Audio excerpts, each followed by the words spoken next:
Hollywood. It's time now for...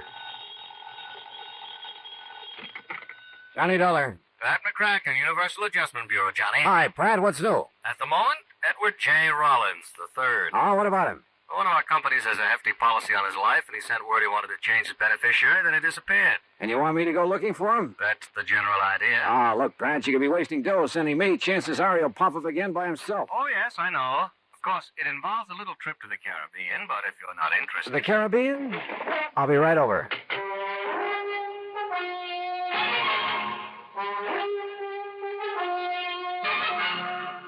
Bob Bailey in the exciting adventures of the man with the action-packed expense account.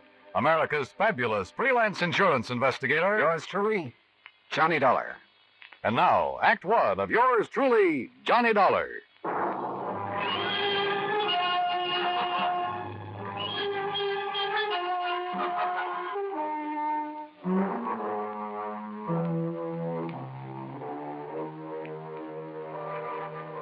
Expense account submitted by Special Investigator Johnny Dollar to the Universal Adjustment Bureau, Hartford, Connecticut.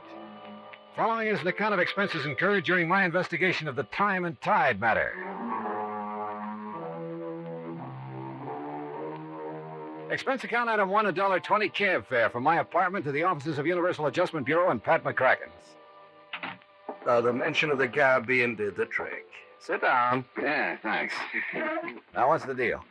Well, about 6 months ago, Johnny, Ed Rollins decided to marry a girl named Virginia Blake. And he took out a large policy on himself from one of our companies, naming her as beneficiary. Last week, he apparently changed his mind. Oh? Called from Nassau, said he wanted to remove Virginia Blake as beneficiary, and he was supposed to come to Miami to sign the papers. We had an agent waiting there for him. But he didn't show. What was he doing in Nassau? He had his cabin cruiser down there with 3 of his friends. Among them, Virginia Blake. Did you check Nassau to see if he's still there? Oh, we checked. His boat is gone. Now, the trail just starts in Nassau, Johnny. Where it'll lead is anybody's guess. Expense account item 2, $140 even, air transportation and incidentals to Nassau in the Bahamas.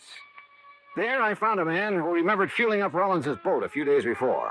He'd heard them talking about working their way down through the Bahamas, skin diving, and then cutting over to Jamaica. They'd mentioned one place in particular, Crooked Island. Item 3, $50, transportation via chartered seaplane to Crooked Island. I spotted Rollins' cruiser in one of the coves, and the pilot set me down nearby. A dinghy with an outboard motor came over from the boats. It was Ed Rollins. You say you're an insurance investigator, Dollar? Yeah, that's right, Mr. Rollins. What are you doing here? Well, I came to see if you were okay. Me? Well, why shouldn't I be? You were supposed to meet an agent from the company in Miami last week. You didn't show up. Oh, I changed my mind. You mean you came all the way down here because I didn't show up in Miami? Well, when a man with a hefty policy in his life disappears, the insurance company starts worrying. Yes, so it seems. Hey, mind slowing down a bit? I'd like to talk to you before we get on board. Sure. Now, what's on your mind? As I understand it, you took out a policy about 6 months ago and named a Virginia Blake as beneficiary. Yes, that's right. We're going to be married. Then a week ago, you apparently changed your mind. Well, I decided to think it over some more. That's why I brought the boat down here. What's the trouble? Oh, it's just... Well, I might as well tell you. I began to suspect Virginia's been two-timing me. Oh? With whom? That I don't know. Have you asked her about it? No, not yet. Why not? Because I'm afraid she might tell me the truth. Maybe I don't really want to hear it. Ah, I see.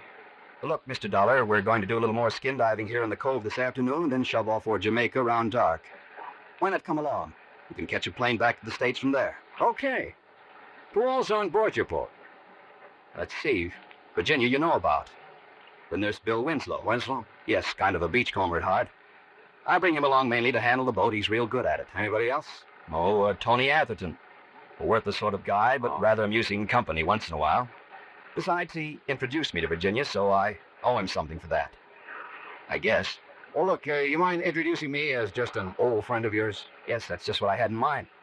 Oh, say, there they are waiting for us on deck.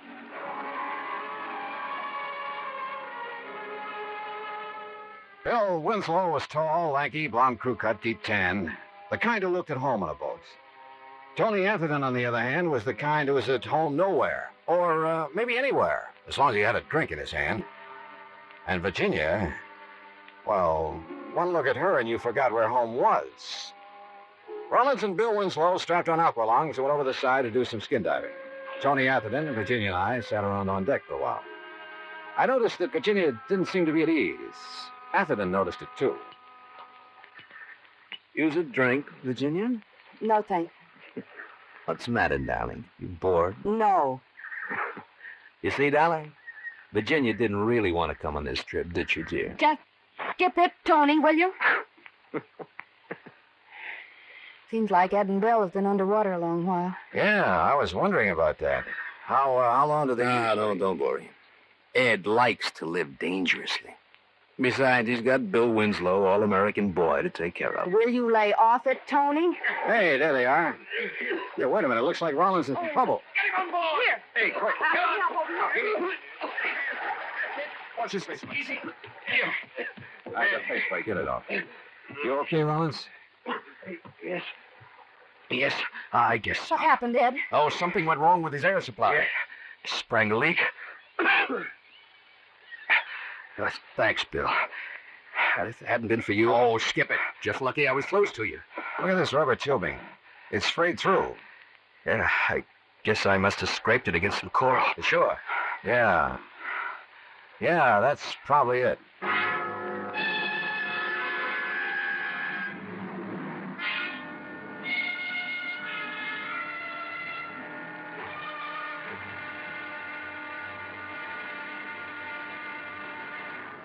Act 2 of yours truly, Johnny Dollar, in a moment. And now for another episode in the life of Sergeant Donald Bellwether, my husband.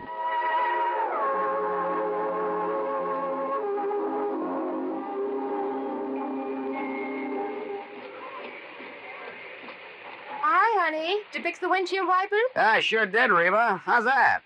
Oh, you fixed them. Good for you, Donald. Thank you, my dear. Well, that's that. Now, if it rains, we're prepared for it, huh? I feel better now. Oh, me too. A driver has to see the danger if he expects to avoid it. That's right. And also keep the back and side windows clear in rain and snowy weather. That's right. Oh, how about the horn? The horn? The horn doesn't work, Sergeant. Aren't you going to fix it? No, I don't think so. Frankly, Reba, I hate horns. Whenever there's a traffic jam, the first thing some guys do is blow their horn. Which does absolutely no good. Of course not. All it does is jar everyone's nerves. No, I don't think I'll fix the horn. Oh, but now wait a minute, Don. Hmm? Look, supposing we're driving along and suddenly we see a youngster on his bicycle headed right out into the street. Sounding that horn will warn him and possibly avoid a tragic accident. Yes, that's true, but... Or supposing we're driving on the highway and just as we're about to pass a car, that car decides to pull out into our lane and pass the car ahead of him. He obviously doesn't see us, and he won't hear us shout. But one little beep on that horn and he'll automatically scoot back and avoid a collision. Reba, you've convinced me.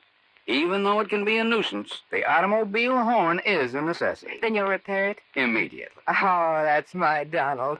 That's my doll.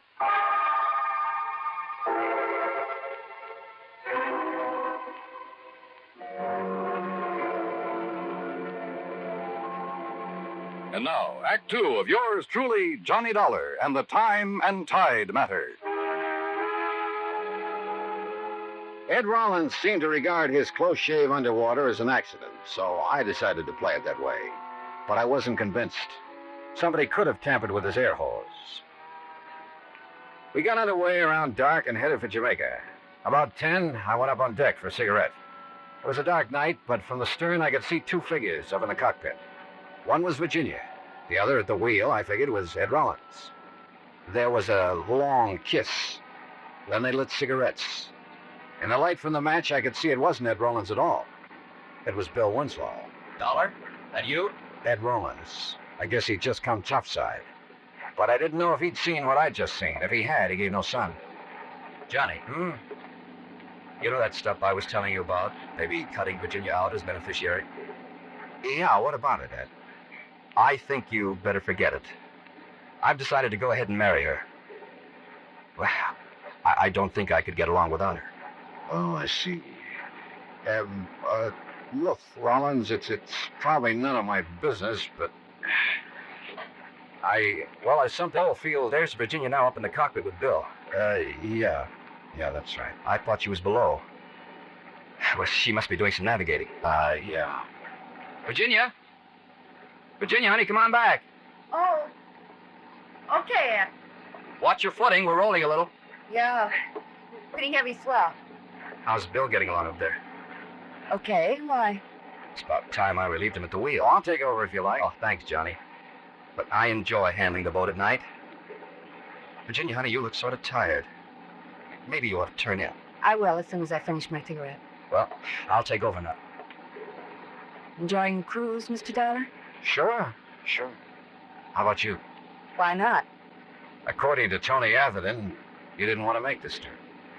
Tony's very good at remarks like that. Oh, I thought you and he were old friends. Let's just say I've known him a long time. How you doing, Dollar? Fine, Winslow. How's the boat doing? On course. We should reach Jamaica tomorrow night. Virginia. I think I'll go below now. I'll see you in the morning. Good night. Night, Virginia. Well, you seem pretty much at home aboard a boat, Winslow. It's where I belong. You and Rollins seem to do all the boat handling. How about Atherton? He ever give you a hand? No, he's just the passenger type. How about Virginia? Does she handle a boat? She can handle anything. Oh. She's a nice girl, Mr. Dollar. She deserves the best. Maybe that's what Rollins can give her. Maybe. You don't sound convinced. Good night, Dollar. When we reached Jamaica the next night, I decided to do some checking. I went ashore and called Pat McCracken back in the States, asking him to find out what he could about any of them.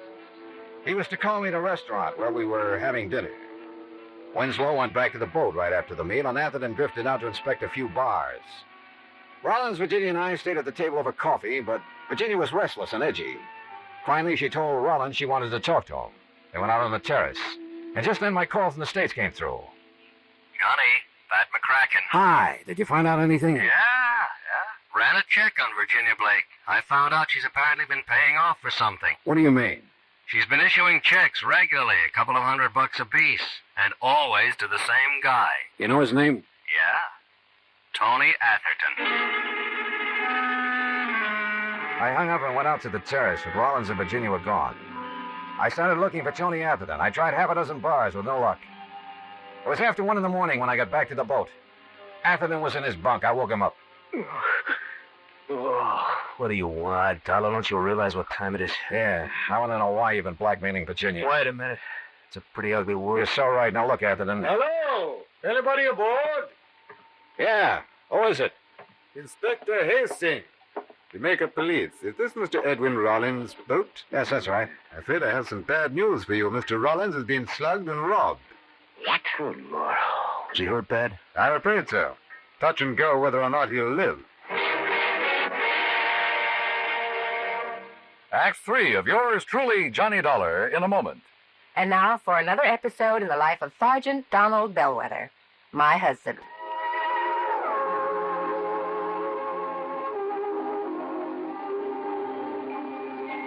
Reba! What is it, Donald? Confounded Reba, I can't find the fountain pen. I've looked all through this desk. Here it is, dear. Here it is. You must have used it as a marker when you were reading this book. Let's see, this great literary classic, Six-Gun Showdown at Powder River Gulch. All right, never mind about my reading habit. Just look at the coverage we're going to get with this new auto accident policy. Let's see. We have collision, $50 deductible. fire, theft, public liability, property damage, medical benefits. In other words, we have complete coverage. That's right. Of course, it's going to cost us money. I'm sending the company a check right now. Gee, it's too bad we don't live in Rhode Island. Rhode Island, why? Oh, because then our rates would be lower. Rhode Island has less accidents per capita than any other state. Oh. Well, which state has the highest? Oh, I see, here it is, Nevada. No, by golly, Nevada's second highest. Alaska has the most. Really? I didn't know that. Mm-hmm. You know, it's just too bad we can't eliminate traffic accidents completely. Not only would it save life and limb, but it'd be a lot less strain on the pocketbook. Yeah, that's for sure. These automobile accident policies get more expensive every year, just because there's so many costly accidents. Well, I'm glad we've got some good insurance coverage, Dollar, but just remember one thing. Oh, what's that, honey? Well, some auto accidents ruin a fender, and some ruin a family. Yeah, that's true. Very true. But as far as I'm concerned, I don't want any of your old insurance money. I want you, here at home, safe and sound. You'll always drive carefully, won't you? Yes, I will, dear. Oh, that's my Donald. That's my doll.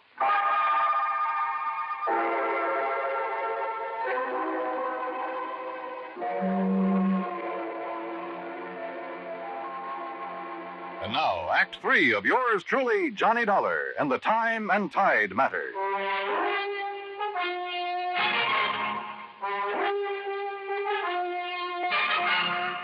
Police Inspector Hastings led me down the pier and around the corner of a warehouse about 100 yards from the boat.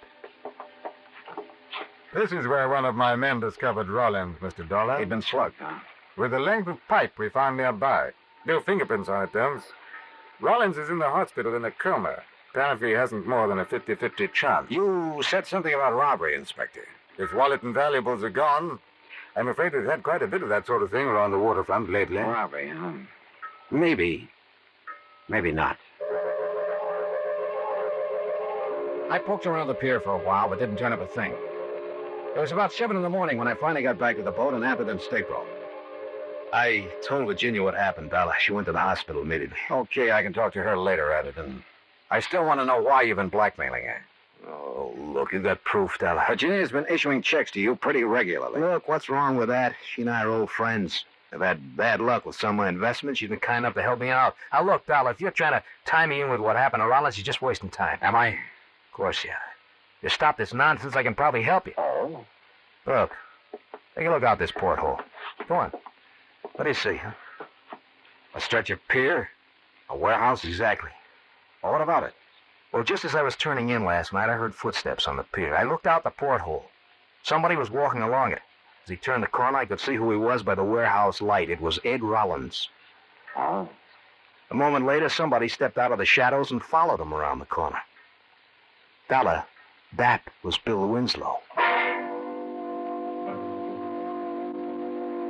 I tell you, I'm not the one who slugged Ed Rollins. But you admit taking a walk last night late. Well, sure. So what? All right, where'd you go? Oh, along the waterfront. I don't remember just where, and I don't remember what time it was. Along that pier out there, around that warehouse, maybe. Maybe.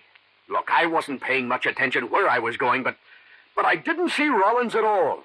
What reason would I have to do a thing like that to him? I can maybe think of one. Like what? Like you in Virginia. Me? Oh, now, just a minute. That has nothing to do with it. I think it has, Winslow. Get this straight, Dollar. I didn't slug Rollins. I kept hammering away at him, but I couldn't get anywhere. Finally, I left him and went up on deck. Virginia had just come back from the hospital. He's still unconscious, Johnny. They say they don't know whether they'll make it. Virginia, what happened last night? When I got through with my phone call at the restaurant, you and Rollins had left. Yeah. We walked around town a while talking. Then Ed thought he had something to take care of, so he sent me back to the boat in a cab. I came back here and went to bed. I didn't know what had happened until Tony Atherton told me this morning. Mind telling me what you and Rollins were talking about last night? He told me about the doubts he'd been having about me, that he realized he still wanted to marry me. Oh? And I told him there were a couple of things he should know about me first. Like Bill Winslow, for instance? Not that it matters now, Johnny, but that was a goodbye kiss. Oh. A couple of months ago, I became very attracted to Bill, but it was no good. Who gives Bill a boat or a beach? Well, his thinking doesn't go much beyond that. And I began to realize that what I really wanted was Ed. What was his reaction when you told him about Winslow? Well, he's a pretty wonderful guy, Johnny. That's why if anything happens, if he doesn't fall through, I don't know what I'd do. And what was the other thing you told him last night? That Tony Atherton had been blackmailing me. Good for you. You see, I roomed with a girl once I thought was okay, but she wasn't. And stolen things were found in our apartment. I thought they were hers. I couldn't prove I wasn't involved. You did time for it? Yeah. I wish I'd told Ed right at the start. Well, at least you did tell him last night. Johnny, who could have done this to Ed? You don't think it could have been Bill Winslow? Oh, what I think doesn't matter, Virginia. It's what I can prove that counts. And right now, that's nothing. I walked off the boat along the waterfront. There was a swirl in the channel. The tide was going out. It was almost low. I glanced over at Rollins' boats. It was resting lower against the pier now. Suddenly, a couple of ideas started pecking away at me. I went back aboard the boat and found a tide table. According to my watch and the table, it was low tide. Then I looked up the time of the previous roll. Yeah. I headed for Tony Atherton's stateroom. All right. So Virginia was buying a little silence from me about her past. So what? When Virginia told Rollins you'd been blackmailing her, he probably didn't like it much. He told her he had some business to take care of. It could have been with you. Now, look. So he went out looking for you around the town. He found you. Now, wait a What'd he minute. do? Threatened to have you prosecuted, was that it? So you followed him down to the waterfront, sneaked up behind him and slugged him. No. You figured you'd killed him. But even if you hadn't, you were safe because he couldn't have seen who slugged him. Look, Dolly, you're talking nonsense. Told you I saw Bill Winslow following Rollins. I saw it right through this porthole. And that's where you hung yourself. What? Take a look out that porthole. What do you see? Why, yeah. The pilings of the pier. It's low tide. Well, so what? And it was low tide at the time of the attack. You couldn't have seen over the top of the pier then. You were lying. Oh, now look, I tell you, I won't try it. Get away from me!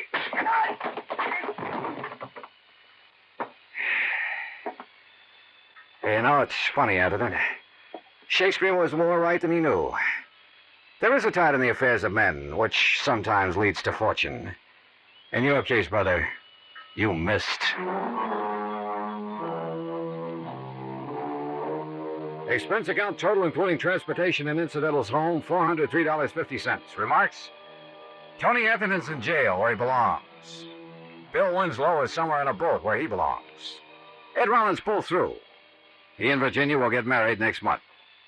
Yours truly, Johnny Dollar.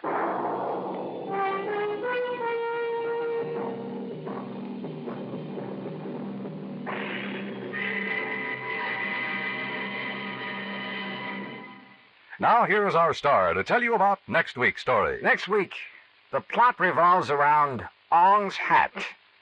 And if you want to know what that means, well, join us, won't you? Yours truly, Johnny Dollar.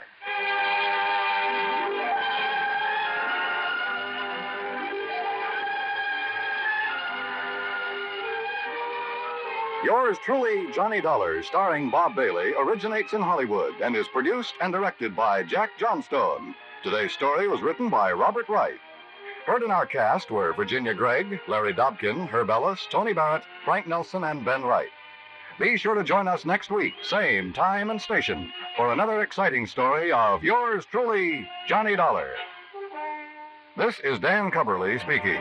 Yours truly, Johnny Dollar, has been a presentation of the United States Armed Forces Radio and Television Service.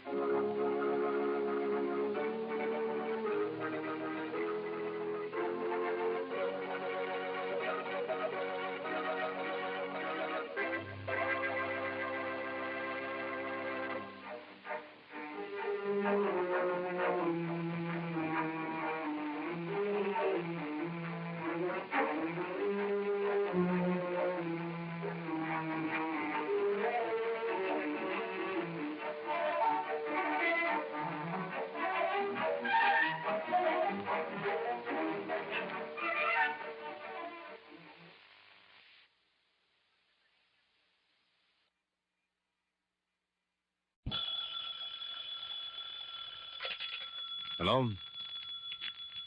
Yes, this is the Falcon speaking. Oh, Cora. Thanks for the call, but I can't make it tonight, Angel. I'm working on a case. Seems the fellow was disturbed in the middle of the night and didn't get any sleep. So by the next morning, he was dead tired. The Adventures of the Falcon, dedicated to private investigators everywhere. Those hard-hitting detectives who, like Mike Waring, risked their lives to aid law enforcement agencies. So join him now when the Falcon solves the case of the missing patient. It's late Sunday night as two figures move cautiously among the packing boxes piled in a darkened pier on the New York waterfront. The taller of the two figures carries a flashlight and runs its beam over the faces of the boxes as he moves slowly down the pier. Should be somewhere right along here, Decker. Yeah, but why don't we come to it? Patience, fella, we will. Crane, you think there's a chance that maybe we made a mistake? Mistake? Warner Street Pier, Section E, cargo from the Golden Star. There's no mistake unless they made one at the other end. Yeah, but then we ought to come to it. Well, I have news for you, Decker. We have. Huh? Feast your eyes on that, fella. A beautiful little crayon cross. Lovely sight, wouldn't you say? This is it. Don't tell me. Well, let's get it open. Well, you have the crowbar, remember? Oh, yeah, Crane.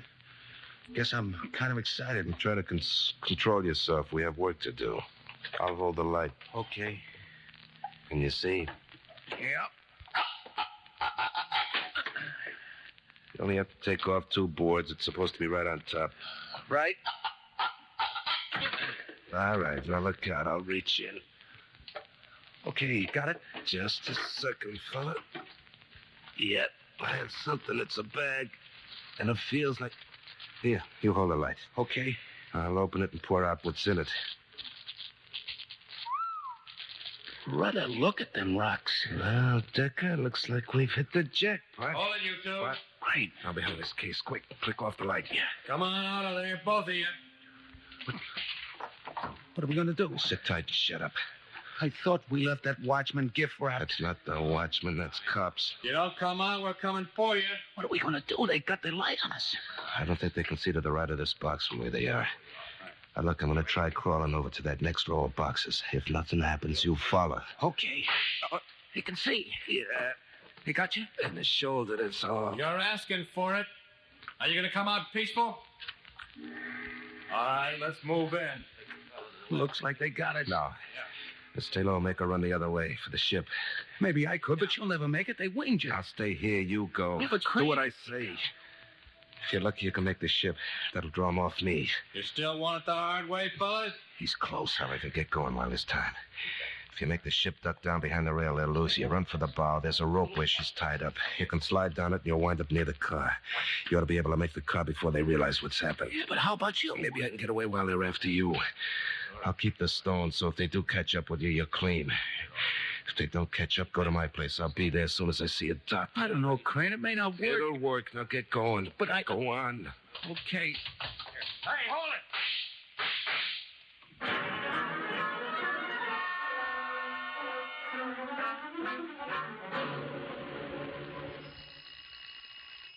Oh, Carl, the door. Yes, I hear it. You want me to go? No, I'll go as soon as I find my slipper. Here. Coming.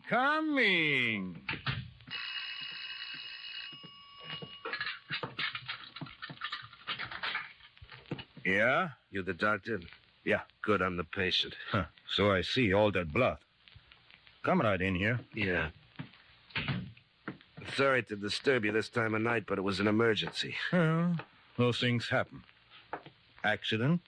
Not exactly. This was intended for me. A bullet. Oh. Well, sit right here. Right. Now, if we can get off this jacket, or you can't lift the arm. No. Well, here, I'll help you. Now, easy. We slip the jacket down. All right? Yeah, I'm all right, thanks. Now we see. Well, I have to tear the shirt. Go ahead. Yeah. Mm-hmm. Is it very bad? Not too bad. I think I can, with not too much difficulty, get it out. Yeah. Well, I'll get Elsa to help with anesthetic. Oh, no, doctor. No anesthetic. What? I want to know what's going on. Oh, it will hurt. An occupational hazard. I'm prepared for it. Well, as you wish. But I don't like to hurt. Shot of schnapps, perhaps? Thanks. If you let me watch you open a bottle, I don't want anything in it. You're a very suspicious man. I have to be. I gathered that. You've already guessed how this happened to me? I haven't given it much thought. It's my job to cure people, not to judge them. I know it also happens to be your job to report any shooting. Formality. The law requires... I know what the law requires. We'll dispense with the formality. That's why I'm not going to be put to sleep. I want to be sure. Who's that? Elsa, my wife. Tell her to stay out of here. She could... Tell her to stay out. 1 minute, Elsa. It's all right, Elsa. It's a patient. I can take care of it. But don't you want me to help? No. Go back to bed. Well, I'll put on some coffee. It'll be on the stove. All right. Thank you, Elsa. Oh, you shouldn't be so alarmed of Elsa. She wouldn't harm anyone. I told you I have to be careful. Yeah. Is it worth it? I wonder.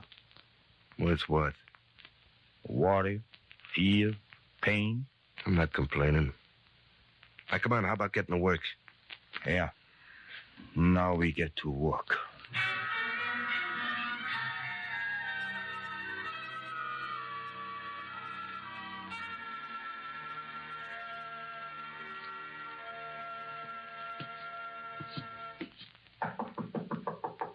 Carl?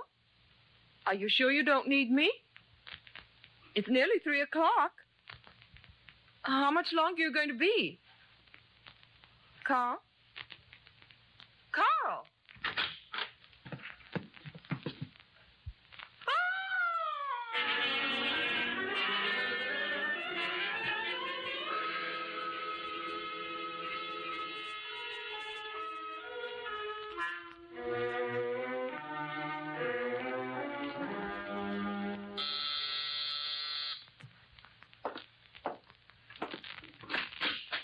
Yes? Hello. Do I have the right apartment? Well, I don't know. What apartment do you want? Oh, excuse me. I'm looking for Michael Waring. He's a detective, sometimes called the Falcon. You have the right apartment. Come in. Oh, thank you. Now, what can I do for you? Well, are you the Falcon? Now, who did you think I am? Well, I wasn't sure. A friend, perhaps a secretary or something.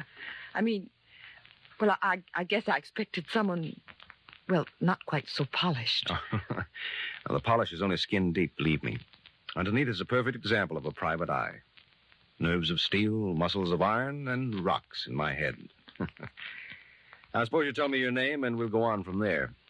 Oh, yes. I'm Mrs. Carl Eberhardt. Mm-hmm. And just why do you want a detective, Mrs. Eberhardt? My husband has been murdered. Oh, I'm sorry. That comes easy, doesn't it? What? I'm sorry. Like good day or how are you? Figure of speech. You didn't even know Carl. What do you want me to say? I'm being difficult, aren't I?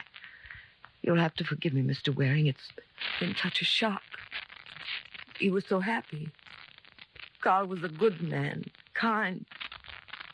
Oh, don't worry, Mr. Waring. I'm not going to break down. That's all right. Go ahead if it'll make you feel any better. No, I've been through all that.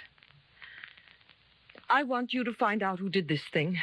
Why not leave it to the police? They seem to have an idea I did it. They were quite unpleasant. Well, at least they didn't lock you up. Not yet. Why should they suspect you? Because they don't know whom else to suspect. Carl had no enemies. I told you he was a good man. Everyone who knew him liked him. Including you? Yes. But I'm considerably younger than Carl. I think the police hope to make something of that. Mm-hmm. They're looking for the other man in your life. Yes. Is there one? You have the same sort of mind, I see. Well, if you mean one that considers all possibilities, yes. If I'm going to help you, I have to have the facts. You have them. I've told you the truth. All right. Then there's no triangle, and your husband had no enemies. That's right.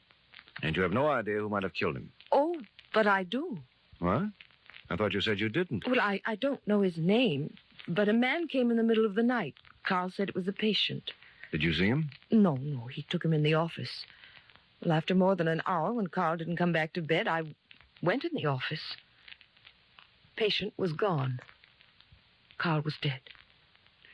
Could it have been one of the regular patients?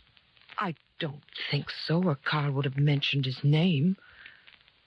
Total stranger, no connection with your husband, nobody saw him. I guess I'm asking the impossible, aren't I? Maybe I'd better forget the whole thing and let the police think what they want. No, Mrs. Eberhardt. I'll find the man for you. You really think you can? Yeah, sure. Now, don't you worry. Everything is going to be all right, I promise.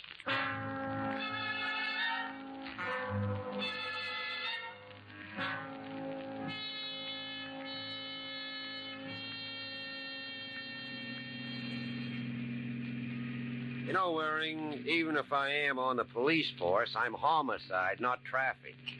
So if you get a ticket, don't expect me to fix it. All right, Corbett, you don't like the way I drive? Get out. Well, aren't you a little ray of sunshine today? I offered to give you a lift to headquarters. Yes, Waring, so you could pump me about the Eberhardt case. Well, a lot of good it did me. I told you all we know, Waring. Which adds up to a big fat zero. You haven't any more on the missing patient than I have. If there is a missing patient. There is, Sergeant. You know there is. Oh, no, Waring. Just because you stuck your neck out, don't expect me to follow. Look, I said I'd find that character for her, Corbett, and I will. More power to you. After all, there are only 10 million people in New York. That's right. So why couldn't at least one of them have seen this guy? Still assuming there is such a guy. Or why couldn't he have left a clue? Why isn't there something, one measly lead to his identity? Or why can't I keep my big mouth shut? Well, that, Waring, is the question. Promising Mrs. Eberhardt I'd find the guy when there's not a single thing to go on. Oh, don't worry. Just leave it to me. Everything is going to be all right. You know something, Corbett? I must be nuts. Waring, for the first time in my life, I'm inclined to agree with you.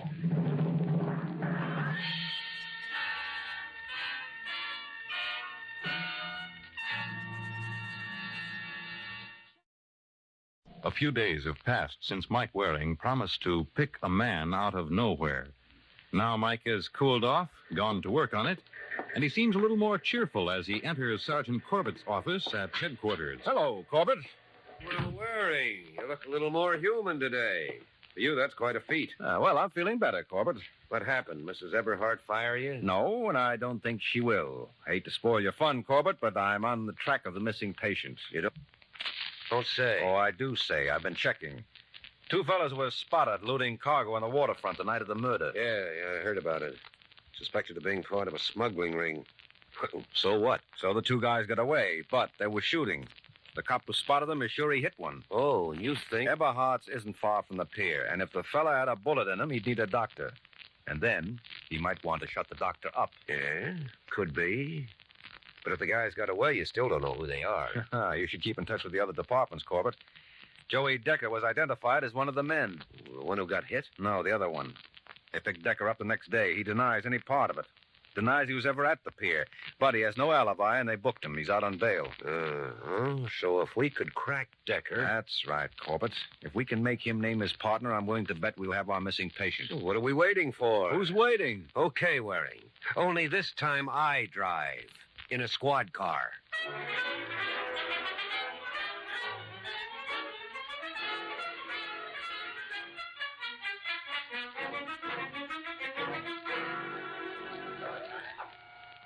Hope Decker's in. No, he wouldn't be if we announced ourselves, so we can only take a chance. Yeah. Well, now... Hey, sounds like trouble. Yeah, come on, Corbett. Yeah. Here's Decker's apartment. That's where it's coming from. Yeah. What's going on in there? Come on, Waring. We better try to break this door in. Yeah. No, wait a minute. Huh? They've stopped. Well, maybe now they'll answer. Come on in there. Open up. Oh, the Police. All right. Just a minute. Well, make it a short minute. Wonder what was going on in there. Just a nice friendly argument. So if one of those friends doesn't open this door pretty quick, I'm still going to kick it in. I think somebody's coming. What do you want? Catch him, Waring. I've got him. Here, I'll drag him to this chair. There. Brother, out cold. Yeah. Way his face is pushed out of shape. He wasn't playing solitaire. Which means that whoever did this is probably still in the apartment. I better have a look. Yeah, go to it, Waring. I'll see if I can bring this fellow around. Right. Hey, Corbett. Yeah, what is it? There's a back door and it's open. Whoever we're looking for has probably left. Well, it can't be far. Maybe you can catch him. Right, I'm on my way.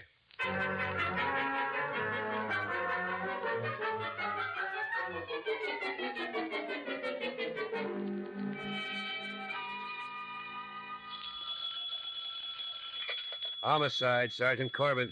Hello, Corbett. Where in blazes are you? You've been gone 15 minutes. I went down the back way to the street.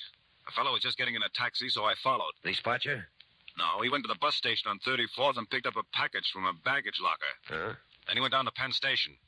He's eating now at a lunch stand in the station. I'm calling from a booth where I can watch him. Are you sure he's the guy we're after? Well, he was at Decker's. His left arm's in a sling. Seems to add up. Well, stick with him. I've got an ambulance here for Decker. They don't need me, so where do I find you? Public phone where the operator's on duty. Long Island side, Penn Station. If I'm not here, that means our friend finished his meal and shoved off. Well, don't worry, Waring. I'll be there before his coffee cools.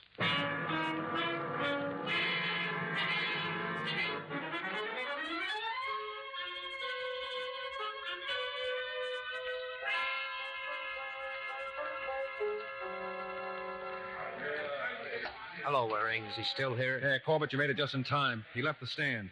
He's headed for the subway. Come on. Right. There he is. Passing the newsstand. The tall guy in the tan topcoat. Oh, yeah.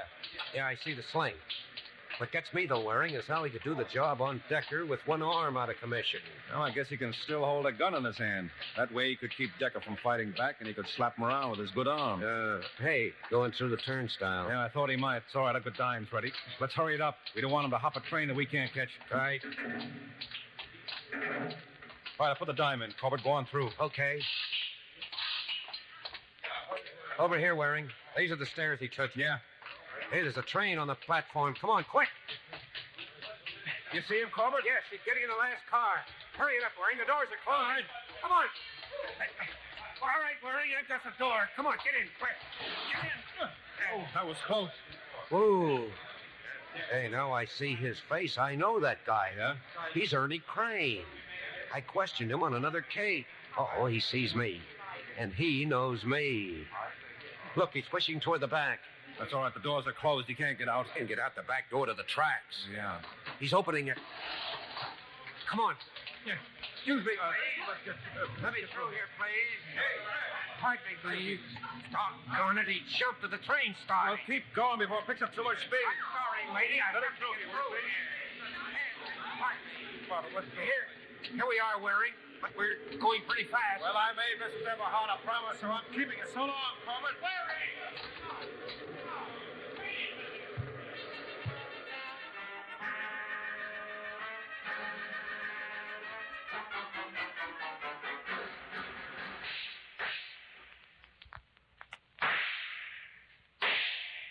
No use, Crane. These openings in the tunnel wall make dandy foxholes, so you and I can keep shooting it out until Corbett comes back with help. You're not getting anywhere. Why don't you give yourself up? Well, I guess that's my answer. What's the matter, Crane? Out of bullets? Well, here's where we get together, then. All right, Crane. Stop fumbling with that clip. You should have known you couldn't get it in fast enough with that bum arm. If I can't get it in a gun, maybe it'll do some good in you. Hey, no. Hey! No, you don't. You're not going anywhere. Let go. I don't know what you're trying to prove, but you can't put up a fight with that arm. I told you. Now, why don't you quit? Look out! Tumble against the third rail of curtains for both of you. You're not taking me. This is the way you want it. Here it is. Oh. All right, Shub. Now get up. Hurry up. There's a train coming. Oh, kid. Oh, here. I'll help you out. Now, hurry up. Oh. Sorry, but if we don't move fast. Come on, train.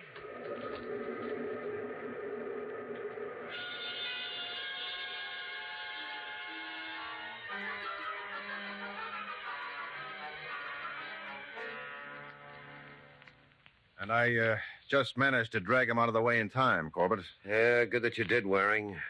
Treasury boys hoped to pump him about the smuggling outfit, and they couldn't very well if he was mangled. And I don't know how far they'll get. He doesn't seem to want to talk. He'll talk. And that package of rocks he had with him would do a lot of talking for him. A couple of diamonds in there that is the size of golf balls. Yeah, well, the main thing, as far as I'm concerned, is that I've proved Mrs. Everhart's story about the midnight visitor. Oh? Yeah, I'm calling her now to tell her the good news. Uh-huh. Hello? May I speak to Mrs. Eberhardt, please? What? When? I see. All right, thanks. No, goodbye. Well, how do you like that? Well, seeing as how I'm not a mind reader, I wouldn't know. How do I like what wearing? That was a nurse. Mrs. Eberhardt is unconscious. Huh? Yeah, seems she was beaten up this afternoon, too.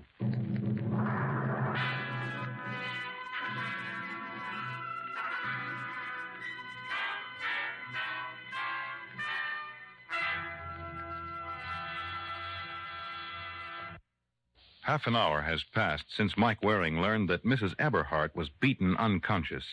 He's gone to see her, and now she opens her swollen eyes. Is that you, Mr. Waring? Yes, Mrs. Eberhardt. Now, don't try to talk yet. Oh, I want to talk. I saw the man this time. I can give a description. Oh, good. I hope it fits the man we caught. Oh, you've caught him? Mm-hmm. Oh, we caught somebody. Now, if we can tie him to you, the whole thing will fit together. Well, this man was tall, wore a tan topcoat. He had a long face, long, sharp nose, thin lips, and his left arm was in a sling. Well, I guess that does it. Is it the same man? Yes. What did he want with you? Well, I'm not sure. It was so confusing. He said I knew, but I didn't. He held a gun in his left hand and then hit me with his right hand. Told me to talk, said I killed Carl. You killed Carl? That's what he said. Did he mention the diamonds? Diamond? What diamond? Oh, maybe that's what he meant. Stones, he said. Something about stones. That could be diamonds. Yes, it could. But I don't understand. Carl didn't have any. No, it's all right, Mrs. Eberhardt. Don't try to talk anymore. But that man... Now, don't you worry about him. We've got him where we want him. And he had the diamonds on him, so that angle is taken care of. But the murder was another matter. However, now that you can identify him, I think we can take care of that, too. All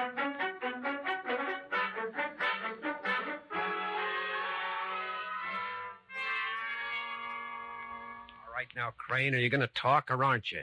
I hate to disappoint you, Sergeant, but I can't think of a thing to say. Waring, I'd like to give this character a dose of his own medicine. He likes to rough up people. I don't think it's necessary, Corbett. The diamonds on him definitely tie him to the smuggling mob. That's right. And Mrs. Eberhardt's identification will tie him to Eberhardt. Uh-huh. And finally, his beating up Decker. Who's Decker? As if you don't know. Oh, you'd be surprised how many things I don't know, Sergeant. You're too modest, Crane. Rizzo. Yes, Sergeant. Send Decker in. Right. All right, Decker, inside. Okay. What do you want with me, Sergeant? We have a friend of yours here. Huh? Him? Yeah? I don't know him.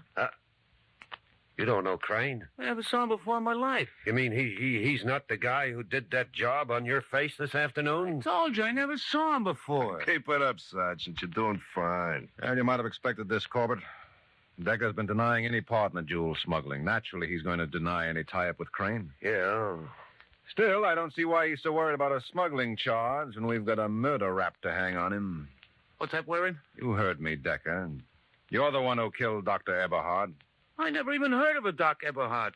He's the doctor Crane went to after the shooting on the pier. You must have followed him there. I didn't. I wasn't on the pier. I didn't go to the doctor's. Look, Crane must have passed out while the doctor was working on him. The doctor was going to phone the police. That's when you showed up.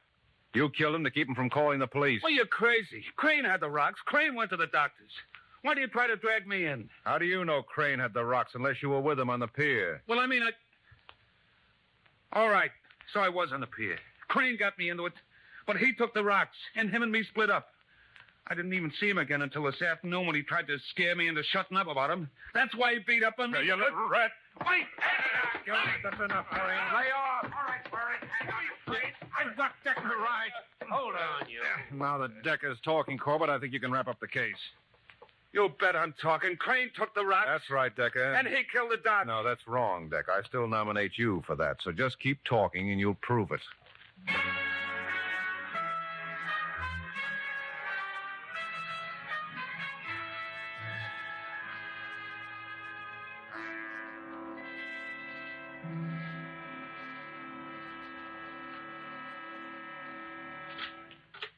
Well, hello. Oh, hello, Mr. Waring. Come in. Thank you. Now, how do you feel today? Better, thanks. I hear you solved the case. Uh-huh.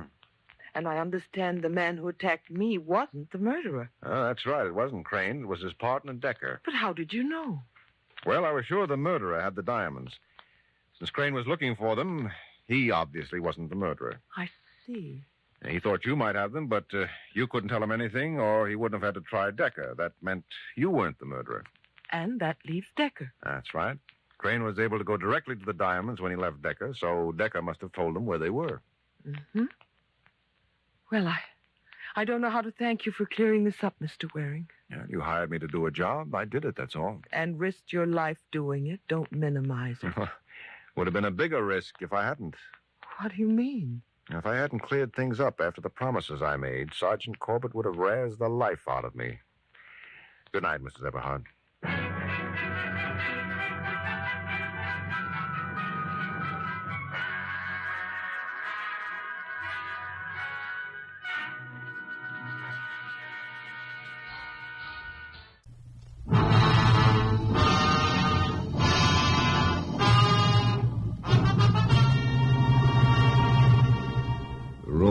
Dark, except for a ray of moonlight coming through the window. I started reaching around for the light switch. Then I saw something glinting in the air. It was a knife blade. It was headed straight for my throat.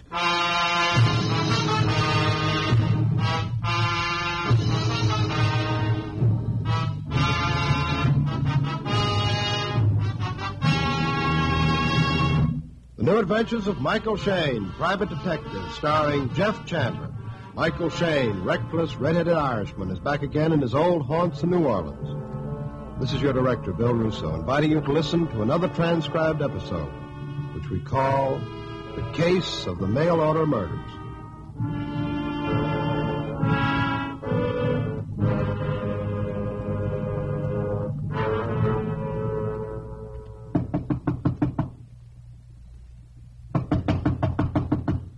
Who is it?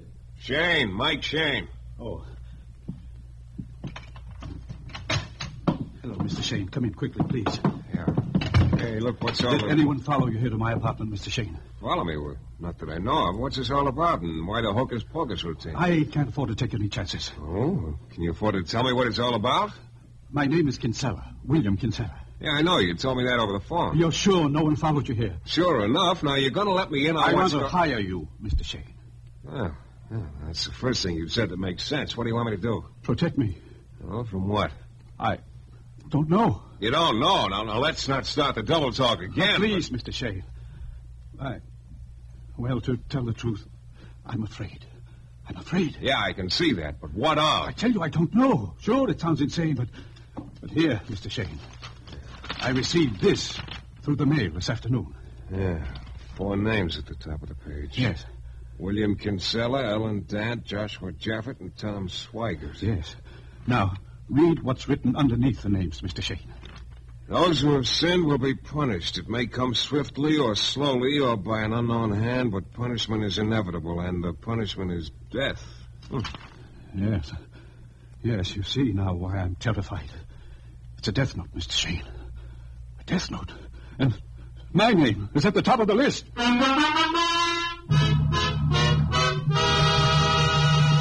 In a moment, we'll return to the new adventures of Michael Shayne and the case of the mail order murders.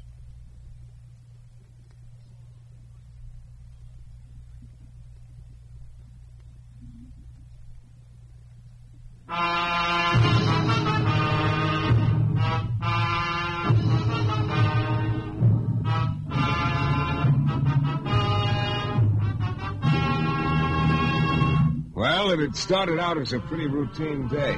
I'd helped an elderly lady find a necklace which turned out to be mislaid instead of stolen, and I'd spent the afternoon at a pretty stuffy wedding reception guarding the gifts.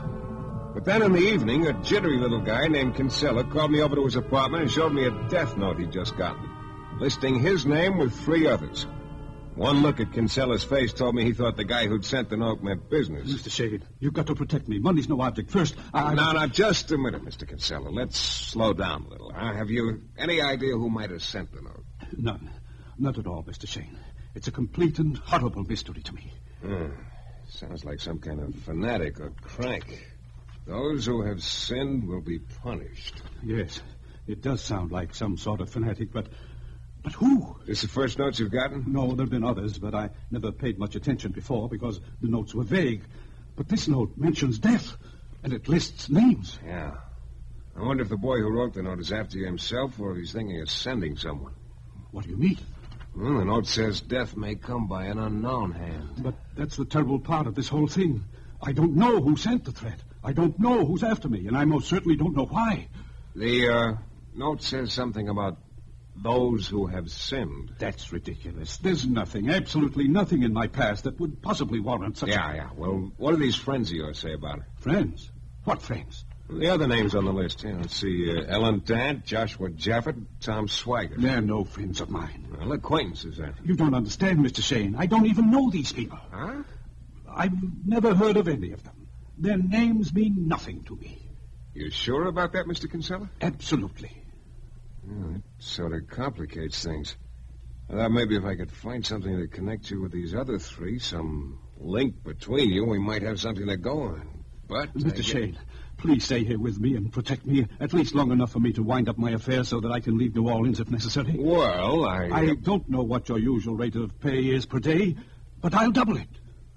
You know, you're getting more convincing by the moment, Mr. Kinsella. I have plenty of room for you here. Okay. I'll go home and pick up a toothbrush and be back here in an hour.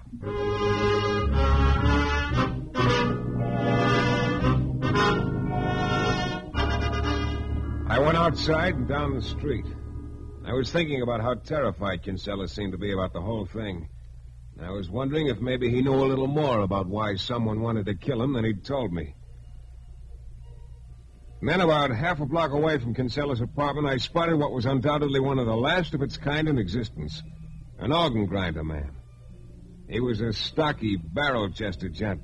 The hand organ he was cranking sounded as if it was protesting against overwork.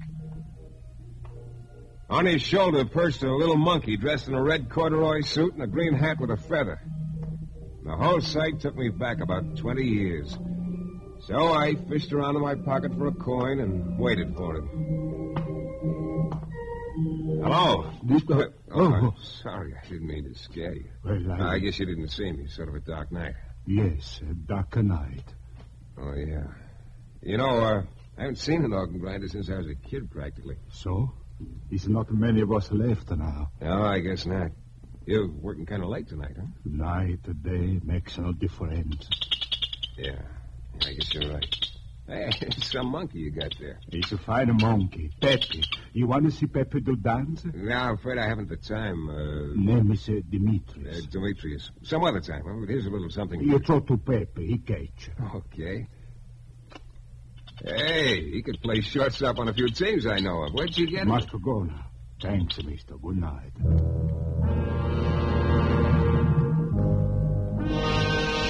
Demetrius started cranking the hand organ again and moved on down the street. Pepe turned around, stared at me a moment, and then delicately stuck out his tongue. Such gratitude. I went to my room, picked up my things, and went back to Kinsella's apartment. He showed me to my new room. I suggested he lock his door and also his window because it was a ground-floor apartment. Then we both turned in. I guess it was a little after midnight when something woke me up. I couldn't tell just what it was, but I remembered vaguely hearing some kind of sound.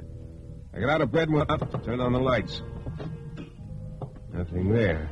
Then I went to Kinsella's bedroom door. Mr. Kinsella? Mr. Kinsella? Hey, Kinsella! What is it? It's Shayne. Open the door. What's the matter, Shayne? You had me worried for a minute. I guess I was sound asleep. What is it? Something woke me up. A slight noise. I thought I'd better check to make sure you're okay. Oh, yes, I'm all right. Matter of fact, I was having a very pleasant dream. I could hear some sort of strange music. It seemed like it was right under my window. Music? Yes, like a calliope. I could hear... A calliope? Oh, sort of. Hey, wait a minute. Could it have been a hand organ? Why, yes, that's what it was. I dreamt Maybe the music wasn't a dream. Demetrius really does work late. Huh? What are you talking about? Skip it. Well, let's turn in again.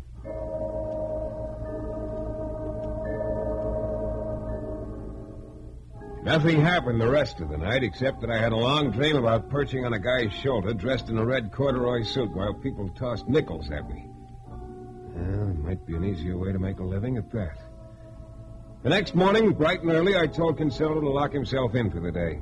And I went down to police headquarters and in the door marked homicide. Hello, Shane. Good morning, Inspector. How's the mastermind of the Homicide Bureau these days? Thanks. You looking for a job, Shane, or you want to borrow some dough? No. As you sometimes say, Lefevre, wrong twice. I already have a job. Matter of fact, that's what I came down to talk to you about. I'm all ears. I know. Talk, funny man. I've been hired by a guy named Kinsella who received what looks like a crank note. He was taking the whole thing very seriously. So? So the note has 4 names on it, Kinsella. Ellen Dant, Joshua Jaffet, and Tom Swigert. May not be anything to it, but I just thought I'd drop in and let you know. Let's have it again. Have what again? The list. William Kinsella, Ellen Dant, Joshua Jaffet, and Tom Swigert. Yeah. Why, do you know any of them? How about Ellen Dant? Kinsella said her name meant nothing to him. Or me. How about Joshua Jaffet? Mm-mm. And I've never heard of your client, Kinsella. Only one we have a line on is this Tom Swigert. Swigert's his last name on the list. What about him?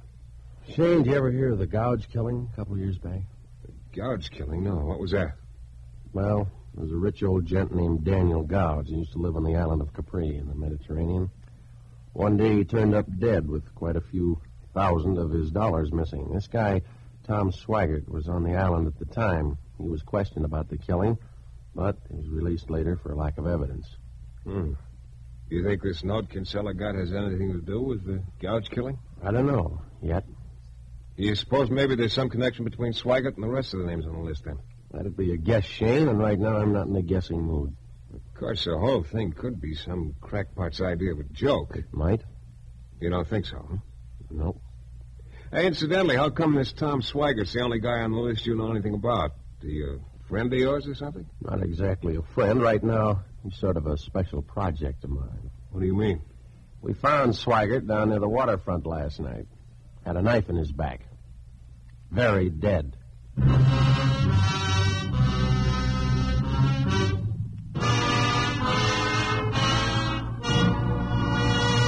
In a moment, we'll return to the new adventures of Michael Shayne and the case of the mail-order murders.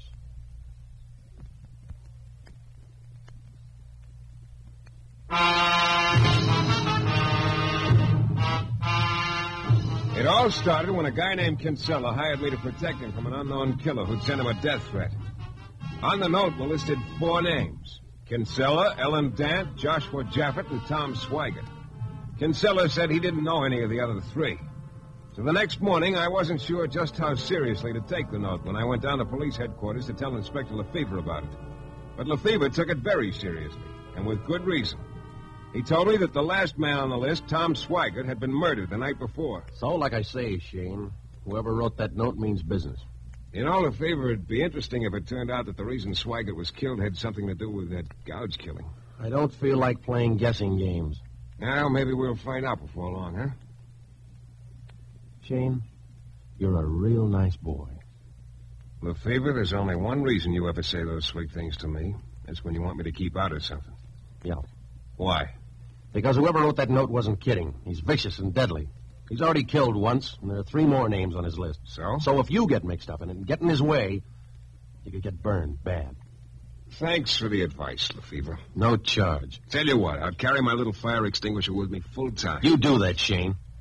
Just one more thing. Oh, no, Lefevre. You're not going to give me that don't leave town routine again. I was going to suggest that you do.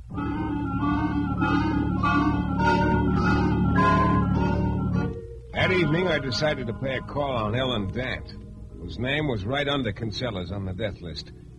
I looked up her address and went over. Ellen lived in an expensive-looking apartment, and she was a very smooth-looking creature.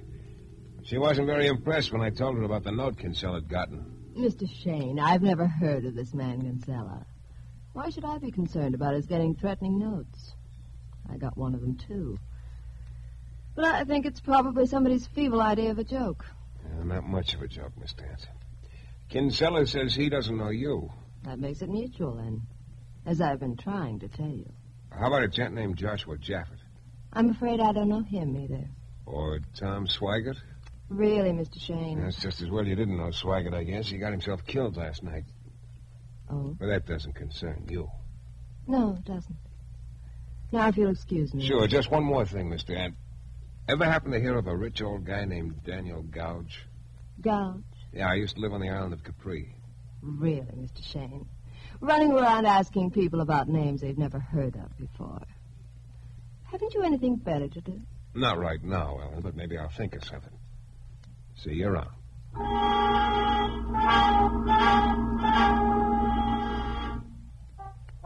My next stop was at the home of Joshua Jaffet over on the other side of town.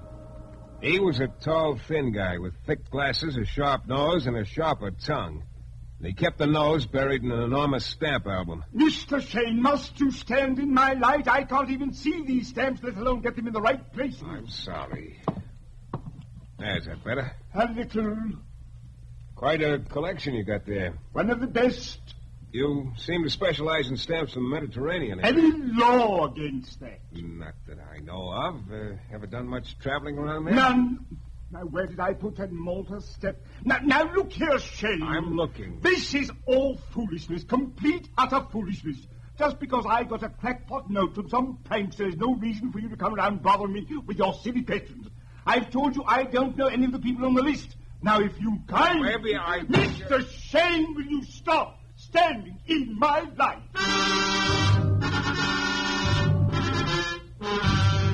I got out of Joshua's light and out of his house. But outside, it occurred to me friend Joshua had been just a little too quick to say no when I asked him if he'd ever been in the Mediterranean. So I went across the street and waited in the dark. I didn't know exactly what I was waiting for, but I waited anyway. Then, about 10 minutes later, I heard someone coming down the street. Yeah, it was my old friend Demetrius, the organ grinder man. Hello, Demetrius. Oh, it's you again. Yeah. Hey, you really get around, don't you? You maybe follow me, mister? Me? No, matter of fact, I was beginning to wonder if it wasn't the other way around. I don't know what you talk about. Oh, no, of course not. Where do you usually hang out around town? The street they call St. Louis. You been in this country long, Demetrius? No, not so long, mister. Where do you come from? It's a long way from here. Sunny land, blue water. It sounds like the Mediterranean. Yes, it's a beautiful place. That's what they tell me, Demetrius. Good night, mister. Demetrius disappeared around the corner. I stood there a while longer across the street and up a little way from Jaffet's house. It was about 10 minutes later that a dark-colored coupe turned the corner and eased to a stop in front of the house. Someone got out and headed for the door. I couldn't see very much, but it looked like a woman. Then as she opened the door, the light from the hall outlined her face. It was Ellen Dant. Yeah, the girl who said she'd never heard of Joshua Jaffet. She closed the door behind her, but not more than 2 minutes later, she came flying out again and jumped into a car. I started across the street toward her. Hey, wait a minute. Ellen! Hey! But I was too late. I crossed the street and walked in the open front door of Jaffet's house. There was no one in sight. I started down the hall, and when I got to the library, I stopped. Yeah, all right. Sitting at his desk, his nose still buried in the stamp album. And like Tom Swigert, he had a knife in his back. And also like Swigert, Jaffet was dead. I stood there a minute or two looking at the charming sight in front of me, and then I went over and picked up a telephone. Calling me, Shayne? Lefevre. Looks like the boy we're after is quite a knife artist, huh? Yeah, but I'm not so sure he's a boy. You know, the more I think about it, Lefevre, the more it looks like these killings are tied up with the one over in Capri 2 years ago. Mm-hmm. You found out any more about what really happened over there? A little, not much. This rich old guy, Gouge, lived alone, except for one combination servant and secretary. Looks like now there were several in on the killing. Maybe it was a hired job, huh? Shane, I told you once to get out of this deal. Now I'm telling you twice. I think you're biting off a lot more than you can chew. You forget, Inspector. I have a real strong jaw. Mm-hmm. Just be sure you don't lead with it. The Fevers boys arrived about then and went to work. I left, and I went straight to Ellen Dant's apartment. Because it looked to me like this case was going to wind up real fast, and I couldn't think of a better place to wind it up than at her apartment. I didn't even bother to knock because the door was unlocked. I pushed it open with my foot and waited. Nothing happened. I went in. The room was dark except for a ray of moonlight coming through the window. I started reaching around for a light switch. Then I saw something glinting in the air. It was a knife blade that was coming down at me fast. I lunged to one side, and the blade ripped down through my coat sleeve. I tried to grab it, but I was off balance, and then the knife came down through the air again, and this time it was headed straight for my throat.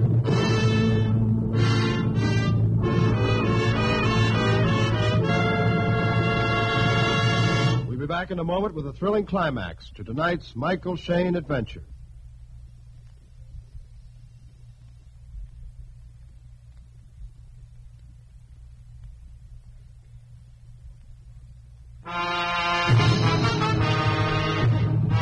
Well, there I was in Ellen Dant's apartment, in the dark, with a knife coming down at my throat.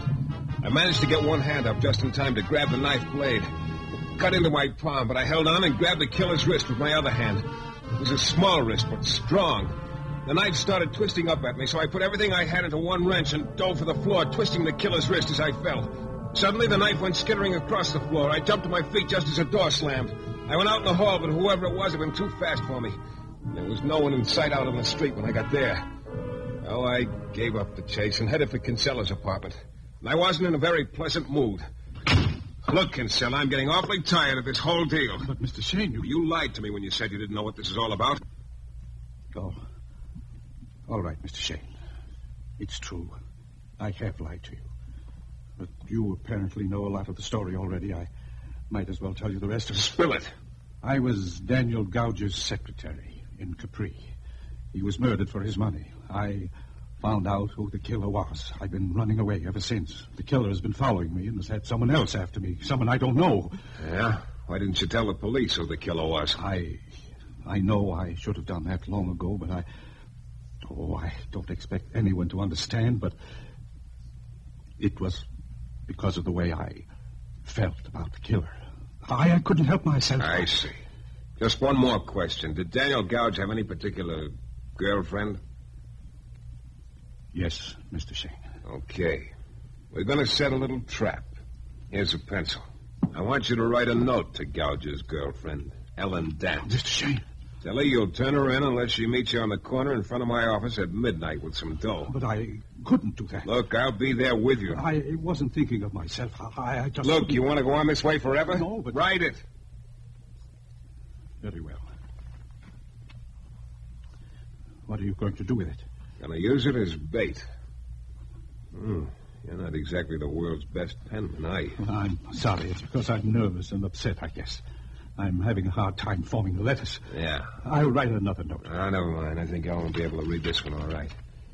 Okay, Kinsella, stay here in your apartment until 11:45, then take a cab to my office and meet me on the corner in front. I think maybe we'll get this whole thing wound up. I put the note in my pocket and left. I went over to St. Louis Street and hung around until Demetrius, the monkey organ man, came along. I made a little conversation with him and invited him to the party in front of my office. Then I called the Fevers office and left an invitation for him, too. I was hoping it'd be quite a gathering. Kinsella was the first to arrive, right on the dot at midnight.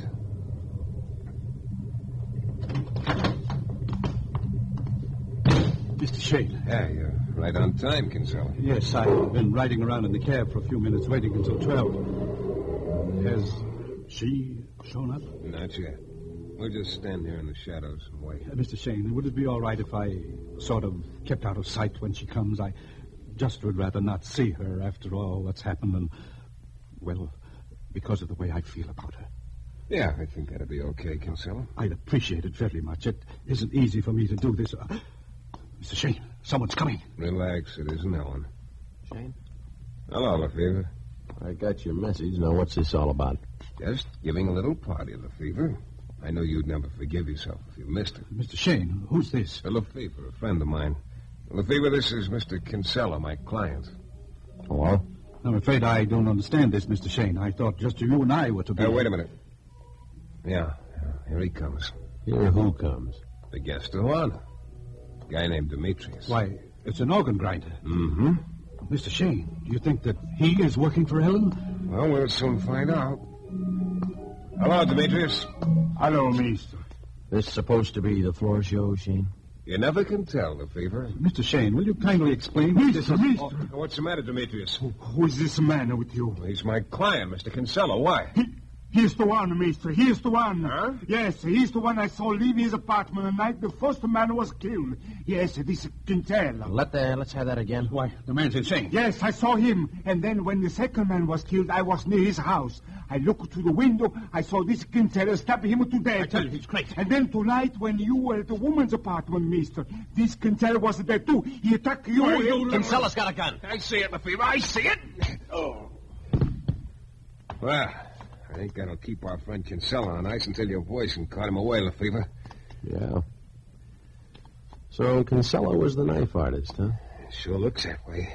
Now, if we only had the girl, we'd be... She's been in jail for an hour, Shayne. We picked her up. Oh? Did you get a story out of her? Yeah. From what she said, it looks like she, Jaffet, and Swigert hired a guy to kill Gouge over on Capri. The three of them then decided to cross the killer. They took the dough and left in a hurry. So now it turns out that Kinsella here was the killer, and he's been looking for them ever since. That sounds logical. He put his own name on top of the death list to take suspicion off of him. Well, all I can say is you're longer on luck than you're on brain, Shayne. Oh? Arranging this little trap to pick up the wrong girl. Plenty lucky for you this guy Demetrius spilled what he'd seen and broke the case for you. I guess you're right, Lefevre. Yeah, maybe next time you'll remember to keep out of these things. I'll try to, sir. Mister. Oh, yeah, Demetrius. I'd almost forgotten you were here. Thanks. Thanks a lot for all your help. That's all right, mister. There, here's a little something for your trouble. Oh, no. Over here. Thank you, mister. Thank you.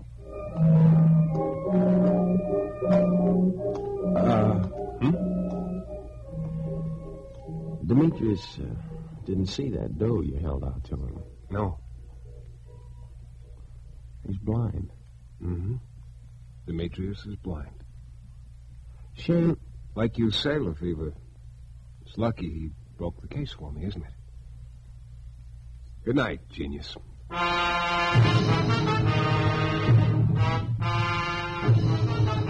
This is your director, Bill Russo, again.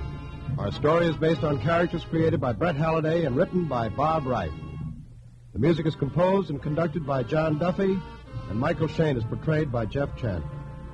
The New Adventures of Michael Shayne is a Don W. Sharp production, transcribed in Hollywood and distributed exclusively by the Broadcasters Guild.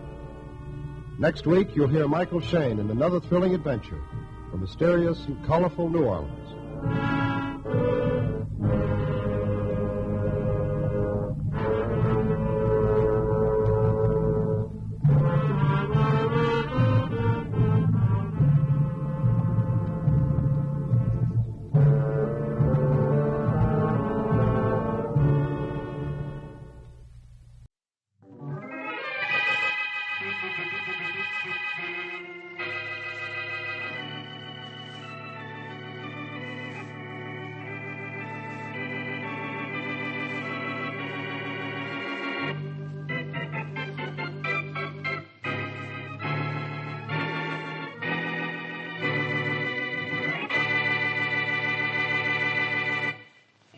Carter. Yeah? I feel a hunk of poetry coming on. Well, let it go right by, will you, Joe? No, I can't. I got poetry in my soul, I guess. Oh. Get this, Carter. Here I lie on a rooftop high, waiting till I see a guy. Come out of City Hall across the street, and then I'll plug him nice and neat. It smells. How do you want it, with music? Yeah, loud music. Loud enough to drown it out. I sure wish His Honor and company would trace out of City Hall, though. Getting sore elbows lying up here on this roof. Oh, they'll be out pretty soon. All of them will. That meeting in the mayor's office was supposed to be over at noon. It's 1:15 already.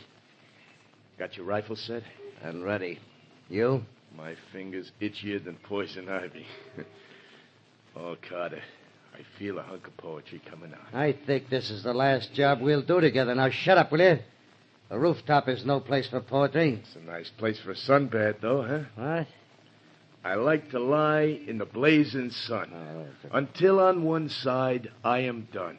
What? And then I flip on my other side and tan the rest of my little hide. Oh, Huh? brother, somebody should have tanned your hide a long time ago. Your stuff gets worse every time. Well, how do you want it? With a choir? Yeah, a choir of angels hoisting you into heaven. Oh, Carter. Now, check the sight of that rifle. All right. You've never used one of these telescopic jobs before. Listen, I'll be able to ping this guy with my eyes closed. Hey, Carter. Yes? There's the mayor. Yeah. Got guys with him, too. Easy. Wait till our man's in the clear. Hey, they're bunched up like a clump of grapes. Wait. What for? A cinch from here. Wait, I said. Hey, they're splitting up at the bottom of the steps. Only one guy near him. Wait. Now.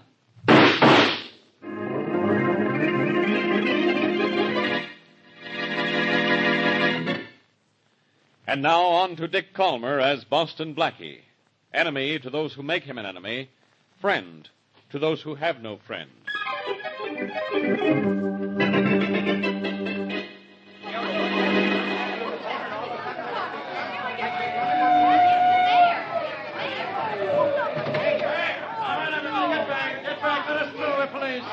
Oh, hello, Inspector Faraday. I'm Williams, 23rd Precinct. Hello, Williams. Had a little shooting here, huh? A big one, Inspector. It's Mayor Rogers. Mayor Rogers? Is he dead? One bullet in the heart, one through the head, Inspector. The mayor. Nobody told me it was the mayor. This is all I need. Hey, move away. Yeah, move away. Get back. High caliber bullets, too. Keep everybody back. Clear the sidewalk if they don't stay back. Get back. We're not going back. Williams, any witnesses? Yes, sir. There were several men with him when he got it, but no one knows where the shots came from. No one even heard him. Yeah, that's not good. How was he standing when he was hit? The men with him all agree he had his back to the street. Uh-huh. He's hit in the back of the head. I can see from the wounds the bullets entered in a downward direction. Williams, those shots came from the roof of that building across the street. Well, no one knows where they came from. I do. We're going to get to the bottom of this by getting to the top of that building. Anyhow, Boston Blackie would say it that way. Probably. Oh, Blackie's really going to burn at this. This is one time I figured something out before he's even shown up at the scene of the crime.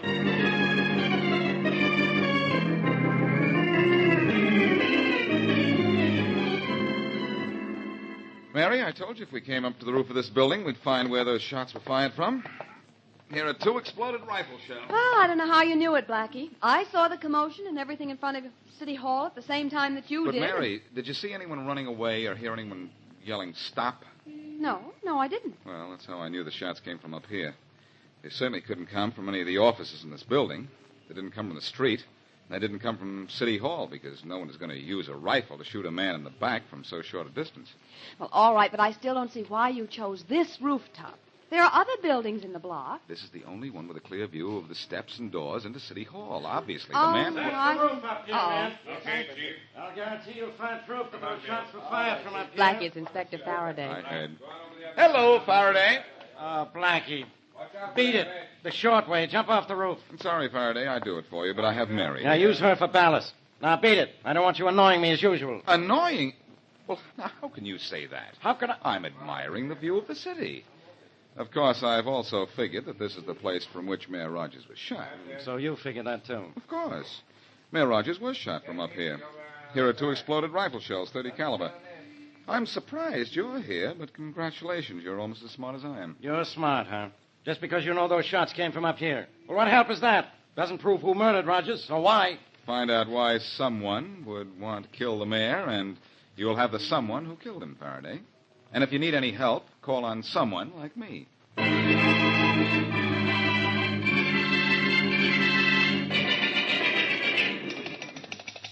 Hello? Hello? Hello, Johnson.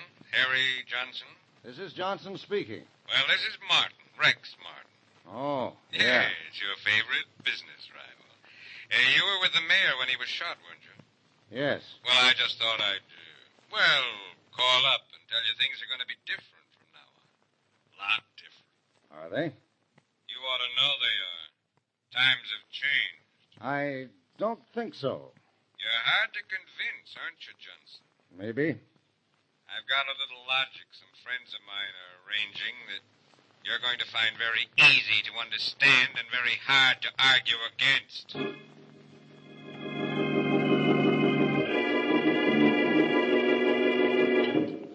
Harry, I wish you'd let me fix you something to eat. You didn't touch your dinner. I'm sorry, Anne.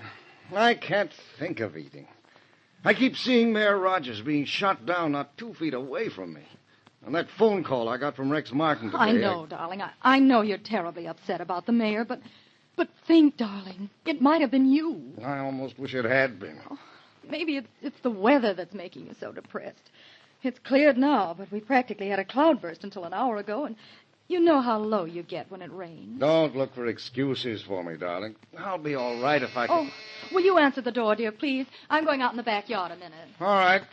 I hope this isn't company, Anne. I just couldn't face anyone tonight. If it's company, I'll be back to see to it that they won't stay long. Thanks. Yes? Are you Harry Johnson? Yes? Well, we got something for you, Johnson. What? A present? How do you want it? With mustard and piccalilli? Oh!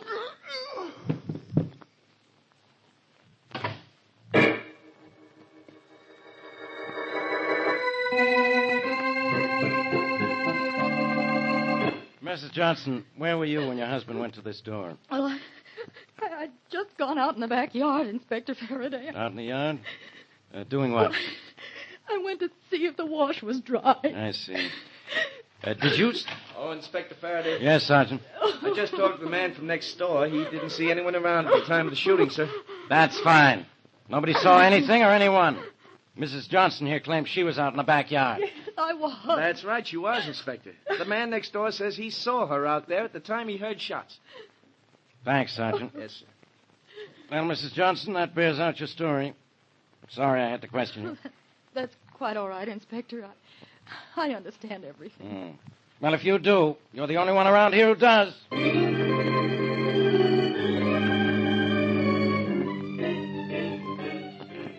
There's the city recorder's office at the end of the hall, Mary. Blackie, I hope you find what you're looking for. I think I will. Mayor Rogers was obviously shot by accident by the same person who later shot Johnson. That's why the bullet hit the mayor in the back of the head. He probably walked over to Johnson just as the gunman fired. But why was anyone gunning for Johnson? Because he was going to get a contract someone else wanted. If you know what you're talking about, and you usually do. I'm sure I know what I'm talking about this time, Mary. Well, here we are. Okay. Oh. Place looks empty. There's a guy in the back of the room there. Oh. Now we're going to find out all about a man named Rex Martin. I know he was Johnson's business rival. Blackie, if Rex Martin was in line for a big contract that you think Mr. Johnson was going to get, you're not going to be very happy. Johnson was going to get the contract, all right, and Martin may have wanted to stop him. Oh, you, may I see you for a minute? Sure. What can I do for you? I want to find out something about a contract. Sorry, mister, I'm not... This is important. I think it has some bearing on the Johnson murder case. I can't help you, mister. Look, all I want to do is to see the last city contract. That's private city business, mister, and none of yours. Look, son, there's no such thing as private city business. Rex Martin wanted that big contract, but Johnson was getting it, wasn't he? I'm not going to talk, mister. Maybe you don't understand. I'm Boston Blackie. Blackie? Well, why didn't you say so? Now, what is it you want to know?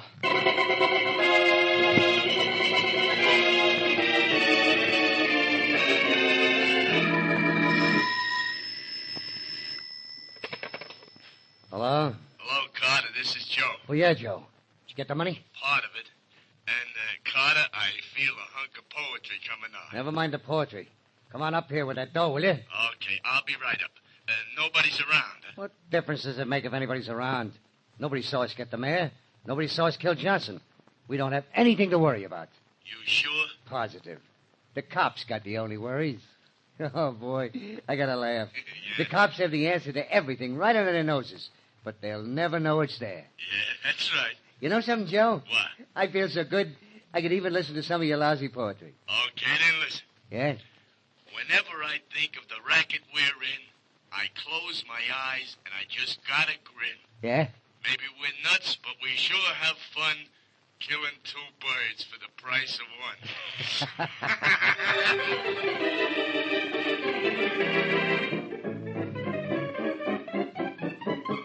Blackie, can't you find a better place to loaf than in my office? Now beat it. Can't you understand the mayor's been murdered? What's the matter with you, Faraday? Why don't you listen to me and pick up Rex Martin? He's the answer to this thing. What am I going to pick him up with? Radar? He's out of town. He won't be back till tomorrow. And I don't have any reason to pick him up. What's he got to do with this? You got a look at the last city contract, and you'll have a reason. I looked for it at the recorder's office, but couldn't find it. Yeah? I'll bet anything that it was going to Harry Johnson. And I know Martin's been trying for years to get a big city job. So when Johnson was due to get the contract, Martin had Johnson killed. Yeah, what about the mayor? Martin kill him, too? No, Blackie, stop trying to confuse me. Faraday, the mayor was killed by mistake. Look, ask Mrs. Johnson if her husband wasn't set for a big contract. She doesn't know anything about anything. She was at home when her husband was killed, wasn't she? She was out in the backyard. A neighbor saw her. She went out to see if her wash was dry. She's no help, and neither are you. That's what you think. What? I'm going to see Rex Martin when he gets back to town tomorrow. And then this case will be closed as tight as your mind.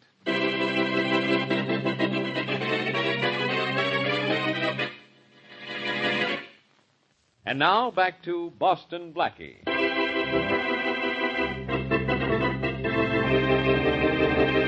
From a rooftop, a gunman named Carter and his partner Joe shoot and kill Mayor Bob Rogers as he walks out of City Hall with friends. Later, the same 2 men murder Harry Johnson, who was with the mayor at the time of the assassination. So far, neither Boston Blackie nor the police have any clue to the identity of the killers or reason why Johnson was killed. The mayor, obviously, was murdered by accident.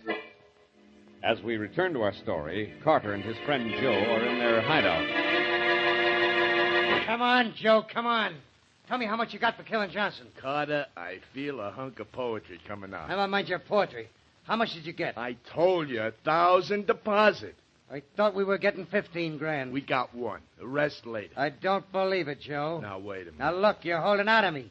And so help me if you are. Now, take it easy, Carter. You can bust bones grabbing a guy like that. And the bones will be in your neck if I ever found out that you... All right, let me go, stupid, and go answer the door. We'll take this up later. Anytime you like. Go on the door. Okay. Hello, Mr. Carter. Oh, Mrs. Johnson. Come in. Thank you. Joe, take off your hat. There's a lady present. Yeah, I know the lady. You like the job we did on your husband, huh? It was quite satisfactory. How about the police, Mrs. Johnson? Have you had much trouble with them? None at all, Mr. Carter. They asked me a few questions, but outside of that, nothing. They can't possibly suspect. Well, I sure hope not, lady. If you get caught, we don't get the rest of our dough. You'll get the rest of your money as soon as my husband's insurance policy pays off. Oh, that's why we only got 1,000 so far. When does the company pay, Mrs. Johnson? Well, it shouldn't take more than a few days. By the way, I heard arguing just before I came in. What's the matter? Oh, Carter here thinks I held out some of the advance you gave me. He claims it was only 1,000. I say it was 1,000? more. It was 2. Oh, 2, huh? Now, wait, Carter. Well, what do you know, Joe? Carter, Come here. Okay, Carter, it was $2 grand. I'll give you your half. You can't blame a guy for trying, now can you? You're not going to be able to try any Hey, longer. Mr. Carter, Joe, no fighting. Yeah, no We've done fighting. beautifully so far. Everything's perfect. Let's not spoil it. I'd like to spoil that guy's kisser. now, No, wait a don't minute. fight, you two. That's a mistake. You've made a slight error already. Killing the mayor? Yes, We made up for it, didn't we? yes. Now suppose you make up with Joe. The next mistake may not be so easy to correct.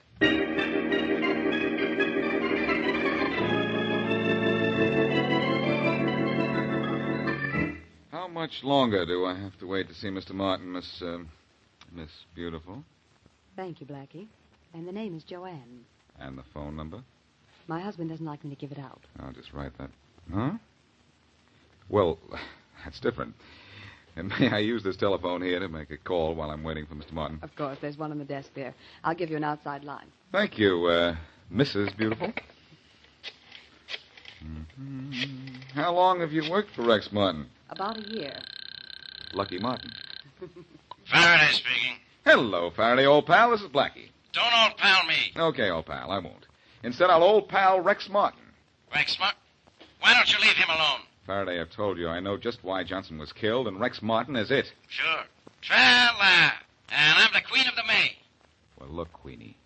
Johnson was killed by someone working for Rex Martin because Martin wanted a city contract that Johnson got, or was going to get. I told you that. Now I'll prove it. Oh, Blackie, Mr. Martin will see you now. Thanks, Joanne. I'll call you back in 5 minutes, Faraday. Yeah. Because I'll prove Johnson took a contract away from Martin and sew up your case for you when it won't take longer than that. This way, Blackie. Thank you. Mr. Martin, Mr. Boston Blackie. Come in, Blackie. That'll be all, Joanne. Yes, sir. Sit down, Blackie. No, thanks. I'd rather stand. Martin, are you in the habit of killing all your business rivals? What? What did you say? You heard what I said. Yes, I did. But I'm afraid you're in the wrong office. Or am I? You're the head of the wrong company, Martin. The company that didn't get a big city contract it wanted. Am I? You know you are. Johnson's company got it, or was about to get it.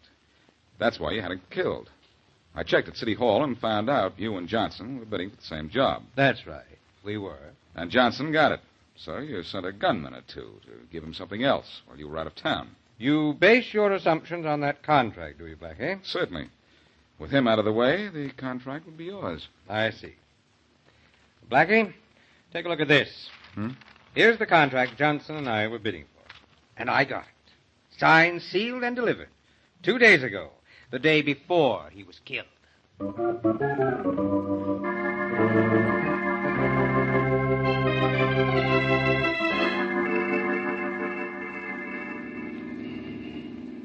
The shop I want is in the next block, Blackie. Yes, Mary, I know. You're really upset about this case, aren't you? The case is upset, too. Something funny about this somewhere, and I don't know what it is. Martin's not the man I want. Maybe your reasoning's been all wrong. Maybe. I know it's been all wrong. Here's your shop. Thanks. Pick me up later? Mm-hmm. When? Oh, in about an hour. I don't take as long to pick out a hat as you think. A hat? Again? Yes. What's wrong with the bonnet you bought the day Johnson was shot? I didn't buy one that day. It was raining cats and dogs. Remember? Oh, yes, of course. Well, I'll be... Mary, I've got it. You've just solved this case. I have. It wasn't only raining cats and dogs that day. It was raining clues. And I've been all wet for not figuring what happened till now.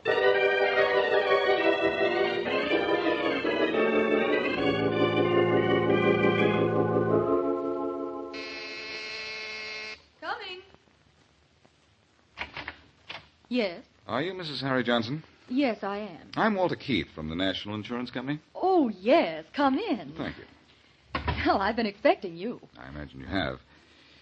I hope I haven't called too soon after your husband's unfortunate death. Oh, no, it's quite all right. I know these things have to be taken care of right away. Yes, they do.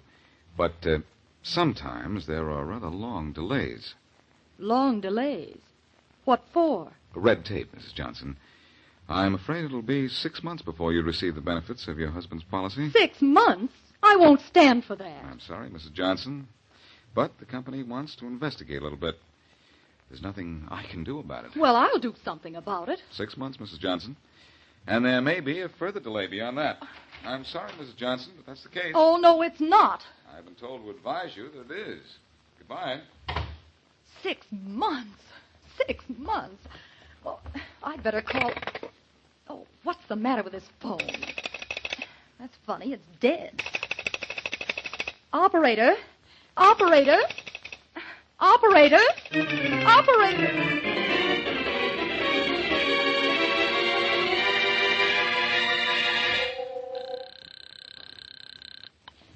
Hello? Mary, this is Blackie. Oh, hello, Blackie. Well, how did Mrs. Johnson take the news about her insurance? The same way she'd take a dose of medicine. She didn't know me, I'm sure of that. Only I hope my plan works. Oh, certainly a long shot, Blackie. But it's worth a try. She ought to come into the store to use the phone any minute now. I hope so. I think she'll be here. If she hired someone to kill her husband, she probably has to collect her insurance to make the payoff. So she'll have to report what I told her, that the payoff will be delayed. Maybe yes, maybe no. Well, there's no maybe about her using the phone at her house. I cut the wires before I went in, and she wouldn't dare use a neighbor's phone to call a killer. This is the nearest phone, and I am... Oh, here she comes now, Mary. In fact, she's going into the booth next to mine. It's the only other one. I'll call you back later. You mean much later, too, I know. Well, I hope you hear what you want to hear. Well, if she's making the call, I think Faraday and I will be making a call ourselves.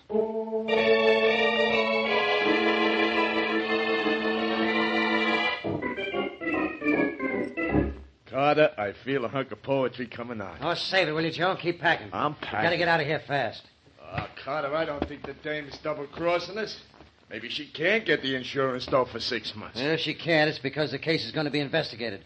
We're not going to be around when it is. You Come on, let's blow out of here. Uh-oh. See who it is. Okay. But don't open that door too much. You think I'm a dope?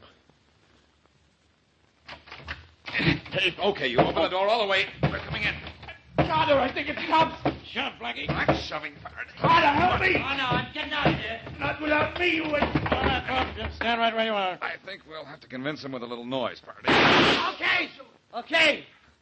I know you'll take better aim on the next shot. I'm through. We quit. Smart boy. Well, Faraday, here are your 2 killers. Glad to see you. Well, Carter, I think these guys are suffering from a case of mistaken identity. Oh, shut up, Joe. The mistake is all yours, Carter. Yours, too, Joe. Mrs. Johnson talked. Oh, yeah? We know you shot and killed Mayor Rogers and Mrs. Johnson's husband. So come on. I'm through with this case. And you're through for good.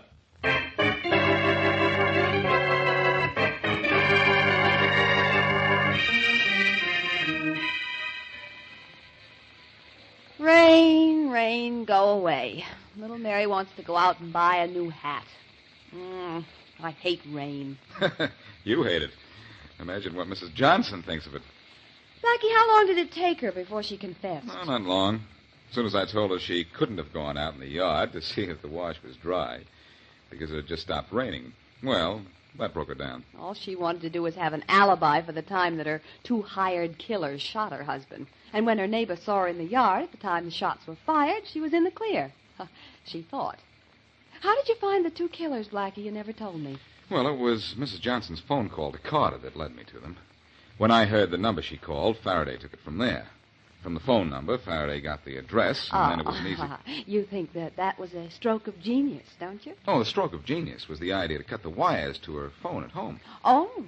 I had to force her to call Carter from a phone where I could hear her talking. But it really wasn't such a clever stunt. No, I wouldn't brag about that. Well, I want to do a little bragging. I gave you the hint about the rain when I didn't buy my hat the day of the murder.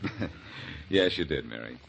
You know, one of the characters in this case had a yen for poetry. You know how he'd sum up this case? How?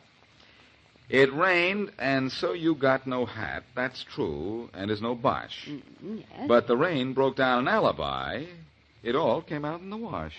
Oh, Blackie.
Broadway's My Beat, from Times Square to Columbus Circle, the gaudiest, the most violent, the lonesomest mile in the world.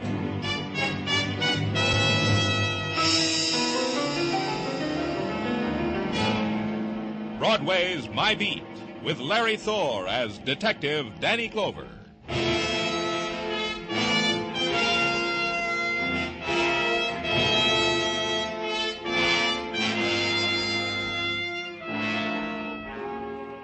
In the mid-afternoon light of Maytime, Broadway shimmers and languor walks the street. The dream walk, rhythm to the pulse of the sleeping neon, to the sun-warmed blues yawned out of loudspeakers, to the slow, erratic dance of the litter of night, held close, thrown away by a gutter wind. And with the rest of Broadway you stand and watch, or follow the crowd, and lend your heart to the whispered cry that this day, this time, will not get away from you. But it does. It always does.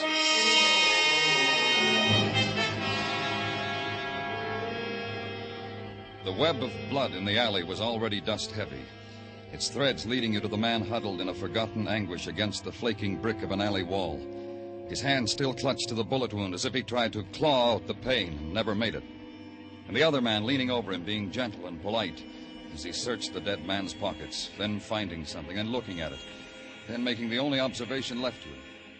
It's a nice day, wasn't it, Danny? What did you find, Muggavan? Found him like that, all broken up about the bullet in his chest. Tried to tell me why it was there.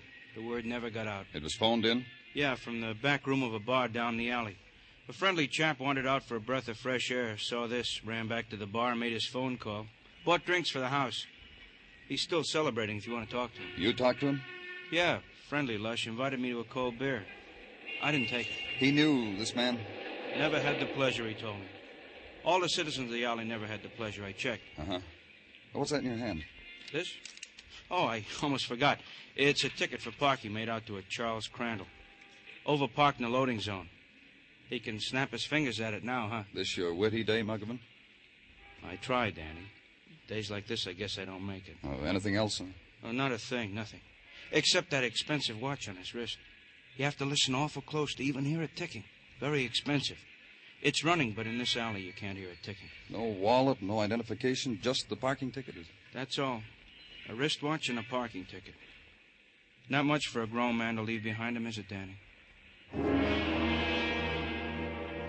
Then the alley, formerly known only to the chalk writers, the garbage collectors, and the shortcut homers, then the alley became cluttered with new faces, mostly scrubbed. The girl in the picture hat and the Pekingese, a maid in the baby carriage, the dad and his son. Mostly these, interspersed with enough men from the police department so that I could leave. I did.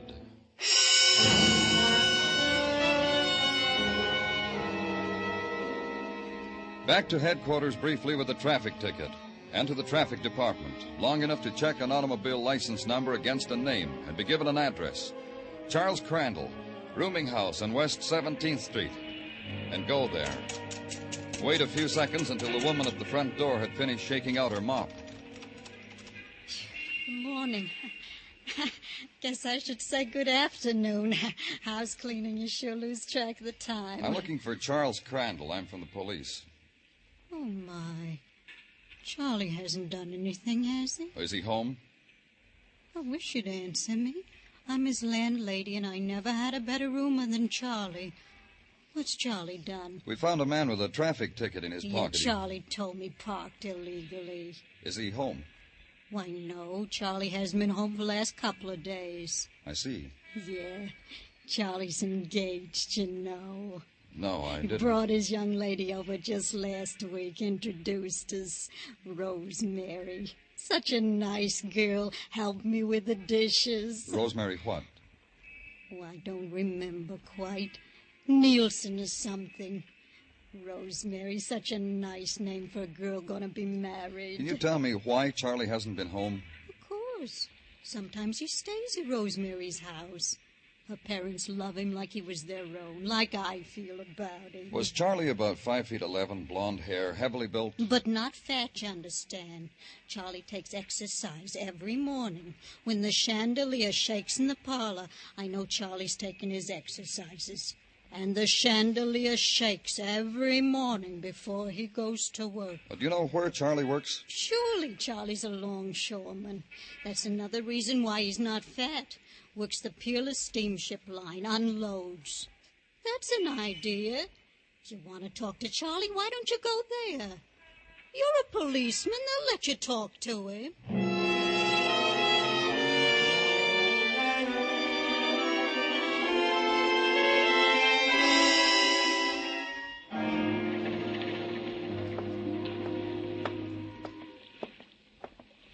The foreman said your name was Charlie Crandall. Yeah, that's right. I'm from the police. Oh, the parking ticket, huh? I'm not surprised. I am. I didn't think you were alive, Charlie. Come on.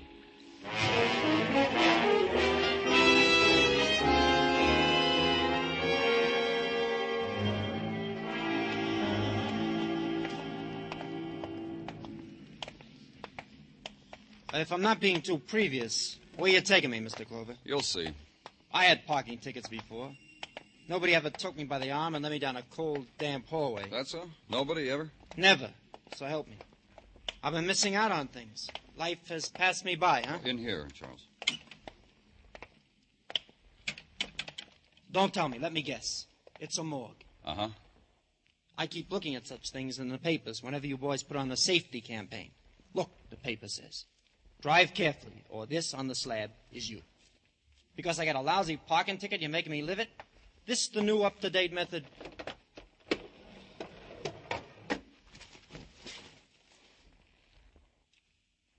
There's a chill in the air here. How come I'm sweating? Take a good look, Charles. I'm looking. I make you a promise. I will drive carefully, observing all the traffic signals, and I will never overpark in a loading zone again. Promise. Cross my heart. Gypsy blood oath if you want. You know him? Cover him up. Put him back.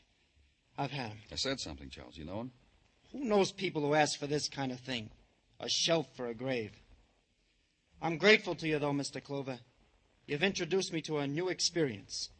You've given me a memory I never had before. We found this parking ticket on him, Charles. Yours. Huh?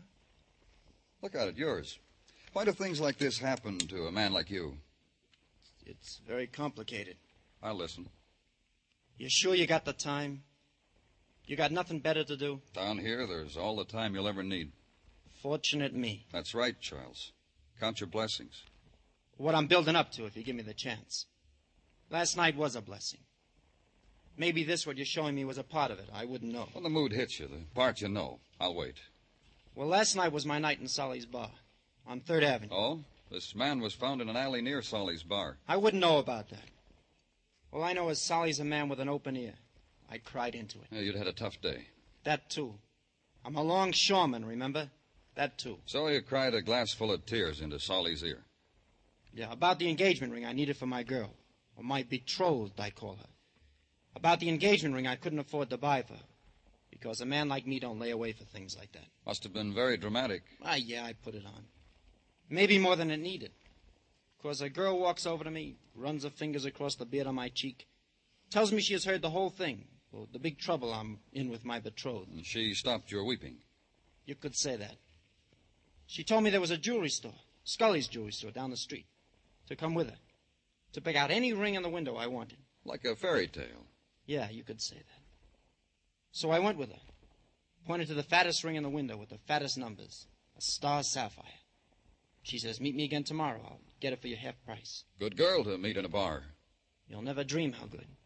After that, she takes me back to Solly's. Lets me exchange my other sorrows with her.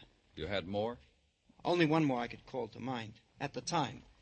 The parking ticket. Well, she says, give it to me. I know where to fix it. You believed her? I hear it's been done. And that's the last you saw of the ticket? The gypsy blood oath, if you still want it. Who was the girl? Helen, address Solly's bar on 3rd. Go to her, Mr. Clover. A girl like that can ease many sorrows. Just ask for Helen. They'll know. Don't thumb through any travel folders, huh, Charles? Why should I? I found a home here. Cover him up, huh, Mr. Clover? It's chilly in here. Solly's bar on 3rd Avenue, the boy had said. Go there and ask about a girl named Helen. because Charlie had given her a traffic ticket, and the ticket had turned up on one John Doe, dead on arrival. 3rd Avenue is a tenement 5 stories high and miles long. At 9 o'clock, the night is going full blast. The open-air card games for juveniles only, the doorstep trysting places. And every 7 minutes, the elevator screams. Somewhere between Comchu's Hong Kong hand laundry, special attention paid to pleated dress shirts, and the Blue Star delicatessen, cream soda and hot corned beef 2 bits, somewhere between there was Solly's bar. I walked in. What's yours, friend? Beer. Make it draft.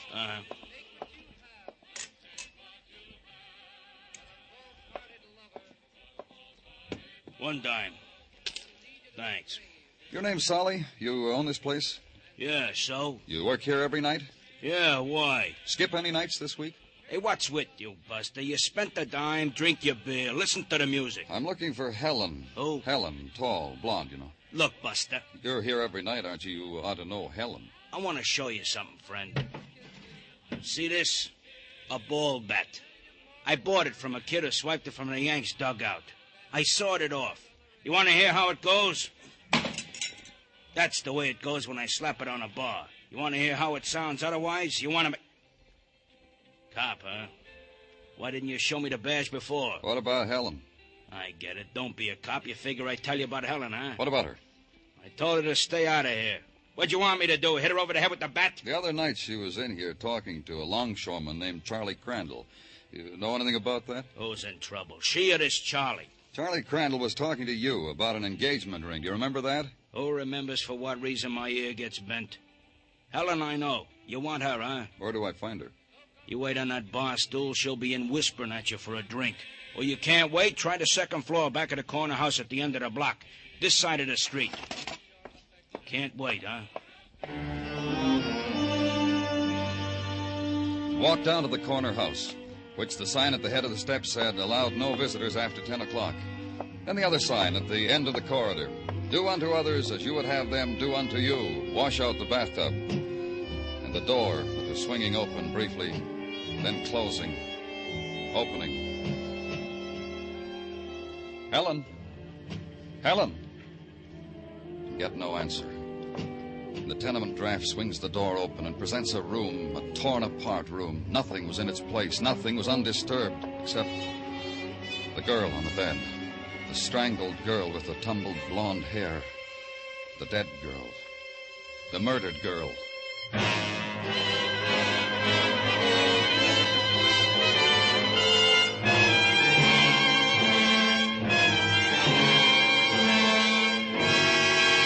You are listening to Broadway's My Beat, written by Morton Fine and David Friedkin, and starring Larry Thor as Detective Danny Clover. Anyone interested in an auto ride from Hollywood all the way to New York? A fella in Hollywood named Jack Benny has to make the trip. He's got a fine Maxwell automobile, and he's looking for someone who loves sharing the scenery and the expenses. For full details and fascinating highlights, be listening to CBS's Jack Benny Show this Sunday evening. And remember, Eve Arden as our Miss Brooks will be on hand, too.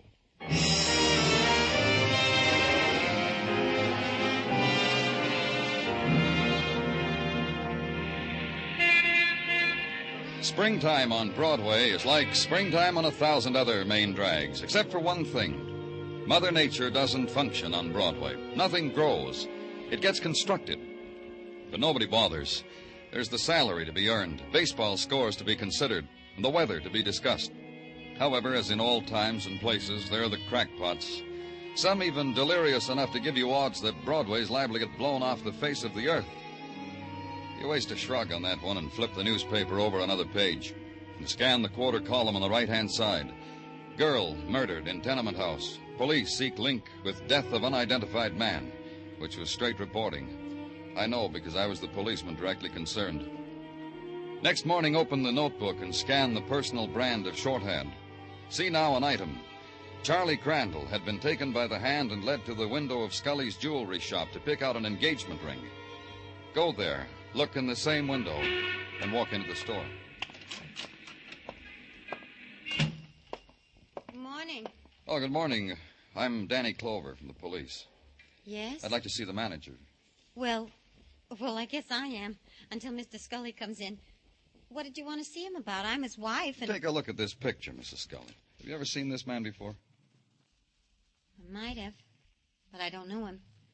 Personally, if that's what you mean. Maybe I've seen him someplace. Who is he? The man we've got in the morgue. Now, take a look at this picture. Young girl, also in the morgue. How terrible. Do you know her? She could be anybody. Somebody's sister or sweetheart. In the morgue. In a police morgue. Oh, what happens to people, Mr. Clover? What? My, look at him. Hello, honey, like it? Blue coat and brown pants. Well, it's different, George. I took my brown coat to the cleaners on the way to work. It got soiled. Oh, sorry, dear. This gentleman... Oh, this is Mr. Clover, George, from the police. And this is my husband, Mr. Scully. Oh, Mr. Oh, something I can do for you, Mr. Clover? Yeah, just take a look at a couple of pictures. Here, this one. Never saw him. Well, take a look at this. No, her either. Dangerous characters, huh? George, they're dead. They're in a police morgue. No, I don't know either of them, Mr. Clover. George. I'm talking to the gentleman, Louise. But I'll forget if I don't tell you now. My wife is forgetful, Mr. Clover. That's a good kind of wife to have. What is it, dear? Mrs. Reed was in here for her diamond brooch. I couldn't find it. Well, why not? Why couldn't you find it? Mrs. Reed was furious. You promised her you'd have the catch repaired by this morning. Well, it's ready. Why couldn't you find it, Louise? I looked. It's not there on the repair rack. I looked all right, but I couldn't find it. Call up Mrs. Reed and tell her your husband's here, Louise. Tell her to stop in for a brooch. Well, do it, Louise. You're not missing anything from this shop, are you, Mr. Scully? Missing what? I don't know. I don't understand what you're talking about. A robbery, anything like that? You're joking. If I had a robbery, I'd know I'd been robbed, wouldn't I? You want anything else, Mr. Clover? No? Then you'll pardon me, won't you? Sure you will.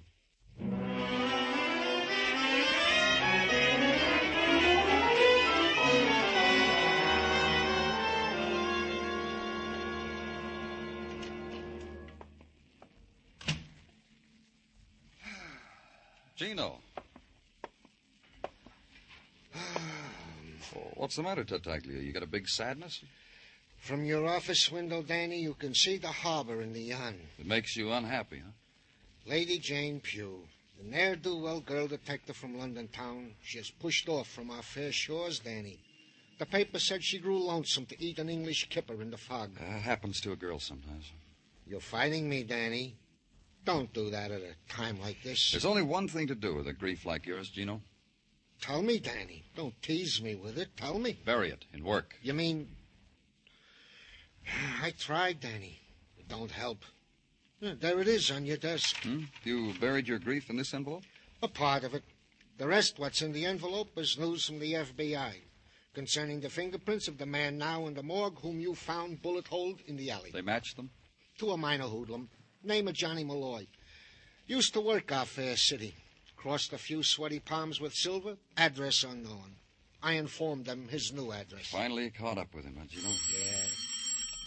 Danny Clover speaking. This is Rosemary Nelson, Mr. Clover. Can you come to our house right away, please? Who did you say? Rosemary Nelson. I'm Charles Crandall's fiancée. He told you about me, he says. It's about the ring he gave me. The engagement ring. I don't want it. Nor him anymore. Please come. What's your address, Rosemary? The brownstone with the marble stoop. 1827 West 58th. You'll be here? Right away. You going out, Danny? You mind? If you want to leave me alone with a memory, it's all right. Go ahead, Danny. I'll be all right. I've been alone before. Bye, Danny.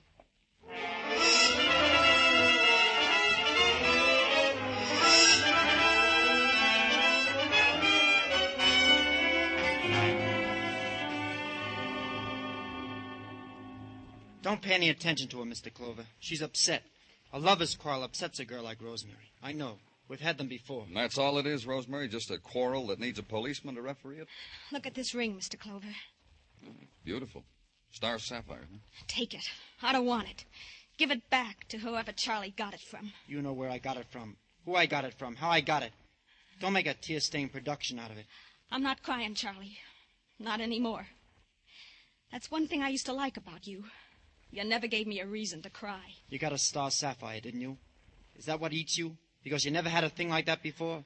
Because the star shoots pains through your head? Leave me alone. Just you leave me alone, you hear? Rose, honey. Where'd you get the ring, Charles? Honey, Rose, baby, listen to me. I told you I'd tell the police. I dropped into Scully's jewelry store a little while ago and noticed a little square, clean place in the window, like where a ring box had been. This the ring, Charles? Yeah. You need an engagement ring, lonely man. Take it. Looks like I don't need it anymore. Helen Griffith get it for you like she said she would? Half price and everything? Half price and everything. You could go ask her. Except I read in the paper she's dead. So you'll have to take my word for it, huh? You were with her. You were with her. And she sold you the ring. And now she's dead and you want me to wear it. Get him out of here. Get him out. Yeah. Why don't you do that, Mr. Clover? It ain't the same between Rosemary and me anymore.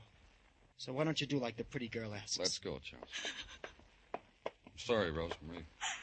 Oh, leave me alone. Just you leave me alone, you hear? What are you waiting for, copper? What is it? Come on.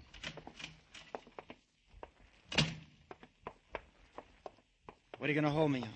Suspicion of murder? Until they come up with a new one. Danny? Danny! Over here in the squad car. Woman down at headquarters, Danny, turning the air blue with complaints about Scully the jeweler. Says he... Tell us about it on the way down, Muggavan. It'll pass the time for all of us. You, me, and our boy, Charlie.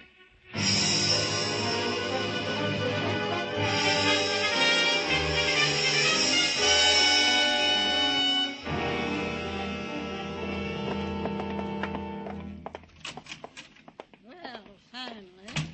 This is Danny Clover, Miss Christie. What am I supposed to do? Put 2 fingers in my mouth and whistle? You made a complaint about a jeweler named Scully. What's the complaint? Don't talk to me like that. What is this, Muggavan? I'll handle it for you, Danny. Now, look, Miss Christie, you told me something about a watch and about Scully's jewelry store. I want you to tell Mr. Clover. What's the matter? You got amnesia, Sonny? Please tell him. It's about my layaway plan. Whirl that around for a while. Danny, this is a mad dream. We lost that one, Muggavan. Try another move. Miss Christie. I told you it's my layaway plan. My layaway plan. You mean you bought something for Mr. Scully on a layaway plan? It dawned on you, boy. What did you lay away, Miss Christie? A watch for a man's wrist. I'm courting. Figured a bull of it make him happy. You still haven't told us what the complaint is. That's Scully. For 11 months now, been paying down on the watch, see? Come in with the last payment in my hot little fist, no watch. Scully tries to sell me another one. That watch have a gold face, gold wristband? And if you flip open its back side, there's 17 jewels visible to the, if you'll pardon the expression, naked eye. Hey, Danny, that sounds like the watch we found on that guy in the alley. Yeah. Entertainer, Muggavan. You heard what the man said, Sonny. Entertainer.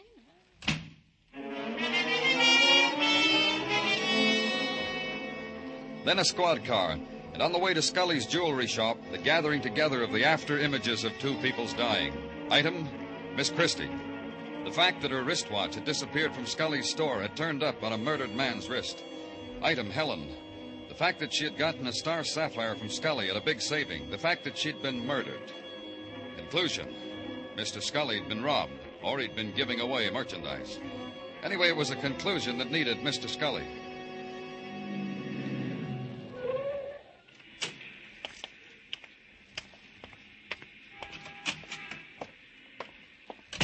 What can I... Oh. Hello, Mr. Clover. Is your wife here, Scully? In the back, sorting stock. Get her. Well, if it's important, Mr. Clover, but she's busy. Get her. Mr. Clover... Well, all right. Louise? Louise, come here for a minute. I haven't finished the stock, George. Leave it and come here. Mr. Clover wants you. Who? Mr. Clover, you remember, the policeman. Well, tell him to come back, George. If you stop me in the middle of the stock, I'll forget what I've done. Don't worry about it, Mrs. Scully. It won't take long. Well, what do you want? I told you I couldn't recognize those people. I know. Your husband couldn't either. What's the matter? Don't you believe us? Yeah, don't you believe us? Tell me something, Mrs. Scully. Did your husband ever locate Mrs. Reed's diamond brooch, the one that needed the catch fixed? Well, why ask her? Ask me. Yeah, I found it. You mean I found it, George? You remember we laughed when I found it in the repair case after looking there a dozen times. I just couldn't understand it. Because when you looked a dozen times, it wasn't there. Tell her where it was, Scully. What are you trying to do to us, Clover? Tell her where the brooch was, Scully, and the wristwatch, and the star sapphire ring. Oh, my. He's crazy, Louise. I don't know what he's trying to do. Oh, my. George. Well, George, I'm not going to lie for you. You might as well know that. After all, you've done something wrong. I know I'm a plain woman, George, and I'm in my 40s, and I make myself forget a lot of things. But not this, George. She doesn't know what she's talking about. You lied to me, George Scully. You said you took your coat to the cleaners, and you never did. When I was in there today, the cleaning man asked me about you. Said you hadn't been in for such a long time. I told you a little white lie, Louise. I lost my coat. You must have lost the keys to the store, too. Is that why we've been using mine? Is that how that hoodlum Johnny Malloy looted your shop, Scully? He walked in and took your coat when you had it off. Well, when it's hot, a man takes off his coat. But your keys were in the pockets. Why didn't you report it to the police? Because you were with that woman again, weren't you, George? That's why you couldn't report it. But I was only drinking with her in a bar. I don't care what you were doing. After all, you promised me. Louise, I lied for you about the pictures. But I'm not going to lie anymore. Not about her, even if she is dead. Louise? What do you want me to say? I don't know. Tell her you killed Johnny Malloy, only he didn't have the loot. He'd already given it to Helen, so you had to strangle her to get it. And you got it. Hey, I don't know what got into me, Louise. I didn't want you to know. It was such a beautiful night. I was walking along. I stopped to light my pipe. It was in front of the bar, and I heard a tap on the window. It was Helen. She waved me in, and I just didn't want you to know. But you promised you wouldn't. And now look at you. George Scully. You're a murderer. I think we better go, Scully. Louise, you gotta help me. We'll get a lawyer. He'll tell you what to say. I won't lie, George. I just am not going to lie anymore.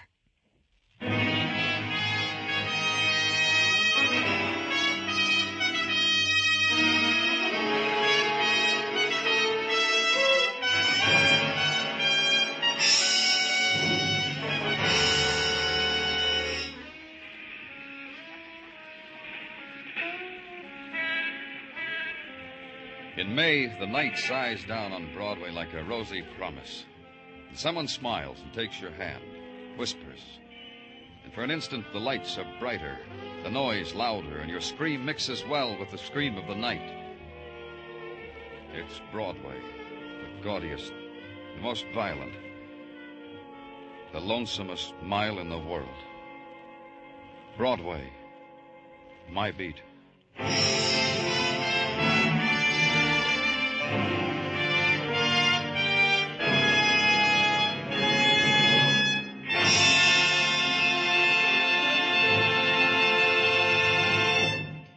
Broadway's My Beat stars Larry Thor as Detective Danny Clover with Charles Calvert as Tartaglia and Jack Crucian as Muggavan. The program was produced and directed by Elliott Lewis with musical score composed and conducted by Alexander Courage. In tonight's story, Lou Merrill was heard as George Scully, Jeanette Nolan as Louise Scully, and Adam Williams as Charles Crandall. Others in the cast were Peggy Weber and Joy Terry. Say there, Sing It Again's current phantom voice is really a phantom. For the past 2 Saturdays, she's mystified everyone Jan Murray's called in his coast-to-coast Sing It Again phone. Tonight, Jan may call you. If you can name the phantom, she's worth $3,000 in cold, hard cash. So stay tuned now for Sing It Again, which follows immediately on most of these same CBS stations. Joe Walters speaking. This is CBS, where you laugh at Jack Benny every Sunday night, the Columbia Broadcasting System.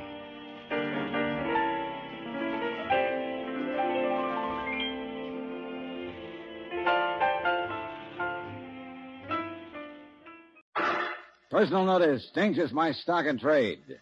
If the job's too tough for you to handle, you've got a job for me, George Valentine. Write full details.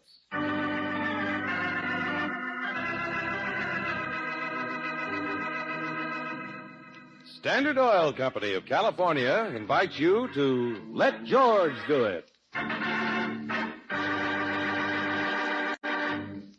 In just a moment, we'll begin tonight's adventure of George Valentine.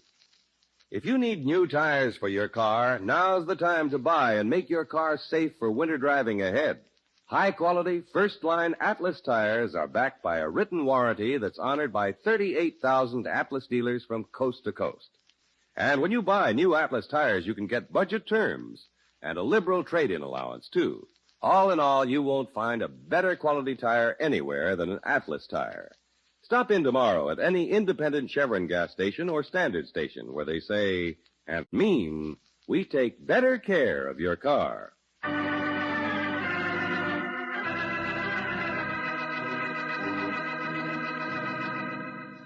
And now, tonight's story, The Dead of Night, a transcribed adventure of George Valentine.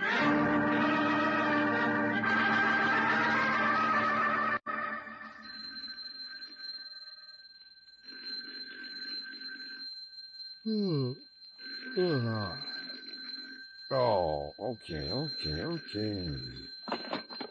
Hello. Mr. Valentine? Huh?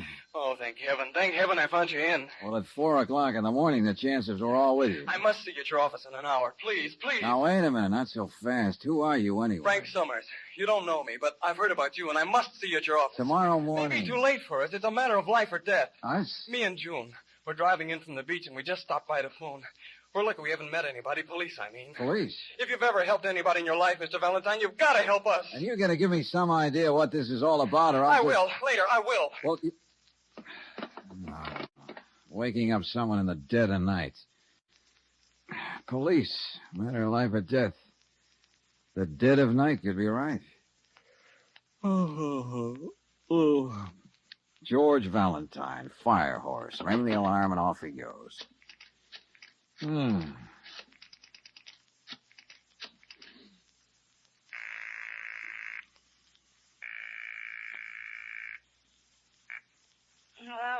Whither thou goest, I goest. Huh? Oh, George, what? Just quoting an old friend. Meet me in the office in an hour, Brooksy. Oh, but George. Bye, old friend.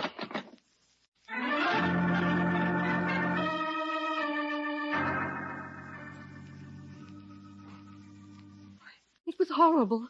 That voice on the phone. It was horrible. Oh, please, June, this is no time to go to pieces. It certainly isn't. Did I hear you say your name is Mrs. Milburn? Yes, that's right. And, Mr. Summers here? A friend. A good friend in need. Oh, I see. How's the coffee coming, Brooksy? I think we can all use some. Here we are. Ah, good. Oh. Please start from the beginning, June. But it was about midnight. I'd just fallen asleep and the phone rang. It was a man. Someone I don't know. The voice. You remember anything about it? No. It was just, dead sounding. No emotions, no variations, just droned on in the night. And just what was it he said? Your husband is dead, Mrs. Milburn. And you're going to die for his murder. You have no way out. You can do nothing to stop it. Just that? Yes. At first, June thought it was some sort of weird joke. Yes, that's right. I'm separated from Mr. Milburn, but I know he has no enemies. Nobody would want to hurt him. I wonder if such a man exists anywhere. I sat there alone in the house with just the waves crashing outside, and I got more and more frightened. So I telephoned Mr. Milburn's house. It's also a beach house, some 10 miles down the coast, and there was no answer. He could have been out. Oh, Bert hardly ever stays out late during the week. He likes to get up early. I got more and more panicky, so I called Frank in town. I saw how upset June was, so I said I'd stop by Mr. Milburn's place and check. And did you? By the time I passed there, I saw a couple of police cars in front of the house, and some men were taking pictures.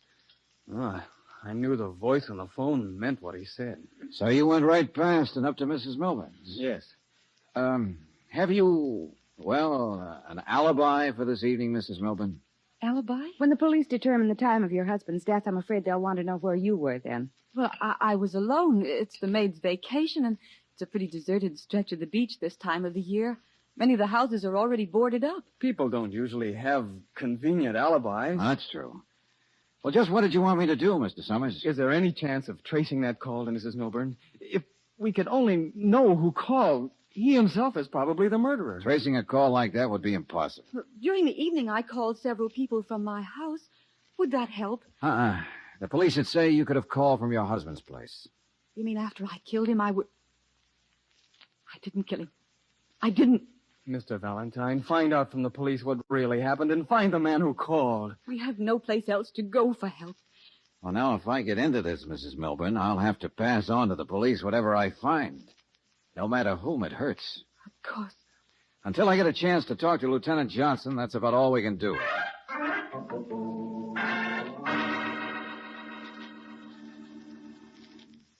This interest in Milburn's murder, Valentine, are you sure it's what you called it?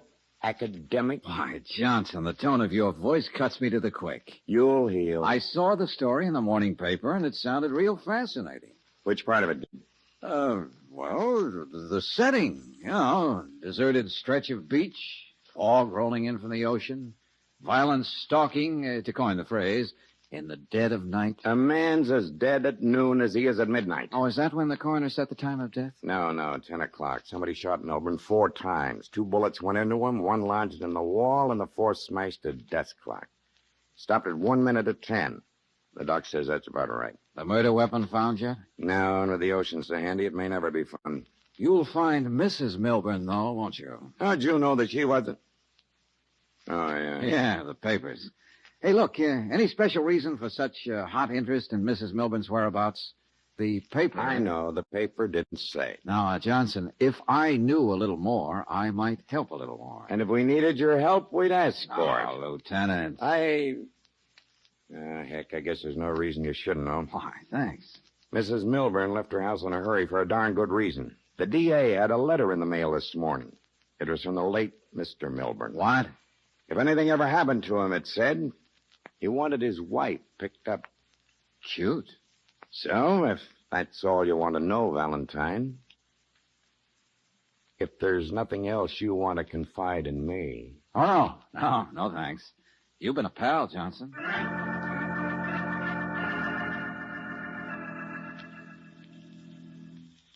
Yes, Mrs. Milburn, I know I'm late, but I had some dodging and weaving to do. What's that? What are you talking about, George? Well, Lieutenant Johnson is developing a very suspicious streak, Brooksy. He had a man following me. I had a real job losing him.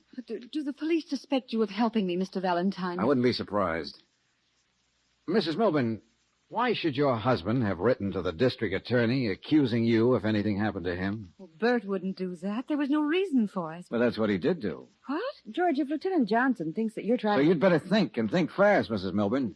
Anything you can think about for an alibi. Well, I have none. I told you I called a few people, Frank but Summers. Just what does he mean to you? Well, he was Bert's secretary, and Is he the reason why you and Mr. Milburn separated? Just one of the reasons. Bert was mean and jealous. We've been drifting apart for a long time. Whoever killed Mr. Milburn must have been very sure you wouldn't have an alibi. Did Frank Summers know you'd be home alone last night? I guess so, but you don't think... Well, I'm just thinking out loud. Did Frank call you last night? Early. About 8 o'clock. Oh, wait. What? Mrs. Raleigh, the judge's wife. Yeah, Judge Paul Raleigh, yeah? We're on the same committee on the Charity League. She telephoned me at 10 o'clock last night. Are you sure? Yes. Yes, she said she'd check with me about a meeting. She was going to the theater. Said she would call me during the intermission. That could do it. Uh-huh. Well, a call coming to my number can be checked, can't it? I can sure enough find out.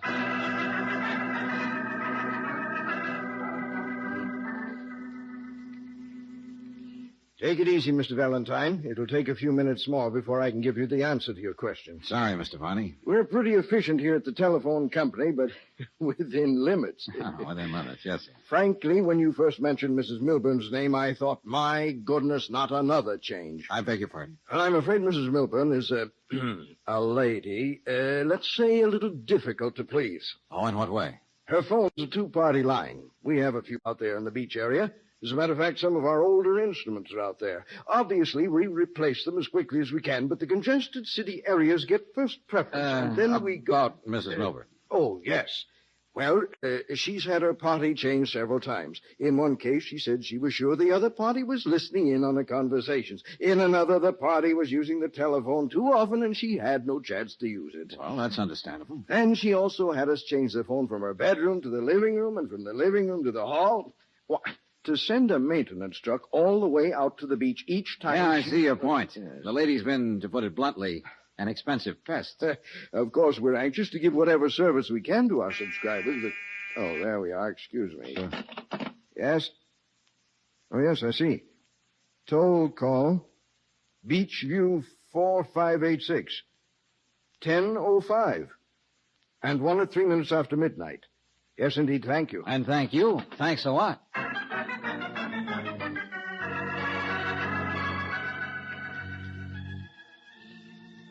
Yes. Uh-huh. Well, it was very kind of you to phone me back, Mrs. Raleigh. No, thanks. That's all I wanted. You did call Mrs. Milburn last night from the theater at 10. Oh, you've been a great help. More than you know.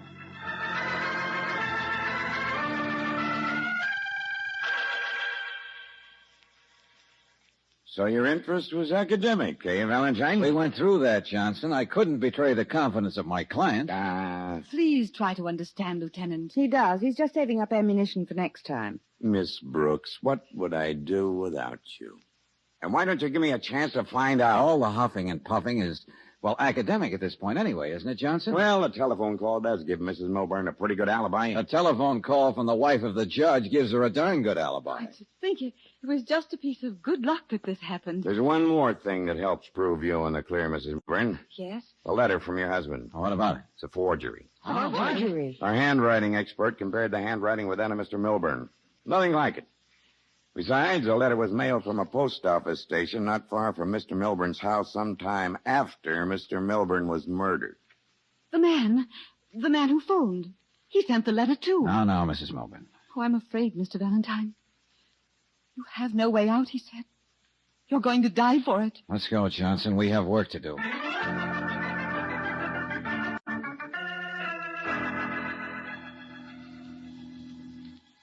If you'll stop sputtering, Mr. Doremus, I'll explain to you why Sergeant Collins detained you here. I'm an attorney, Lieutenant, and I assure you I know my rights. I left orders that anyone who showed up here at Milburn's place be held for me to see. And so, here we are. I was Mr. Milburn's attorney and friend, I might add. So obviously I came out to see if I could be of any help in finding his murderer. Well, then that's just fine. You can tell me what you know. You have suddenly become a bit close-mouthed, Mr. Doremus. Because I find it unpleasant to implicate anyone, even anyone I haven't particularly liked for a long, long time. You'd better be more specific. I mean Mrs. Milburn. What is your particular reason for pointing a dainty finger in her direction? Well, she stood to benefit greatly by Mr. Milburn's death at this particular time. Meaning? Mr. Milburn was about to change his will, and leave his wife completely out of it. However, there's one thing that puzzles me, to be completely honest. To be completely honest is very desirable. Milburn told me I'd be the only one to know of his plans. He would tell nobody else, especially Mrs. Milburn. You sure? I'd swear to it. Milburn spoke to me on the telephone only, and I told nobody. So, Mr. Doremus, there's really no reason for you to think that Mrs. Milburn's an ambitious, driving woman. She made Mr. Milburn's life miserable, and she had an eye on young Frank Summers. It became so obvious that Mr. Milburn and Summers had a big fight. Go on. That's very interesting. Well, I might be prejudiced, but in this case, I'd nominate Mrs. Milburn first, Frank Summers second. And yourself third, Mr. Doremus? Why, how dare you? There are only 3 people involved in this big mystery. For the time being, we can't leave any of the 3 out of our thinking. Now, can we?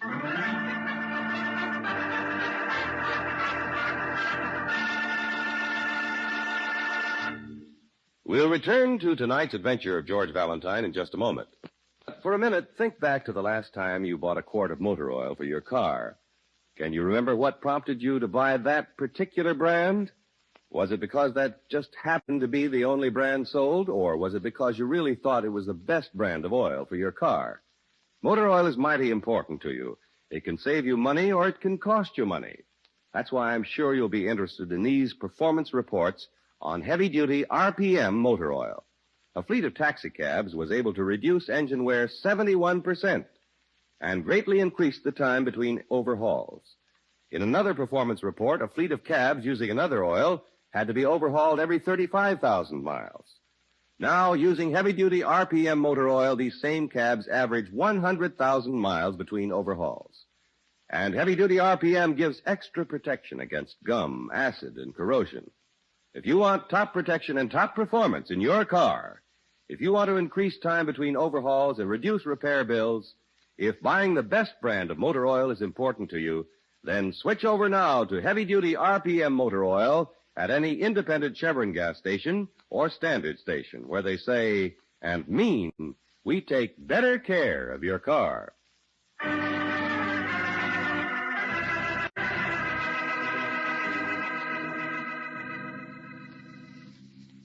A brutal murder in the dead of night. A lonely beach house in which violence flares up for a brief moment and then, like a stone thrown in the nearby ocean, leaves widening circles of suspicion. The leading actors?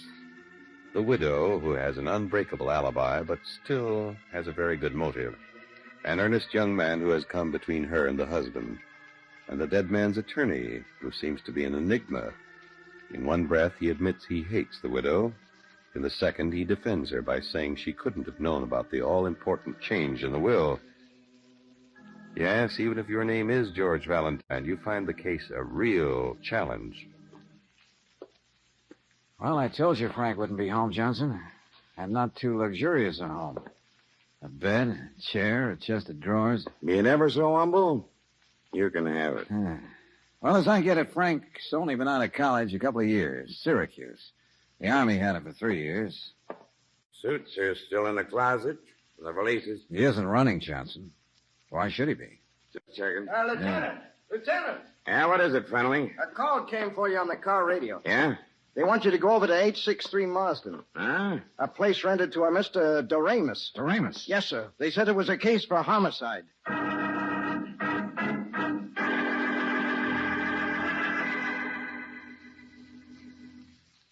No fingerprints on the other guys, huh? No, sir. Wiped clean. Doremus was having a drink with somebody. Then they had a quarrel, a big fight. Yeah, chairs turned over, lamp broken. Is the doc on his way? Yes, sir. I'll check again. Yeah, let's see what we can find. Uh-huh. Nothing much in the pockets. Keys, some money, handkerchief, wallet. Let me see. Sure. Nothing much in his jacket. Beachview 4586, Beachview 3959. What? Mrs. Milburn's telephone number, and the number of the telephone in Mr. Milburn's house. So what? He was their lawyer. So he had their numbers. I know. That's funny. They're written on a page torn out of a calendar. A page dated today. That's nice, but... Huh? What did you find? Doremus's hand. Huh? Clutched right in his hand. What is it? Phi Beta Kappa key, Syracuse. Come on. Now we're going to look for Frank Summers for real.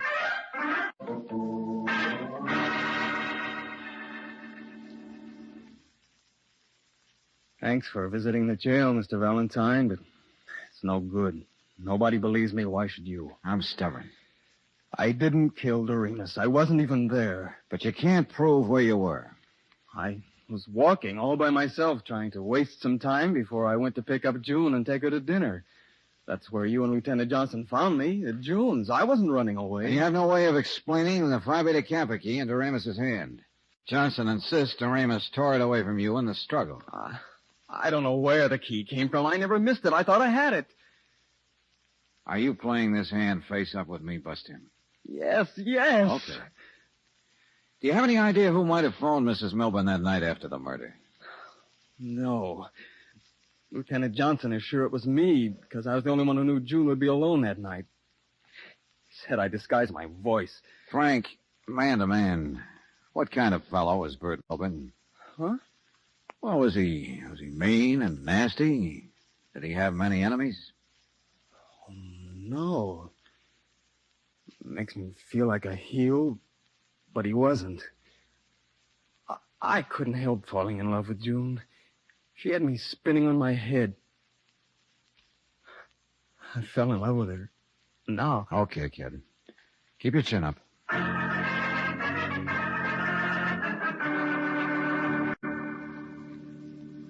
George, let's get out of here. We can't just sit here in the office all evening. I gotta think, Brooksy. There's something about this case that sounds as phony as a lead quarter. The case is closed. Why, Johnson has enough evidence on Frank Summers to lock the cell and throw the key away. Sure, I know. Oh, I feel sorry for Mrs. Milburn. Her first husband and then Frank. She just sat there in Johnson's office stunned. Yeah. You're not even listening to me, George. Well, might as well try out this new typewriter ribbon. Now is the time for all good men to come to the aid of their parties. Now is the time for all good men to come to the aid of their parties. Party. What? That's it. Oh, Brooksy, you're wonderful. You're the smartest, the most talented. Yeah. Don't argue. Just hang on.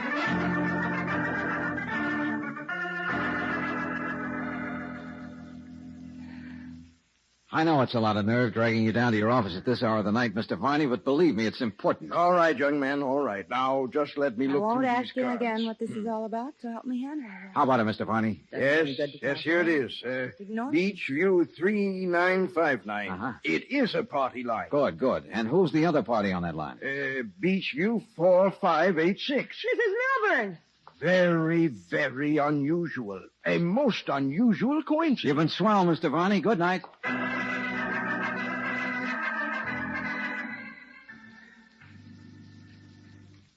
Yes, Lieutenant Johnson, we just finished the report in the Doremus case. What does it show, Doc?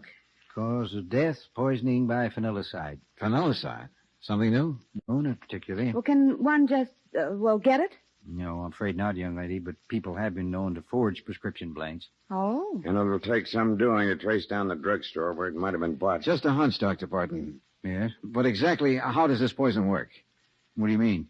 Well, it doesn't work slowly, the way some poisons do, huh? It works instantly, doesn't it? Well, yes. As a matter of fact, it does. It had to be something like that. Listen to this, Johnson. Just how quickly does it work? Every muscle in the body becomes rigid, all at once. But, George, what are you driving at? You get it, don't you, Lieutenant? If Doremus's fist was clenched like that at the moment the poison took effect, how did that college key get into his hand? It was forced into it. And certainly Frank didn't do it. Come on, let's go to the jail and talk to him once more.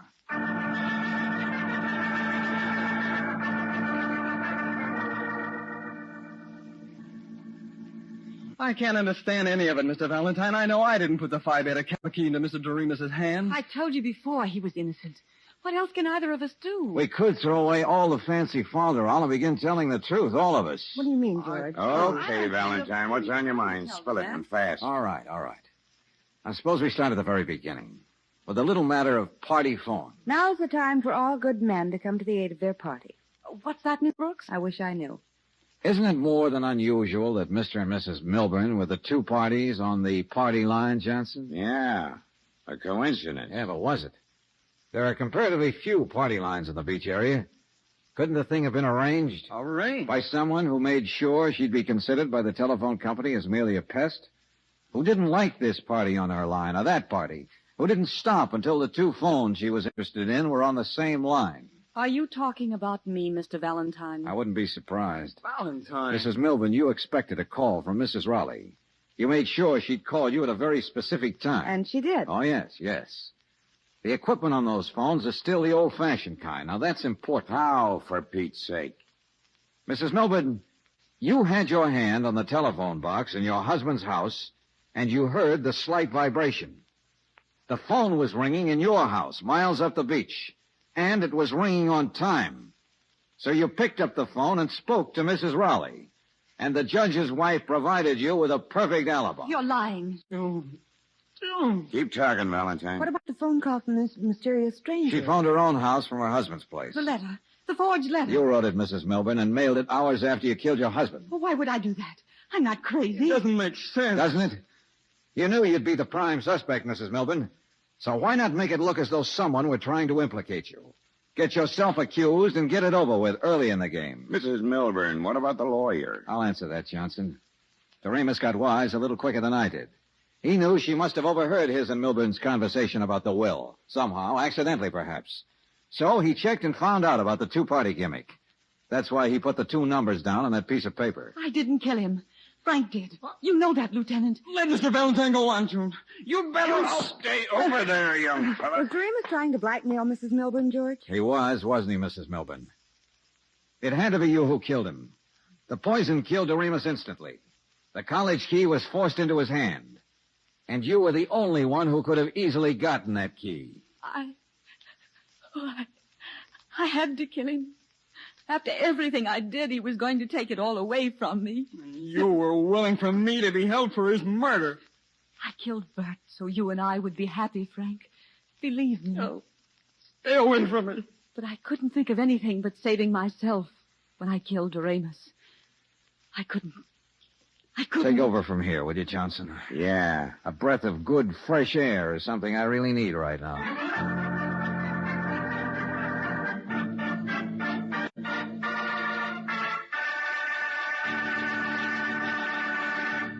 If it's peak performance you want from your engine, then it's Chevron Supreme gasoline you want in your tank. With Chevron Supreme, you get not 1, not 2, but all 8 high-performance qualities. Quick starting, fast warm-up, smooth acceleration, area blending, anti-knock, vapor lock prevention, economy mileage, and full power. Your engine needs all 8 to do its best. So if driving's a chore, get the gas that gives you more. Fill up with Chevron Supreme gasoline at any standard station or independent Chevron gas station where they say and mean we take better care of your car.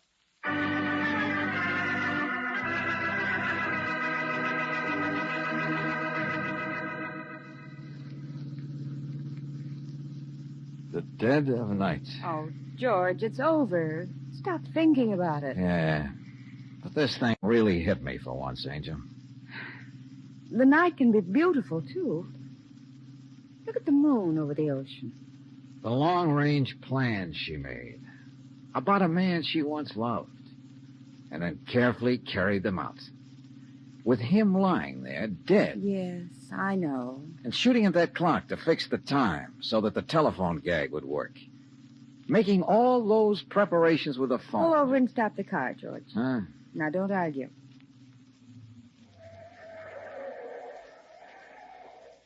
You're tired and cynical and discouraged. And you don't believe in womanhood at all, do you? You need consolation and proof that you're wrong.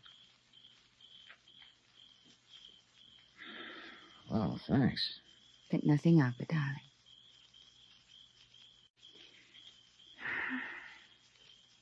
Now is the time for all good women to come to the aid of their party.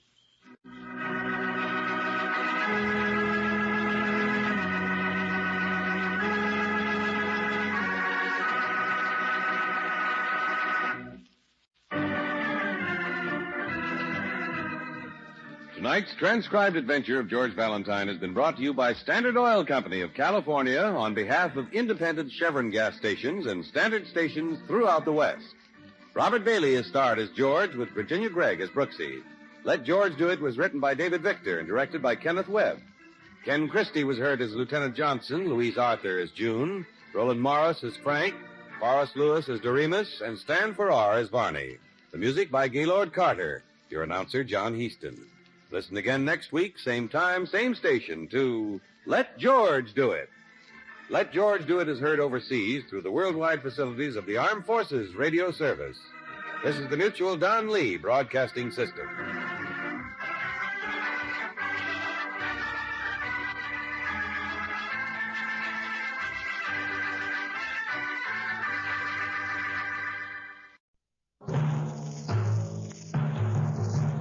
Night Beat.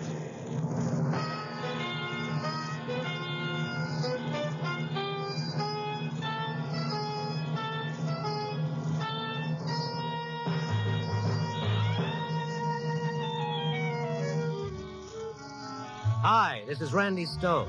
I cover the night beat for the Chicago Star. Stories start in many different ways.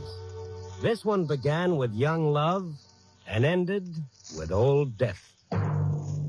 Night Beat, starring Frank Lovejoy as Randy Stone.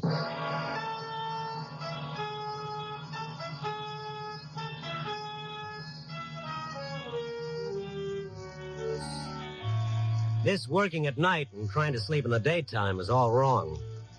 It's getting so lately, my only contact with sunshine is my friendly little bottle of vitamins. The kind of tan you get from munching on a fistful of vitamins is nothing, believe me. Tonight, leaving that ever-loving bed was really a chore.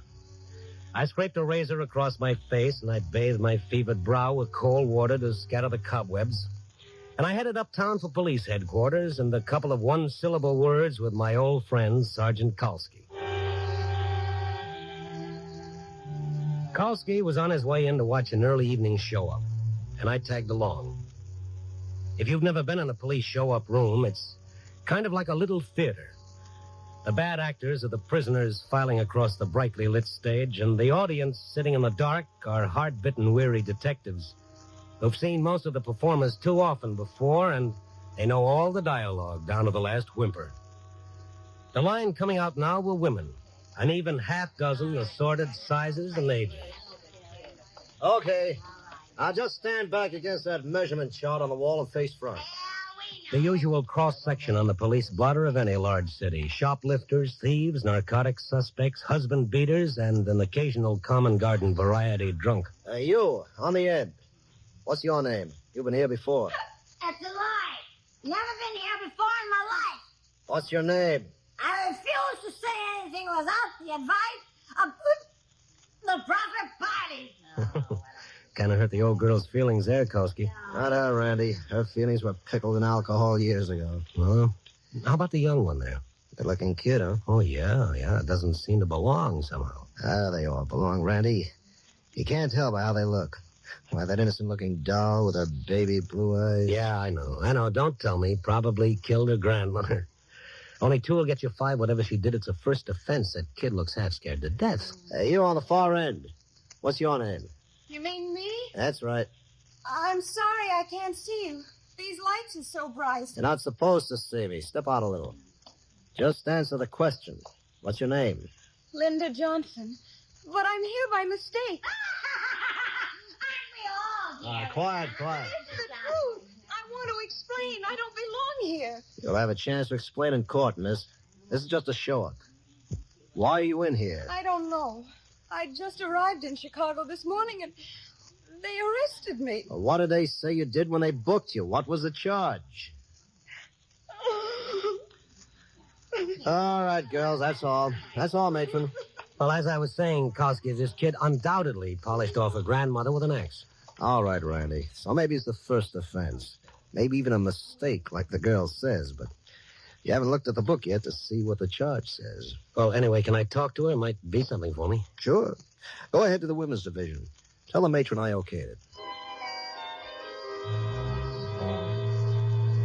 Maybe it's got something to do with the stars, the zodiac sign I was born under. But I've always been a sucker for 3 things that spelled trouble.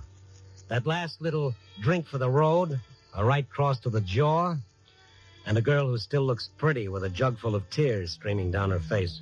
You'd think a fella'd know better. Oh, well. I went around to the women's division for a close-up of the kid with the misty eyes. There was a lady cop at the desk.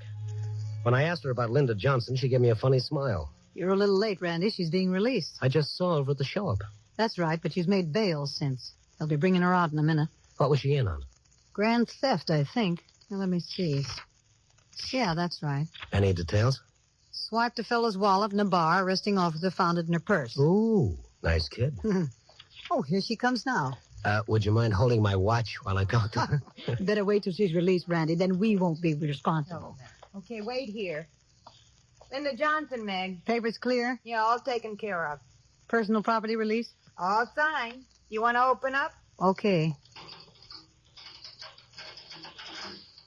I guess that's it, Miss Johnson. You can go now. You mean you're letting me go? That's right. Until the hearing. Tomorrow morning, 10 a.m., Department 5. Released on bail. Oh, but I don't have enough money for bail. They said it was $500. It's all paid. Bonding company posted bail half an hour ago. Oh, but there must be a mistake. Who paid it? I don't even know anybody in Chicago. Well, somebody evidently knows you, honey. And pretty well, too. But who? Don't you really know? Oh, no. It's crazy.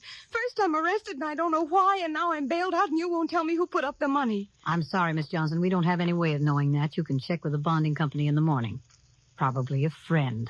Or maybe your folks. Oh, no. No, they don't even know where I am. They mustn't ever know. This kid was scared, but good. Her eyes had the bewildered expression of a little girl that's been whipped for something she didn't do and can't understand why. Up close, she was even more beautiful, and she'd looked under those glaring white lights in the show-up. Her cheeks were pale, except for that bright flush of red high up. Her eyes were big and soft, and her lips were full and almost trembling with a strange sort of excitement. What happened? Suddenly I heard gypsy violins in the background. And she was just a gal, and I was just a guy. Oh! It was as though she'd heard my thoughts. Suddenly she swung around and looked straight at me, only then realizing that I was there. Oh, Her face turned a gorgeous red, and then she turned quickly and hurried out of the building. Careful. She'll get more than your watch, Randy. Yeah. I'll be seeing you. I followed the girl out the front door and down the steps to the street. It was raining. She hesitated a moment, looked around as if she weren't sure which way to go, and then turned towards the corner. I ran and caught up with her. Excuse me. what is it? What do you want? Miss Johnson? But they told me I could go. Yeah, that's right. Then why are you following me? Oh, don't be frightened. I wanted to talk to you. Are you a detective? Are you supposed to follow me? Is that it? No, it's nothing like that. I just want to talk to you. I don't know you. I don't want to talk to anyone. Look, you're a stranger in Chicago. I just thought I might be able to help you. No, you can't. Oh, now, come on. Get under this awning. You're getting yourself all wet. Don't touch me. Leave me alone or I'll call a... You call a cop? Oh. Come on, you better get under the awning. I was in the show up back there a while ago. It seems like they're not exactly inclined to believe your stories. Then you are a stick. No. Well, who are you? What do you want? It's been like a nightmare since I got off the train this morning. First that man, then the police, and now you. What's happening to me? Well, I can't answer for the first two, but the number 3 boy is a reporter fellow named Randy Stone. A newspaper reporter. Oh, don't say it that way. It's better than selling dope. I should have known you wouldn't understand. Where are you going? Let me alone. Come back here, you little fool. Wait a minute. You're going through a red light. She stepped off the curb against the signal. A big green sedan gunned up the street, throttle wide open, and raced through the intersection. Linda, look out! Get back to the curb. You want to get killed? That car. Did it hit you? No, but the man at the wheel. He was the man whose wallet they said. Now, look, lady, look, I'm a real simple fellow. When things come too fast, I get all mixed up. Now, what do you say we start at the beginning and in that doorway so that we don't get soaked? I'm sorry. My name is... Yeah, I got that. It's Linda Johnson, and you just arrived in Chicago this morning. Where from? Molina, Kansas. Did you come here alone? Of course I came alone. All right, don't get sore. I just asked a question. But the way you asked it... You said you didn't know anybody in Chicago. A kid like you shouldn't be running around alone. I am not a kid. Well, I meant you're kind of young. Girl your age floating around a big city on the loose. For your information, Mr. Stone, I am old enough to go wherever I please. Yeah, but not old enough to stay out of trouble, it seems. What about this guy in the green car, this wallet guy? I met him last night on the train. Didn't your mother ever tell you about talking to strange men on trains? My mother has nothing to do with it. If she had her way, I'd never have left Molina. That might not have been a bad idea. Oh, if she hears about this, it'll kill her. You won't put anything in the papers, will you? Oh, so that's it. You ran away from home. I didn't run away. I just couldn't stand living in that narrow little town any longer with nothing to do, no place to go, nobody to talk to. Day after day being around nothing but... Nothing but people who love you? Yeah, that gets a little boring, doesn't it? All right, so you didn't run away. You left home, and then you met this man on the train. He was pleasant to me. We had a drink together in the club car, that was all. Today I met him again in the lobby of my hotel, and he drove me out to this place, the Rainbow Club.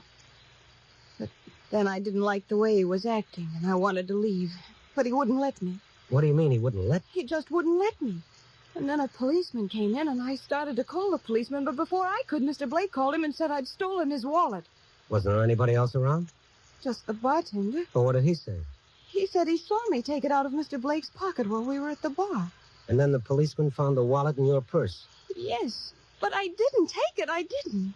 Why would anybody want to frame you on a thing like that? Oh, you don't believe me, do you? You don't believe me either. Well, I don't know. The whole thing's a little strange. If you're telling the truth, why don't kids like you stay home where they belong? Let me alone. Just let me alone. Look, Linda, whether you like it or not, I'm taking you to your hotel.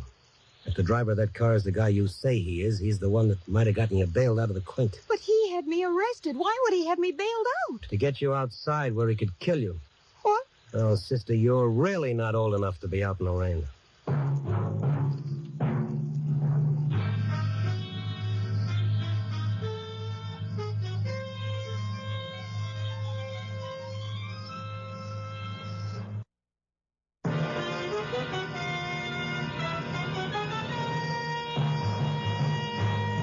And now back to Nightbeat and Randy Stone. Yeah, like King Solomon once said, latch onto a pretty girl and you latch onto trouble. And this kid, Linda Johnson, wasn't just pretty, she was beautiful. A genuine 14-carat trouble doll. All in one day, she's arrested, bailed out, and almost killed. So, just like the Chamber of Commerce would want me to, I escorted the fair visitor to our city to the safety of her own hotel room. A middle-class business hotel in the Loop. Now that we were in off the street, she seemed a little more relaxed. She shook the rain out of her hair, she turned on the radio, and we sat down on the couch. That, Frank Blake you met on the train. Did you ever seen him before? No, he was a complete stranger. Why would a complete stranger want to kill you? No, maybe I just imagined that was Frank driving the car.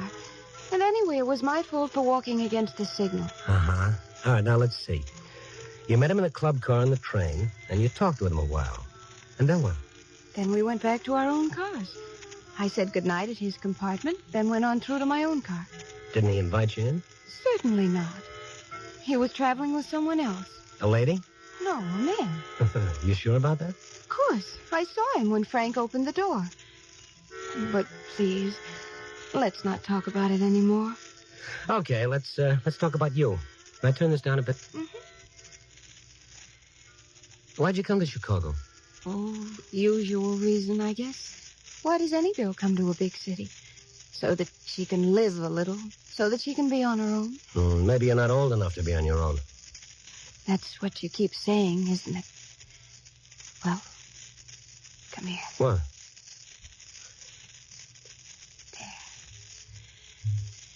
Still think I'm not old enough? No, you're old enough.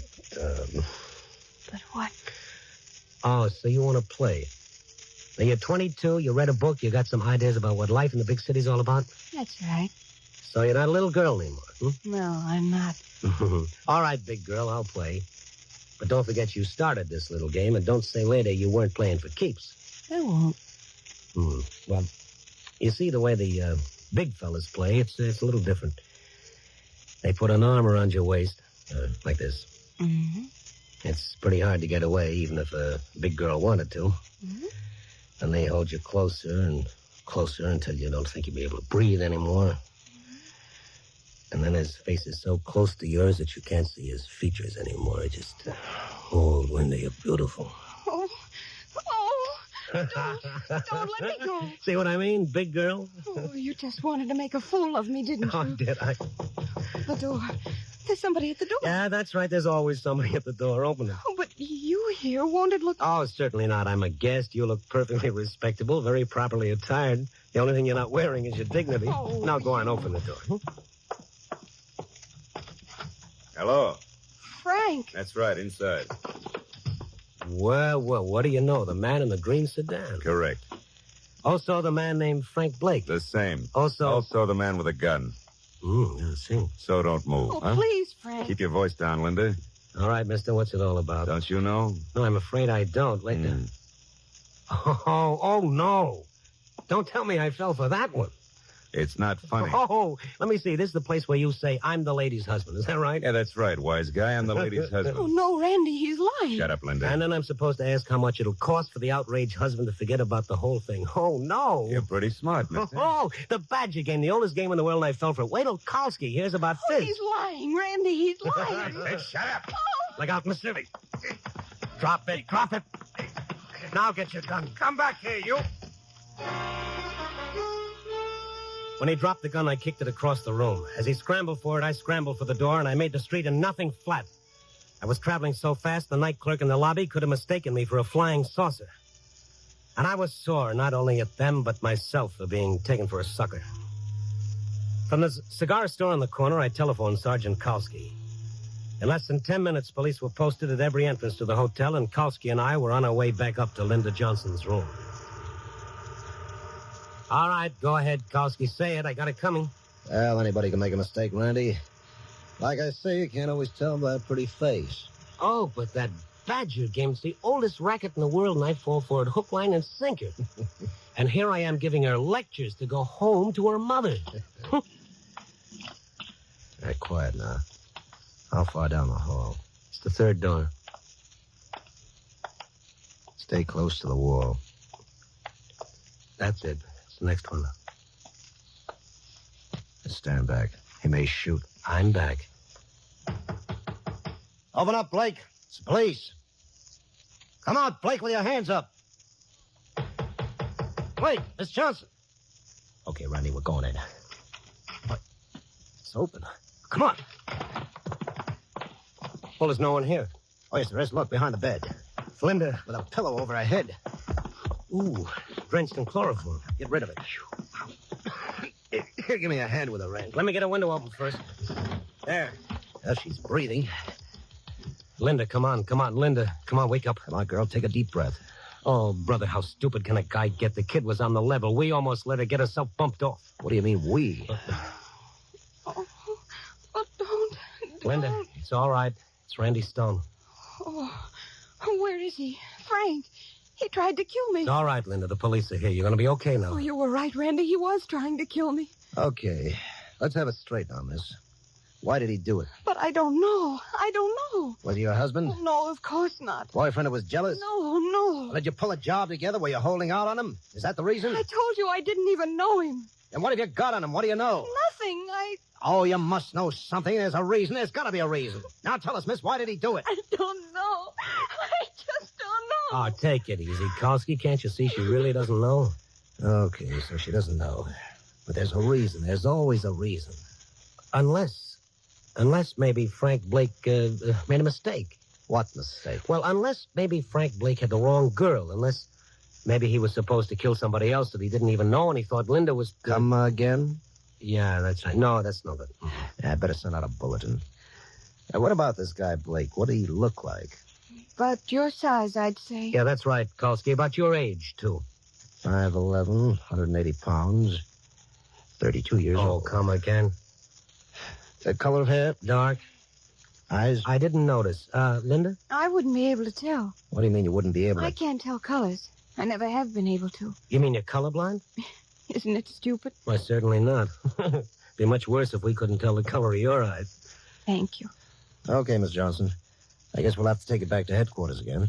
To jail? Oh, now, wait a minute, Kalski. You can't take her back to jail again tonight. She's out on bail. Besides, don't you think enough things have happened to her already? But she's not safe here, Randy. It was just lucky we got here this time. It's for your own protection, miss. Oh, Randy, I'm frightened. You were right. I shouldn't have come to Chicago. Yeah, well, you're here now. Look, Kalski, I know we can't leave her here alone. How about my place? We can drop her off at my place. You'll be safe there, Linda. We left Linda safely locked in my apartment, and then I went back to headquarters with Sergeant Kalski. For the next 2 hours, we looked at pictures, full views and profiles of every mobster who had ever been mugged in the state of Illinois. And then I stopped. There he was, staring right up at me off a card. Frank Blake, only here he was called Frankie Bolano. Recognize him? Oh, yes, that's him. Who is he? Let's see the card. Part of the old Red Machete gang. Never heard of them. And wait a minute. Let me look up Machete. Mabel, Mesa... Yeah, Machete. Yeah. Now, do you remember? Yeah, Donald Machete, alias Red Machete, convicted murder, first degree, sentenced life July 1941, escaped June 1949. Shot by deputies while swimming across Des Plaines River. Drowned, body not recovered. Well, he's dead. That doesn't tie in. No? Unless the guy on the train, the guy in Blake's compartment. And they thought Linda had seen him. Well, say he didn't drown. Say he got away. They've been hiding him out for over a year. And now they were moving him. Let me see that card. Height 5'8", weight 160, age 42, hair red, eyes blue, identifying marks, bright red strawberry mark on left cheek. No wonder they thought Linda had spotted him. Only she couldn't have. She's colorblind. Sure, that's why she walked right through that red light tonight. She can't tell one color from another. From there on, it was a breeze. We knew what we were looking for, Frankie Bolano and Red Bacchetti. And Bukowski knowing all the right answers about all the wrong people, we found them both right where we should have looked in the first place, in a private room over the Rainbow Club where Linda had been arrested that afternoon. After I'd seen them safely into a cell, I got on the phone and called my apartment. You know, come to think of it, it was the first time I'd ever dialed my own number. A girl answered. Hello? Kind of a sleepy girl with a beautiful voice. What did you say? I said you're beautiful, Linda. Who is this? Randy Stone, that nice-looking young fellow in whose apartment you've been living. I must have fallen asleep. Yeah, well, wake up, Linda. It's all over. You found him? Oh, yes. Your late friend, Mr. Blake, is now resting comfortably in the city Hoosgow on a slight charge of attempted murder, aiding a penitentiary escapee, harboring a fugitive, and deliberately framing a pretty little girl from Molina, Kansas. A pretty big girl from Molina, Kansas. But why, Randy? Why did he do it? Oh, it's a long story, but mainly because you started to holler copper, and he just did some fast thinking, and he hollered first. Do the police know that I didn't... Oh, sure. No more charges. They even threw your records away. Great little fixer, this Stone fella. You ought to get to know him better. I want to. Are you coming home soon? Oh, no, not my place. You know, neighbors. But I want to see you, Randy. You've been so wonderful to me. Oh, sure, but... Don't you want to see me? Oh, I do, Linda, sincerely. Look, I'll tell you what. You hop in a cab right away, meet me on the corner of Dearborn and LaSalle. Can you remember that? But why? Oh, never mind why. It's, 4:30 now. How long will it take you? No time at all. But my clothes, I haven't changed. My bag's still at the hotel. I didn't even unpack. Oh, never mind. I'll pick it up for you on the way. You'll hurry? Oh, yes. I'll hurry, Randy. Swell. I'll have something for you.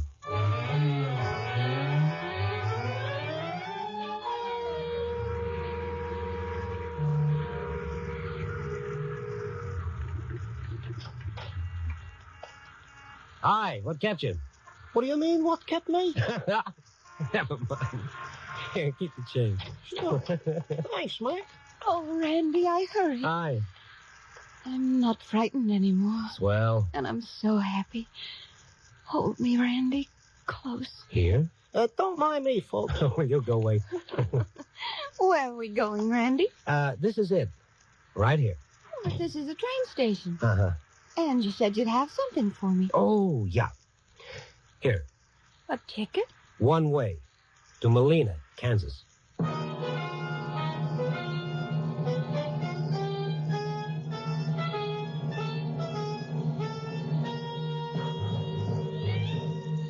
Well, yes, Mom, I did the right thing, all right. I made the noble gesture, and now I feel pretty good inside. I feel like a big man. I feel like a big chump, if you want to know the truth. Who am I to suddenly get so noble where a beautiful girl is involved? Oh, well. Maybe if I rationalize long enough, I can kid myself into thinking she had to go home because she was running away from some unfinished business. You try to run away from things, but you can't ever run away from yourself. Who knows, maybe someday I might try running away myself. Wonder what it's like in Molina. Copy, boy.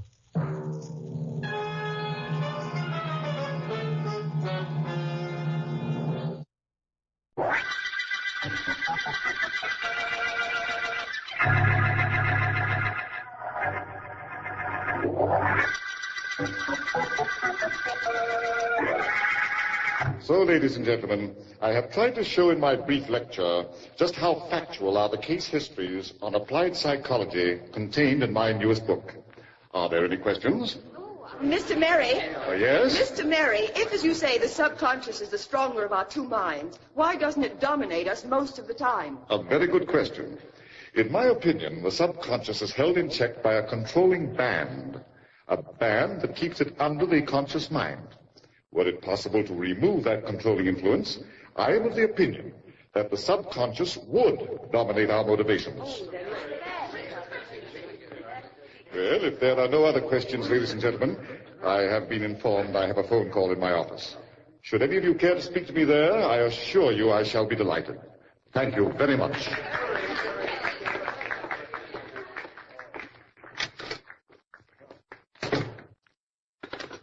Hello? This is Mr. Mary speaking. Mr. Mary, this is George Hallworth. I represent the Justine Literary Club. Would it be possible for you to speak to our members next Thursday? Next Thursday? Yes. Well, I intended to return to the coast. Oh? But I think I might be able to postpone my departure. Oh, just a minute. Just a minute. Will you write me a letter, Mr. Harworth, merely confirming our appointment? Oh, I'll be very glad to. And thank you, Mr. Mary. Not at all. Goodbye. Coming. Oh, it's you. I thought I saw you in my audience. But I hardly expected the pleasure of a personal visit. Come in. I hope you've come to tell me that you've forgotten the past. I'm glad you came to see me. I've been wanting to Why are you staring at me like that? Why don't you say something? What do you want? Oh, no. No!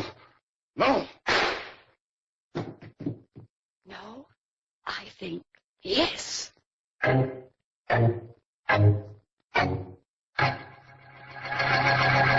Vance? Mr. Vance, I'm not disturbing you, am I? I could contribute to your ego, Miss Deering, by saying that you're quite disturbing to me.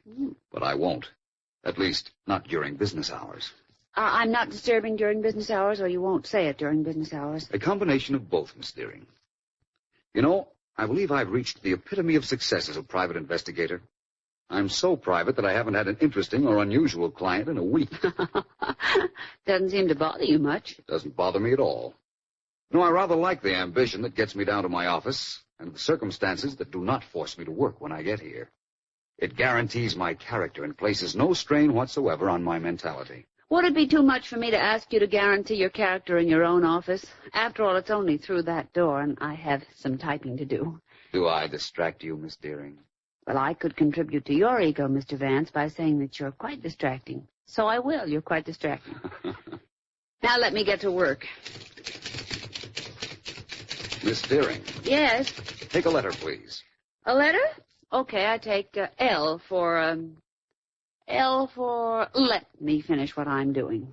Now, let me see. Take a look at the glass panel in the door. You will not be at ease much longer, oh serene sir. I seem to see a female profile. And I seem to hear a female knock. Come in. Mr. Vance here. I'm Philo Vance. May I help you? Oh, yes, if you only will, Mr. Vance. Is there someplace we can talk alone? Oh, don't mind me. I only work here. Come into my office if you like. It's just through this door here. Thank you. Thank you so much. Not at all. Won't you have a seat? Yes, thank you. Mr. Vance, I'm Alice Barkley. And I've come to you because you're the only one who can help me, if anyone can. I assure you I'll try. Just give me an idea as to what you'd like me to do. I don't know what anyone can do, Mr. Vance. I've just shot and killed a man. I'm afraid you've come to the wrong office, Miss Barkley. You want the police, or perhaps that's vice versa. Oh, but you don't understand. I can't remember anything that happened to me, except that 2 hours ago I was standing over a man who'd been shot in the heart, and I had a gun in my hand, and the gun was still warm from being fired. You can't remember anything before that? Well, I went to a lecture on applied psychology this afternoon with friends. The lecturer was Joseph Mary. You've heard of him, of course. He's written books. Oh, yes. All I remember was that after the lecture, I was standing over his body, and he was dead. What did you do with the gun? And I have it here. I put it in my purse and ran. It was only then that I realized I didn't know where I was running to. So I walked, and then I came here. I can't remember anything else. Well, I'll do what I can to help you, Miss Barkley. But I'm pretty convinced that you'll be facing a murder charge unless you suddenly start remembering something. Well, Mrs. Anderson, how do you think your husband looks in his new tuxedo? Pretty nifty, eh? Please, darling, I'd like to lie down for a while. What's the trouble, Joan? Come home rather late from the lecture and you're all upset. Here, wait, sit down for a minute. Thank you. That's it. I'll get you a glass of water. Here, let me have your hat and your handbag. I'm so sorry. I guess I don't know what's come over me. Joan, your handbag's terribly heavy. What's in it? Well, you might as well look. Joan, it's my gun. Yes. What were you doing with my gun? And one of the bullets has been fired. Joan! Please, darling, I don't know. I don't remember. You don't remember? All I know is that I had to take it to the lecture. Don't ask me why. And I shot a man with it. You what? I shot Joseph Mary.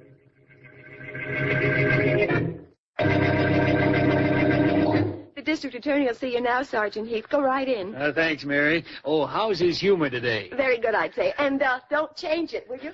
I'll try not to. Hi, Mr. Markham. Hello, Heath. What do I owe the honor of the homicide department's call? To this, D.A. You've always been griping about the cases I hand you. There's always something missing, you always say, right? Go ahead. This time I got one for you on a silver platter.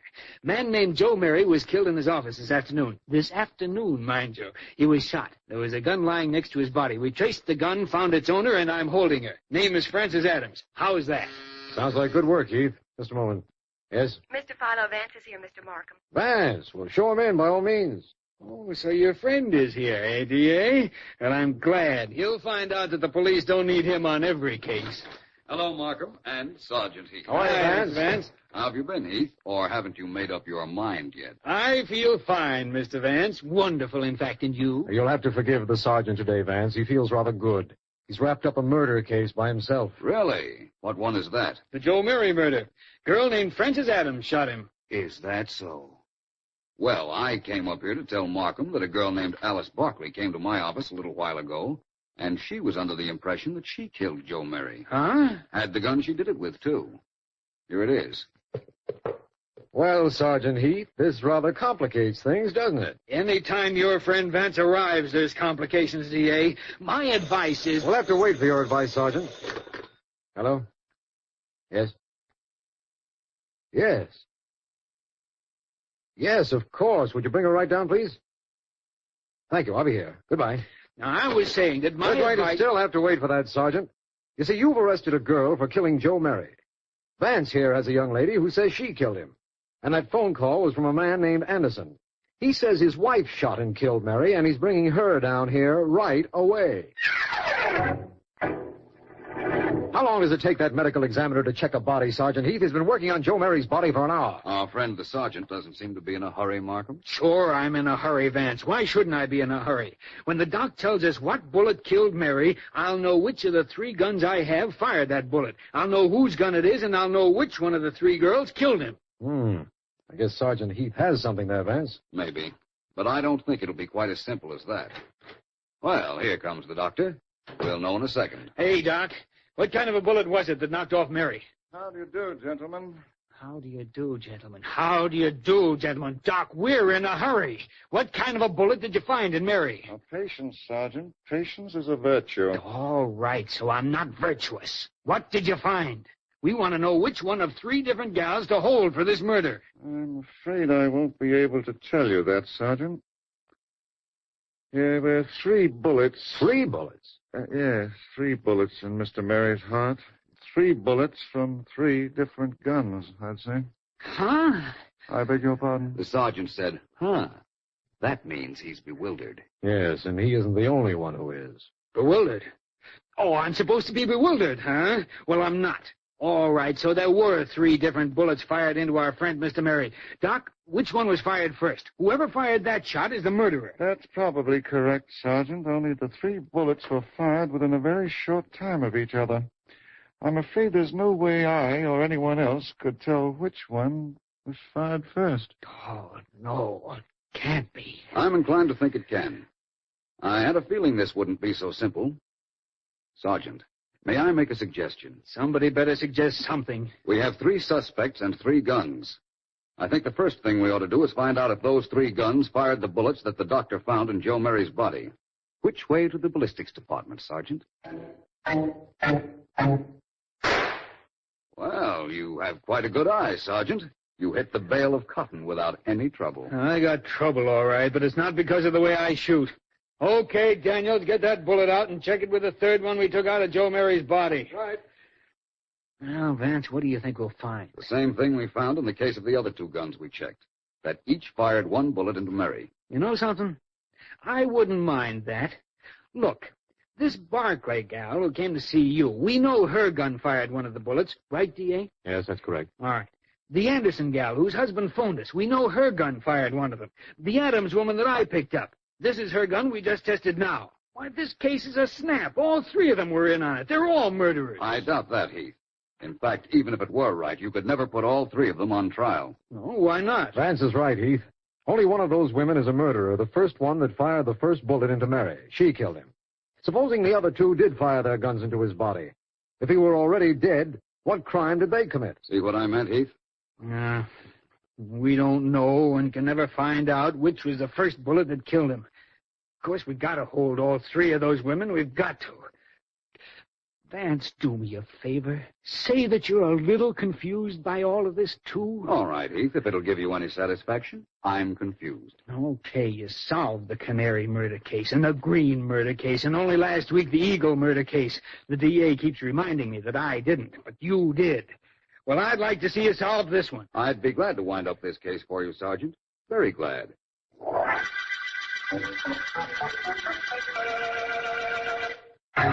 This is District Attorney Markham. The Mary murder case has everyone concerned, including Philo Vance, completely baffled. Joe Mary was murdered. 3 bullets were found in his heart, bullets belonging to guns owned by Alice Barclay, Joan Anderson, and Francis Adams. All admit they brought those guns to Mary's lecture, but can't tell why. At Vance's request, all 3 women were brought into a detention room at headquarters, and I understand Vance is on his way. Well, somebody say something. It's no good for the 3 of us to just sit here and stare at each other. What is there to say, Alice? We don't know where to begin. Francis, the police are going to find out that you were once married to Joe Mary. Why don't you tell them? And make myself their number 1 suspect. You can't mean that, Joan. And while we're on the subject, you and Alice ran around with him at college, didn't you? Why don't you tell the police that? Don't try to make it look like we killed him, Francis. Don't you do it. I warn you, I may know more about this than I'm saying. That sounds like a threat. Well, does it? How does this sound? I think you killed Joe Mary. You even intimate that again, and you'll be the sorriest girl alive. Joan, are we going to stand here and take now, this from look, her? Alice. She killed Joan. She killed him, and she's afraid we know how she did it. Now, look, darling. She shot him. I know she did. Don't cry. Keep that screaming idiot quiet, Joan. Keep her quiet. Ladies, please. What do you want here, Mr. Vance? Well, first I want to tell you that I couldn't help overhearing what the 3 of you just said. Very interesting. But, ladies, I have good news for you. You're all free to go home. Oh, how wonderful. Only, of course, you're not to leave town. Not to leave. And, Mrs. Anderson, Yes? I'd like to see you in my office the first thing in the morning.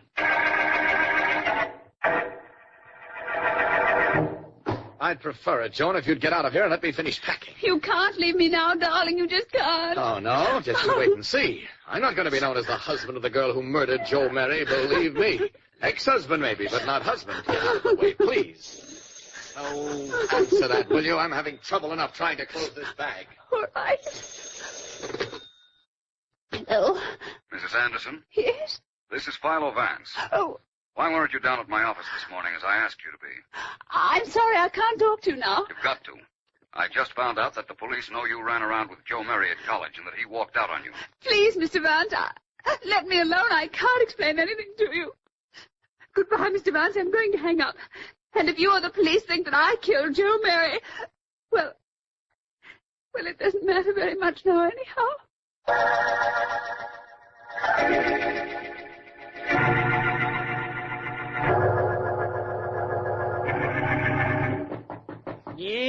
Yes, come in. Come in. Don't keep knocking like an infernal idiot. Good afternoon, Professor Colby. Remember me? Huh? Ah, certainly I remember you. One of my worst students. Got one of my highest marks. Never forgiven you for it.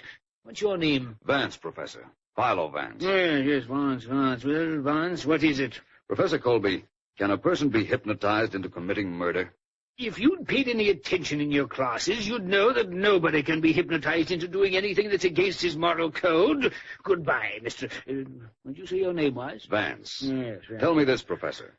Post-hypnosis is a suggestion given to a hypnotized person which must be carried out after he is awakened from hypnosis, correct? Yes, of course, that's correct. The person receiving a post-hypnotic suggestion would have no idea why he was doing something, but he'd know he'd have to do it, right? Any child knows that. Children don't take courses in applied psychology. May I use your phone? Well, there's a pay station outside. Oh, this will do very nicely, thank you. I've got to talk to the district attorney and ask him to have 3 suspects in a murder case brought to my office this evening. And then, Professor Colby, I have a favor to ask of you. A favor I don't think you can well refuse. We'll return to Jackson Beck, starring as Philo Vance Detective, in a moment. Dimension.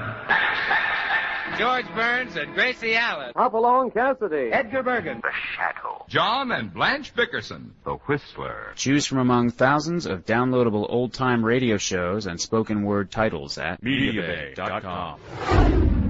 The best voice on the net. Yeah.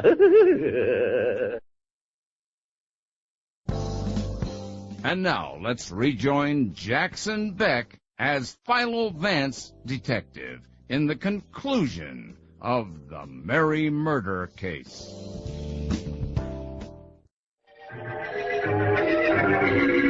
Miss Barclay, Mrs. Anderson, and Miss Adams. Yes. Let me start by saying I'm glad you were willing to come to my office. Oh, not at all. I appreciate that. Well, Vance, I got them here. Where's this great experiment you promised? Please, Markham. Ladies, I'm going to attempt an experiment in mass hypnosis. Does any of the 3 of you object to being hypnotized? Well, I don't object. No, I don't think so. You know as well as I that if you fight against it, you couldn't possibly be hypnotized. So thanks again for your cooperation. Now I'd like to present one of our eminent authorities on hypnotism, Professor Colby. How do you do, Professor Colby? Well, turn out all the lights except this one on the desk, please, Vance. You do it, William Markham. You're nearer to it. Well, somebody do it. I haven't got all night, you know. Very well. Good. Now, ladies, I want you all to sit back in your chairs. Please make yourselves comfortable and think of nothing at all. And if you feel yourselves getting drowsy, close your eyes and sleep. Vance, there they are, the 3 of them hypnotized. The conscious mind dormant. You won't need me any longer. No, I know what to do from here on in. Thank you, Professor. Be sure you do it. Fine thing bothering me at this time of the night. Good night, Mr. Vance. Mr. Markham, Sergeant. Good night. Good night, Professor. He certainly is a strange sort of gentleman, isn't he, Vance? Professor Colby is wonderful. You know, it's his theory and mine that under hypnosis, if hypnotism was used once before, the subconscious mind will recall what was done at that time. I have one of my secretary's hat pins in my hand, Markham. Observe closely. I'm going to touch Miss Adams' hand with it. What's up, Vance? Don't be alarmed, Markham. I assure you she didn't feel it. Now for the experiment. Remember, Markham, they're completely under hypnosis. They couldn't lie if they wanted to. Remember that. Miss Adams, I want you to take this gun and shoot it like you shot Joe Merry. She's doing nothing, Vance, just holding it. I know. I'll take back that gun, Miss Adams. Thank you. Now, Mrs. Anderson, please take this gun. Thank you. Now what, Vance? Hand me that hat pin, Markham, please. There you are. Thanks. I'll just touch Mrs. Anderson's hand with the point. There. That's fine. No reaction, Markham. Now, Mrs. Anderson, I want you to fire that gun the way you fired it at Joe Merry. Now. Fine experiment, Vance. She hasn't moved a muscle either. One more subject, Markham. Give me back the gun, Mrs. Anderson. Now, Miss Barclay. First, the hatpin test. No reaction, Markham. Now, take this gun, Miss Barclay, and fire it just as you did at Joe Merry. Now. Vance, this is ridiculous. She's doing absolutely nothing. I know. But believe me, that isn't all I know. I know who killed Joe Murray. Can't you tell, Markham? Miss Barkley. Yes? You've got to help me. I know you were hypnotized the day Joe Murray was murdered. I know who hypnotized you. The real murderer gave herself away in my office a little while ago. But I can't prove anything without your help. In the interest of society and to help trap a clever murderer, Miss Barkley, will you please? Will I be in danger, Mr. Markham? Mr. Vance and I will try to see that the danger is as slight as possible. Very well, gentlemen. I'll do it. Hello, Francis. Oh, it's you, Alice. Come in. Yeah. Sit down. Thank you. Tea? Yes, please. Francis, we're quite alone, aren't we? Why, yes, of course. Why? Cream? Yes, please. I just wanted to tell you that as long as the police have apparently given up on us, you and I ought to have an understanding. Really? What sort of an understanding? Sugar? Yes, two, thank you. Well, for one thing, when you hypnotized Joan and me several weeks ago and gave us a post-hypnotic suggestion to bring guns to Joe Mary's lecture, I wasn't hypnotized. I don't know what you mean. Is the tea strong enough? Yes, quite. I saw you shoot Joe Mary with your own gun, then with mine, and then with Joan's. You're dreaming, child. Oh, no, I'm very much awake. I let you go through with your plans because, you see, I could use some money. Oh, well, that's too bad. But you won't need money very shortly. You'll never leave here alive. You were clever enough to figure out what I had done. Very well. But if you think that you can blackmail me, you're mistaken. I'll kill you with my hands. It'll make no noise. You'll never feel anything. Just my hands on your neck like this. A little while. No pain. No knowledge. No fear. All right, Miss Adams, take your hands off Miss Barkley. Arrest her, Markham. All right, Vance. She's all yours. Yours and the state's.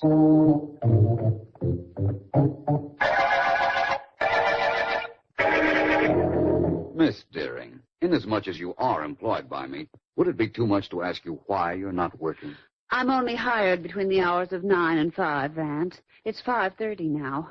How about breaking down and telling me how you solved the Murray murder case? All right. To begin with, when Professor Colby hypnotized the three ladies, only two of them were really hypnotized. Oh. The actual murderer, Frances Adams, fought against it, knowing her subconscious mind, which she could not control, might reveal something to us. Mm-hmm. That was the whole purpose of the experiment, to find which girl would be afraid to be hypnotized. But how did you know Miss Adams was faking? Your hatpin told me.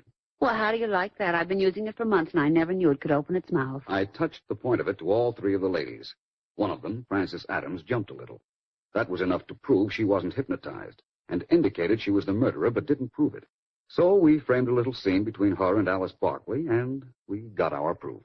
Well, and why did Miss Adams become a murderer? She'd once been married to Joe Murray. When he left town with his divorce, he also stole most of her jewelry and ready cash. And there you are. Oh, really? Where am I? With me, Ellen. Right at the end of the Murray murder case.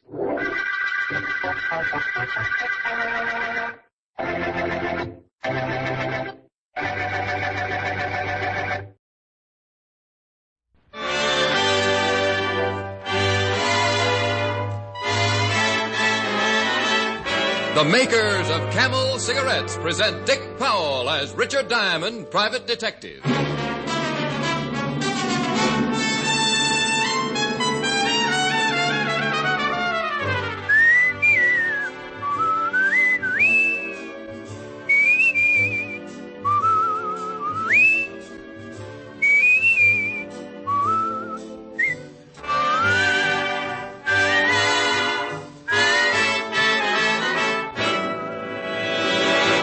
More people smoke Camels than any other cigarette. The reasons behind Camel's great popularity are flavor and mildness. Smoke only Camels for 30 days and see how rich and flavorful Camels are pack after pack.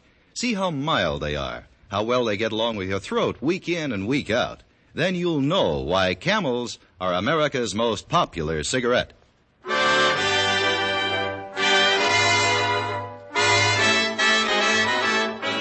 transcribed is Richard Diamond, Private Detective, starring Dick Powell.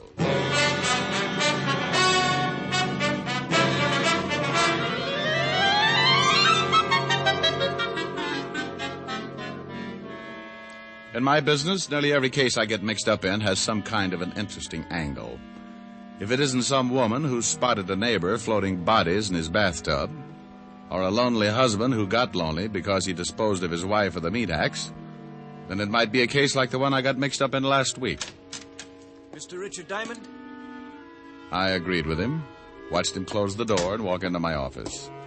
I looked, closed my eyes, looked again.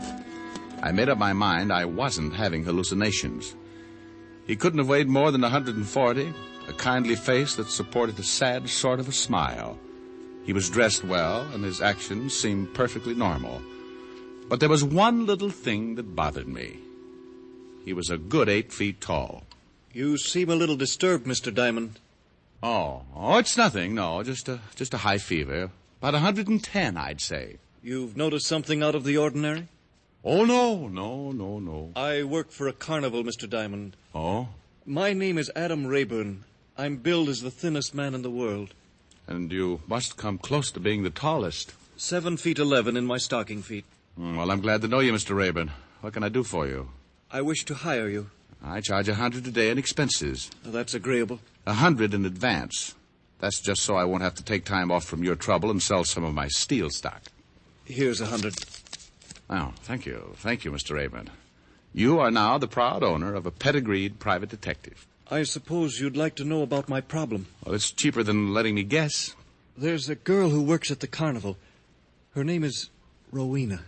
Rowena? Professional name. You've heard of her? Oh, yeah. She's a dancer, isn't she? That's right. We've been in love for some time. Oh, she's a wonderful girl. Beautiful. All that any man I watched him could talk ever about her, and I swallowed a big lump in my throat. Adam Rayburn, almost 8 feet tall, was reminiscing about his love with all the sincerity of a handsome Romeo. I'd seen Rowena, and I could certainly understand why the skinny guy had it bad. But being a pretty practical guy myself, Adam just didn't look like the type a girl like Rowena would go for. But I always say you never know about some things. She's in trouble, Mr. Diamond. Oh, what kind of trouble, Adam? Oh, that's why I came to you. I don't know, and she won't tell me. She won't let me help her. But it's obvious whatever trouble she's got in is more than she can handle. And you want me to find out what it is? Yes. Well, I'll do my best. Oh, thank you. It's very important to me. He told me about the carnival and where I could find Rowena. He also warned me that if Rowena found out, she would be more than mildly unhappy. He thanked me again, shook my hand, and went out of the office. I closed up, went home, and napped until 6. Then I headed for the carnival. Hey, step right up on the inside. It is the most amazing spectacle ever to be witnessed in this hemisphere. Lungo the Gorilla Boy, captured in the High Boy, fast, safe, sensational ride. Step right up, ladies and gentlemen. Ride the High Boy. Only a dime. Fast, safe, sensational ride. Carnival, colorful, gaudy, fascinating if you're 5 or 50. You get initiated when you're a kid and you never forget it. The nostalgia of hot dogs and mustard, pleasant emotions kicked up when you smell the sawdust or see a little kid buy a stick full of cotton candy.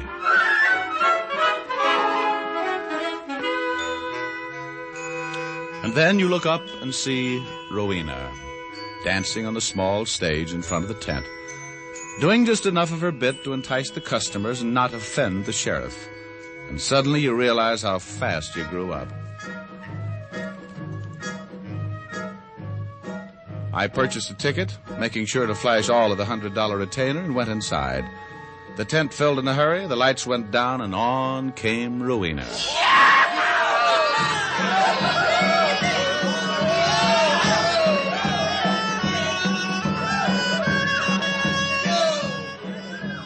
She did her bit, the usual routine, and got off. I waited for the tent to empty and then went back to look for the beautiful dancer. There was another small tent in the rear of the big one, and as I approached, I could hear 2 girls talking. Sure, Rowena. Sure, I'll keep it for you. Now, look, Dixie, I don't want anybody to know about it. Not anybody. He's giving you trouble, huh? Yes, he's been... What's the matter? Yes?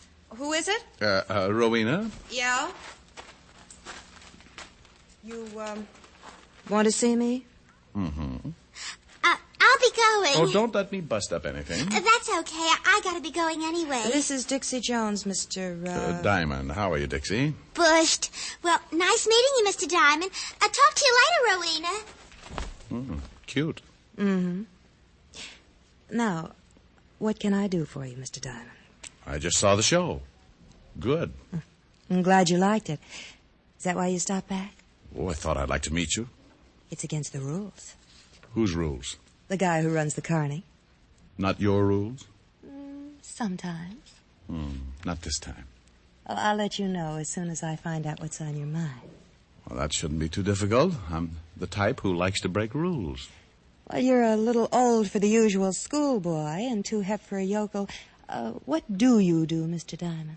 Well, nothing obvious, but I make a few bucks, and occasionally I use the few bucks to buy a pretty girl a drink. Just one drink, Mr. Diamond? Score for Diamond. She was interested, and I made a mental bet with myself that she'd spotted my bankroll and not my blue eyes. She excused herself, did a quick change behind the screen in the corner of the tent. She came out dressed in mink and a black number that could have snarled up traffic on any quiet intersection. She took my arm, and we headed for the nearest pub, in this case, the Fallen Duck. A cozy little bistro that certainly seemed appropriately named.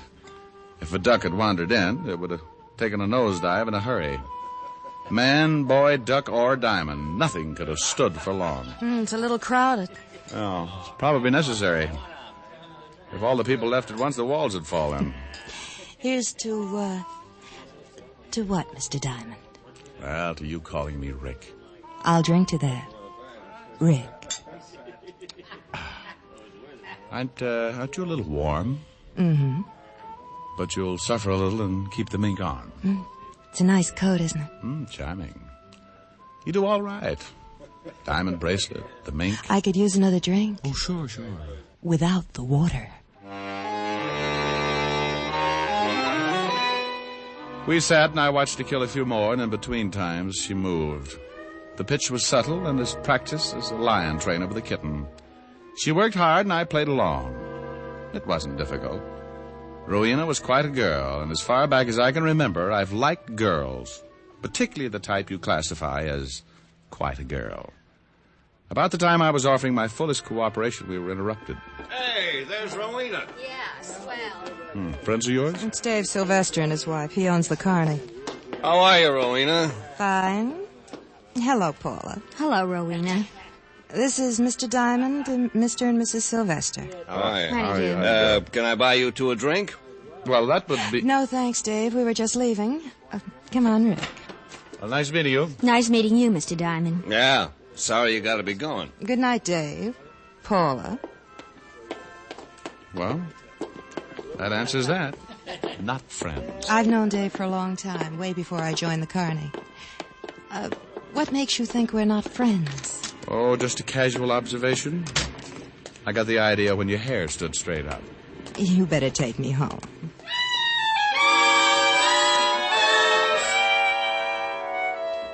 And I took her home. Rowena didn't have much to say on the way. She was worried, and she dropped the pitch. We got back to the carnival about 1 a.m. and walked down the deserted boardwalk toward her trailer. Up to that point, I had made up my mind about several things concerning the lovely Rowena. First, she didn't figure to be in love with Adam Rayburn. Second, if she did have troubles, she hadn't given any indication until Dave Sylvester and his wife had shown up at the Fallen Duck. At her trailer, she stopped at the door and turned to face me. Oh, I could see it coming. The pitch was on again. But now she was being cautious, too. Who are you, Rick? Me? Oh, I'm just a guy. I told you, just a guy who wanted to buy you a drink.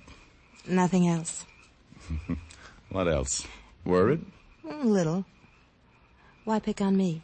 Well, honey, you go on inside and take a look in the mirror. If you're a little objective about it, you'll get the idea. Rick. Yeah? Good night. Well, good night. Rick, Yeah? will I see you again? Yeah. Why did you do it? Why did you do it? Wait a minute, Adam. Wait a minute. Let me go. Oh, take it easy. What's the matter with you? What do you want to slug me for? Why did you kiss her? Why did you kiss her? Oh, for Pete's sake. I saw you. I saw you kiss her. Well, you didn't see very well then. It was the other way around. I didn't hire you to take her out and make love to her. Oh, come on, Adam. Get hold of I don't want yourself. to hear. Oh. What's the matter? That tent. It's on fire.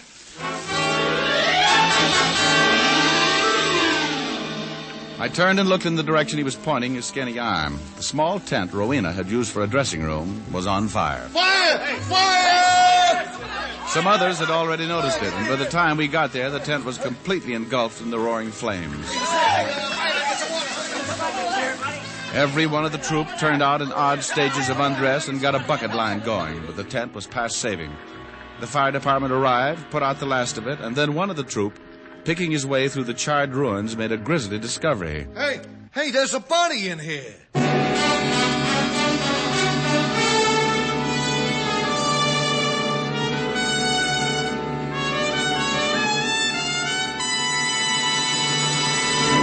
Before we continue with Richard Diamond, here are a few words about smoking enjoyment. You know, smoking is a day-in, day-out pleasure. And it takes day-in, day-out smoking to tell you how rich-tasting and how mild a cigarette is as a steady smoke. One puff won't tell you. One sniff won't tell you. Smoke only Camels for 30 days, and you'll see why more people smoke Camels than any other cigarette. You'll enjoy the first puff and every puff, for Camel's costly tobaccos are properly aged and expertly blended. No other cigarette has Camel's rich, full flavor, a flavor you'll never tire of. And no other cigarette gives you this proof of mildness, proof based on steady smoking. In a coast-to-coast test of hundreds of people who smoked only Camels for 30 days, noted throat specialists reported not one single case of throat irritation due to smoking Camels. Make your own Camel 30-day test and see for yourself why more people smoke Camels than any other cigarette. How mild, how mild, how mild, how mild can a cigarette be? Make the Camel 30-day test and you'll see. Smoke Camels and see. And now back to Richard Diamond, Private Detective, starring Dick Powell.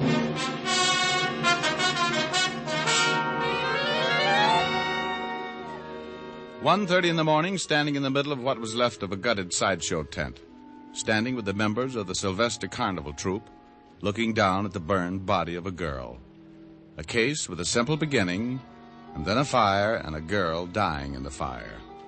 The crowd spread out as the fire department moved in to look for a cause, and Dave Sylvester, the owner, identified the body. Dixie Jones. She slept in the tent. Poor little Dixie. Oh, hello, Mr. Diamond. Hello, Mr. Sylvester.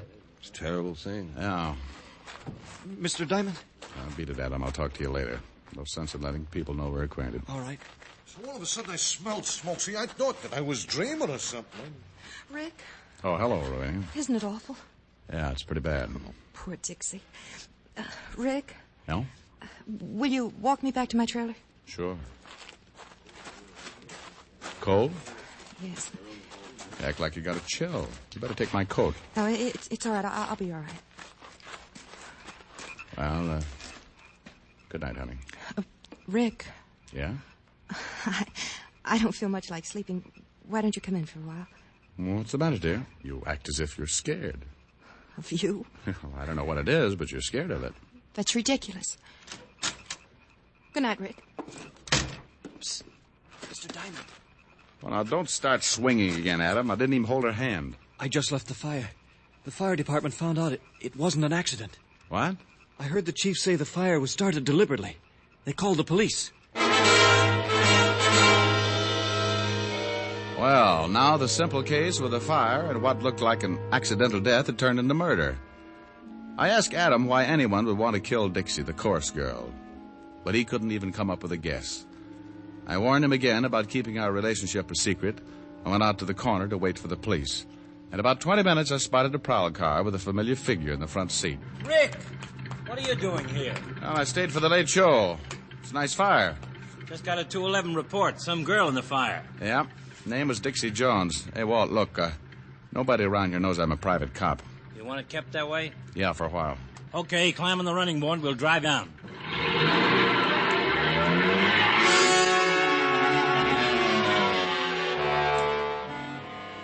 We drove down to the scene of the fire, and I stayed in the car while Walt and Sylvester looked at the body of the dead chorus girl and talked to the fire chief. A couple of times I spotted Adam standing off to one side watching. And if he noticed me in the car, he did a good job of not showing it. Sometime later, Walt came back and we took a drive. I told him everything up to date, how Adam had hired me to find out what was troubling his lady love, how I'd gotten a big pitch from her obvious dislike for the Sylvesters, and everything leading up to and after the fire. Well, that's sure not much. I know it, Walt, but there's one thing sure. Rowena was scared stiff after the fire. Sometimes fires do that. No, it was something more, Walt. This dame lives high. Mink coats, jewelry that runs into a lot of carats.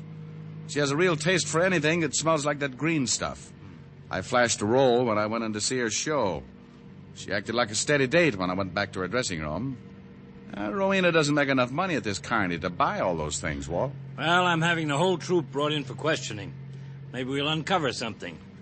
This client of yours... Adam Rayburn? Yeah. What does he know? Oh, apparently not much. He's so in love with that dame he can't see anything else. What does he do? Well, he's advertised as the skinniest man in the world. He's nearly 8 feet tall and weighs a good 140. He thinks Rowena's in love with him. Are you kidding? Rowena? A dame like that? Yeah. Poor guy.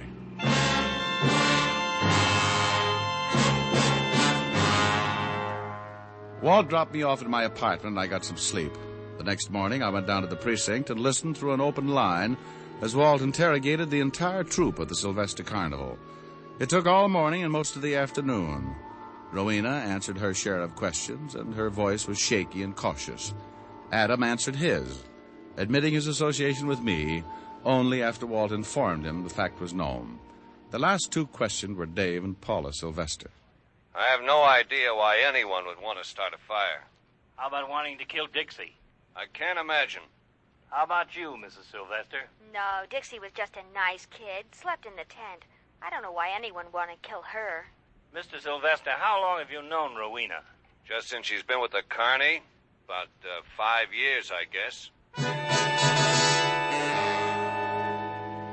First break. First hint of a cover-up. Dave Sylvester had said he'd only known Rowena since she'd been with the carnival. I left the precinct thinking about the time I'd spent with Rowena and the Fallen Duck. She'd said she'd known Sylvester for a long time before she joined the carnival. I grabbed a cab and went back to the carnival grounds, where I hung around until my client showed up. We found a quiet spot and talked. I know she's never said much about Dave or Paula. Oh. Well, how about the girl who was killed, Dixie? Well, they were friends, that's all. Why, have you found out something? How much money have you given her, Adam? Oh, no, wait a minute. How much? Well, not much. How much does she make? About $200 a week. Then who's buying those minks? Well, she is. And the jewelry? What do you mean? She told me she bought those things with money she'd saved. Out of $200 a week? Well, yes. And then why ask you for more? Because she needed it. I didn't ask her why. She likes nice things. We're in love, Mr. Diamond. A man doesn't ask... Okay, Adam, okay. I lost myself for the rest of the afternoon in the newspaper files, looking up past history on David Sylvester, his wife, and Rowena. There was a story about David and Paula the day they got married, and enough about Rowena to give me a pretty fair background. She'd been in show business for a long time, from parents in the business. Never done much until she joined the carnival, and then her fame spread far and wide. There were some publicity pictures that certainly showed why she had become a headliner. She'd been married once to a man named Black, who had disappeared 10 years ago, a small-time agent who had left her stranded in a hotel somewhere in Ohio. And according to the article, he was wanted by the police for a forgery rap and left her holding the sack. I looked some more, but I couldn't find anything about a divorce or that Black had ever been caught. At 7 o'clock, I let myself in Rowena's trailer. I sat down and waited for her.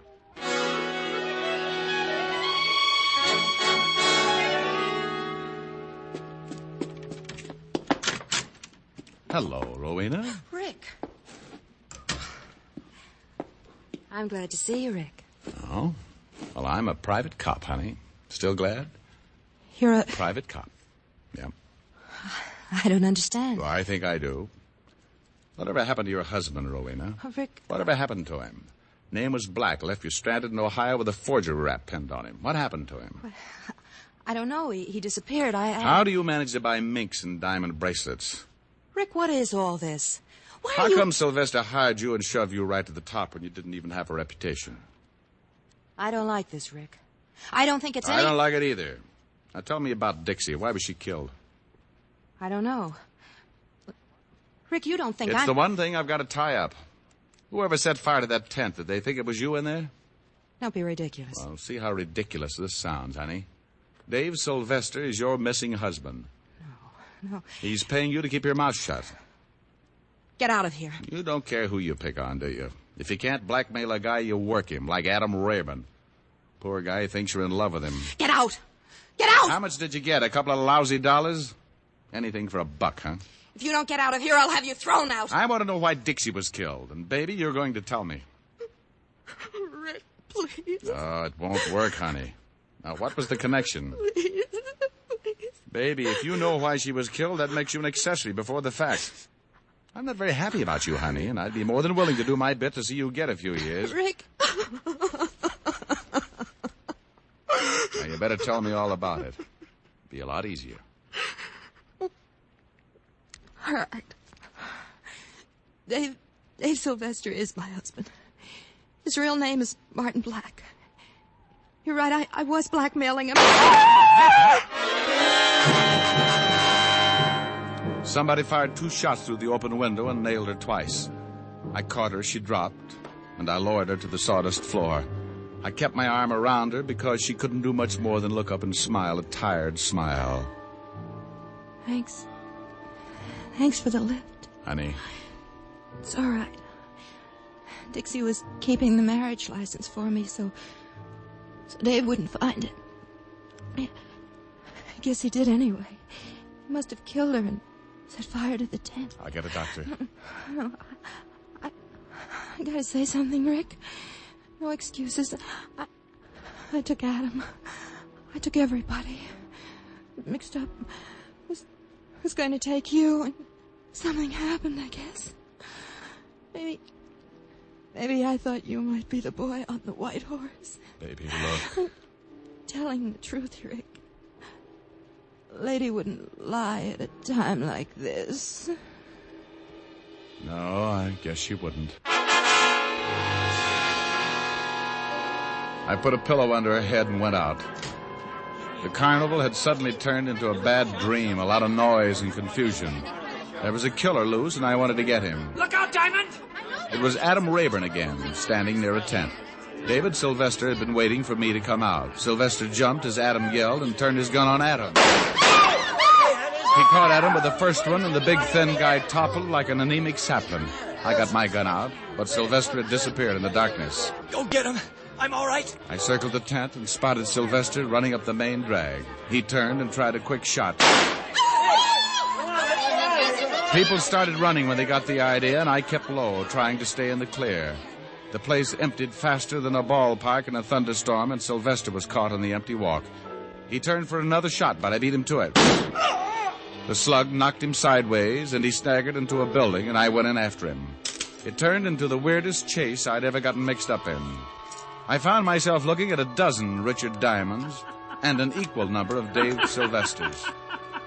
I was faced by a room full of mirrors, and to top it off, a recorded laugh was playing over and over. A gimmick to show the public how much fun they could have inside. Oh, some fun. The dozen Sylvesters had all turned and taken a shot at the dozen Diamonds, and the dozen Diamonds suddenly became one less. It was a process of elimination. Sooner or later, one of us would stop hitting mirrors and get the real thing. I picked one of the Sylvesters, and we both went to work.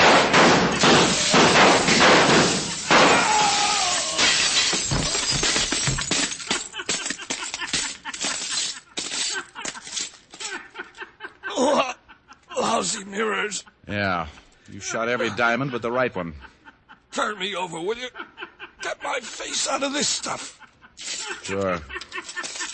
I don't mind dying, but I hate to watch myself doing it.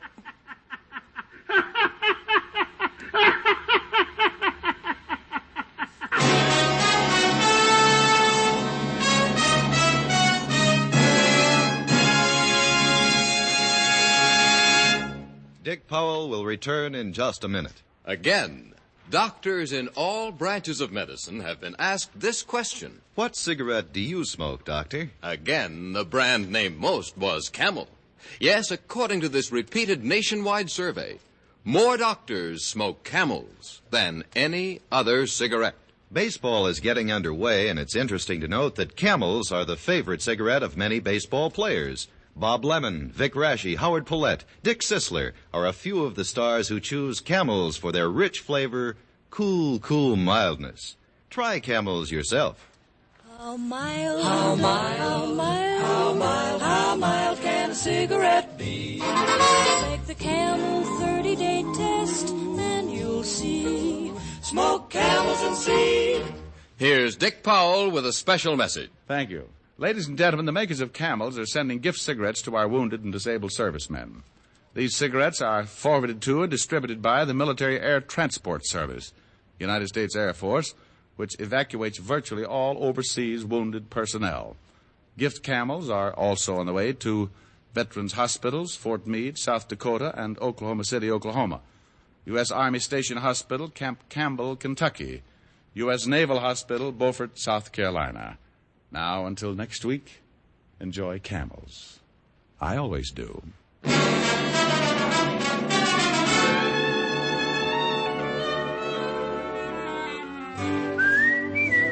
Dick Powell can now be seen starring in RKO's Cry Danger. Tonight's adventure of Richard Diamond was written by Blake Edwards with music by Frank Worth. Our director is Helen Mack. Featured in the cast were Arthur Q. Bryan, Michael Ann Barrett, Sandra Gould, Sheldon Leonard, Paul Duboff, and Bob Bruce.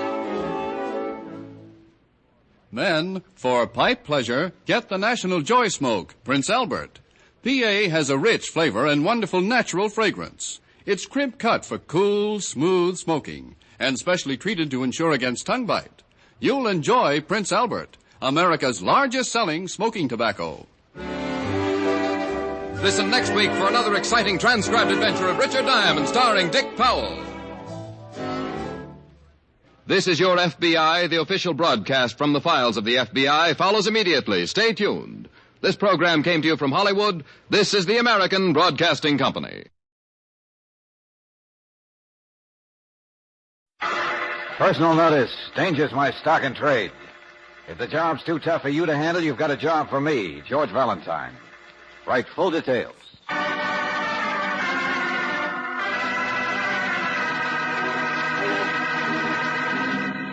Standard Oil Company of California invites you to Let George Do It. In just a moment, we'll begin tonight's adventure of George Valentine. But first, here's more proof that heavy-duty RPM motor oil gives extra protection against wear and repair. A fleet of taxicabs used to average only 35,000 miles between overhauls. Now, using heavy-duty RPM, these same cabs travel over 100,000 miles before overhauling. And that's your proof that heavy-duty RPM motor oil cuts engine wear and greatly increases the time between overhauls. Gives top protection and top economy of operation, the kind you want in your car. So next time, be sure you get heavy-duty RPM at any independent Chevron gas station or standard station where they say and mean, we take better care of your car.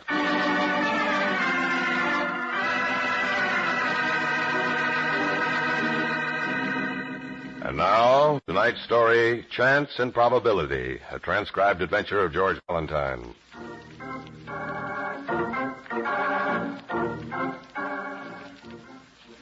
Dear Mr. Valentine, chance and probability.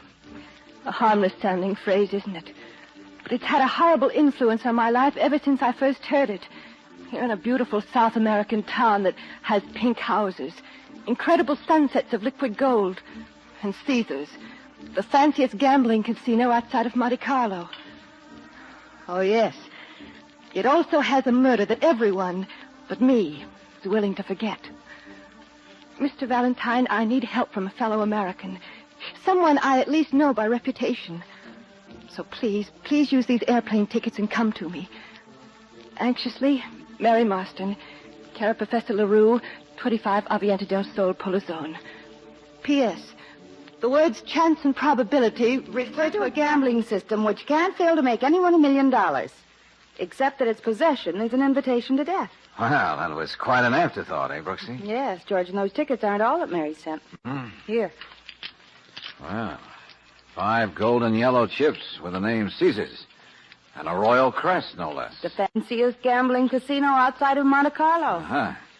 5 $100 chips as a retainer. And the tickets are on a flight leaving tomorrow. I'm going right home and pack. Yeah, but Brooksy, to go all the way to South America just like that. Oh, and yes, all the things we have to do here. Yes, But after all, Mary did say the place has incredible sunsets.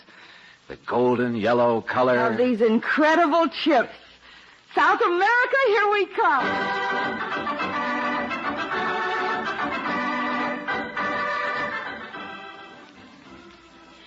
Dancing teacher, one of the very best.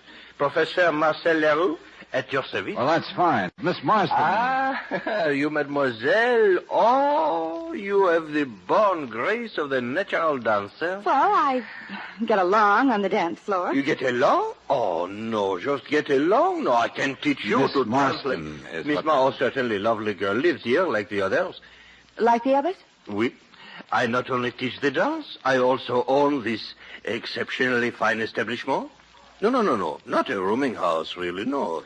Like an old-fashioned little family grove. So I hear. Huh? Oh, that. Well, of course, in Polizone, I would naturally not teach the samba, the tango. No. Here I teach the jitterbug. I hear your students are waiting for you. So if you'll just tell us where we'll Room find... number 7. Miss Marston, you have come to talk to her about... about the system, no? I mean, that would be the only reason you would come all the way from the United States. No, mademoiselle? No? Secrecy. Oh, such a bad rate. Monsieur, I will pay you anything you want for that system. I'll keep that in mind. No, I will not let anyone else ever get it first. Please, remember that. Tell you what, I'll repeat it to myself every night just before I drop off to sleep. Bon, they're welcome to Polizone. Welcome, monsieur, mademoiselle.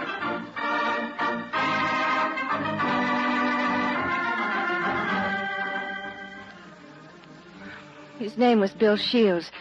He lived at the professor's, too. He was the only friend that I had here. From what you told us, he must have been a pretty wonderful man. He wanted me to go back home. I didn't know he left me all his money until the police found his will. And somebody killed him at Caesar's. Yes, because Bill had the system. Do you really believe there is such a thing, Mary? Well, he won $10,000 in 1 week, and he could have won more. But he said that would be enough for him.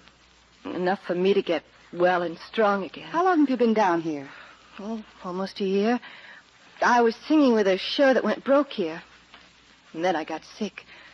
If it weren't for Bill, What was Bill doing in Polizone? Well, he'd been an engineer on some kind of a construction job. But then he got interested in this system. This business of chance and probability. What was that? Well, Bill said the answer to any system had to be in mathematics. So he always had me getting books on mathematics, chance and probability. And then he succeeded.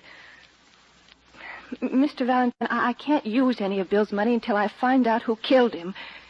You can understand that, can't you? I'll do what I can. What do the police say about all this? Well, the night that Bill was killed, there was a robbery at Caesar's.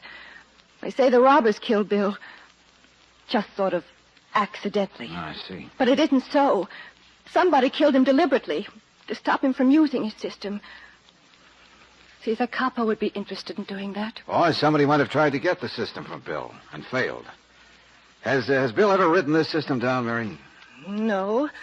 No, not that I know of. Has he ever explained it to you? Oh, I'm afraid I wouldn't be smart enough to understand it. Anyway, now you feel that nobody will do anything to find out who killed Bill. Is that it? Mr. Valentine, you can get all the facts from the police and from Caesar Capo. They'll be delighted to give you the facts. But that's not enough. I must know who killed Bill. All right, Murray. I already saw the fabulous pink houses of Polizon. This evening we'll see the sunset. And maybe tomorrow we can complete the points of interest and look for the murderer.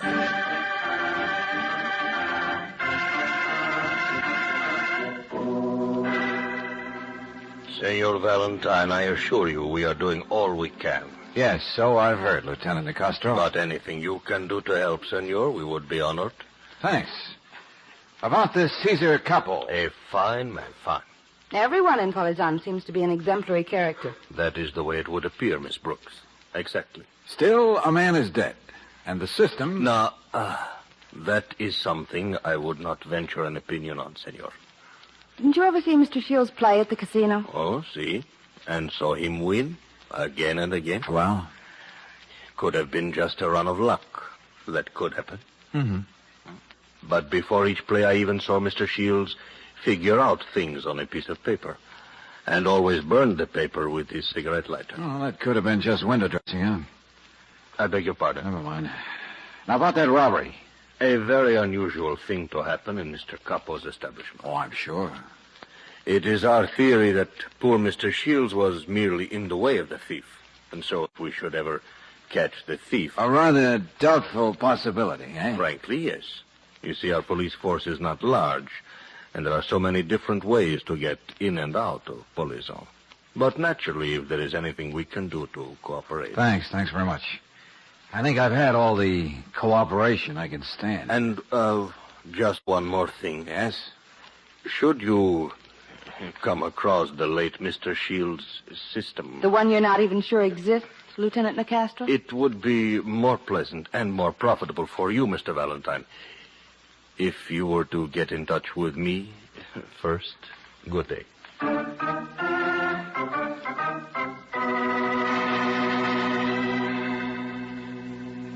But you have me wrong, Mr. Valentine. Mr. Shields' death was a very unpleasant shock to me. Yeah, you must have cried all that night. No, I am serious. You must admit your grief does seem hard to believe, Mr. Capo. Caesar, dear lady, a much nobler name. Well, the fact remains, Caesar, that Shields won a great deal of money here at the casino. And presumably he could win as much more as he wanted. Oh, but that is just the point. Mr. Shields was a gentleman. The night he was killed, he came here to say goodbye. He apologized for winning the $10,000 at my expense. Said it was all he needed. And ventured the guess that I would survive. And as I see, you have. Quite well. Yes, this is a beautiful place, isn't it? You ought to see it in the evening when the play is in full swing. It is truly worthy of it. Caesar, I know. But I still don't get what you're driving at about Shields. This is an honest casino, Mr. Valentine. I do not have to cheat, but obviously I cannot survive a truly genuine system. Mr. Shields is dead, remember? I repeat, I had nothing to fear from him anymore, but whoever has this system now... Has someone else been very lucky around here lately? No, but I think that somebody will. Someday. Why? Needless to say, I watched Shields' every move during the play. One evening, in the excitement of winning, he dropped one of the pieces of paper on which he was making his calculations. The paper was an unusual shade of yellow. Shields' system was the talk of the town. How many people were trampled in the rush? As a matter of fact, only one other person noticed it. A shifty individual around town called Nico. I wasn't fast enough to stop him before he reached the door, the penalty of overweight. I'm sure you had a talk with the impetuous Nico later. I did, in private. But he said he couldn't make any sense of the figures on the paper, so he destroyed it. Oh, a likely story. Precisely.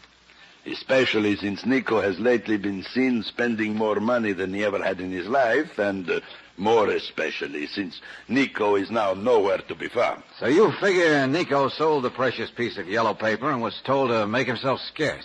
Mr. Valentine, I will pay you handsomely. I must know if the system still exists and who has it.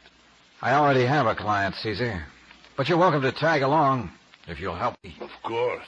All right, I want to know all the details of the robbery. How do I get them? I will arrange for you to speak to Carl Sebring, my manager, and Freddie Griggs, the cashier.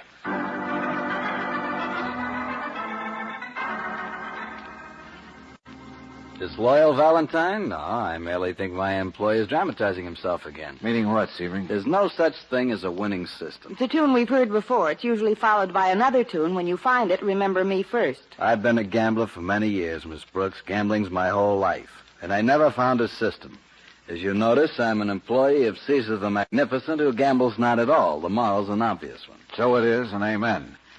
But at the moment, I'd like to know about the robbery. Well, it took place just about here at this roulette wheel. The light suddenly went out. Aren't there extra ones? An emergency lighting system? Most gambling places have one. The switch to the auxiliary lighting system is near the cashier's cage. When Freddie turned it on, he found it had been tampered with. Oh, that was convenient. By the time some other lights went on, the croupier was neatly knocked out. The money was scooped up from the racks, and in the excitement, Mr. Shields was shot with a gun, which must have had a silencer. The lights were tampered with, huh? An inside job, wouldn't you say, Sebring? I would say so, but Caesar shies away from the idea as if it were a reflection on his own honor.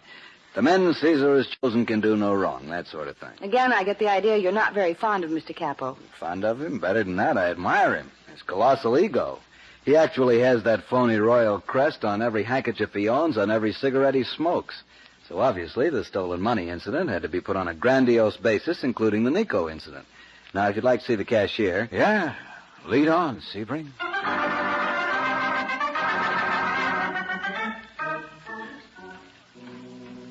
Yeah, I give 10 years of my life for a system like that, miss.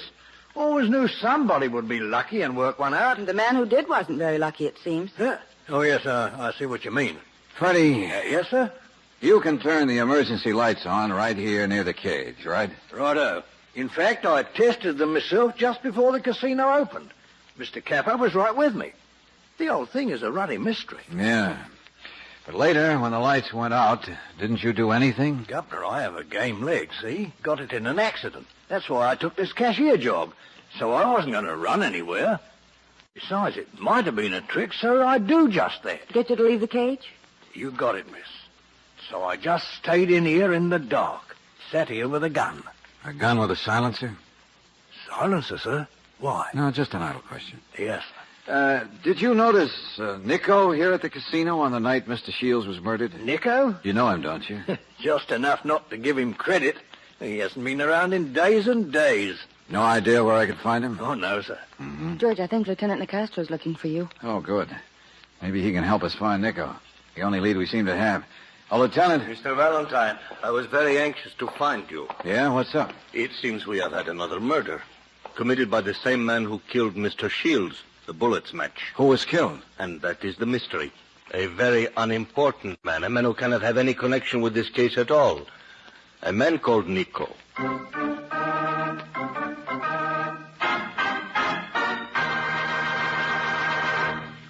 In just a moment, we'll return to tonight's adventure of George Valentine. I'm sure that you've heard me say before that any gas can be made to stress one performance feature at the expense of others. But Chevron Supreme gasoline gives you not one, not two, but all 8 high-performance qualities in correct balance. And it's true. But the one real test for any gasoline is the way it performs in your car. That's why I also say that you'll never know real driving pleasure until you try a tank full of Chevron Supreme. Those 8 high-performance qualities make sure that Chevron Supreme performs best under all driving conditions. Quick starting, fast warm-up, smooth acceleration, area blending, anti-knock, vapor lock prevention, full power, and economy mileage. Those are the qualities you get in every gallon of Chevron Supreme. So if a sluggish, choked-up motor has your car hugging the side of the road, better switch over now to the gas with all 8. Remember, Chevron Supreme can make your driving a pleasure instead of a chore. So next time you need gasoline, stop in and say, fill her up with Chevron Supreme at any standard station or independent Chevron gas station where they say and mean, we take better care of your car.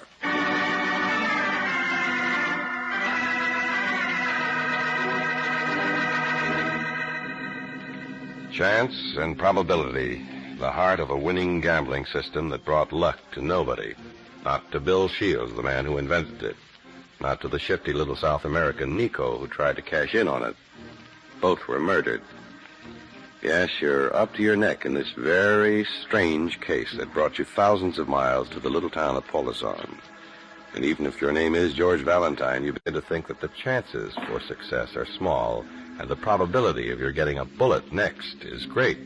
Still, you stick to your job, which at the moment is again talking to the huge and egotistical owner of the casino, Cesar Capo. The murderer killed Nico so that he would be the only one who had the system.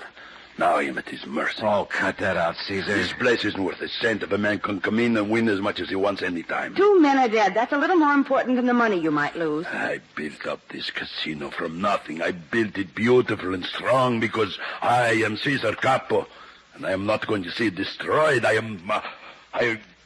Yeah? You're what? I don't know what I can do. Okay, then listen to me and try to help. Yes, yes. Who was here the night Shields was shot? Was Mary Marston here? The American girl? No. Professor LaRue?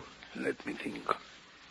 Yes, he was here, but not that he had any money to play with, but he was here. And the lieutenant?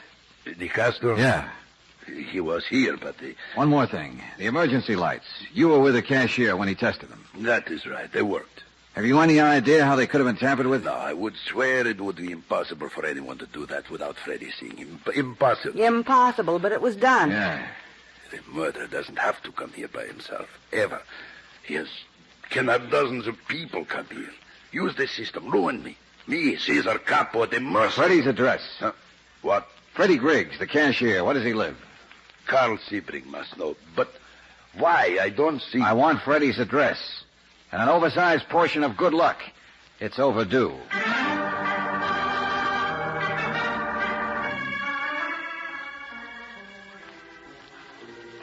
George, what if Freddie decides to come back here? After all, this is his home, and climbing in through a window isn't He's exactly... having dinner, so stop worrying. Besides, what are we looking for? Not sure. Good, that always helps.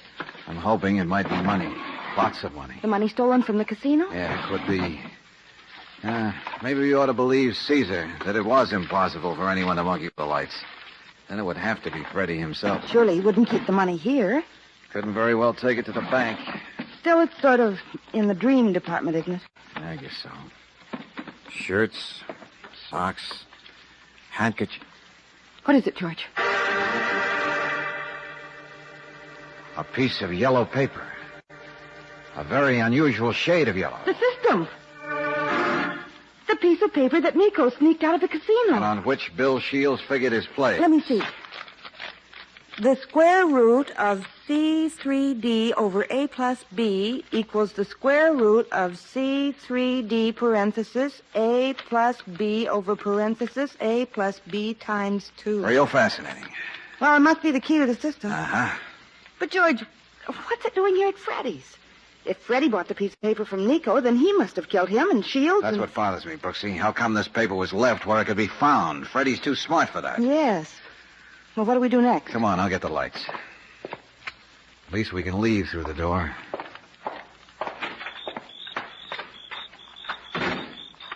Well, the police can make Freddie talk. And if he knows anything about this picture... What, Brooksy?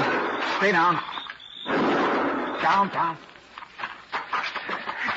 Did you see what was? No, too dark. I just heard him move. I'll find out. You'll never get him, George. Please don't. Yeah, I guess you're right. The murder is getting more and more desperate, darling. Let's leave this case in the Castro. Not on your life. Still have this piece of paper. And a client who has a conscience and a heartache. Come on, Brooksy. We got to see people.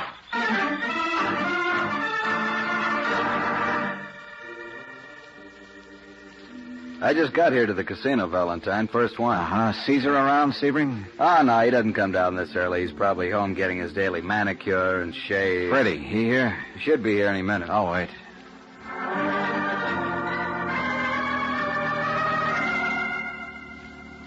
Took a little walk after dinner, I did. Always like me constitutional. It's smart to be walking alone. You don't have a lot of people watching what you do. Yes, miss, I do like my solitude. Just to do a little thinking.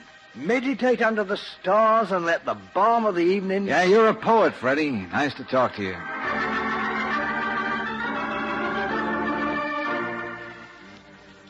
So you were here in your apartment all evening, Caesar? I am a lazy man, Mr. Valentine. Have your nails manicured? Was the barber here? No, not tonight. I was here all alone. Even Caesar has his moments of loneliness.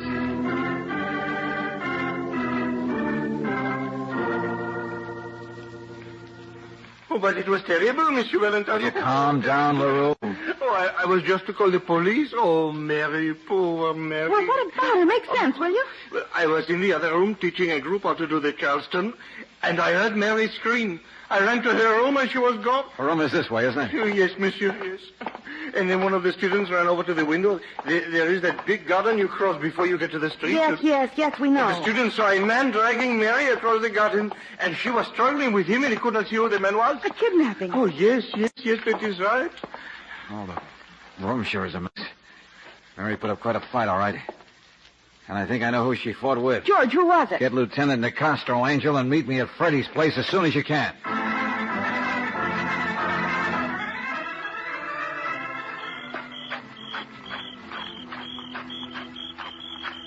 Funny, no lights.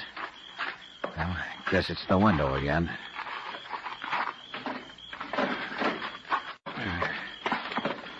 No, pull the shade down. I can risk the lights. Something is different, I'd swear. What the... What? Mary! Wait now. Oh, Mr. Valentine. I'll only have to gag her again, Valentine. Well, I was right about you, Sebring. Please stand near the girl or I'll have to kill you now instead of later. Move. Okay.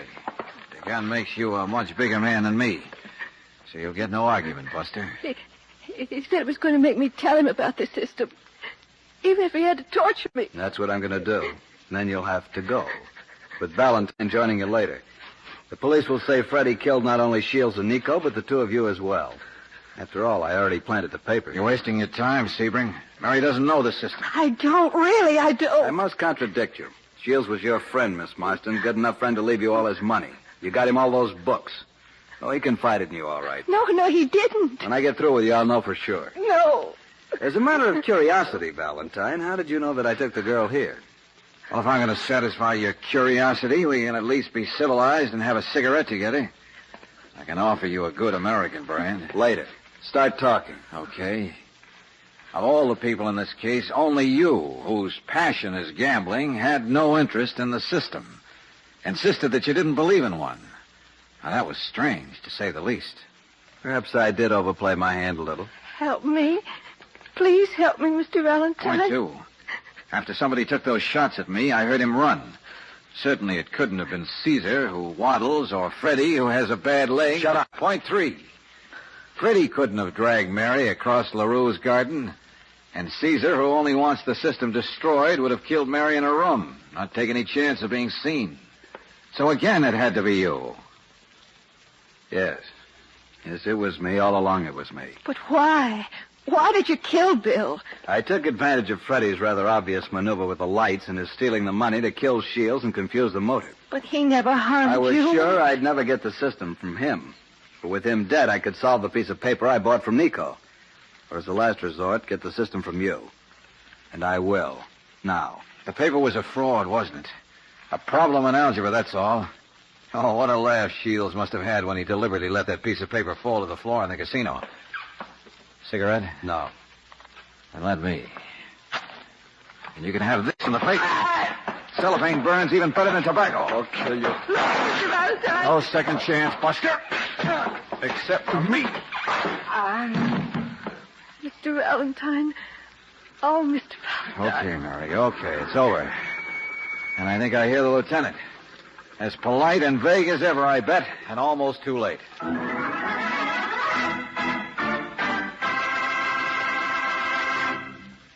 With crisp fall days already making an appearance, the battery in your car will be getting more and more of a workout as winter approaches. So better take time now to be sure it's in good condition. Your car savers are equipped to offer complete battery service. They'll be glad to test your battery and, if necessary, give it a recharge. But don't wait until it's too late. Stop in soon for a battery checkup at any standard station or independent Chevron gas station where they say and mean we take better care of your car.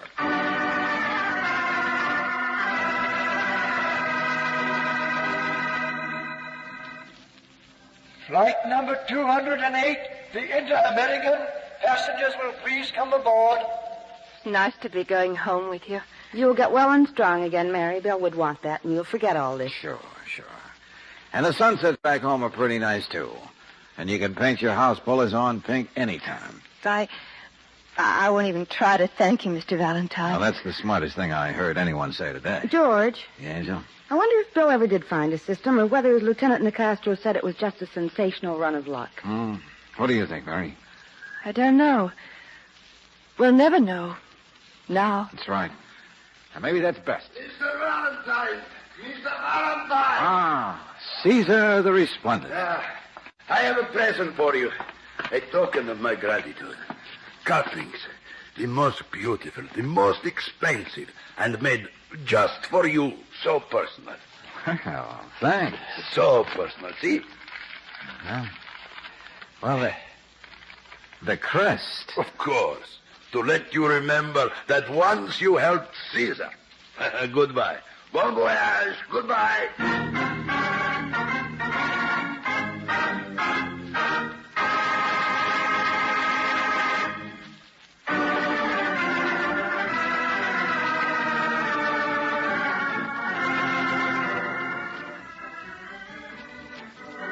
Tonight's transcribed adventure of George Valentine has been brought to you by Standard Oil Company of California on behalf of independent Chevron gas stations and standard stations throughout the West.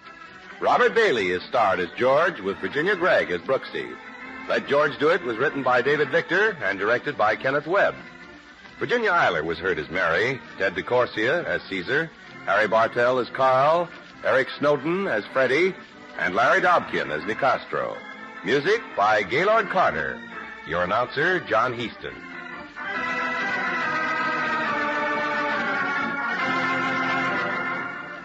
Listen again next week, same time, same station, to Let George Do It.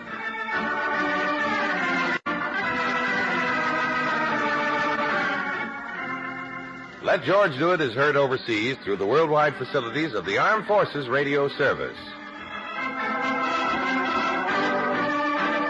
This is the Mutual Don Lee Broadcasting System.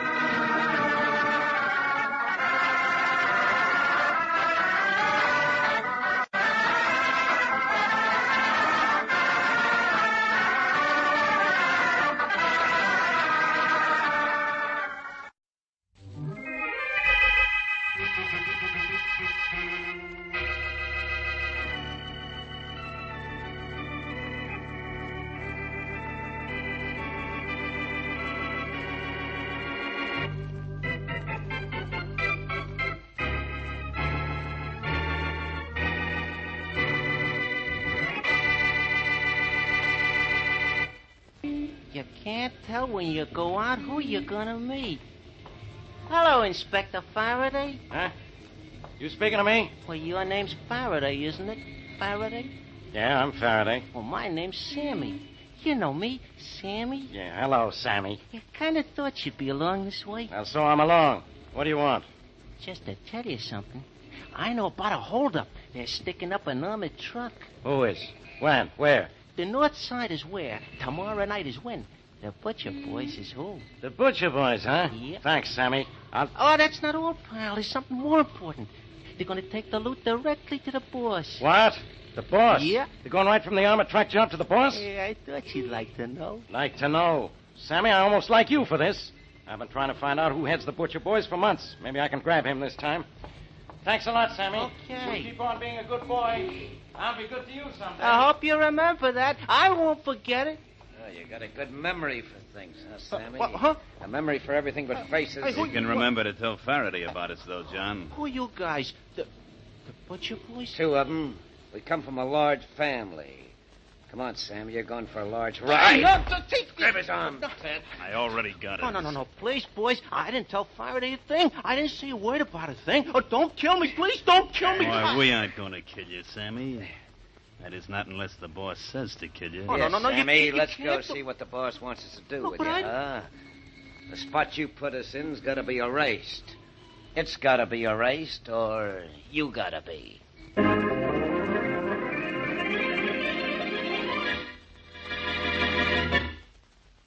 And now on to Dick Calmer as Boston Blackie. Enemy to those who make him an enemy. Friend to those who have no friend.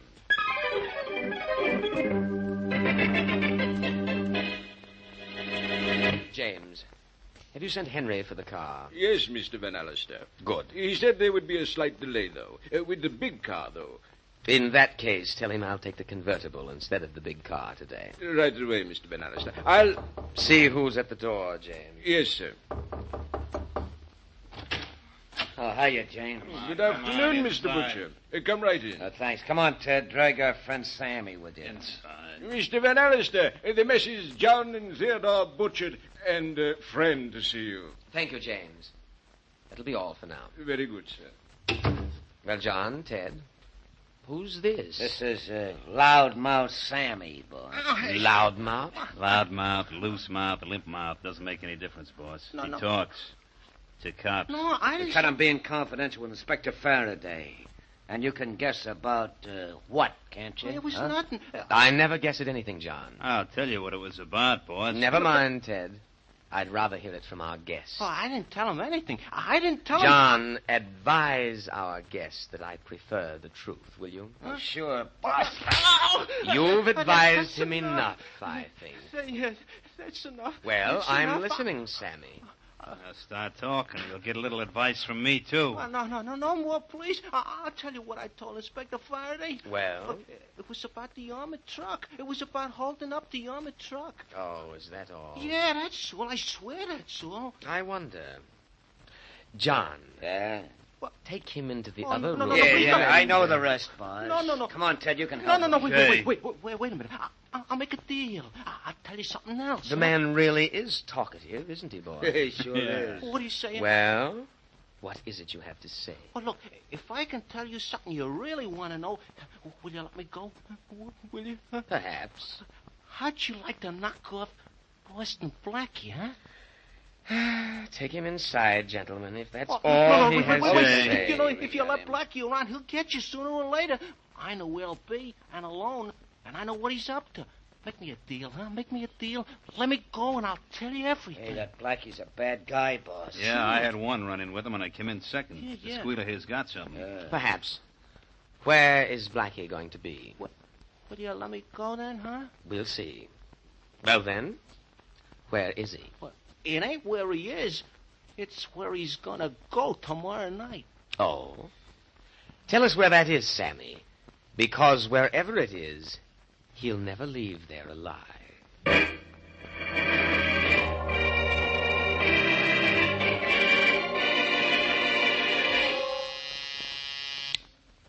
Homicide, Faraday. Faraday, guess who?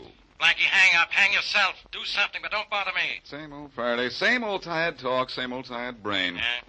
You ought to know that if I call you up, it's about something important. The only thing you could say that would be important to me would be goodbye. What are you waiting for? For you to get some sense, which is probably a lifetime engagement or assignment that I've given myself. Did a character named Sammy the Lip get to you? Suppose he did. What do you know about it? I sent him, sweetheart. He came to tell me about the Butcher Boys and their latest caper, and I referred him to you. I told him you were in that business. Oh, you did. That's right. All right. You sent me Sammy. I talked to him. He told me what he knew. I'm going to do something about that armored truck thing. You happy now? I couldn't be happier if you were in your right mind. We'll grab this Butcher gang and their boss together. We'll grab. Mm-hmm. Oh, no. You're keeping your nose out of this. And I mean it this time, Blackie. Will it make you happy if I do? I'll give you a sample. Ha, ha, ha. That's how happy it'll make me. In that case, Faraday, I've got news for you. You worry about grabbing the gang after they grab the armored truck. I'm going to take a vacation in the country. Good. You need a rest, and I need one. Very From clever. Mm-hmm. That's very clever. I wonder when you heard me say it. Faraday, old pal, I am going to take it easy. You do the work on the armored car and leave the rest to me.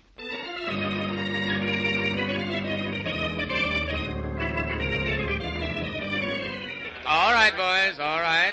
All right, be quiet a minute. And I'll tell you why I've called you all together. The Messrs. John and Theodore Butcher have finished entertaining our guest, Mr. Van Allister, and they're resting. That's quite all right, James. I'll go over things with them a little later. Boys? Yeah? Yes, sir. The police have been informed of our intention to rob that armored truck on the north side tomorrow night. Who read it, boss? It doesn't matter, Guy. But our plans have been definitely upset, Mr. Van Allister. On the contrary, James, our informer has been of great help to us. I've just learned that 48 new automobiles are being trucked in from the Middle West tomorrow night.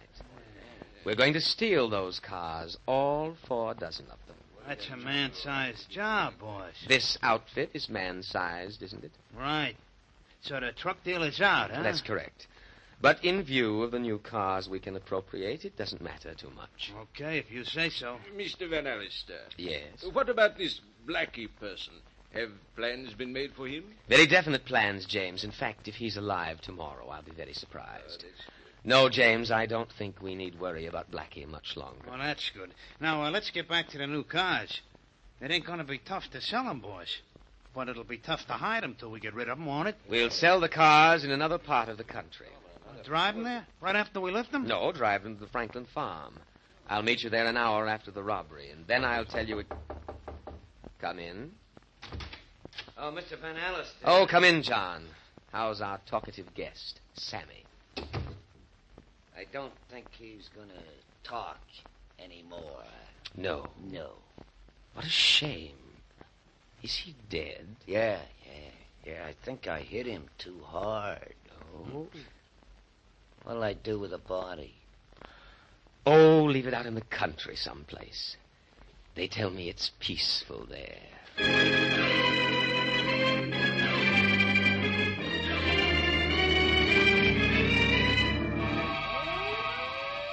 Here comes the ambulance, Inspector Faraday. I don't know why anyone sent for an ambulance, Sergeant. This guy's been dead for hours. Poor Sammy. He sure died the hard way, Inspector. Somebody really worked him over. Yeah, I know. Callahan's telling the boys the end.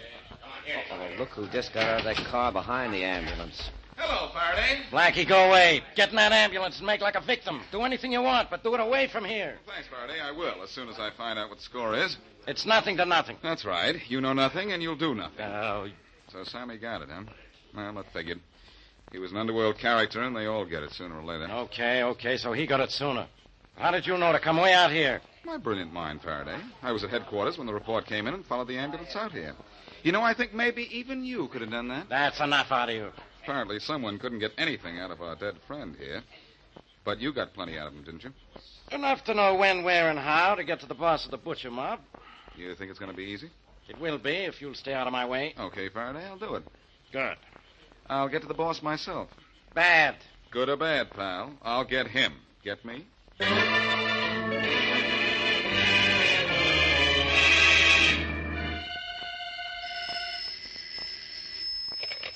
Hello? Hello, Mary. This is Blackie. Oh, Blackie, you're late. You promised you'd take me to dinner a half hour ago. I'm sorry, Mary, but I'm going to be later. Uh-oh. Little Mary eats alone and likes it. Well, Blackie doesn't eat and doesn't like it. I'm tracking down the butcher mob. Do you have to? Mm-hmm. And it seems to me I had a run-in with one of those lads once. I think it was Willie or Ted. No, it wasn't. It was Johnny. Oh, what am I saying? You never met one of the... Thanks, Mary. It was Johnny. What did he look like? Do you remember?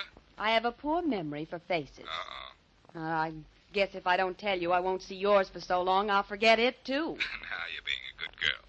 What did he look like? Oh, he was tall, blonde, and had a mustache and an ugly scar on his right cheek. Mustache on his right cheek. Funny place for one. Oh, you know what I mean. Yes, I know.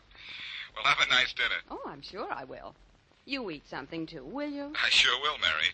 I'm going to a farm, and if my plans work out, I'm going to make the boss of the butcher mob my meat.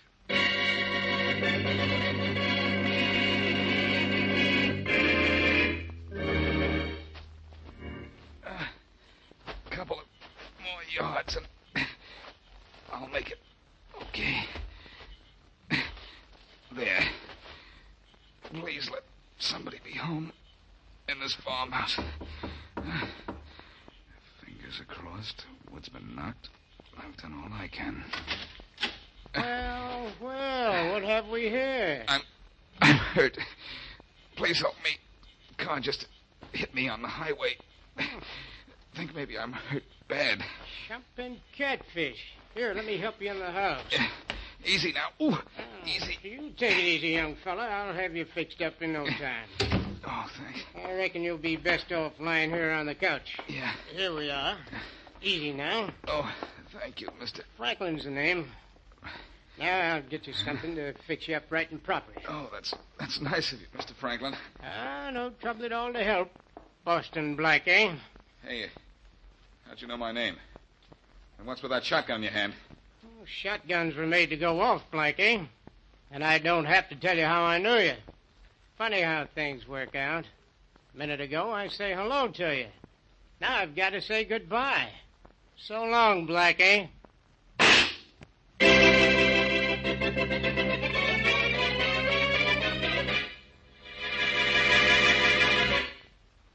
And now back to Boston Blackie.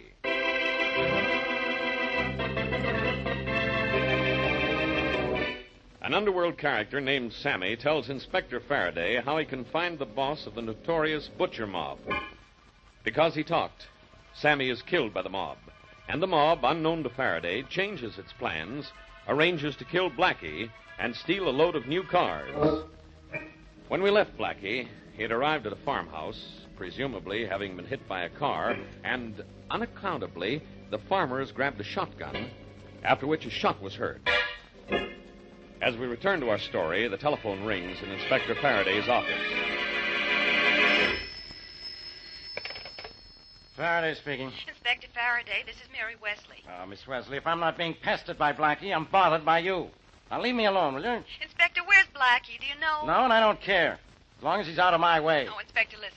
He wanted me to describe one of the butcher mob for him. He said he wanted to be sure he'd recognize him again if he saw him, but that was 6 hours ago, and, well, I'm afraid something's happened to Blackie. I'm hoping something did. Hey! On account of him, I got a phony tip about an armored car that was supposed to be hijacked. I hope he stays lost. Oh, please. Now, Inspector Faraday, you know you don't mean that. Of course I don't. But I'm sore.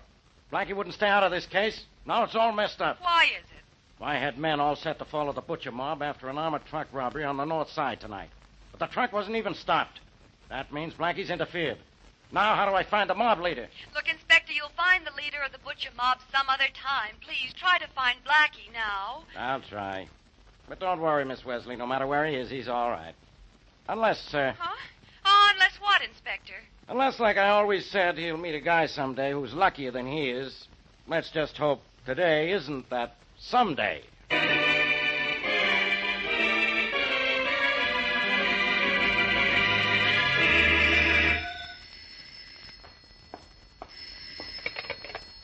Yes? Mr. Franklin, Yes? you know who this is. Well, I'm not quite sure. You know all right. What about Boston Blackie? Did he arrive as I said he would? Sure did. Got here and pretended he'd been hit by a danged automobile and wanted me to fix him up. And I did with a shotgun. Good, wonderful. That Sammy was a helpful gentleman after all. He told us he'd told Blackie about our using your big barn, and that Blackie would be out to see you. Danged if he wasn't, too. Well, as long as you took care of him, it doesn't matter now. Excellent work, Mr. Franklin. Get rid of the body and be ready for this evening. We'll be using the barn to hold 48 brand new cars. The barn will be here when the cars get here. Good. I'll be at home here waiting for a report. You call me, will you? You know the number. It seems to me maybe I mislaid it somewhere. I don't... Oh, you've got it. Look for it. Goodbye.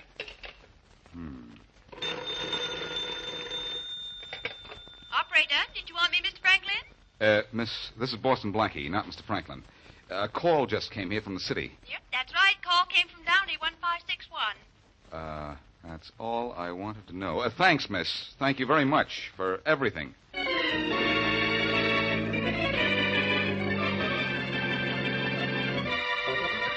Now, Faraday, is that a way to treat a man back from the dead? You act like you wish I hadn't made the return trip. Who's acting? And here I am, all ready to give you the lowdown on the butcher gang, and, if you're a nice boy, the boss. Blackie, what is all this? You disappear. Nobody knows where you are. Well, you worried Miss Wesley to death. She's called this office of mine every 10 minutes looking for you. I know. I phoned her from a drugstore on the way here. She's happy with me now. Well, I'm not. What goes on? Get this, Faraday. The time for clowning is over. The butcher boys didn't grab that armored truck because they stole some brand new cars today instead. Where from? Well, I don't know. Oh, fine. But I know where they took them. A huge barn belonging to a farmer named Franklin. Franklin, huh? We'll grab him quick. It's too late. He's dead. What? It was either him or me when he was fingering his shotgun, and I'm a little selfish that way. I'd rather it were him. I dragged his body to the attic. What are you talking about? Our little squealing Sammy probably told the butcher boys and their boss that he had told me about their using the Franklin farm as a combination hideout and storage warehouse. Why didn't he tell me that? Because I asked him not to. I wanted to handle this myself. If you went up there with a gang of cops, you'd have scared them off. Anyhow, when I got to the Franklin place, I pretended I'd been hit by a car, but Franklin wasn't fooled. Apparently, he was expecting me. I always knew you were a bad actor, in more ways than one. Hey, you should have heard the impersonation I did of Franklin on the telephone. It was good enough to fool the boss. Who is the boss, Blackie? I'll let you know when I introduce him to you. That can wait for a few hours, though. And those few hours are going to see you a very smart cop. Let's see how good an actor you are, because that's a very strange role.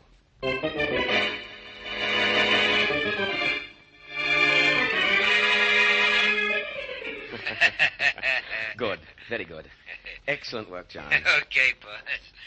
Do I move the cars now? That's right. You and the boys drive each of the moving vans out of the barn. It was a cinch running the new cars and the moving vans we had parked in Franklin Barn, Mr. Van Allister. Good. Good. Now, you want two of the boys to get into each van, drive them all out of town. That's right. Oh, has Mr. Franklin returned yet? That's funny, boss. No, he ain't around. We ain't seen him. But there was some blood on the floor of the farmhouse. Mr. Franklin's following orders. He killed Boston Blackie and is probably out disposing of the body. Those were his orders. You follow yours. That's all, John. Thank you, Mr. Van Allister. Thank you. Bye. We'll be moving those vans 10 minutes. Excellent. Goodbye.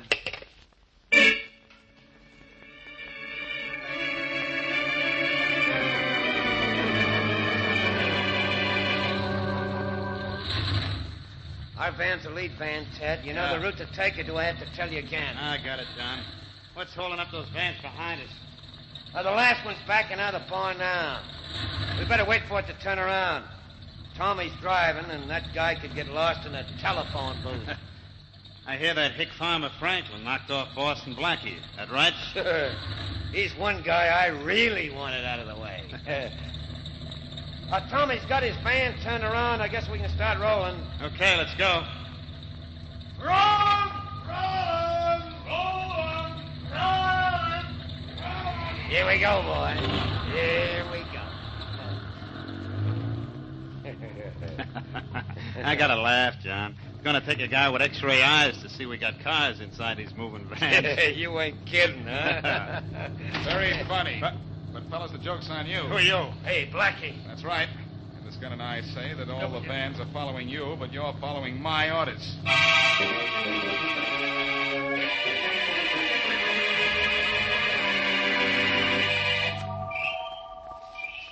Do we got a heavy enough roadblock across the highway, Inspector Faraday? It'll do the trick, all right, Sergeant. If Blackie did his stuff. Stay back in the bushes. Yes, sir. The trucks are 5 minutes overdue. I hope nothing went wrong at the farm. Yeah, Blackie was pulling a pretty risky thing there, Inspector. Well, it was his idea. If it didn't work out, I was going... Inspector. I think I hear the vans coming now. Something's coming. Yeah, it's a van's all right. Yeah, the first one's just round to the corner. Ready? Yeah, ready, willing, and able, Inspector, if that roadblock stops the lead van. If it doesn't, Blackie will. And I know Blackie's in that first van because the vans wouldn't be routed this way if he weren't. There must be. Inspector, it's not slowing up. It's going to crack in the roadblock. Get back! I'm already getting back. That's it. The other stopped in time, Inspector. Let's go get him. Come on. Right. Oh, they're giving up easy, Inspector. There's Boston Blackie. Hey, Blackie, you hurt? No, Faraday. Well, my driver got a little ambitious when he saw the block and tried to crash through it. Yeah? He thought he could get away from me eventually, I guess, but the roadblock and the police gave him ideas. Bad ideas.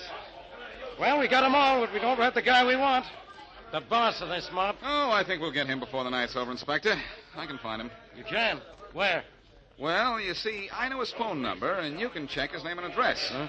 I know the phone number, but believe me, I'm not calling for an appointment first.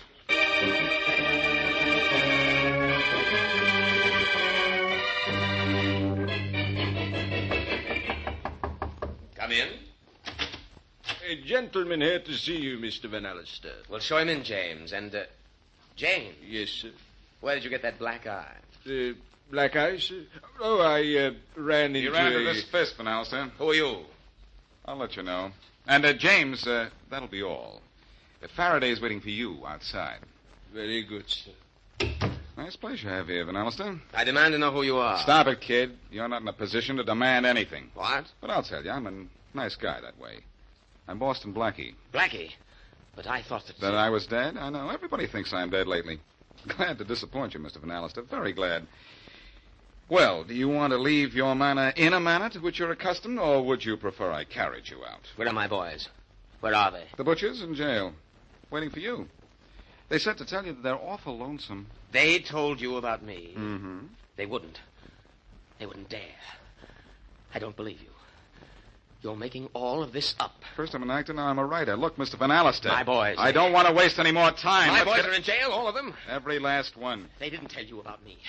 They wouldn't dare. You said that before, all right, so they didn't. That make you feel better? The cars. The ones in the vans. We've got them all. It can't be. It mustn't be. I planned too long. I was too careful. You're lying. You know you're lying. Tell me you're lying. Oh, come here, you lace-pants punk. Come on, cutie. Come on, let's get moving. No. You're responsible for this. You're the one that's wrecked all my plans. I'm going to... Mr. Van Allister, I'm surprised at you. With your breeding, too. Using the wrong knife. Blackie, need any help? No, thanks, Faraday. But this guy on the floor does. Yeah. That's your gang boss, pal. Uh-huh. See to it that he's unemployed for a long, long time.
so crazy. Now listen, Wanda, stop interrupting me and let me finish. I didn't call you on the telephone to listen to you. Your husband has walked out on you, and it's a good thing. I'll buy him off so that he'll stay away and never come back. That's the least I can do for my niece. And another thing. Oh, hold the phone. There's somebody at the door. Wait a minute. People, if they aren't annoying you, they're interrupting you. Well? Mr. Wilkins, I made you some soup, and I thought you'd like to You have thought, did you? That's a fine thing. Serves me right. I say good morning to my neighbor once, and she thinks she can barge in here any time she likes. Well, I wasn't barging in, Mr. Wilkins. I'm not. It's raining. I know you won't go out, so I wanted to see if you'd like some of the soup I made. Soup you made. You said all that when you knocked on the door and I opened it. I was talking to my niece on the telephone, and you interrupted me. But For no reason. I don't want any soup. I hate soup. Oh, all right, but I But didn't... nothing. Now get out of here and stay out. Can't a man have some privacy in his own apartment? Well, certainly, but all I did... Goodbye. Now, you listen to me, Wanda. Better still, you come over here right away, and I'll tell you the rest of what I have to say in person. I know it's pouring, but you won't get too wet. Better hurry, though, while I still feel like helping you. What a night this is. Really a night for a murder. Oh! Night. What a murder. Yeah.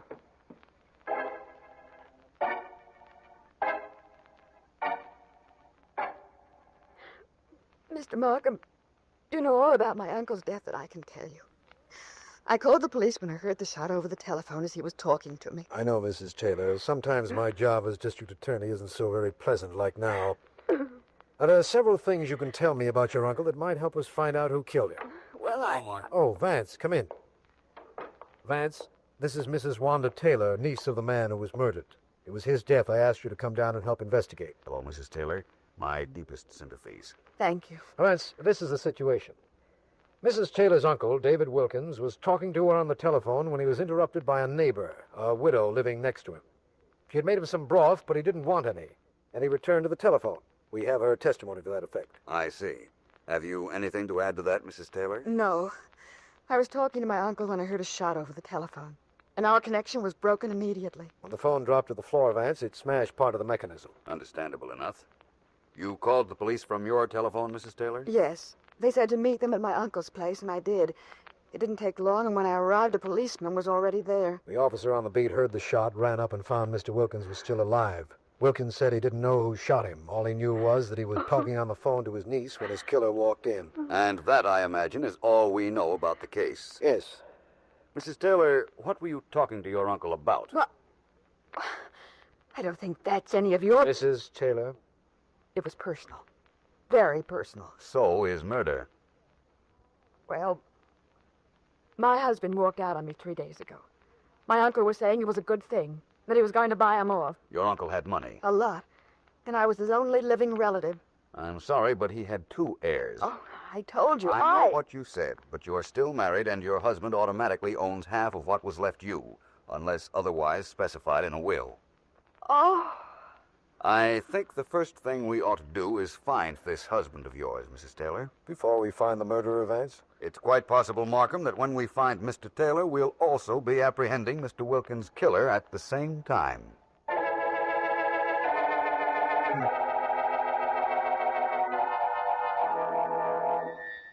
While the police comb the city to try to find him, high police officials believe the killer of David Wilkins will be apprehended shortly, although they admit they have little... Turn that darn thing off, will you, Betty? All right, George, you don't get excited. I'm not excited. I know, you always yell like that.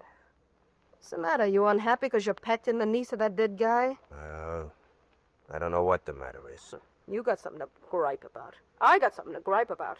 I came here to your new apartment this morning, worked all day marketing because the stores wouldn't deliver. I cleaned this place for you. You're complaining. Yeah. Take it easy, Betty. Take it easy. I'm too tired to do anything else. Georgie, what's the matter with you? You want to go back to your wife. Is that it? That isn't it, and you know it. If I never see Wanda again, that's okay with me. I'm nervous. I want to get out of here.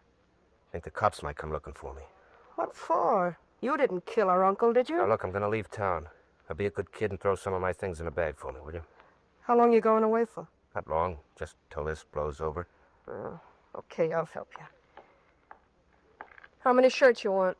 2 or 3. I'll travel light and buy some stuff. I need it. Okay. Why don't you get on the phone, get a train reservation? I'll go by bus. Okay, go anywhere you like.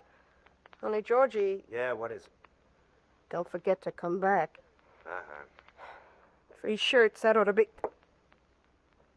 What's the matter? Nothing. Nothing at all. Well, listen, what are you going to do when I'm away? Going back with, Big Johnny Dale? I don't know. Depends on how long you stay away, Georgie. What's the matter with you? You act like you found a bottle of poison or something in my dresser drawer. Poison, Georgie? Yeah. Maybe you better not leave town, because maybe I found something a whole lot more deadly than that.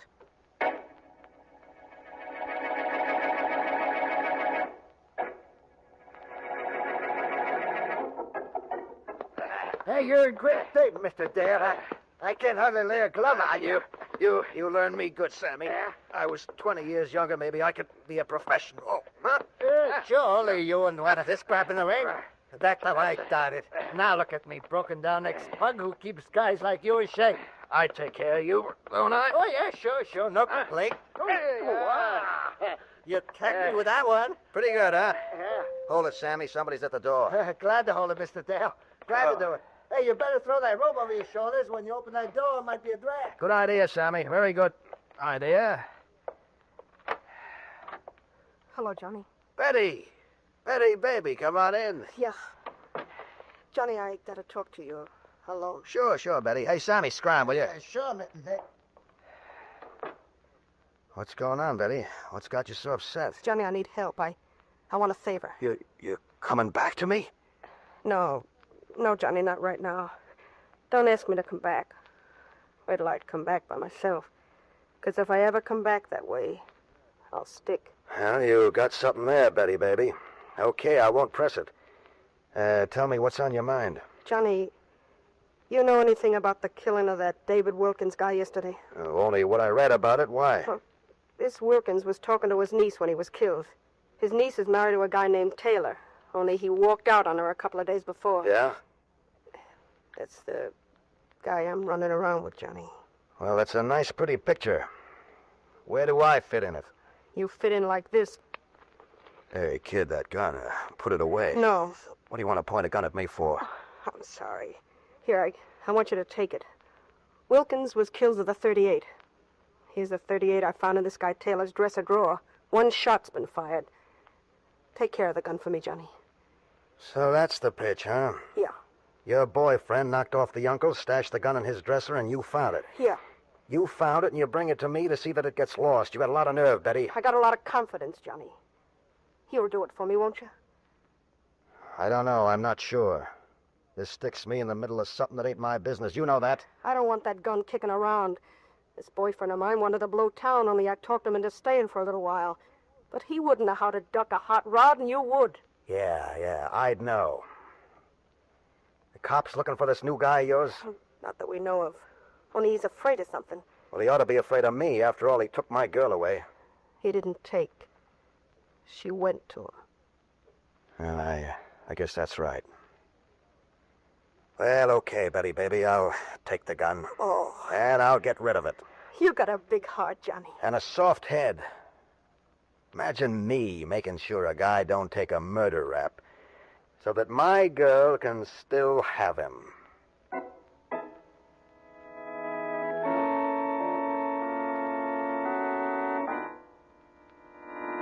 Mrs. Taylor, our purpose here in your apartment is not to ply you with questions or to make you uncomfortable. You understand that. I know, Mr. Vance. We haven't announced it to the papers, but we're trying to find your husband. So far, we haven't had any luck. Oh? That's the reason Sergeant Heath is inside searching your bedroom. I understand. He's looking for something that might give you an idea as to where my husband might be. Exactly. Excuse me just a moment. Certainly. Find anything, Heath? No, not yet, Vance, but I'm still looking. Keep at it, please, Heath. Don't worry. Now, Mrs. Taylor, I want to know anything that you can tell us that might be a clue as to where your husband is. I haven't any idea. I've given you his picture. I've told you I'm pretty sure there's another woman involved. But naturally, I wouldn't know who she is. Naturally. I want to thank you for being so honest with us. I don't know. Vance, I found the gun. I found the murder gun. What? Here it is, Vance, a 38, one bullet missing. I'll bet my badge it's the murder gun. Chances are you're right. Well, where did you find that gun? Listen to her. Where did I find that gun? Yes. I found it where you tried to hide it after killing your uncle in a hat box back on a closet shelf. Somebody planted it there. I never saw that gun before. Somebody put it there, I tell you. Oh, sure. Well, Vance, tell him I couldn't have killed my uncle. Tell him I was talking to him on the telephone when he was shot. Tell him that gun must have been planted. You don't have to tell me. I know from the dying man's own testimony that he was talking to you on the phone when he was shot. Oh, well then. Look, all I know is I got a gun here that looks to me like the murder weapon. And, Vance, I got a right to take Mrs. Taylor here downtown. I'm not stopping you, Heath. I'm stopping myself. I don't know how she could have done it. And you know something? I don't care. All I know is I've got the gun, and I'm pretty sure it's the gun that did the job. Now all I got to do is find out who fired it. Well, it wasn't I. You know I couldn't have fired it. We do, Mrs. Taylor? Yes. I don't agree with that at all. Well, now I'm mixed up good. What am I supposed to do now, Vance? Take the gun to headquarters and check it, of course. And what are you going to be doing all that time, Vance? Trying to find two things, Mrs. Taylor. Yes? One is your husband, and the other is a way that you might have murdered your uncle.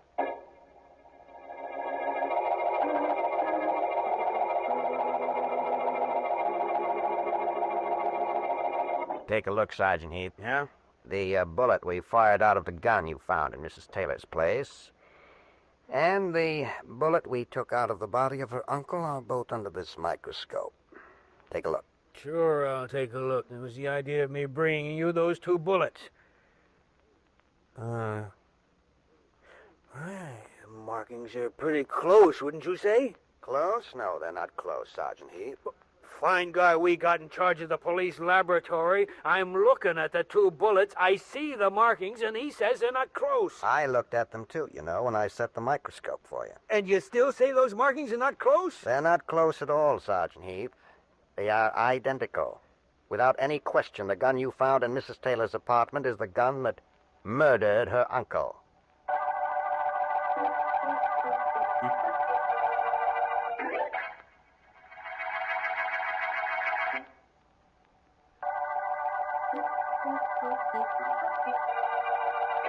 This is District Attorney Markham. The thundering murder case opened with the finding of the body of David Wilkins, killed during a rainstorm in his apartment.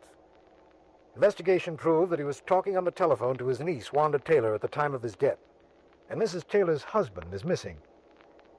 PHILO Vance believes that Taylor might be an important factor in this case, and so do I. But while we're searching for him, Sergeant Heath has found the murder gun in Mrs. Taylor's apartment. Vance and I are in my office, and here's the site. Despite the evidence of the gun in Mrs. Taylor's place, Markham, I still want to find George Taylor, her husband. And for a very good reason, Vance. Mrs. Taylor couldn't possibly have killed her uncle. Even though she did gain appreciably through his death, he left everything to her. Yes, I know. But I don't agree that she couldn't have killed him. At the moment, I don't see how she could have done it, but it's possible she might have. Everything is possible, of course, but there certainly is nothing to support the theory that she's guilty, Vance. I agree with that, too. And I know you agree that we ought to do something about finding George Taylor. This is the photograph Mrs. Taylor gave me. Yes, I've seen it. Taylor was quite good-looking. Perhaps too good-looking, Markham.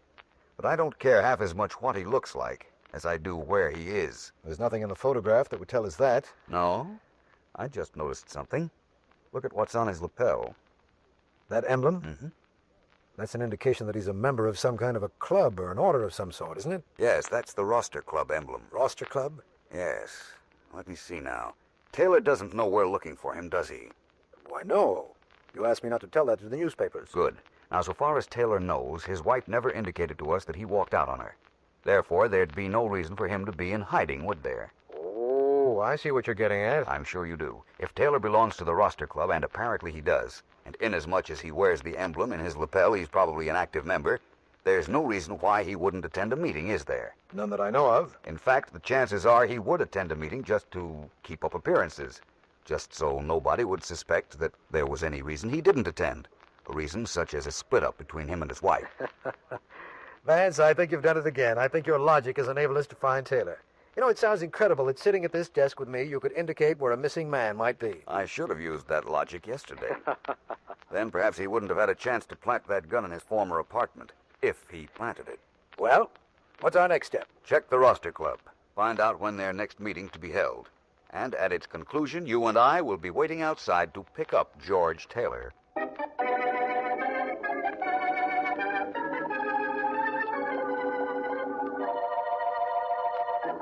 Look, Georgie, everything is all right. I'm sure it is. Oh, you're sure it is? Yeah. Well, that's fine. That's all I need. Thanks, Betty. I'm glad you're sure. I'm not. I still think I should have gotten out of town. But why? Nobody's after you. You could stay here. Oh, sure. But sooner or later, that wife of mine is going to tell the police I walked out, and they'll come looking for me. Oh, no, they won't, darling. Oh, yeah? And if they do, they won't find anything. Why don't we go to the movies, huh? No. Oh, we could take a walk, maybe. I don't want to walk. Then what do you want to do? I'm not sure. You know, there's a meeting in my club tonight. I ought to go show my face. Well, then why don't you? I don't know what I want to do. Can't make up my mind. All I'm sure of is that whatever I decide to do, it's going to be the wrong thing.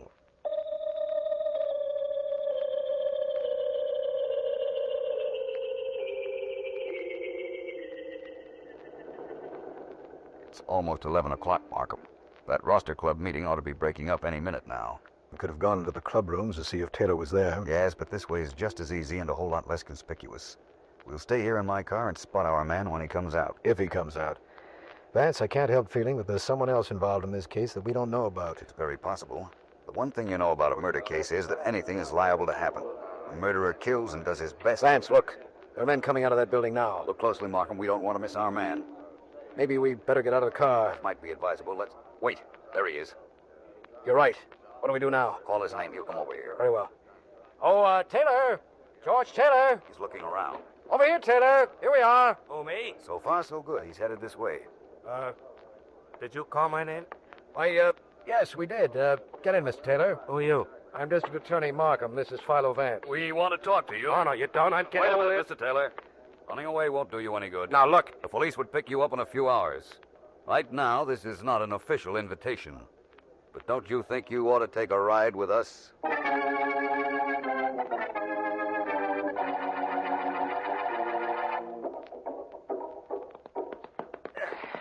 I'm pretty good with this punching bag, huh, Vance? Not bad, Dale. Oh, I suppose you could do better. I don't know. I haven't tried in years. Well, go ahead and try. Here, take a crack at it. Let's see you make it do tricks. All right, Dale. Ah, you're all right. Thank you. Now let's see how all right I am at finding out what I want to know about you. I knew this wasn't a social call, but if it's business, Vance, you better talk to my lawyer. That's what I pay him for. I want to talk to you, Dale, not him. And I want you to listen. Oh, you do, huh? Yes. What happens if I don't?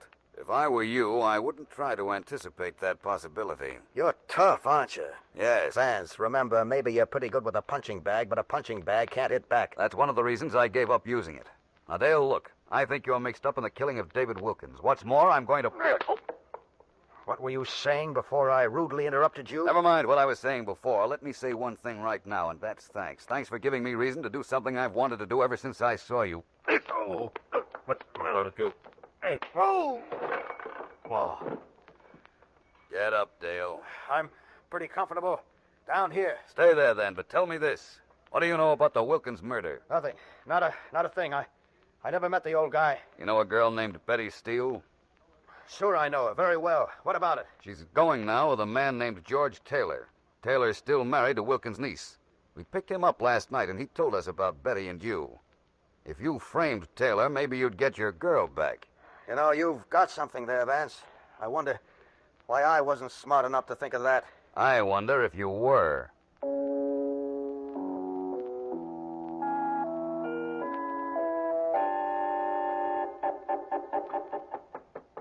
Who is it? Me, Markham. Sergeant Heath. You sent for me. Yes, come in. Hello, Heath. Hi, D.A. What's up? I just heard from Philo Vance. Here's a list of people he wants you to round up and bring to his office this afternoon. Okay. Mrs. Taylor, Betty Steele, Big Johnny Dale, George Taylor. Where do I find Taylor? I'll give you his address. He gave it to us after we met him outside his club last night. Okay, Markham. I'll get the boys right on this. That all? Yes, Heath. Only according to Vance. That'll be enough.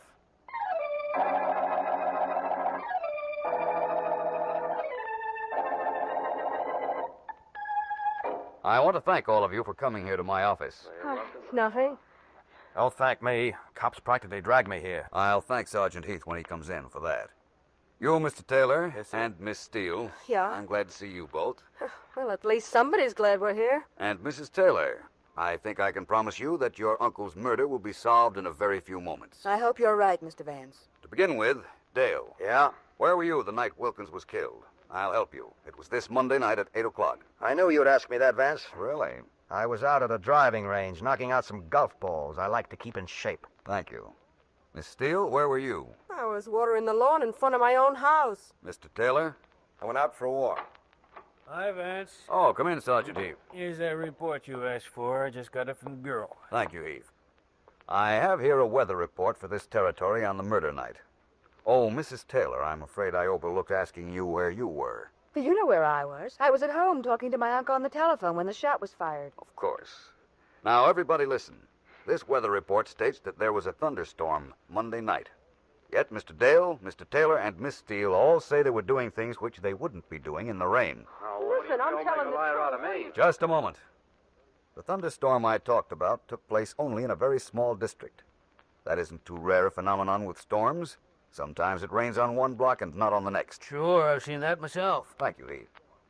Now, everybody, let me tell you all that the storm in this one particular neighborhood doesn't explode your alibis. It's possible you were all doing what you claimed. Oh, that's nice. Mr. Van, you promise you tell me which of these people killed my uncle. Which one did? One question more, please. Well, all right. Mr. Taylor. Yes, sir. You knew David Wilkins. Sure. Ever talked to him? Talk to him? Nobody could ever talk to him. All you could do was listen. The guy talked a blue streak. He never stopped. You couldn't get a word in edgewise once he started. That's true, Mrs. Taylor? Yes, I suppose so. Thank you, Mrs. Taylor. Thank you for telling me that you killed your uncle and how you did it.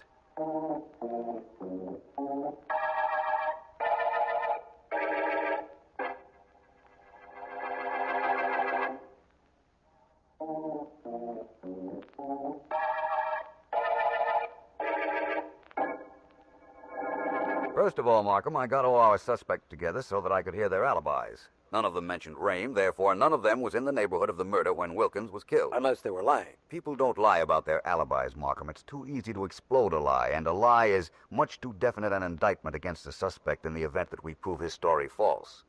No, I was sure they were all telling the truth. Let's take that slower, eh? Very well. We know it was raining in Wilkins' neighborhood when he was shot. Yes. If any of the suspects were in that neighborhood, naturally they would have denied killing the old man, but they would have mentioned something about rain. Oh. They wouldn't know it wasn't raining in other sections of the city. I understand now, but Vance, Mrs. Taylor was on the telephone with her uncle when the shot was fired. She was at home. We're sure of that. Yes, but do you know where her home was, Markham? Less than a block from Wilkins' apartment. She told us that in your office right after the murder. That's right. What happened was this. Her uncle called her. She let him talk, ran over to his place, and shot him, knowing that once he started, he'd talk for at least a minute, and she could be there and back by then in time to call the police. Yeah. We know her motive, of course, but what about the murder gun? What happened to that? That was the only complicated part of this case, Markham. In making her confession, she said she followed her husband one day when she happened to see him on the street after he walked out. He went to his new apartment, and she broke in there later to plant the gun. Which was found later in her husband's apartment by his new girl. Right. Betty Steele found it, gave it to Johnny Dale. This Dale told me just a little while ago. You see, Betty thought that Taylor had killed Wilkins, so she wanted Johnny to get rid of the gun. Uh-huh. He, of course, planted it in Mrs. Taylor's apartment, where Heath found it. Well, that gun really did some traveling around, didn't it? No more than I did on this case. Only I went in circles until I got all our suspects together. It's funny how a situation develops, isn't it, Vance? Yeah. After all, this seemed like such an ordinary murder at the beginning. Yes, it did. And it turned out so unusual at the end of the thundering murder case.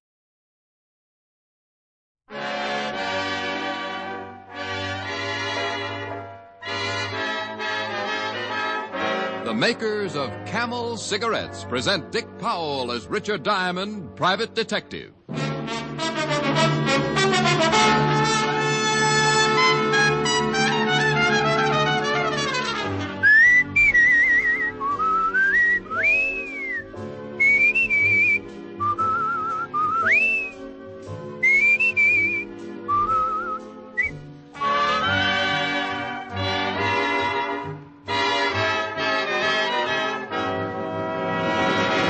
No other cigarette has Camel's rich, full flavor, the flavor of Camel's costly tobaccos. And no other cigarette gives you this proof of mildness. In a coast-to-coast test of hundreds of people who smoked only Camels for 30 days, noted throat specialists reported not one single case of throat irritation due to smoking Camels. Make a note. Think of your throat. Try Camels.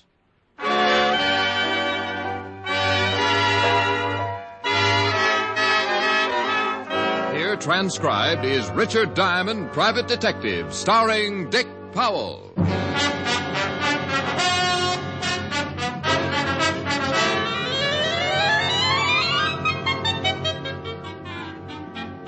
Now, in my business, I run into a lot of people, make a few friends, and a lot of enemies.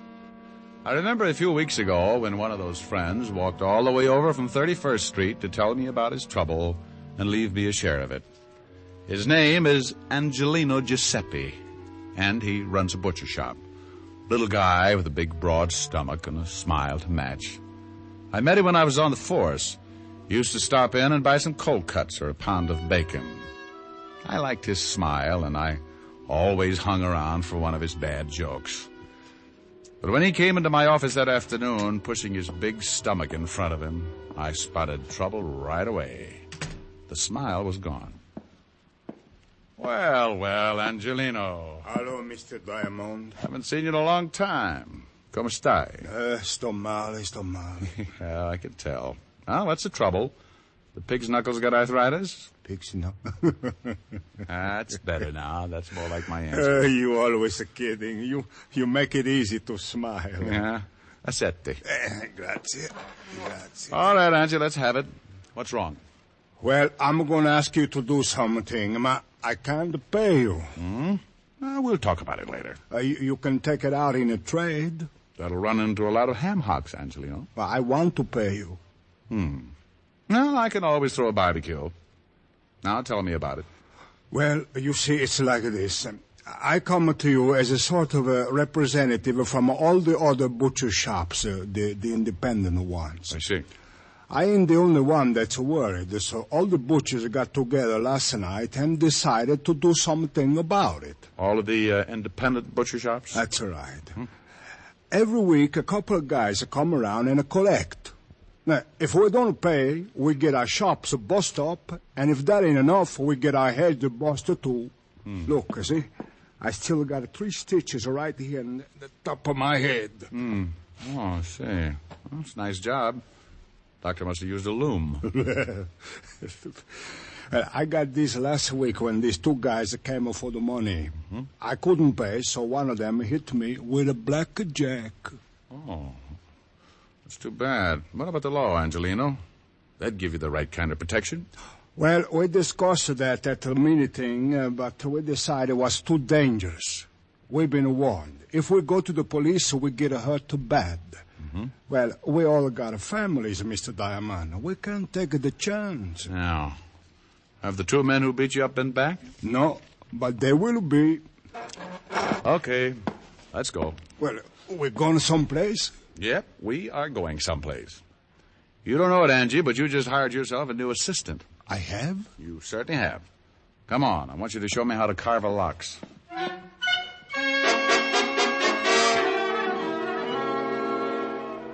Well, that's what happens when your reputation gets around the butcher shops. I'd been telling Angelino what a great detective I was for the past 10 years, but I should have known he'd never take my word for it, so I had to prove it. We went out, grabbed a cab, and 15 minutes later I was standing behind the butcher shop counter. Angelino handed me a white apron. I don't get it. Why you want to be a butcher? Angie, you want me to get a line on these guys who do the collecting, don't you? Well, sure. Well, I can only think of 2 ways I could watch them and not look suspicious. Make like a butcher, or crawl in with the ground round. Crawl in. Think of what would happen if someone looked down for the price of ground round and caught it staring back at them. Callista, that's so funny. Oh, now, come on, Angie. It wasn't that funny. Well, customer. Oh, nothing like learning firsthand. Let me handle the sale. Well, you think you can? Sure. Here she comes. Oh, good morning, Mrs. Hennessy. Oh, good morning, Mr. Angelino. Well, business must be good. I see you have a new butcher. Oh, yes. This Mr. Hangtooth. Mr. Hangtooth. Hangtooth? Good morning, Mrs. Hennessy. Something I can do for you? Oh, yes. How much is the lamb shoulder today? Which one? What? Look, maybe you better let me... relax, Angie. I'll make it. Which shoulder would you like, Mrs. Hennessy? Is there a difference, young man? Oh, yes. You see, this lamb here is really a ram. A ram? That's right. Hurt his shoulder playing against the Cardinals last season. We're also selling his shoulder pads at 21 cents a pound. Mr. Angelino. You'll find him hanging in the back with the spare ribs. Now, Mrs. Hennessy, if you can tell me which shoulder you want, I'll wrap it up and send it off tackle between the liver and the... Well, I never... Of course you haven't. That's the trouble with you people. Here's a nice little ram that played his heart out. And... Oh, by the way, the heart is special today, 11 cents a pound. Angie. She's gone, huh? Like laundry in a tornado. But what do you want to do that for, Mr. Diamond? She was one of my best customers. I wanted to get her out of here, and I wanted to get her out in a hurry. Just as she came in, I spotted two guys heading this way. When they saw her, they backed off. Look, they're standing across the street right now. Where? Right over there. You see them? In front of the drugstore. Yeah, that's them. It is? They're the ones that hit me. They're the ones that come around collecting. Oh, well, they're coming again. You better duck. I'll take care of it. Well, listen, please, you be careful. They're pretty rough monkeys. Go on, Angie, and beat it. They're almost here. All right. I'll be in the back. Okay. How mile can a cigarette be? Make the camel 30-day test and you... Well, good morning, gentlemen. What can I do for you? Hey, where's Angelino? Oh, well, he's out buying some old buffalo. I'm the new assistant. Buffalo? Shut up. Well, tell me, new assistant. When'll they be back? Well, it's hard to say, gentlemen. These buffalo are in Wyoming. Oh, yeah? Carl, I think this guy's trying to be funny. You, my friend, win yourself a lamb chop. How'll you have it, with or without the bloomers? Hey, you know something, Red? I think you're right. Hey, what's your name, laughing boy? Hangtooth. Hangtooth? Oh, I'm going to have more fun with that. Blows everybody. Well, look, Hangtooth, you know who we are? How many guesses? You won't need even one. We're in a hurry. We're collectors. Oh, well, we put all the scraps out and back in a can. You can't miss it. I don't like you. Well, I have a friend. Maybe we could double date. Look, let's stop the clowning. If Angelino didn't tell you about us, it's going to be too bad for you. We're here for some money. We get every week $25. Yeah, last week Angelino didn't have it, so he accidentally hit his head.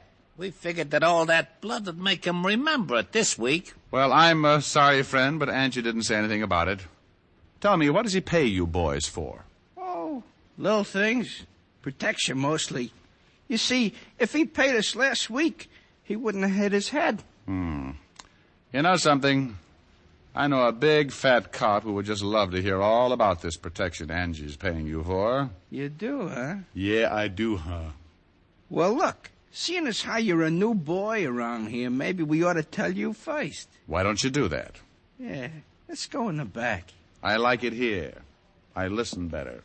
Oh, you do, huh? Is that all you guys can say? Now get out from behind that counter. I want to explain the thing to you. Yeah, go on, Red. Explain it to Mr. Hagtooth. Hangtooth. You'll have to pardon him. He don't hear so well. How's your hearing, Hangtooth? Depends on what I'm listening to. Well, listen to this real good.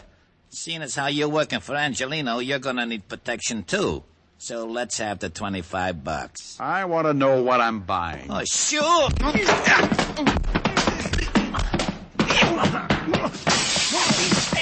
hit him this time.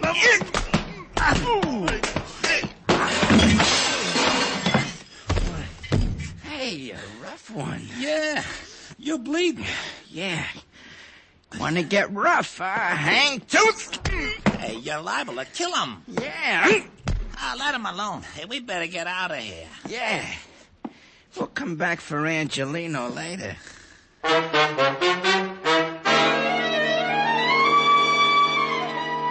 Well, you really can't blame brave little old me for going to sleep at that point. One I could have handled.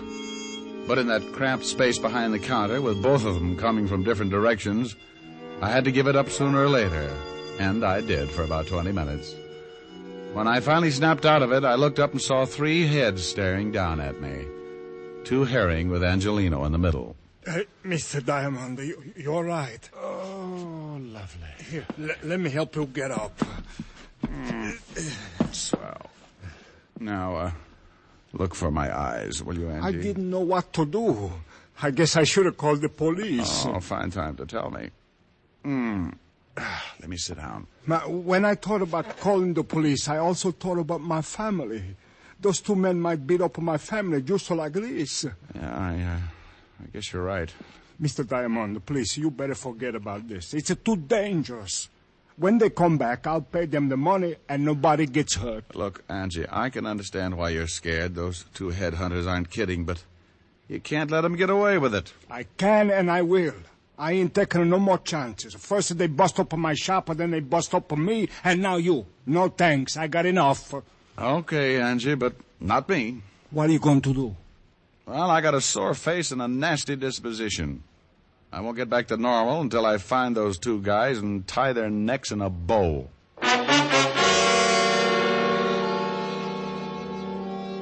I left Angelino's shop and headed for the 5th Precinct Police Station. I wanted to look up 2 sure bets for the police gallery. One named Carl and the other Red. 2 guys who went around scaring poor little businessmen like Angelino. By the time I reached the station, the aches from the beating were making me very unhappy. And when I walked into the squad room, I spotted something that didn't make things any better. Yeah, what are you... Holy cow, Diamond. Well, Sergeant Otis, I'm glad you noticed. Means I put myself together all right. What happened to you? Don't be silly. I always bleed just before lunch. Well, how did it happen? It wasn't easy. Is the lieutenant in? Sure, go ahead. Well, thanks. Say, Otis, when are you going to start shaving in the morning? Why? What's wrong? Your 5 o'clock shadow is 4 hours fast. Oh. Hiya, Walt. Wow. What hit you?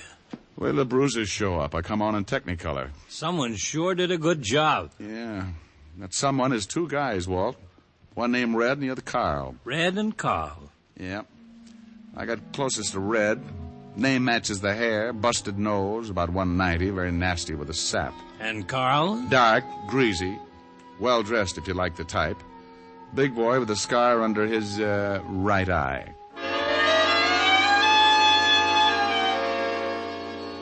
I gave Walt the complete descriptions and briefed him on what had happened in Angelino's shop.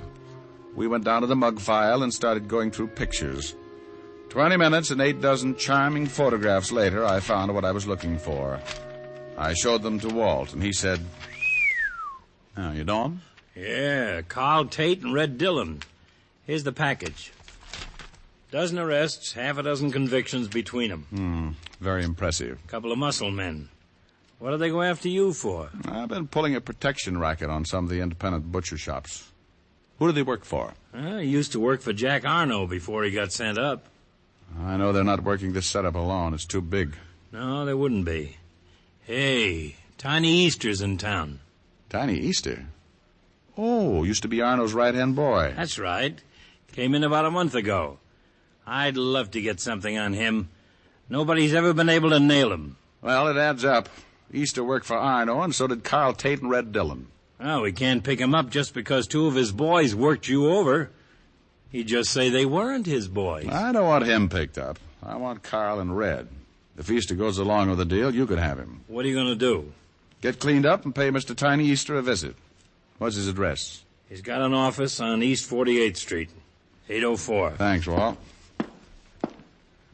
Tiny's a bad boy. I'll take along my .38 just in case I have to spank him. I left Walt, went back to my office, took a clean shirt out of the closet, washed up. Locked up again, went down to the street. I grabbed a cab, and 20 minutes later I was standing in the reception room of Tiny Easter's office. A big guy with a bulge under his arm was trying to be as unreceptive as possible. So you want to see Easter? You have an appointment? No, I haven't got an appointment. Now tell Easter I'm out here. What's your name? Oh, you're going to get hung up on this. What do you mean? The name's Hangtooth. What? I see.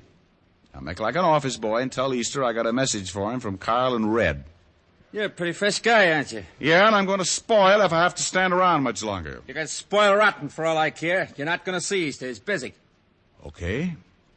You know, you get so excited you'll ruin your stomach someday. Oh, I don't think so. You don't, huh? Skeptic. What do you want? I'm collecting scalps. How'd you get by Lefty? He's tied up with a stomach ache. Swallowed a fist. Okay, so you got muscles. Also, you got a pushed-in face. Lefty do that? Carl Tate and his blood brother Red. Oh? What you come to me for? They're working for you, aren't they? You smell like a cop. Name's Hangtooth. I doubt it. Good for you. I'd hate to go through that again. I'm a private cop. Well, now, good for you. I was in a butcher shop when your two boys wandered in and started playing squash with me. I don't like to get pushed around, Easter, and I don't like your racket. I want Carl and Red, and if I get you along with them, the state will hang a medal on me. Looks like you got nothing to lose. Well, look at it any way you like. Now, what about your two playmates? I don't know what you're talking about, Shamus. Never heard of those two guys. I don't think you understand, Tiny. I'm pretty mad. I'm going to find these two guys, and I'm going to do it even if I have to be unpleasant with you. Just what do you mean by unpleasant, Mr. Hangtooth? You break a leg, that's unpleasant. Ow! Don't try to pull a gun on me. You busted my hand. Take your foot off. Drop the gun in the drawer. Okay. My hand's busted. I'll take the hand out, empty. Oh. Now, let me explain it again. If you go out and shoot 12 people tomorrow, I'm going to be sore about it. But when you start intimidating a bunch of hard-working little guys and their families, I go off like a skyrocket. And then when a couple of your cheap gunsels push me around, I explode. I tell you, I don't know these guys. Oh! Look, Easter, please believe me. I don't know them. You worked with them in Chicago. Ah! I'm telling you the truth, Easter. I'll work you over till you look like an eggplant in a subway. Look, whatever your name is, I got boys. They'll take care of you. Who's going to tell them to do it? I am. With your jaw broken? Oh! Now, where do I find Carl and Red? Oh, you knocked all my teeth loose. I got 31 to go. I guess you really don't understand. Yes, I understand. Oh. Now, where are they? You still need some encouragement? No, in the warehouse by the 14th Street docks. What warehouse? Rogers and Sons. Big sign on the top. You mind if I use your phone? Go ahead. Don't you know it's not polite to listen, Easter? Well, what do you want me to do? Go to sleep. No!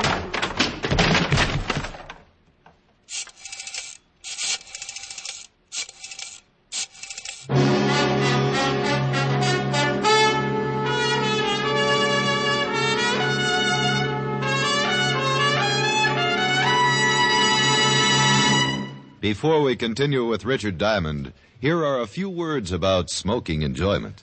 More people smoke Camels than any other cigarette. That's right. More people smoke Camels than any other cigarette. Behind Camel's great popularity are the two things that mean steady smoking enjoyment: flavor and mildness. No other cigarette has the rich, full flavor of Camel's costly tobaccos that are properly aged and expertly blended. And no other cigarette gives you this proof of mildness. In a coast-to-coast test of hundreds of people who smoked only Camels for 30 days, noted throat specialists reported not one single case of throat irritation due to smoking Camels. Make your own Camel 30-day test. The sensible test, based not on a puff or a sniff, but on day-in, day-out smoking.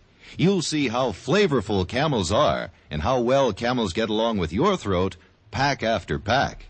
How mild, how mild, how mild, how mild, how mild can a cigarette be? Make the Camel 30-day test and you will see. Smoke Camels and see.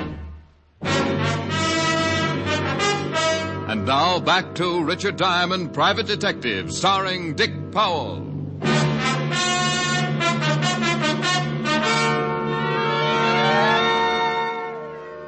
I put in a call to Walt and told him what had happened. He said he'd send a couple of men down to pick up Easter and agreed to meet me at the warehouse. It was getting late in the afternoon when my cab pulled up near the river and I got out. A cold breeze was kicking up little patches of white on the water, and the light fog was moving in from the Atlantic as I started down toward a big building with a sign on the top that read, Rogers & Sons Importing. The place was boarded up, but a window in the basement showed signs of recent use, so I jimmied it open and dropped down on the dark, cold pavement. I held my breath and listened. The place was as quiet as a tomb, so I moved across the room until I found a flight of stairs and went up to the main floor. I opened the door and listened again. It sure is getting cold in here. Yeah. How long are we gonna have to stay here? Till Easter tells us to leave. Now relax. It was Carl and Red, all right. They were somewhere in the warehouse, so I kept on my toes and moved as quietly as possible toward the voices. You wanna play some cards or something? Yeah, it's okay with me. I don't know why we got to hide out like this. Because Easter said to, that's why. We gotta stay cool till he finds out about that guy we worked over this morning. Hagtooth? Yeah. Might have been a cop. So what? We were cops over before. I'm cold. Look, just steal the cards. Yeah? What? He did, huh? Hey, what's the matter? Boss! Hey! What's the matter? I don't know. That was Easter. The guy we worked over was in his office, tied him up. He got loose, but the guy's headed down here. Hagtooth? Yeah. Just as Easter was going to say what to do, sound like he got in a fight. The cops. Yeah. I think we better get out of here. Afternoon, boys. Huh? Hagtooth. Hangtooth. Come back here, Carl. Help me. You shouldn't have pulled a gun, Red. Since when do you butchers carry rods? Since we get pushed around by guys like you. You're the doctor. I'm shot bad. I can't take it back. They'll all be here in a minute. You're a lousy butcher. I hope Carl pays you good. I'll see that he gets the chance to try. I left Red lying on his face and ran toward the front of the building. The only way out was that window in the back, and Carl was sure to be hiding somewhere in the dark, hoping to get around me and head for the basement. There were a dozen places to hide in that warehouse, but I had one advantage. He couldn't see me any better than I could see him. I stopped and listened. Come on, Carl. Red's hurt pretty bad, and the law's on the way. You gotta get me before you can get out of here.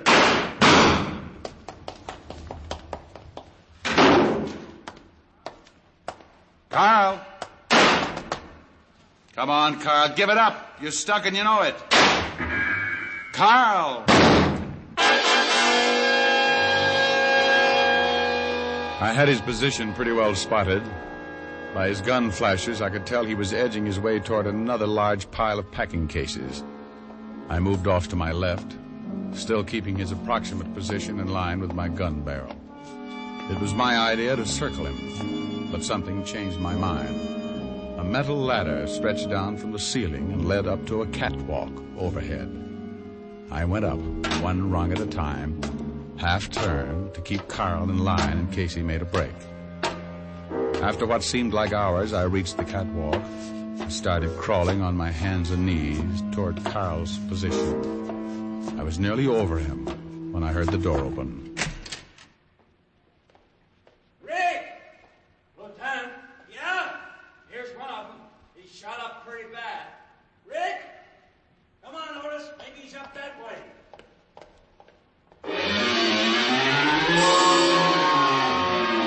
I couldn't answer him, and he was heading right for Carl. I kept looking down, hoping Carl would show himself. Walt got nearer, and I held my breath. Just then, Carl stepped out and aimed his gun at him. I beat him to it. Lieutenant, shut up. It's okay, Walt. I got him. Where are you? I'm up here on the... Oh. There he is up there. Rick. Good grief. Yeah, good grief. Get Otis out of here, will you? What's so funny, Lieutenant? If you knew Otis, you could rib Diamond for the rest of his life. Yeah?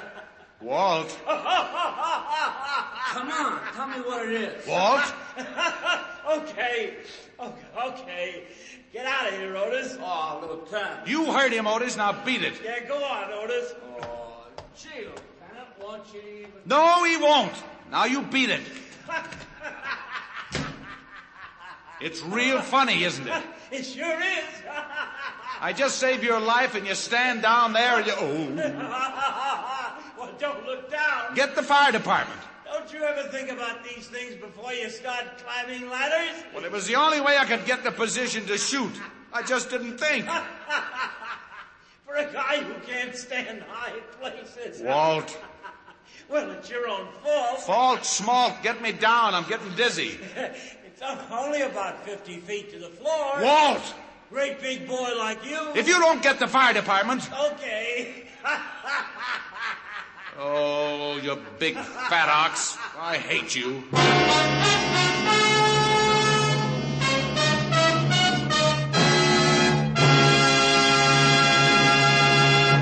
Dick Powell will return in just a minute. According to a repeated nationwide survey, more doctors smoke Camels than any other cigarette. Again, doctors in every branch of medicine, doctors in all parts of the country have been asked what cigarette they smoke. Again, the brand named most was Camel. Friends, make the sensible cigarette test. Smoke only Camels for 30 days, and you'll see why so many people say, once a Camel smoker, always a Camel smoker. And remember, your best buy is Camels by the carton. How mild, how mild, how mild, how mild, how mild can a cigarette be? Take the Camel 30-day test and you'll see. Smoke Camels and see. Here's Dick Powell with a special message. Thank you. Ladies and gentlemen, many men who have served valiantly in our armed forces are hospitalized. And as a tribute, the makers of Camels send them gift cigarettes to hospitals in the country and overseas. This week's Camels go to Veterans Hospitals, Dallas, Texas, and Phoenix, Arizona, U.S. Naval Hospital, Pensacola, Florida, and to all hospitals operated by the European Command of the U.S. Army. Now, until next week, enjoy Camels. I always do.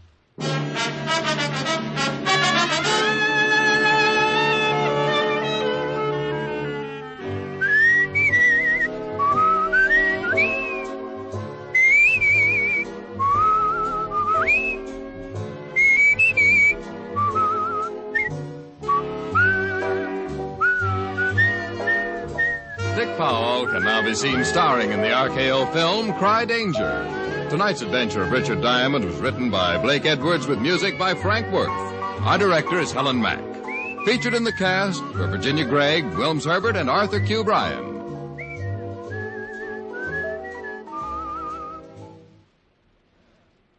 Men, whether you buy the handy pocket tin or the big 1-pound tin of Prince Albert, you're in for real smoking joy. PA's Choice Tobacco has a rich taste and delightful natural aroma. It's specially treated to ensure against tongue bite, and it's crimp cut for smooth, even, cool smoking. Get Prince Albert, the National Joy Smoke, America's largest selling smoking tobacco.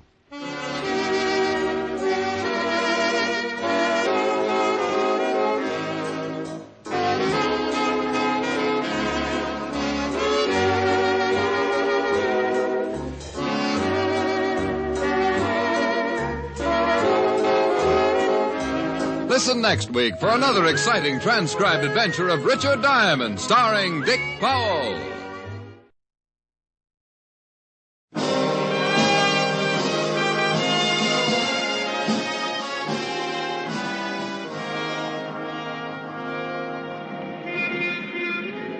Broadway's My Beat, from Times Square to Columbus Circle, the gaudiest, the most violent, the lonesomest mile in the world.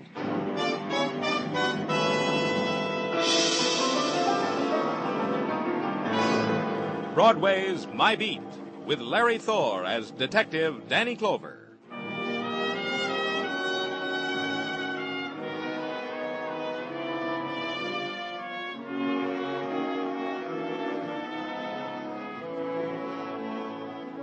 In springtime's early morning, Broadway depends upon the mood you're in. Now the seesaw of color is gone, the riot of night sounds is stilled, and the revelers have found their sleep. There's nothing here but litter and mist and the beginning sunlight. But it's the start of an April day. That's something. You walk into it. And there's something else. The man standing against the lamppost, staring, hands locked in back of him, and last night's newspaper trapped against his leg. Walk past him quickly, kid. It's better to start the day with a cup of coffee.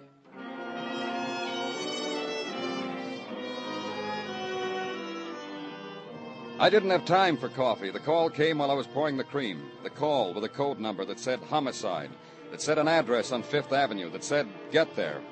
And get there and get ushered into a room and into the presence of a man who uses words instead of numbers in describing death. Here's a gun that did it, Danny. Revolver. 2 shots missing from the chamber. One killed him over there on the bed. We're still looking for the other slug. Who is he, Muggavan?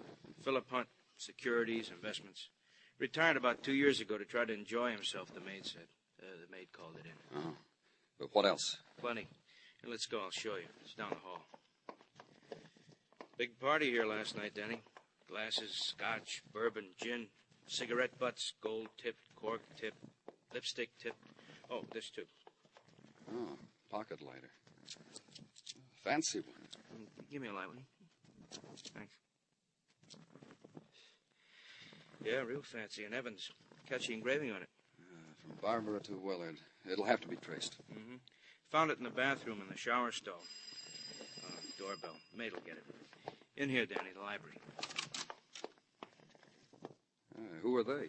Well, the girl stretched out on the couch is a niece of the dead man. Name's Lois Hunt, the maid said. Lives here. Him, the soldier over there on the chair. The maid didn't know him. Never saw him before. Well, how about the rest of the people at the party? Nothing there yet. Maybe the girl and the corporal will know when they come to. Dr. Sinsky gave him a needle. A needle to a couple of drunks? What are you talking about? They're not drunk. Their drinks were doped. Here, the girl's glass. Smell. The corporal's the same. Dr. Sinsky said it's fortunate he got here in time. Then the gathering together of the police reporters and the press photographers. The statement for the noon editions, the jolly farewells over the dead, and the promise of the mention of your name.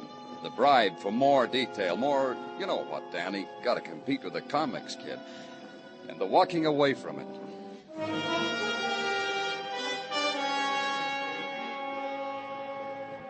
And in your office, the arrangement and rearrangement on your desk of the clutter that attended Philip Hunt's dying. A cigarette lighter, a gun fired twice, 2 glasses stained with death. And a few hours later, the quiet opening of the door, and 2 kids stand waiting, bewildered. Their eyes not touched by the morning light. Dr. Sinsky said it was all right for you to interrogate us now. He said... Oh, come in, Miss Hunt. Corporal. Here, sit down. Thanks. You sure you feel all right, Miss Hunt? No, I'm fine. Just a little dazed. I've had other mornings like this. Maybe not quite so sad. Uncle Phil dead. You, Corporal? I'm fine, sir. Just fine. Oh, he'll be all right. Dr. Sinsky's a good man. You two known each other long? Been going together a long time? Yes, sir, a long time. Maybe 5 or 6 months. I saw Lois at a USO dance. You're lying, Tommy. Don't tell a man a lie. I know what I'm doing, kid. Just well, let me... maybe you don't, Corporal. You tell me, Lois. I only met Tommy last night. He was sitting at a bar, lonely, kind of lost.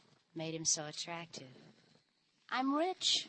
I bought his drinks. Then you took him to the party at your home. There wasn't a party. We made it up as we went along. You know, bar hop. Picked up people who said funny things. I took them home because I wanted to celebrate Tommy, the nice corporal. It wasn't a pickup, sir. Lois is a fine girl. Sure She's not... I am, Tommy. You're sweet. Was your uncle at the party, Lois? We crashed in on him just as he was getting ready for bed. We all kissed him good night. That's how gay we were. We all kissed my uncle good night. That's how you left him, going to bed? Yes, sir. Then you rejoined the party? Yes, sir. Well, this gun... Is that the one that killed my Uncle Phil? You know the gun? It's given to my Uncle Phil by his employees. They know how he loved guns. You know the gun, Corporal? Yes, sir. Lois took it out of the case so I could show the party how a soldier uses a gun. Who'd you show your tricks to, Tommy? Who else was at the party? I don't know, sir. Honest, I don't know. How could he know them if I didn't? They were strangers, funny party strangers. We had fun. Yes, sir, just fun. Then I passed out. And Lois was sitting there already passed out, with a book in her lap. She'd been reading poetry to me, and she passed out. And I laughed, I remember, and... Danny, Pardon me. Danny, they have traced the cigarette lighter from descriptions distributed hither and yon by calm, efficient men on the beat. Oh, you'll tell me, huh, Sergeant Tartaglia? Sold by Tiffany's to one Willard Jordan, 2346 East 80. Steady customer by Tiffany's. Me, I only gaze in their windows on Sundays. All right, I'll check. Do that, Danny. And also bid adieu to Miss Hunt. Her wealthy lawyer has put up bail for her. And the corporal? Oh, arrangements have been made with the military. Him we can keep. Bail is only for the likes of Miss Hunt. Yeah, take care of things. Be calm and efficient while I'm out, Tartaglia.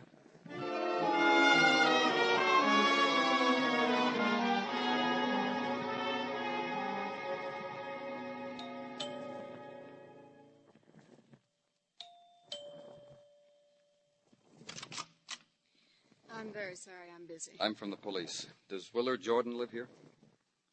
Yes, he does. I'm his wife. What is it? May I come in? I suppose so. We'll talk here if you don't mind. I'm getting ready to go out. What is it you want? Is your husband home? No. You'd better stop in another time, Mr. Clover. Where is your husband? I don't know. I didn't invite you to go in there. Where do you think you're going? Is he your husband? Pepe, I told you if you stared in that mirror once more, I'll scream. Sit down. Sit down and drink your drink.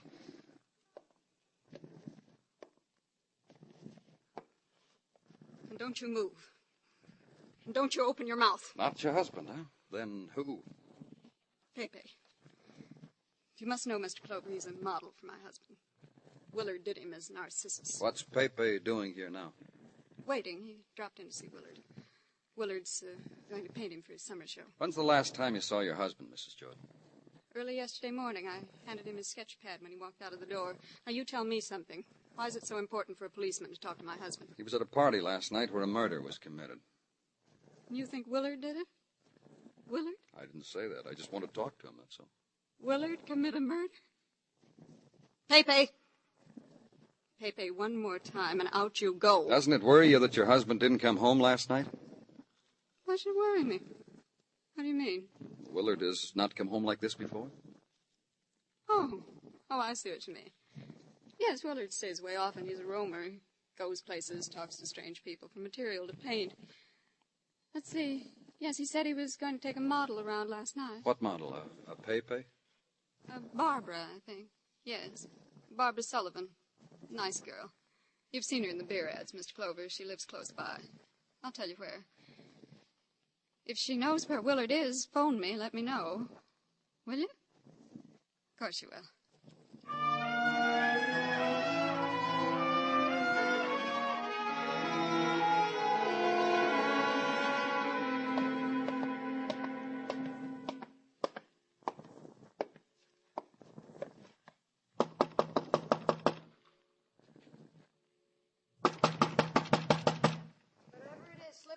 I'm trying to get some sleep. Open up, Miss Sullivan. It's the police. Must be kidding. Open up. Door's unlocked. Walk in.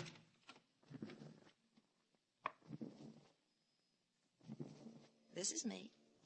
In last night's frock, this morning's iPads. Trying to sleep away the bags under my eyes so you won't lose a kick when you draw mustaches on me on the billboards. Mrs. Jordan told me you might know where her husband is.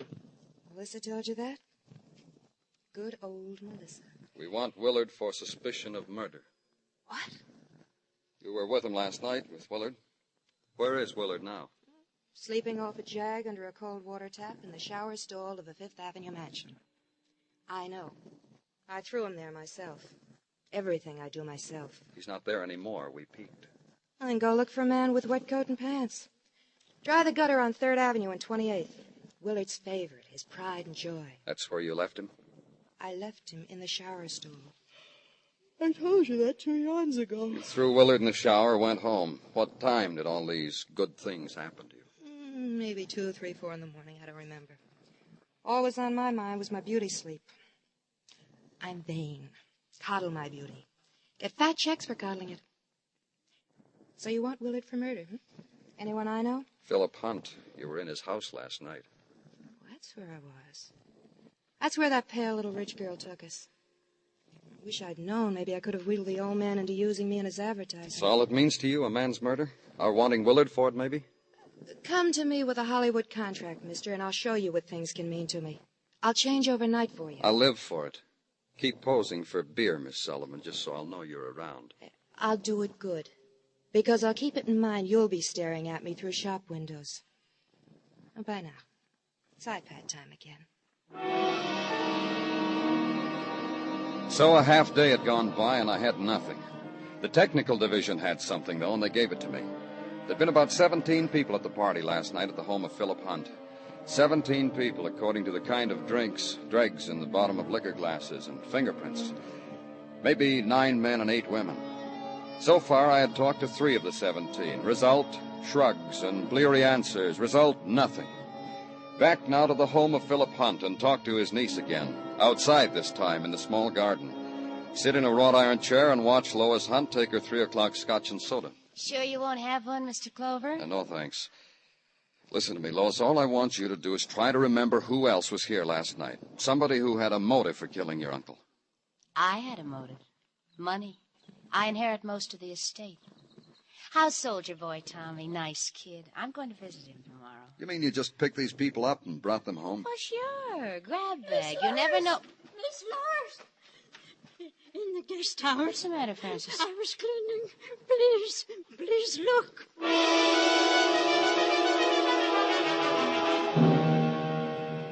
The guest house was just across the garden and up a few steps. The place was neat as a pin. Starched linen curtains, maple chairs, and 3 shag throw rugs placed at interesting angles. On the one that stretched diagonally across the floor was a man. I knelt beside him, away from the blood stain that had spilled from the bullet wound in his chest. His coat was still moist, and it was spread open, and there was a label on the inside pocket. Tailored, it said, by Jensen's Mills, expressly for Mr. Willard Jordan. And Mr. Willard Jordan was dead.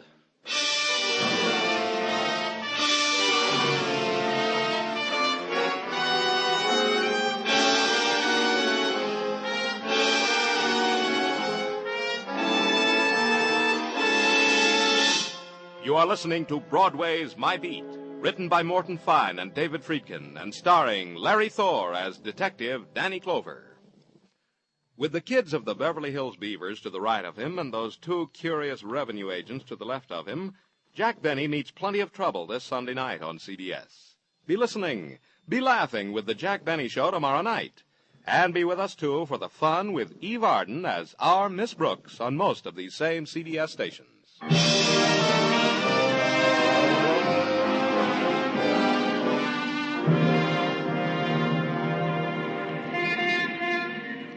The long winter is dead on Broadway, and the street mourns its dying without a tear. What's to weep, kid? The dawn banging on the radiators, tearing sleep into pieces on a cold morning? The standing on the street corner in the night wind, trying to thumb through the racing foam with 100% wool mittens? And the girls so bundled up you can see their face? That's to weep? Give me the springtime, kid. In the springtime, things bud and blossom. The girls, the neon flowers, the field of golden daisies on the Trans-Lux. Look at it now, kid. Artist dead in Fifth Avenue guest house. Police sift murder clues. Search linked with death of Philip Hunt, millionaire. Ever smell posies like that, kid? Spring's come to Broadway. Give up to it.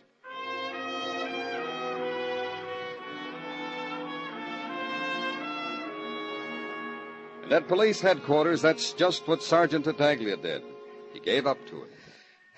Danny, the missus has been slipping the sulfur with the molasses into my pizzas lately. It's that time of the year again. Goody. Tastes good that way? The way Mrs. Tartaglia makes a pizza, Danny, no harm could come to it, no matter what felony she commits to it. Which reminds me, when you coming to partake of a springtime pizza? Oh, soon, Gino, as soon as I can. A promise? Goody. I have also by mail so invited Lady Jane Pugh, the ne'er-do-well lady detective from London town. She's coming? No, she has not as yet replied with her RSVP. On an English caper, no doubt. What else? I will notify you, Danny, when she accepts. You do that, Gino. Now, firstly, and to the forefront. The boys in technical have deduced that the bullet that killed Willard Jordan, artist, sprang from the same gun that did likewise to Philip Hunt. Thanks for telling me. Yeah, thought you would relish it.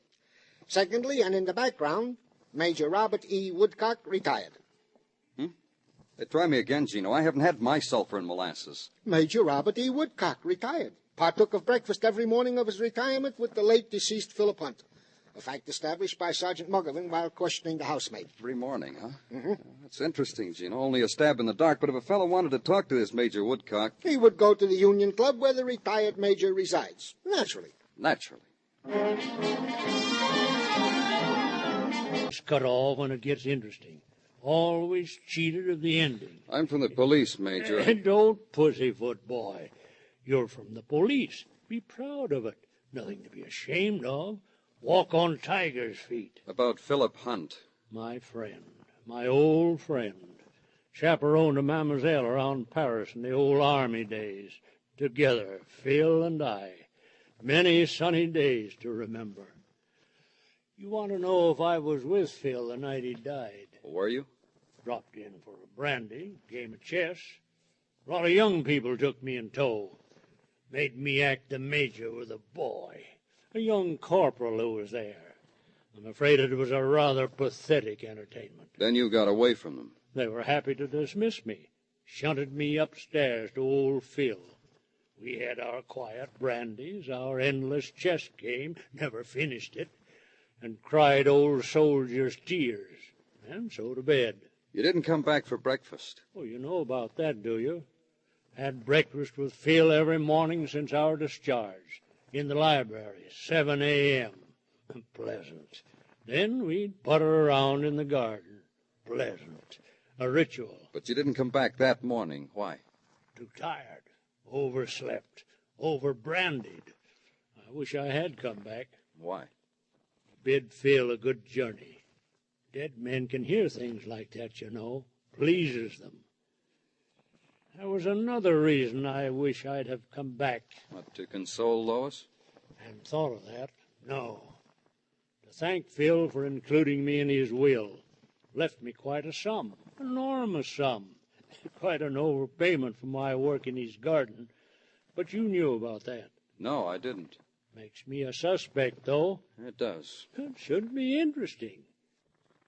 When do you ask me about Willard Jordan, the artist? Right now. Painted my portrait, Willard did. There it is, hanging in back of me. Major Robert E. Woodcock, retired, leaning against a field piece.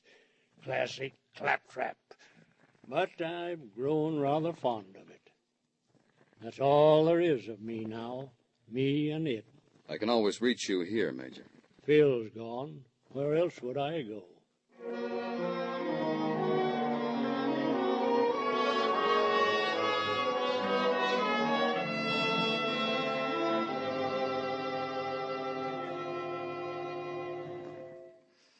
Doesn't matter to you that I'm a widow now, does it?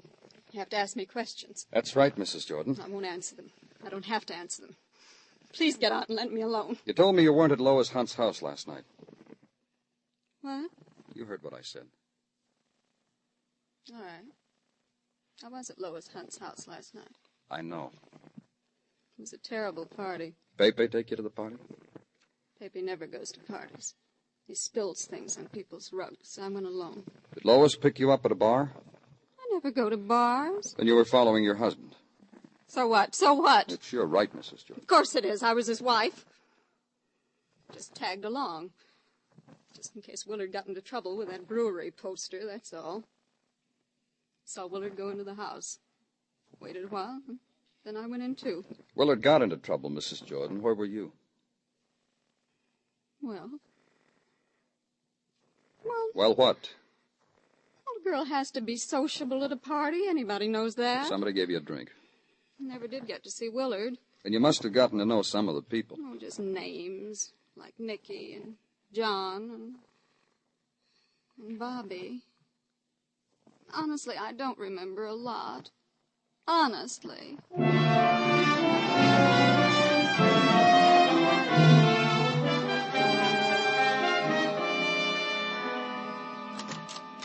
Can I see you, Danny? Oh, sure, Muggavan. Come on in. What have you got? Got a report here from the fingerprint department. You know what's strange, Danny? The gun's got the prints of 17 people on it. Well, maybe it did have once, not anymore. Wiped clean. What's the drama for, Muggavan? Why don't you just say it didn't have any prints on it? Because it has prints on it. The most beautiful set of prints as possible. The entire hand of Lois Hunt. Here's a photostat. without a blemish or a smear. Killer Lois Hunt, huh? You think so? I'm asking you, Danny. No, I don't think so. Somebody doped her drink and pressed her hand against the gun. If Lois had handled the gun to kill both men, she'd have handled it twice. Then there would have been 2 sets of prints, not 1. Yeah. Killer tried to plant a frame, huh? I don't know, maybe. Oh, what else? Nothing. Just these. Photographs of the Hunt mansion. Interiors, exteriors. 6 of the people who were at the party last night are outside. You want me to bring them in? Yeah, 1 at a time. Okay. Wait a minute. Come back here, Muggavan.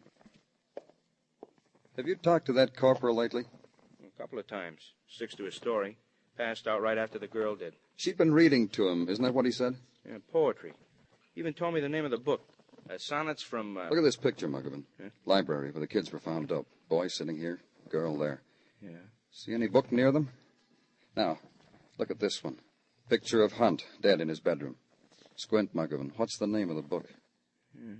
Sonnets from the Portuguese.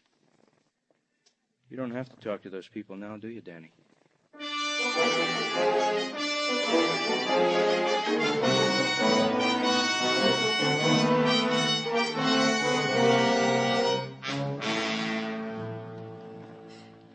Miss Lois is upstairs in her room. I'll tell her you're here. Take me to her, please. This way. What time did you find Miss Lois and that soldier in the library, Francis? It's about 6:15. I told that other policeman that. 6:15. Isn't that pretty early? Sure, it's early. I do it every morning. Clean up in the library so Mr. Hunt and that major could have their breakfast. Saw Miss Lois, and the soldier passed out and went to tell Mr. Hunt. You saw Mr. Hunt dead and called the police. I told that other policeman that, too. Miss Lois? What is it? Policeman. Hello, Mr. Clover. Come on in. That'll be all, Francis. Well, come to tell me something about that soldier boy, that, Tommy Milo? I'm going to try to do everything I can for him. You want a drink? That gun that killed your uncle and Willard Jordan had your prints on it. Aren't you warm? I am. Just a second, Will. The casement open. It's much more pleasant, don't you think? Now, what did you say? The gun had your prints on it. Didn't it have everyone's? We all handled the gun. Why just my prints? Because you wiped off everybody's prints and put your own on it. Ooh, I must have been loaded. Why'd I do that? Make me think what I thought, that you'd been framed. And someone had put the gun in your hand when you'd passed out. You've come to tell me you don't think that? What were you reading to Tommy when that dope drink caught up with you? Some sonnets, I think. Everybody else had left, so I thought sonnets were just the thing. Corny, huh? You were reading the sonnets, and all of a sudden you felt dizzy and you went to sleep. Is that what happened? Exactly. I told you. But the book wasn't there when we found you, Lois. What? Where was it? On the night table next to your uncle. But I was drugged. How would it get there? You put it there. That was an oversight, Lois. You carried it up to your uncle's room. But I was drugged. You know that. The doctor knows that. I was drugged. Later, you put on an act for Tommy, pretended to pass out, waited for the drug you'd put in his drink to work on him. Then you got up, killed your uncle. Came back, then drugged your own drink. Don't tell me what I did. If I'd done that, I would have died. The doctor said that drug was deadly. Your own doctor. You didn't have anything to worry about. Frances, your maid, always cleaned up the library at 6 o'clock. You knew she'd yell for help. Now tell me about Willard Jordan, Lois. Don't talk to me like that. Don't tell me what to do. Willard Jordan came back, didn't he? He was looking for his cigarette lighter. You know everything. You and Uncle Phil. Came back and saw Tommy lying there alone. Then you appeared. You had a gun in your hand. You're so smart. You walked Willard to the guest house, killed him because you had to. Smart. Uncle was smart. Told me what to do, why I had to do it. It wasn't just the money. You had that. Your uncle gave you everything you wanted. Like I was a little girl, like I didn't know my own mind, just the way you're talking to me. Let's go, Lois. No. No, no. Come on. No, I won't go. I'm going to kill myself. Get away from that window, Lois. I'm going to do it. I'm going to jump. I don't care. I'm going to jump. Listen to me. Don't you come near me. I'm going to die. You'll be sorry, all of you. When I'm lying down there, you'll be sorry. My friends will come and they'll look at me and they'll be sorry. They'll be... When I grabbed her, she didn't struggle. Just shrieked. over and over. When I led her out of the room, she was still shrieking it. Sorry. And all of a sudden, she stopped. I'll be sorry. Then she looked at me, bewildered at first, then smiling. An etiquette smile that a girl gives a man after a pleasant dance. Then she touched my cheek. She spoke to me. I don't think my friends would have been sorry, Mr. Clover. I really don't.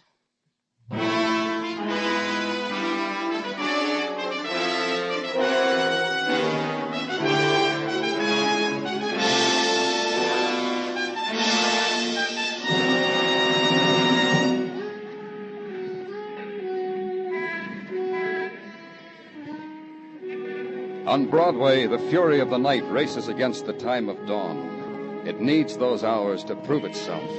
The mob, the grinning faces, the voice that whispers.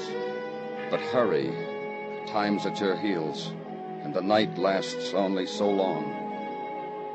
It's Broadway, the gaudiest, the most violent, the lonesomest mile in the world. Broadway, my beat.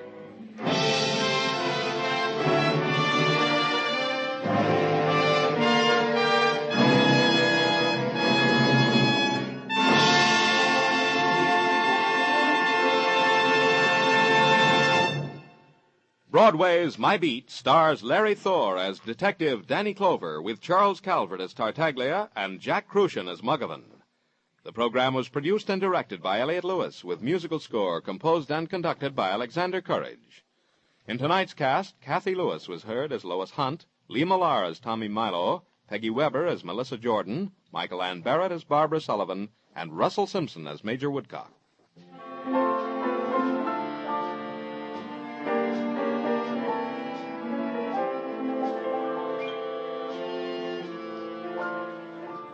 Our defense program today calls for sacrifices, but the better we produce, the fewer those sacrifices will be. To do this most effectively, we must all work together toward top productivity. The free booklet, The Miracle of America, gives the story of the American system and of the benefits which increased productivity through teamwork has brought to all of us. Write Box 10, Times Square Station, New York City, for your free booklet, The Miracle of America.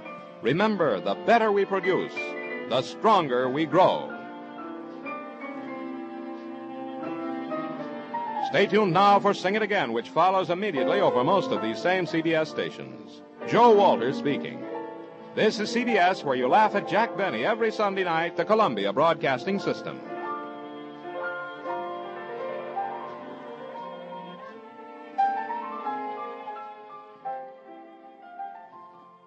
From Hollywood, it's time now for...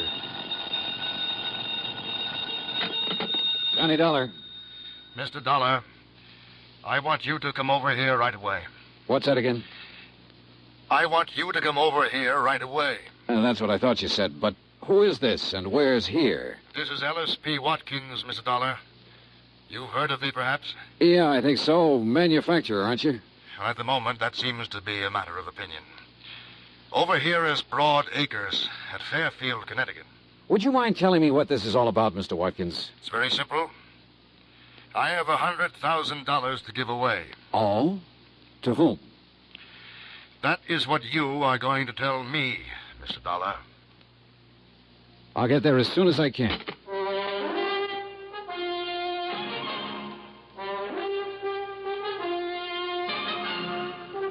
Bob Bailey in the exciting adventures of the man with the action-packed expense account, America's fabulous freelance insurance investigator. Yours truly, Johnny Dollar. And now, Act One of yours truly, Johnny Dollar.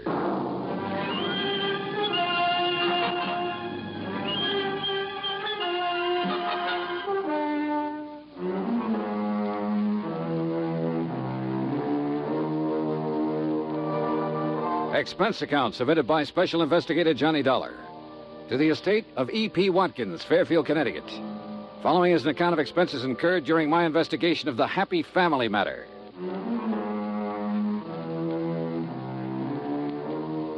Expense account item 1, $1.20 taxi from my apartment to the home office of the Universal Adjustment Bureau and Pat McCracken. Well, didn't take Mr. Watkins long to get in touch with you, Johnny. Yeah, I figured he must have got my name from you, Pat. Yeah, E.P. Watkins holds a life policy for $100,000. Beneficiary was to have been his wife, but she died several months ago. Now he wants to designate a new beneficiary. You mean he wants me to tell him who the beneficiary should be? That's right. No, thanks. Now, look, You Johnny... look, Pat. I got tangled up in a family matter once before. I still have the scars to prove Johnny... it. Why doesn't Mr. Watkins pick his own beneficiary? Ordinarily he would, but in a case like this, it might take time. So what? From what I can gather, Johnny, Mr. Watkins doesn't have much time left to live. Oh? Okay, Pat. Item 2, $4.30 transportation by car to Broad Acres, the Watkins home in Fairfield. It was a big place, and it was old. I was shown into the library. E.P. Watkins was sitting in front of the fire. I could see that he wasn't well, but there was still a lot of strength in his face. Mr. Dollar, according to the medical authorities, I have somewhere between 1 week and 1 year to live. I'm sorry. I'm not. Oh? My wife is dead. My business is on the verge of collapse, and my children are strangers. Should I be sorry? Well, I don't know. I have 3 possible beneficiaries. A daughter, Sheila, 28 years old. A son, Michael, 26, and another daughter, Elizabeth, 24. Well, why not have all 3 share equally? Mr. Dollar, had I wished to do that, I would not be calling on you. The others will be taken care of elsewhere in the estate, I suppose. There is no estate other than this insurance policy. Oh. Most of it has gone down the drain of an ailing business. The rest will be consumed in estate expenses. I see. Watkins' money should be kept in the Watkins family, as I see it. But I most emphatically wish the money to go to 1 member, and 1 member only. And the other 2? They're to be left out in the cold, huh? I did not engage you to examine my motives, Mr. Dollar. You have asked me a direct question, and I will give you a direct answer. Yes, I intend, as you put it, to leave the other 2 out in the cold. You say there are 3 of them, Sheila, Michael, Elizabeth. What can you tell me about them? Well, Sheila, who lives with me, she seems to think that she should be managing my affairs instead of I. Uh-huh. Michael seems to prefer the so-called life of an artist to assuming the responsibilities of the name of Watkins. And Elizabeth? Stubborn. Married to one James Lovett, who is quite convinced that he knows infinitely more about business matters than I ever did. Well, you seem to take a pretty dim view of all of them, Mr. Watkins. I do. I do indeed, Mr. Dollar. You know, one little item occurs to me. And what is that? Whichever 2 are left out aren't going to like it very much. Obviously. Which means they're not going to like me very much. Also quite obvious. So I intend to pay you a considerable fee. But you will earn it. Every penny of it. Act 2 of yours truly, Johnny Dollar, in a moment. And now for another episode in the life of Sergeant Donald Bellwether, my husband.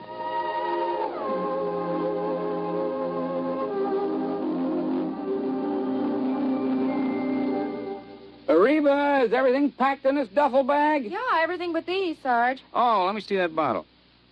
Reba, what in the world would a bunch of guys on a fishing trip want with these indigestion pills? Well, now, you just take them along, Don. Remember, you boys will be doing your own cooking for 3 whole days. Maybe you're right. Oh, boy, I can hardly wait to pop some of those freshly caught fish into the pan. There, now. Everything's all packed. Yeah, well, we better get going. The fellas will be waiting. Well, I'll walk you to the car. Okay. I'll carry this bag. The rest of the gear's already packed. Here, I'll open the door for you. Oh, thanks, honey. Now, I'll just put this bag in the back seat. Okay. Now, kiss me goodbye right here on the front lawn so the neighbors will know I'm not leaving because we quarreled. Oh, you're so silly. Good luck, dear. Have a wonderful time. You really deserve this fishing trip. Oh, is that all you got to say? I mean, you usually tell me to drive carefully, etc., etc. Well, this time I will not say a word. Oh. Okay, dear. Well, I guess I better be going. Hey, what's this note on the steering wheel? Dear Sergeant, on one holiday last year in the States, speed was a factor in 71% of the accidents. Drinking was a factor in nearly half. Accidents were most frequent early in the weekend. 82% of the accidents happened in rural areas, and the victims were usually the drivers. Your loving wife, Reba. I might have known you'd get to me somehow. Goodbye, dear. Oh, I'm going to miss you. I'm going to miss you too, Reba. And don't you worry. I'll drive safely. That's my Donald. That's my doll.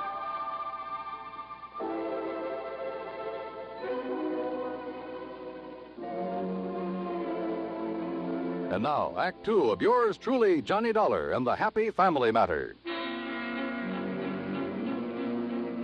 Well, this was undoubtedly the weirdest assignment I'd ever been handed, and from one of the weirdest characters I'd ever met, E.P. Watkins. And yet I couldn't help feeling sorry for him. He was really alone. And somewhere along the line, he must have been hurt pretty badly. I left the library and started through the drawing room. Mr. Dollar? I'm Sheila. Oh, yeah. I'd like to talk to you for a moment. Sure, why not? Mr. Dollar, I know what you must think of my father. Oh, do you? But if you're inclined to judge him harshly, just remember, he wasn't always like this. Oh? So very many things have gone wrong for him. Like what? Well, I'm afraid the main thing is his feeling that the three of us, Elizabeth and Michael and I, have let him down somehow. He seems to resent us so terribly. Why should he, Sheila? I'm not sure. I think he resents me because I'm not a man. Oh?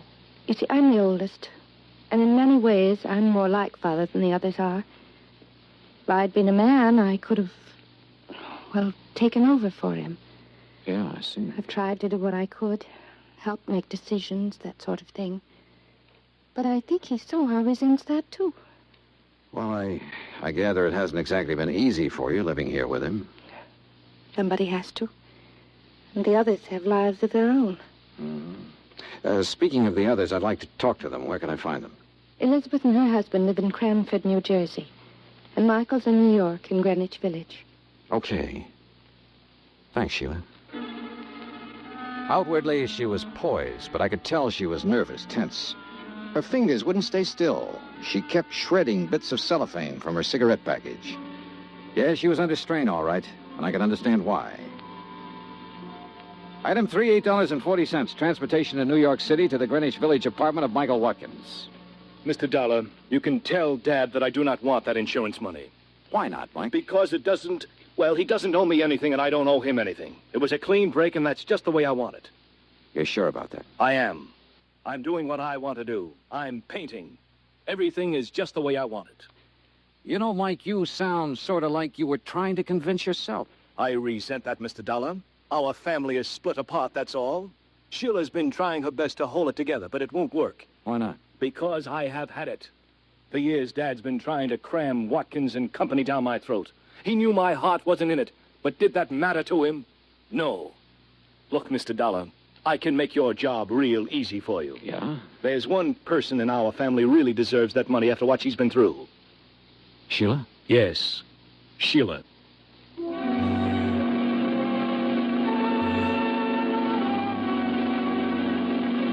Item 4, $6 even. Transportation to the Lovett's home in Cranford, New Jersey. Look, Mr. Dollar, if sending you here is some scheme of Dad's to force us into line, you're wasting your time, and so is he. Now, wait a minute, Elizabeth. After the way he's treated Jim. Relax, honey. That's all over and done with. Look, Dollar, I can simplify your job for you. Can you? Give the insurance to Elizabeth here. Why? Because then I can get my hands on it. Oh? Well, what would you do with it, Jim? Buy controlling interest in Watkins and Company and put the business back on its feet. You once worked for Watkins and Company. Why did you leave? Because he's still running it the way he did 30 years ago. It won't work. and I wouldn't be a part of it. Jim tried, Mr. Dollar. He really did. But Dad wouldn't even listen to him. For years, he tried to get Mike to take over the business. But Mike prefers to be off in Never Never Land painting those lousy pictures of his. Now, Jim. They are lousy, and you know it, Liz. Look, Jim, you say Mr. Watkins didn't give you a chance to put your ideas into effect, huh? No. Finally, things got to the breaking point. Dollar, I sent him a written contract guaranteeing I'd raise the necessary financing. I asked for only 6 months in charge. Contract? But he wouldn't accept your offer, huh? No. Sheila begged him to sign.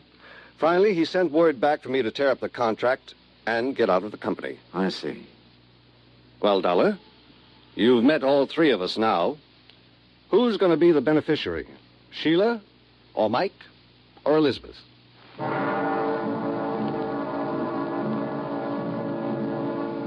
One thing I wanted to check on was Jim's opinion that Mike was not a good painter. I nosed around until I found an art dealer who'd handled his work. He showed me a couple of paintings and then leveled with me. So far as he could see, Mike was a lousy artist. I went back to my hotel to think it over, but I found a message that Mr. Watkins' attorney wanted to talk to me. He'd taken a room on the floor above, so I went upstairs. Come in. Halfway into the room, I noticed it was dark. Then as I heard the door slam, I felt a gun barrel in my back. Hold real still, Dollar. Who are you? That don't matter. What's this all about? Dollar, this case you're working on, you drop it right now. And if I don't? If you don't, you get dropped for keeps.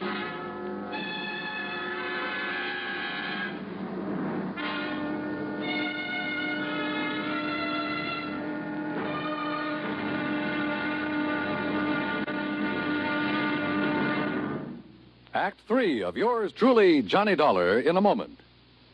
Do you know who said, "That man is free who is protected from injury"? Those words came from Daniel Webster, one of the most eloquent orators in American history. Webster knew that a man could not be free unless he lived in a country which recognized his right to freedom and created laws to protect that freedom. A slave state may say that its citizens are free, but as long as a single citizen can be harmed by the whim of a country's rulers, true freedom does not exist. A man is free only if his rights to freedom are protected. Remember the words of Daniel Webster. They are part of your American heritage. The free man must be protected from injury. And now, Act 3 of yours truly, Johnny Dollar, and the Happy Family Matter.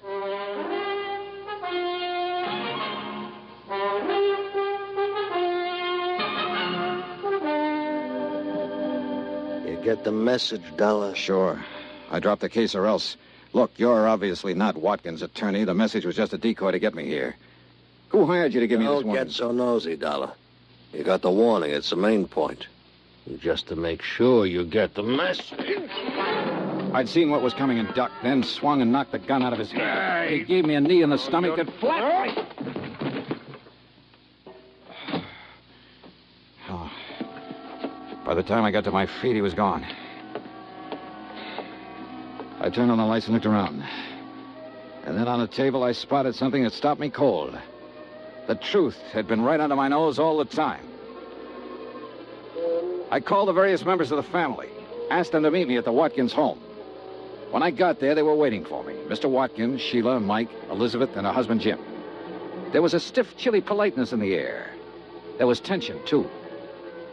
Mr. Dollar, I want you to know that I resent your theatrical gesture in assembling us like this. And I'm sorry, Mr. Watkins, but you hired me to do a job, and I'm trying to do it. I'm sure you have reasons for this, Mr. Dollar. But you must know how painful this is to Father. Yes, I know, Sheila, but it's necessary. I don't see why, Dollar. I'm coming to that, Mike. Now, look, let's face it. This is not exactly the happiest family in the world. It's been torn wide apart. All right. Why is it torn apart? Oh, that's ancient history, Mr. Dollar. Maybe some of it is, Elizabeth, but a lot of it isn't. Well, I don't see what's to be gained by rehashing all this. Let him finish, honey. Just what are you driving at, Dollar? Just this, Jim. I was hired to find out what I could about the three beneficiaries. On the surface, everybody was very cooperative. On the service? Somebody in this family didn't really want me to make this investigation, Sheila. They hired a strong arm to rough me up earlier this evening to make me drop the investigation. Nonsense. Sorry, Mr. Watkins, but I've got the scars to prove it. But who? Let's start with you, Mike. I want to know why you quit the family business and started painting. I told you. It was because Dad kept trying to cram the business down my throat. Why, you ungrateful. Well, it's true. I couldn't take it any longer. Sure. But you'd felt that way for a long while. What led you to make the break, Mike? Well, when even Sheila agreed it was no use, She encouraged you. Of course I encouraged him. I felt he should have the right to a life of his own. But, Sheila, you told me that you had begged Mike to stay in the company. She what? What? I was acting in the best interests of the family. Were you, Sheila? Mr. Dollar, I don't know what you're trying to suggest. That brings us to Jim and Elizabeth here. Jim, you quit the company, too. Why? I've already told you, Dollar. Mr. Watkins refused my last offer of help. Kicked me out. Well, that's not true. What offer are you talking about? That contract I sent you. What contract? You never saw it, did you, Mr. Watkins? I most certainly did not. But Wait a minute. I gave the contract to Sheila. She said it'd be better if she handled it. Then she told me later she discussed it with her father and he refused. Sheila, you lied. Well, Sheila? Mr. Dollar, I refuse to do that. Sheila, you have a nervous habit of shredding cellophane cigarette wrappers to bits. In the hotel room where that hired strong arm jumped me, I found a little pile of shredded cellophane near the ashtray. Sheila. I don't understand. Mr. Dollar, do I understand that you're suggesting it's been I who torn the family apart? Well, Sheila. Yes, Father. Why? I'm not sure. I don't know. Hey, look, I'm an insurance investigator, not a psychologist, but I don't think this is too hard to understand. Sheila, weren't you trying somehow to punish? I'm not sure. Sheila. Oh, Sheila, if that's true, you need help. They all had a life of their own. Except me. We'll help you, dear. We'll get help for you. I hated what I was doing. But I just couldn't seem to help myself. Mr. Dollar, you will understand that I am rather bewildered by all this. I do, Mr. Watkins. You suggest that she was deliberately trying to tear the family apart in order to punish someone? Well, that's only a guess, Mr. Watkins, but I think it's probably a good one. Then she was trying to punish me. I think so. Should I understand why? Did she ever have a life of her own? Was she ever allowed to have one? Mr. Dollar, I requested you to designate a beneficiary for me. Yeah, that's right. I now request you to suspend further action for the time being. It appears the matter requires further thought. Yeah. Yeah.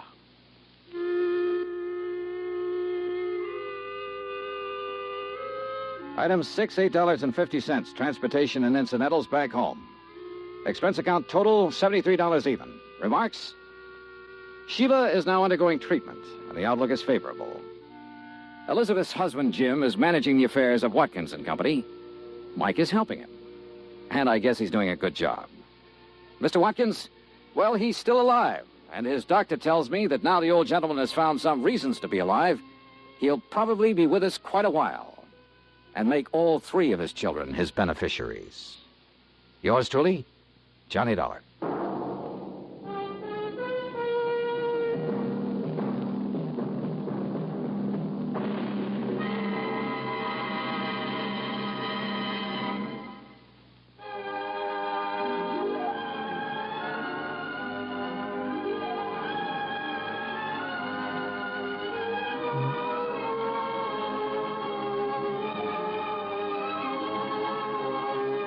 Yours truly, Johnny Dollar, starring Bob Bailey, originates in Hollywood and is produced and directed by Jack Johnstone. Tonight's story was written by Robert Wright. Heard in our cast were Virginia Gregg, Shirley Mitchell, John Daner, Larry Dobkin, Peter Leeds, and Paul Dubois. Be sure to join us next week, same time and station, for another exciting story of yours truly, Johnny Dollar. This is Dan Cubberly speaking.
What are we digging, Joe?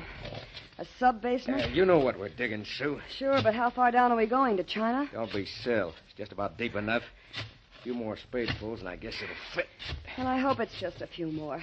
I'm exhausted. Don't be crazy. I've done most of the work. And I know why, too. Look, Joe, isn't this deep enough? Yeah, I guess so. Well, it's deep enough. But is it wide enough and long enough? It's wide enough. Well, I think it's okay. Let's lift it in. You get that end. All right. Now lift. Hey, it's heavy, isn't it? Don't be lazy. Come on, lift. I'm doing my best. Okay. Now lower it. I think it'll fit. And I think it will, too. Whoa. Oh, he's right. Yeah, it fits, Sue. Just fits. Now what do we do? Cover it up and forget about it? Now, don't be silly. Just covering it up with dirt won't hide it for long. I'm going to pave the entire basement floor tomorrow.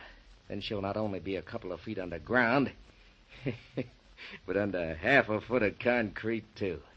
We're going to do a good job of hiding Sally's body, I'd say. You bet we are. Maybe my wife did show up at the wrong time. But what's left of her will never show up.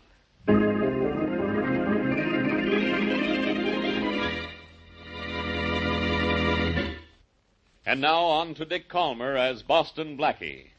Enemy to those who make him an enemy. Friend to those who have no friend.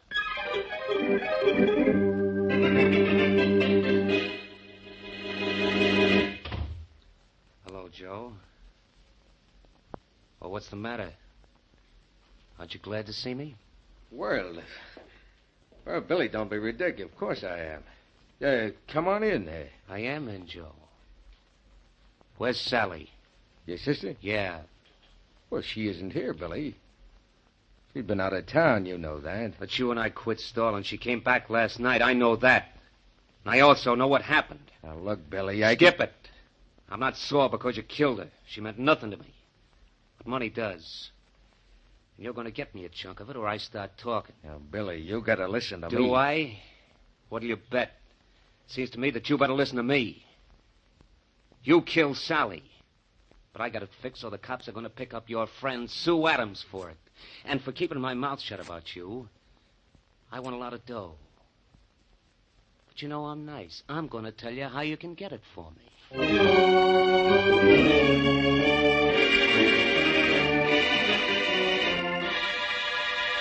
All right, Mary.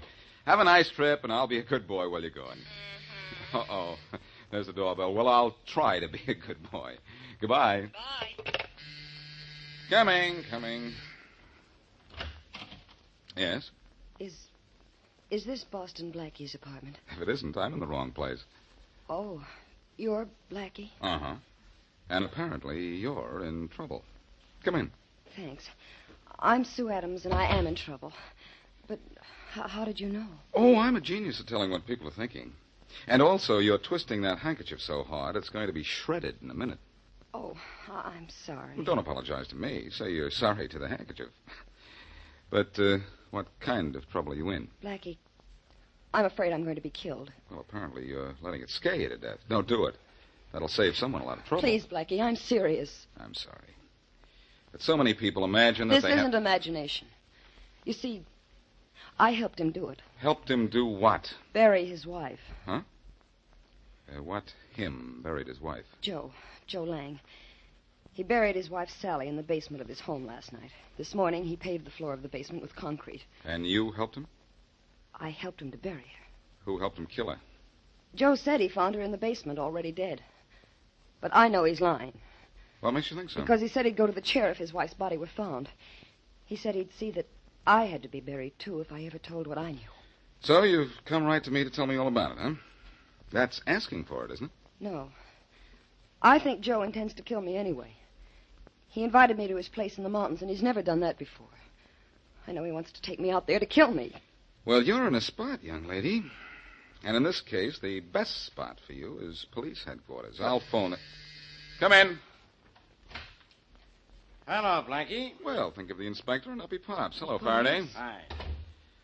Well, what do you want me for this time? Murder, arson, or help? I don't want you for anything, Blackie. But is this girl Sue Adams? Yes, I'm Sue Adams. I got a phone call saying I might find you up here. A phone call from whom? A fellow named Wilson. Forget it, pal. Faraday, this girl wants you for protection. Oh, she does she, Blackie? Well, maybe I want her. For murder. What do you mean, maybe? I mean, I got a phone call from Billy Wilson, the dead woman's brother. He said this girl killed his sister, Sally Lang. Oh, no. One of my men followed her here, and here I am. Just because you got a phone call, you think you've got a murderer. Faraday, what are you using for a head? All right, so the phone call doesn't mean she killed Mrs. Lang. But it means she knows something about it. Sure she does, and she's told me everything she knows. She helped Joe Lang bury the body. Oh. And it's Joe Lang who murdered his wife. Oh. But before you have a murder case, you've got to find a body, you know. Oh. And that's why you need me, because I know where it is.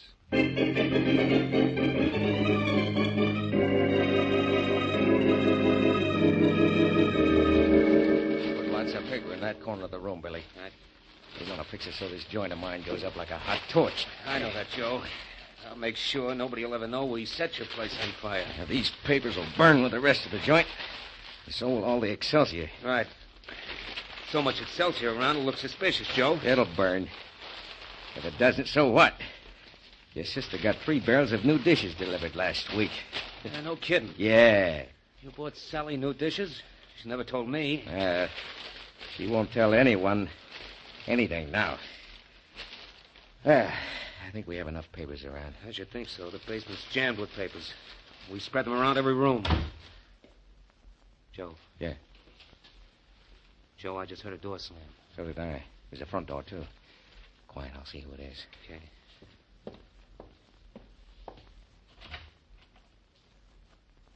Well? Billy, we gotta work fast. It's Boston Blackie. I've seen that guy's picture in the paper so often I'd know him anywhere. Boston Blackie? Oh, somebody must have found out that we... Never mind about him. If we want the insurance from this joint of mine, we'll have to set fire to it, but quick. What about Blackie? He's prowling around. I saw him head toward the back of the house. Come on, light this stuff. Okay, but what about Blackie? Quit the gab. When he gets in one of the back rooms, I'll lock him in. We'll scram and he'll go up in smoke. Joe, that's murder. It's going to be suicide if we don't get out of here ourselves. Look at those flames go. Come on. Where's Blackie? He's one where I thought he'd be. In that room over there. And if I'm fast, we can lock him in and... Got it! Hey, you guys. Joe, fire start to spread out? Yeah. And in a minute, it's going to cook Blackie's goose. Unless you and I get out.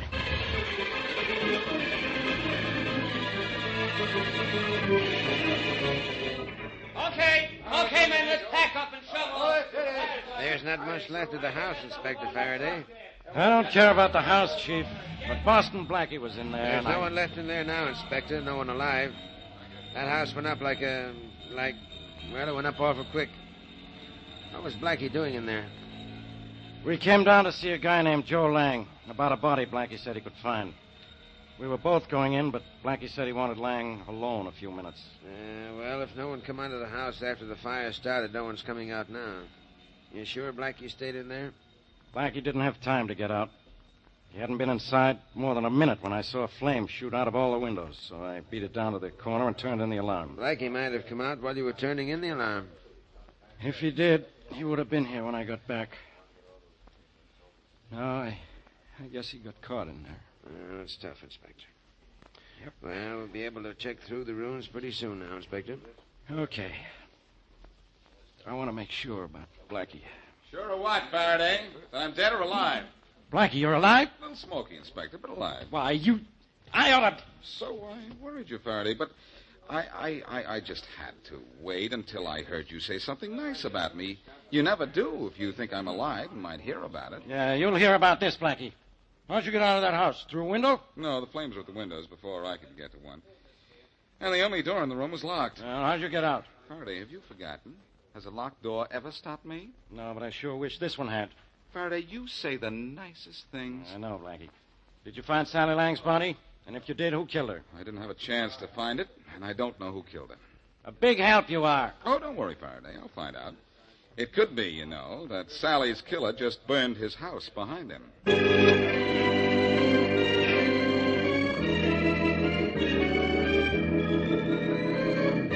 10 of diamonds. Jack of hearts.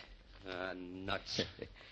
Well, Billy, it don't look like you'd ever win a dime off me cutting cards. Well, I'll bet you 5 I win this time, Joe. You got it. Go on, you shuffle. Okay. I wonder if they found Blackie's body yet. The joint's still probably as hot as a griddle. Go on, you cut first. Sure. King of clubs. You bet 5 you'll win this time, huh? I'll win. Here's my cut. Ace of hearts. Boy, you The 5's mine, Joe. Don't be Diz. I don't pay off on a crooked cut. You shuffled. There was nothing crooked about it. Ah, that phony cut you made stacked the cards. Now, wait a minute. Just because you're Sally's husband, don't think you can call me a cheat. Okay, pal, you started something. Well, Billy. Okay, that's enough. Yeah. Maybe you'll get away with this, but you're not going to get away with killing my sister. She's lying under the concrete of that burning house of yours now, and I know who put her there and why. You think you know. You're sure I know. That's why you agreed so easy to burn your house down. You want to marry Sue Adams. That's why you killed Sally. I can always tell what I know. Don't forget about that. I think maybe I better finish what I started a minute ago and bust that You'd small... better just stand right there like a good boy. I got a gun ready to go boom. Pretty smart, aren't you? Smart enough to know now I won't live long with you loose. All right, come on, Joe. I'm taking you on a one-way trip to headquarters. I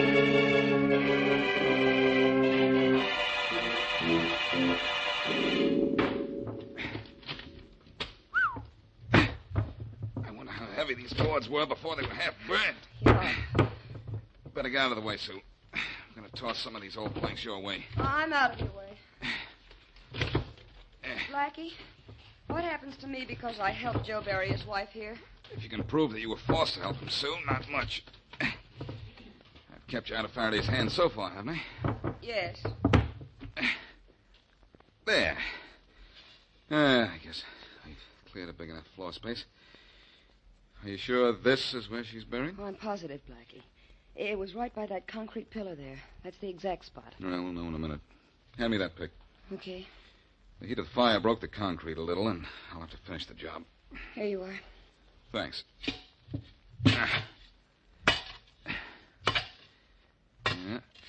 This is the place, all right, Sue. The ground below the floor is soft. Blackie, I don't have to look at her, do I? Not now, if you don't want to. There. Yeah, I got enough of the concrete out of the way. Now I'll just spade the dirt out of here.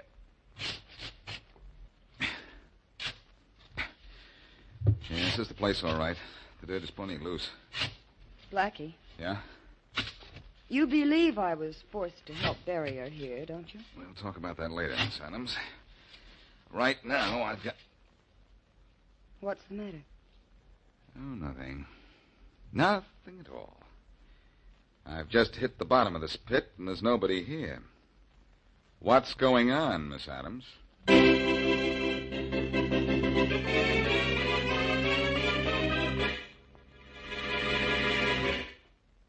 Now back to Boston Blackie.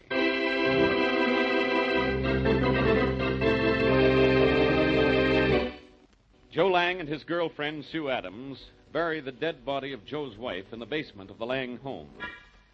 Fearful of her own life, Sue tells Blackie all about it. Blackie goes to the Lang home to find the dead woman's body, but is temporarily sidetracked when Joe and his brother-in-law, Billy Wilson, burn down the house. Later, however, he goes to the spot where the dead woman is buried, but the body is missing. As we return to our story, Blackie is in a telephone booth calling Inspector Faraday's office.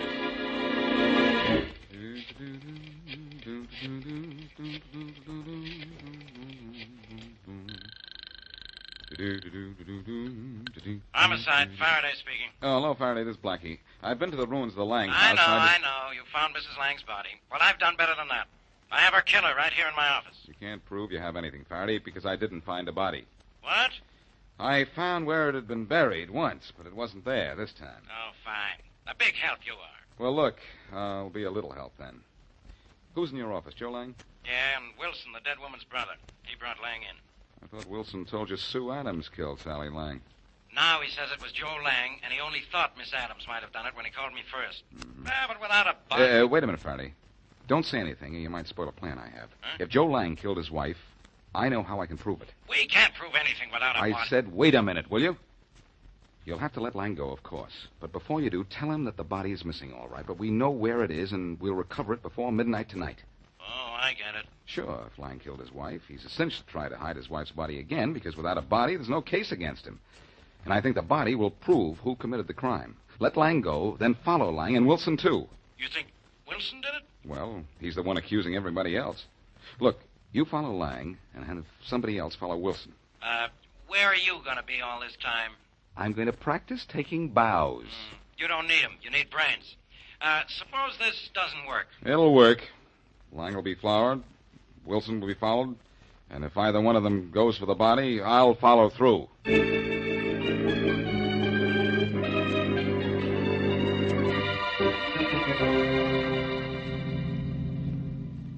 Don't let Lang's car get too far ahead of us, Sergeant. I won't, Inspector Faraday. But it's tough driving with no lights. Yeah. Wonder if Wilson is leading Blackie out into the country, too. I don't know. I doubt it, though. I don't think Wilson did it. What's his motive? He didn't gain anything by her death. But Lang did. What? He got rid of her. Oh, so he could marry that Sue Adams, huh? Oh, maybe just because he was sick of her. She weighed almost 200 pounds, I understand, and was as ugly as... Hey, Lang's car just pulled off the road by these woods up there. Yeah, I noticed. Hey, he's getting out, ducking into the woods. Pull up right behind him quick, and we'll help him find a body. Okay. Looks like Blackie was right, huh? He usually is, but don't tell him I said so. Hey, Lang! Lang! Looking for something, Lang? Don't run for it, Bud, or I'll have to stop you with a slug. Okay. You think I'm Sue? I think you're pretty dumb if you didn't know we could follow you out here. Okay, so you followed me out here. What for? You like the country air? You know why we followed you out here. So you'll do exactly what you've done. Lead us to your wife's body. You think it's out here, do you? I know it is. And if you don't lead us to where it's hidden, we'll find it ourselves. Okay. Okay, so I hid her body in the woods here. There it is, Inspector. The body. Good. Why don't you try to hide it, Lang? Why? Because Never mind, I'll tell you why. Because you know we can't prove a murder without a body. You knew Blackie knew the body was in the basement of your house, so you dug it up and brought it here. Now you wanted to get rid of it again. Well, we've got the body. You know what that means? Means we've also got you.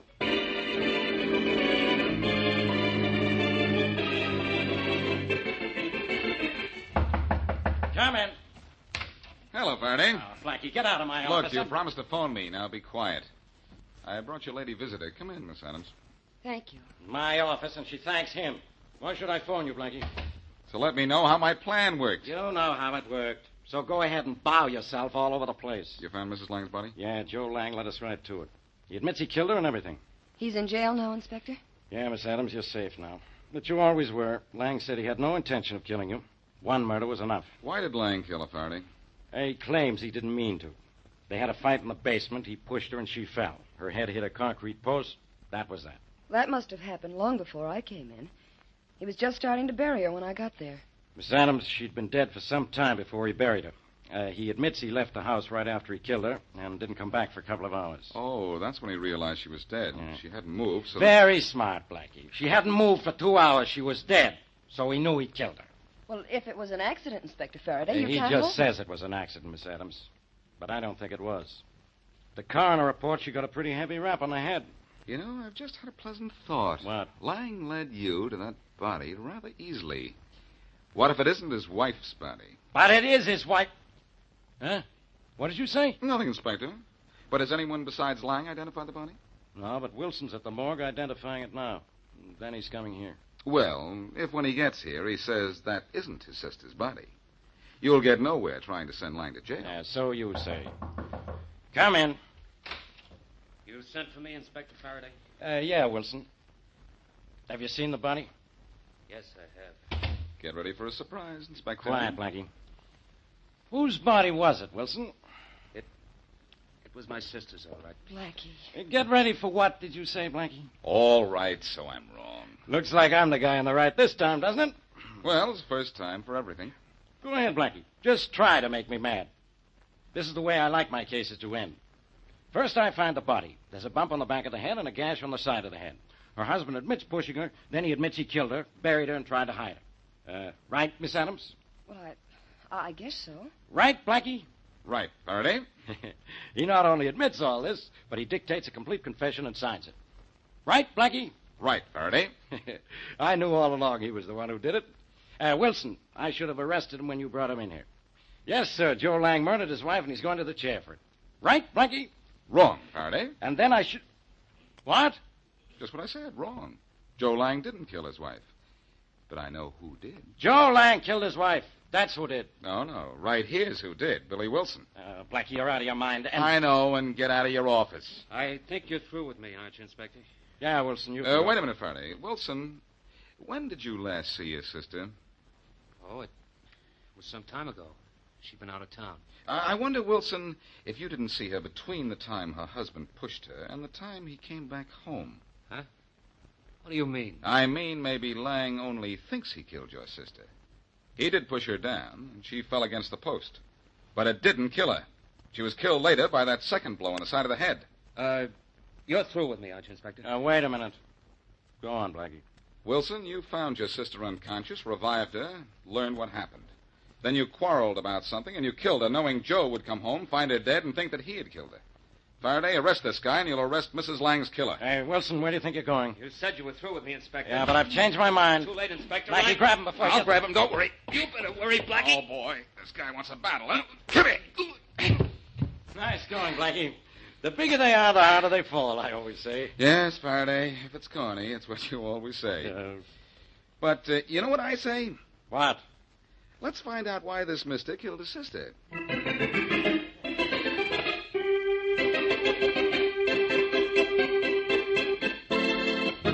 Yeah, Blackie. I'll tell you why Wilson did it.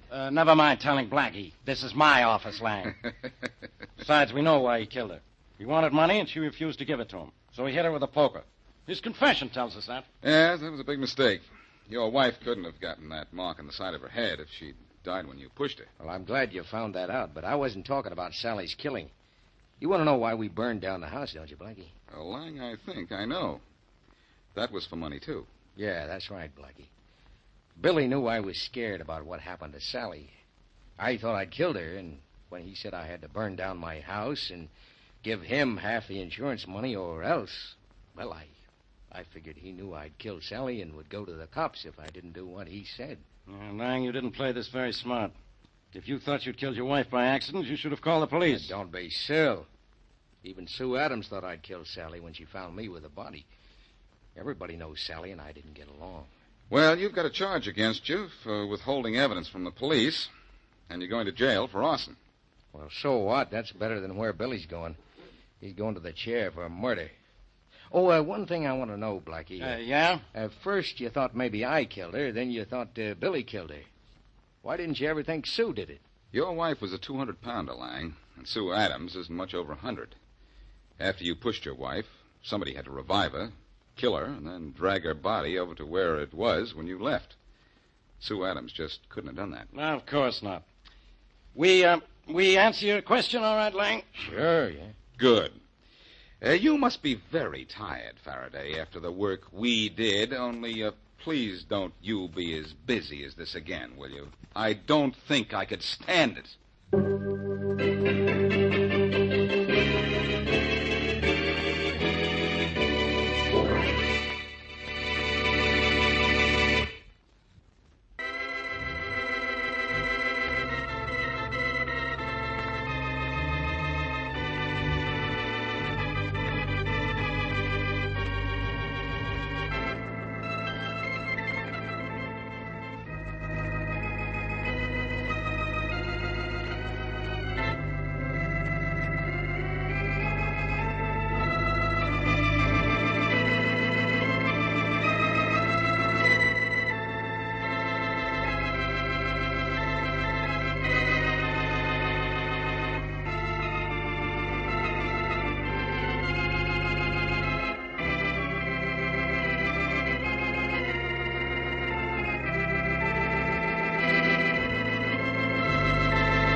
Broadway's My Beat, from Times Square to Columbus Circle, the gaudiest, the most violent, the lonesomest mile in the world.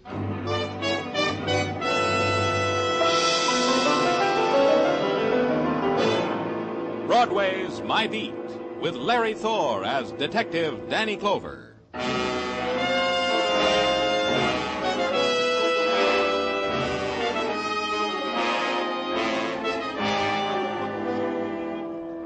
In the early twilight, Broadway is dappled with beginning shadows. It's the time of the small shock. The springtime's day starts its long scream down into night. It's time clock time, the hour for going home again. Close the ledger, lock the store, figure the overtime, smile at the boss, and out into the street. Blink, then run. The subway waits for no man. Home again. End another day again.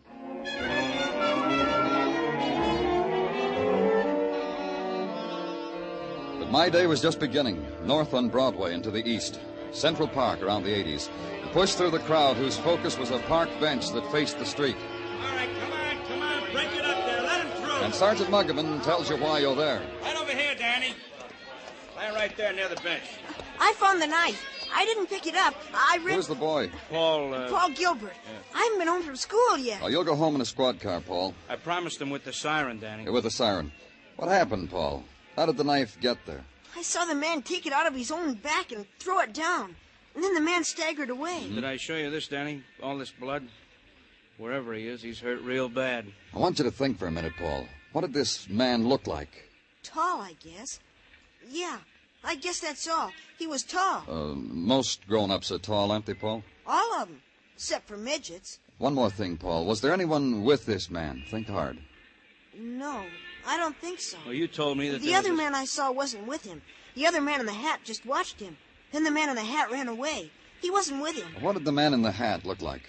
He had a hat. That's all I know. I got scared. I ran. That's right, Danny. Paul ran right into Officer Curcio on the beat. Almost knocked him down. Curcio came back, saw the blood on the bench, the knife, phoned it in. Paul, did you know the man with the knife? No, I usually don't come home from school this way. We had an after-school game with the 8B2 over there on the playground.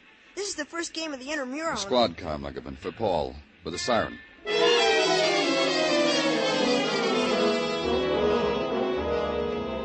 Then the careful tracing, the sifting through the shadows of a city, the dust of a city, the hiding places of a city into which a wounded man must crawl and lie for a time, and then wander in search of a kindlier place, a darker place, and leave behind him the trail of the wounded, the blood of his life.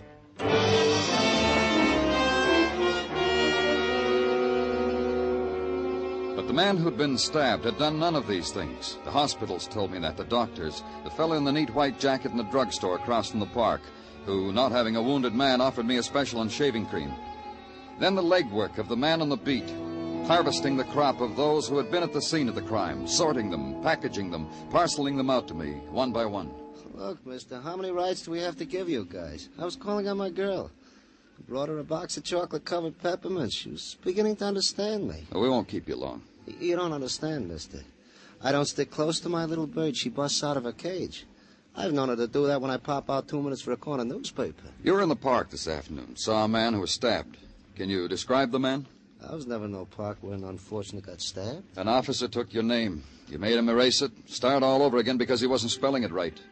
So you caught me in a lie. Can you describe the man who was hurt? Describe? Who got a chance to get close to him? Everybody pushing, shoving like it was a parade for a general. I'm lucky I got a peek at the top of his fleeing skull. Oh, that's all. Look, I want to explain why I lied about not being in the park. My girl, the bird, thinks I work for a living. It's a little white lie I use to keep her caged. That's all. You can go.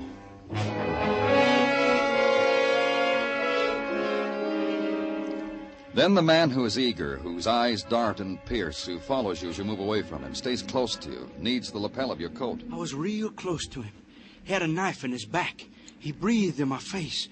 I could tell you the color of his eyes, how close I was. Tell me. Blue eyes, washed out blue, and no tears in them, no tears at all. No remorse for the evil doing that had brought wrath upon him. Blue eyes. What color hair? Dirty. A dirty color. All matted. No, it was blonde and shining. And there was a kind of light that shone about it. That's because he was dying.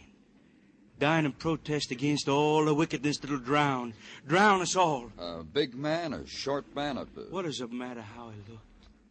I was close to him, I tell you. He reached out his hand to me, touched my hand, tears on my face. Help him out of your office. Motion a policeman over. Watch him be gentle with the man. Take him away. And then motion for the next one to come in. I realize, of course, that you're imposing on my time. Not that I mind. It could be a welcome relief from those spoiled monsters I simper and smile at and diaper. You're a nursemaid, Miss Cram, is that right? Call me governess, and call me Virginia. Miss Cram doesn't sound like me at all, don't you think? You take the children to the park every day? From 4 to 5:30, except on rainy days. On rainy days, the children and I stay at home, and I'm permitted callers from 4 to 5:30. That's on rainy days. You told an officer you saw the man who was hurt. I was making conversation. I needed that to get those brats out of my hair. You didn't see him? I wouldn't have gone near him. But I can tell you who did see him, the looker. Who? The looker. All of us in the park know her. She sits in a window across the street on the 5th floor, watches every move we make every day. Sits there and watches. It makes you feel as if you're being spied on, know what I mean? 5th floor, in an apartment on 80th and 5th. Oh, you can't miss her. Just stand out in the street for a while. Her eyes will bore right through you. But on a rainy day... I know, you're permitted callers. That's all, Miss Cram.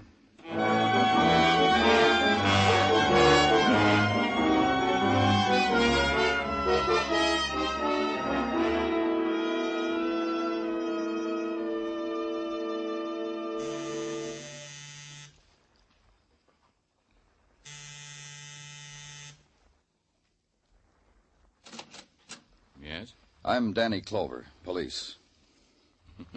We haven't done anything. I know. I don't even know who you are. There's no name card on your door. You want to come in and talk to us? All right. I'm George Mason. She's in the wheelchair. Diane's my wife. Good evening, Miss Mason. Diane? Diane, dear. Diane, we've got a visitor. He said good evening to you. Say hello, Diane. This is Mr. Clover. He's from the police. Mr. Mason, there was some trouble earlier across the street from you. Talk to her, will you? I'm trying something. Maybe it'll do her some good, talking to her. No one ever does, you know. You just talk to her and I'll answer you. All right. There was a man stabbed across the street from you, Mrs. Mason, in the park. Yes, I heard about it when I came home. Have you found the man? No. Mrs. Mason, I understand that you sit by a window every day. That's right, that one. She sits there, watches. It's her pleasure. Today? Every day. Then she must have seen what happened. She must have... Pretty.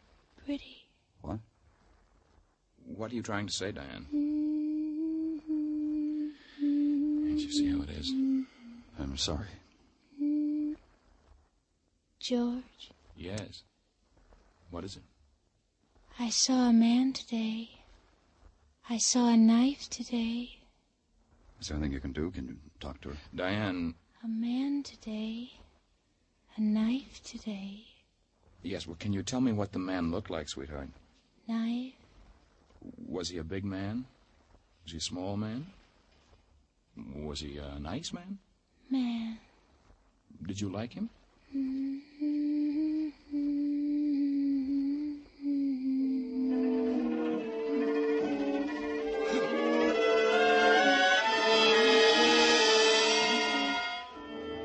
And try to erase from memory the eyes of the woman filled with the named terrors, the known terrors that dart and scurry, gnaw and nibble at the fleeting instants of serenity within her. And try to wash away in the city's night screaming the crooning of a tuneless song, and suddenly the known words, a man, a knife. And know that the eyes that absorb all movement, all shadow, all light on faces, and things that pass before them, have seen nothing. Not the man who was stabbed, not the one who did the stabbing.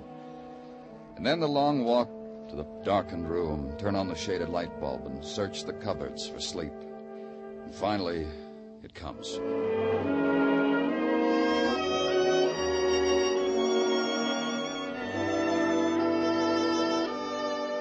In the morning, the scorching cup of coffee, the walk to headquarters, and the cheery greeting on the threshold from the cheery Sergeant Tartaglia.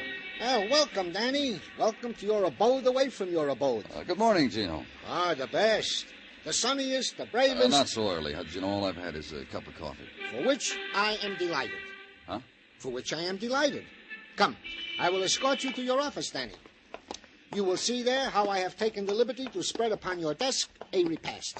I shouldn't have done it, Gino. A repast consisting of a hot paper container of coffee and a half a dozen cinnamon buns.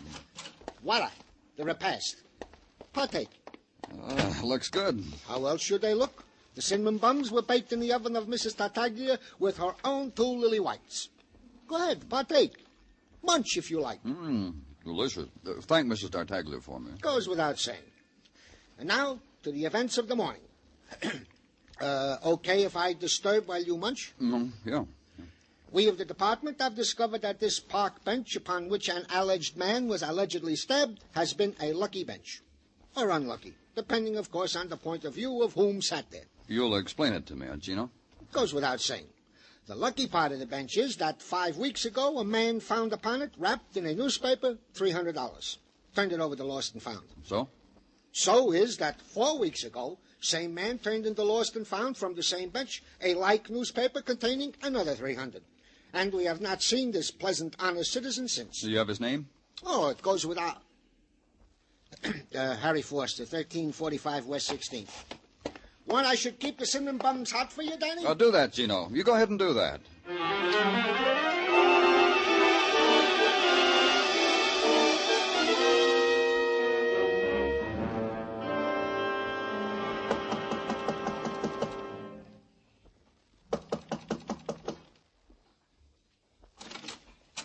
Please help me. Please come in and help me. What's the matter? My husband. No one will help me. I asked the neighbors. They said, call the police, call an ambulance. Please help. Where is he? You'll help. He's in our bedroom. I think he's dying, and no one. You're Mrs. Foster? Yes, Harry's wife. He came home last night, and there was blood. He just looked at me like an animal, and there he is, mister. Help him. Please help him. Dead. No, you're wrong. He's been dead for a long time. He was asleep. Only asleep.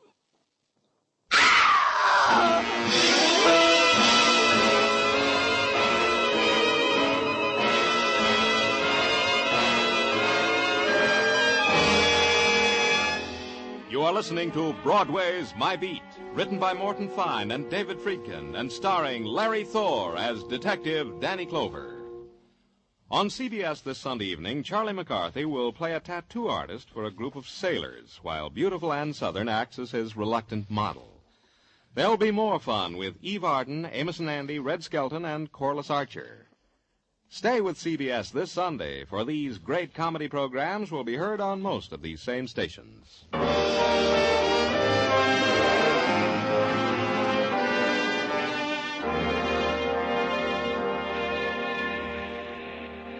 In the Maytime, the sun grins down and pats Broadway's cheek. Broadway loves it. The sunlit minutes are added to the 10-minute break for a cigarette. The walk is slower, the sway gentler. The windows are opened wide, and the doors, too. And glints of sunlight are carried through long hallways on the sigh of a summer's wind, touching the lips of the girl at the typewriter, touching the hand of the man at the water cooler watching her, touching the steel of the file cabinets, warming them. And having made the tour, back onto Broadway and start all over again. But where I was, there was no warmth. Only a woman drawing a shawl tight around her shoulders and talking quietly to her dead. Harry, listen to me. You were right. We should have told them. We should have told them all about it. Then you wouldn't be like this, and I would. Mrs. Foster, what should you have told us? What? What did you say? What should you and your husband have told us? About the money, nothing else. Money found on the park bench? Yes. You see, we should have told them, Harry. But he did, Mrs. Foster. He reported it, turned it in. You don't understand. I knew no one would understand. Then maybe you can help me. Friday was always Harry's day off. From the factory out there. You can see it from here, see? On his day off, I'd pack him a little lunch, and he'd kiss me goodbye. Walk uptown to Central Park. Go on. He always went alone. He always sat on the same bench. Harry used to describe it to me. What he saw, people he talked to. Felt as if I'd been there with him. And one day he found money in a newspaper. And turned it in, like you said. The next week turned it in. But after that, I told him he didn't have to do that anymore. You mean he found more money? Is that what you're trying to tell me? What? You mean he found more money? For 5 weeks in a row. I told Harry he didn't have to turn it in anymore. I told him to go back. To be sure and keep going back. Every week. Yesterday, too. And we'd be rich. No more of this. No more factory. Why didn't you call us when he came home hurt? Call a doctor. It would have spoiled it, ended it. The money, don't you see? I thought he'd live, and with that money... No. You couldn't. You couldn't see.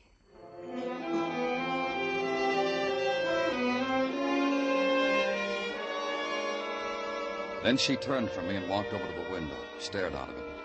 Across her shoulder into the noon sunshine, I could see the factory emptying its lunchtime employees, the crowd breaking off its fragments, to the curb with the lunch pails, to the push carts for the ham on white and coffee. Then the other sound, the feet in the doorway, the entrance of the professionals, coroner, photographer, reporter.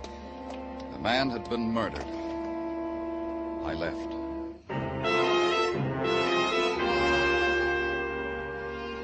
Then back again to Central Park and the park bench of the stabbing. Sit on it. A man named Harry Foster used to find money here, and he was killed. And a woman who had seen it happen, a woman who sat at a window every day. I looked up to the window. She wasn't there. I wondered why.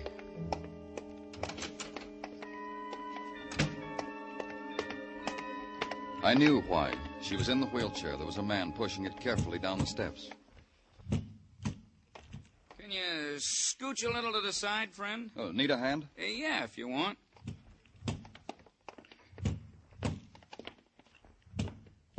Thanks. How are you feeling, Mrs. Mason? She ain't gonna answer you. I didn't know she left the house. Why should you even bother? Oh, I'm Danny Clover, police. Oh, hi, I'm Ben Taylor. Got a U-drive down the street. Only Mrs. Mason here, different. Kind of a take drive. Oh, I see. Just today? Oh, no, all the time. From 1 to 3, the element's willing. I take her for a ride. Sometimes here, sometimes there. Oh, sure. Right away, Miss Mason. See you, Danny. Oh, wait a minute. How long have you been doing this, Ben? Right. Well, since her accident. Since at Coney last year. Hurt her back. Here and up here, her head. Right, Carl, I guess I better take her. I heard her cry like that before. I can't stand it. Sure. It's a nice day, Mrs. Mason. I hope you enjoy your ride. Oh, she will. She likes riding in the car. See you around, Danny.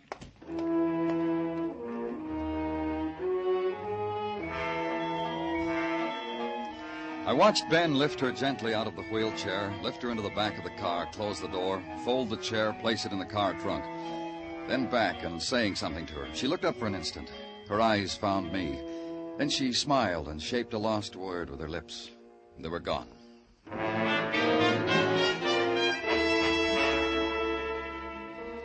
And back at headquarters, the wall clock ticking off the hours of Harry Foster's death.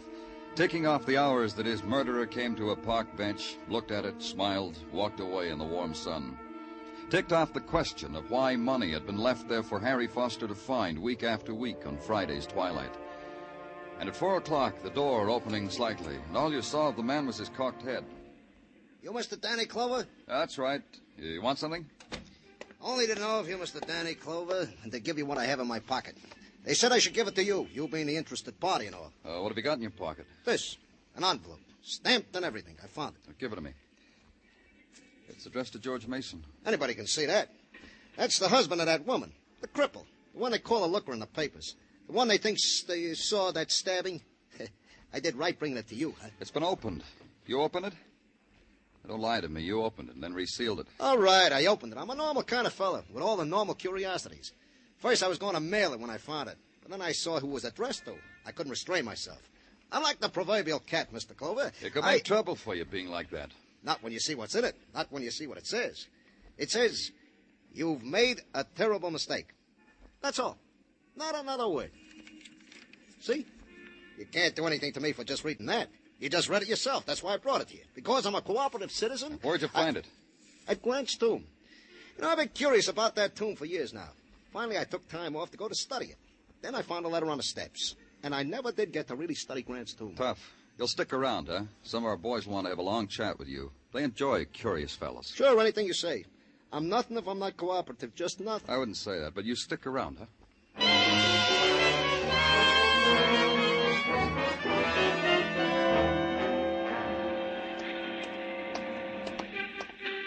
Hi, Ben. Well, hello, Danny.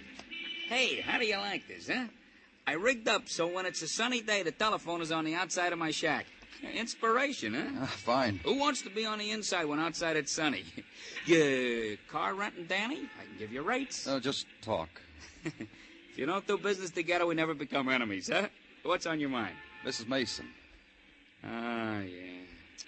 Sad, huh?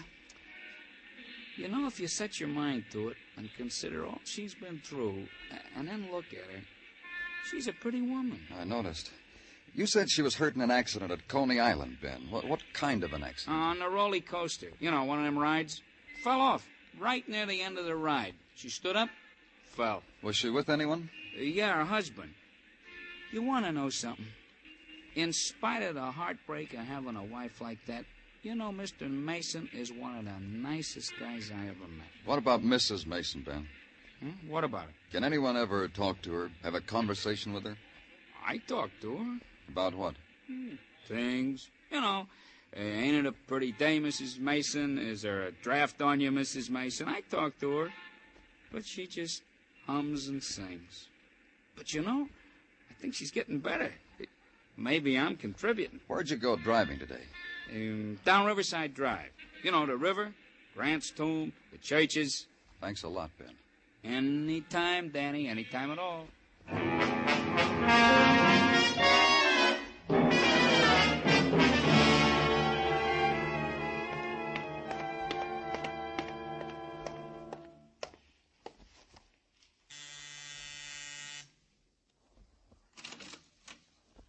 Oh, hello, Mr. Clover. Good evening, Mr. Mason. We're delighted to see you. Please come in. Diane, it's Mr. Clover.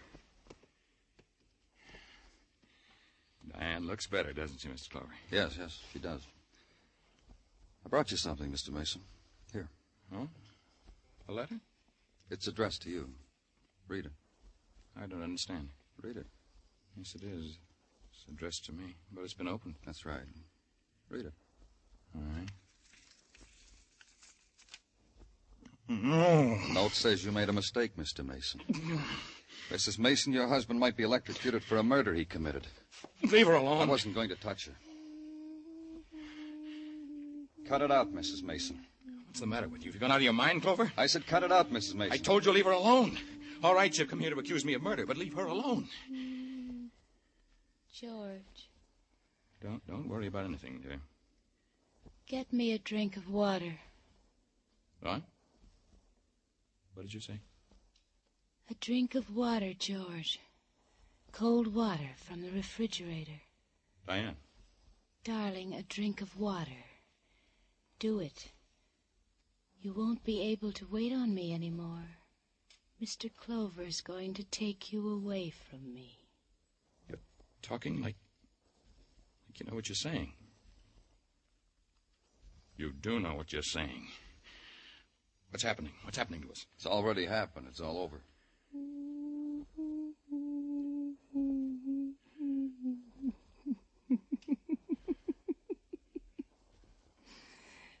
Poor George. Paid off, didn't it, Mrs. Mason? Sitting at the window watching for a man your husband could kill.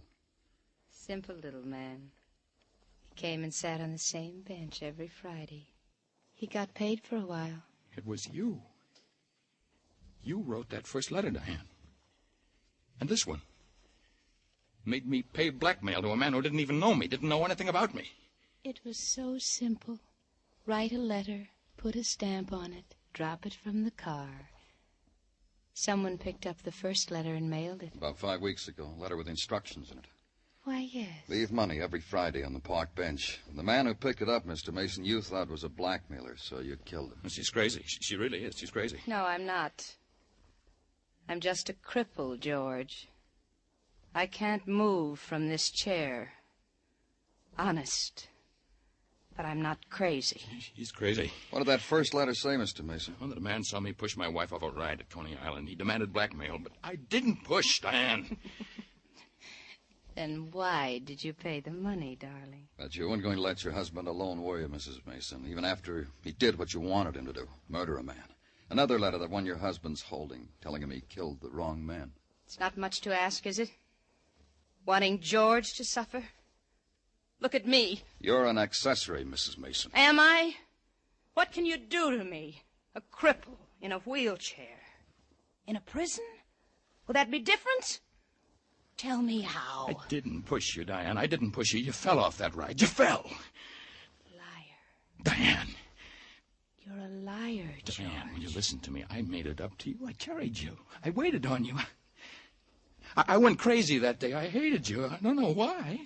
I don't know. Oh, I know why. You're an evil woman. Evil. Poor George. You should have died. You should have. You should have. Poor George. Poor. You should have died.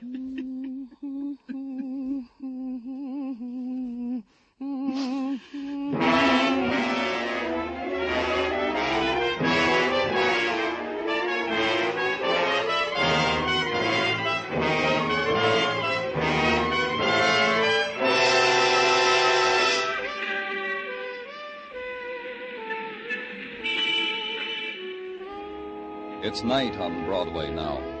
There's easy laughter, and a trumpet skirls its music into the grinning mob. It's top of the evening. Have another drink on me, kid, and let's sit this dance out. It's a street gouged out of a scarlet dream. It's Broadway, the gaudiest, the most violent, the lonesomest mile in the world. Broadway, my beat.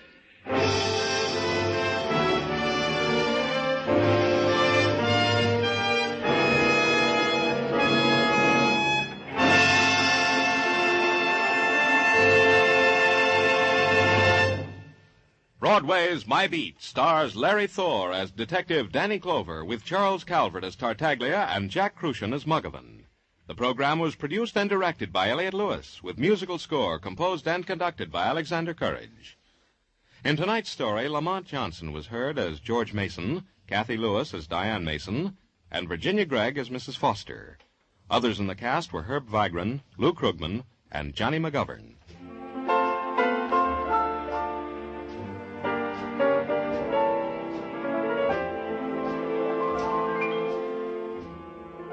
Every Saturday night, Jan Murray takes a tip from Danny Clover and goes looking for people. Only Jan's beat is the United States.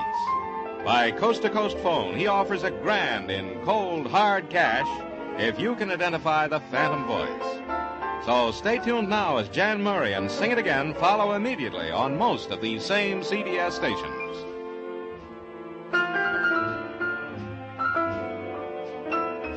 Joe Walters speaking. This is CBS, where you laugh at Jack Benny every Sunday night, the Columbia Broadcasting System.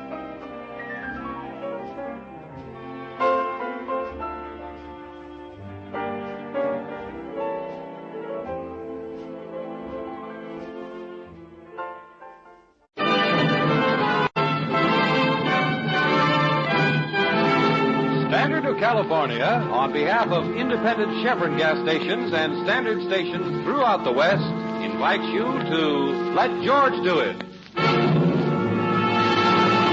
The little man who was everywhere. Another adventure of George Valentine. Personal notice, danger's my stock and trade. If you can't handle it alone without getting hurt, you got a job for me, George Valentine.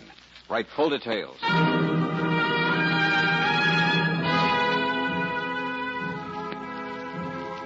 Dear Mr. Valentine, a man is trying to drive me mad, and it's very annoying. He's a little man with big glasses. I see him everywhere I go. What would you do if you kept seeing the same little man staring at you, sending you threatening notes? He has no right to do this to me. It's most inconsiderate. You must do something about it.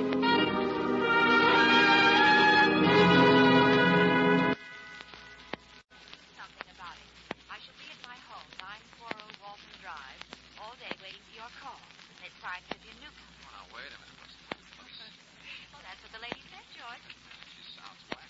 Oh, maybe she's just at the age when ladies are apt to see men everywhere. Yeah, but not little men with big glasses.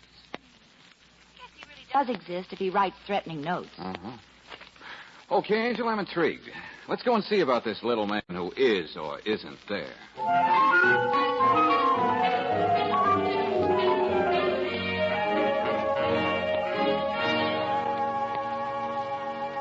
I'm the executor of the Carnival estate. That was Vivian's father. And it's probably a good idea that I'm here. What do you mean, Mr. Wilton? Oh, just to make sure you understand what Vivian says. Oh, what's the matter? Doesn't she speak English? That's just it. Decidedly. She overspeaks it.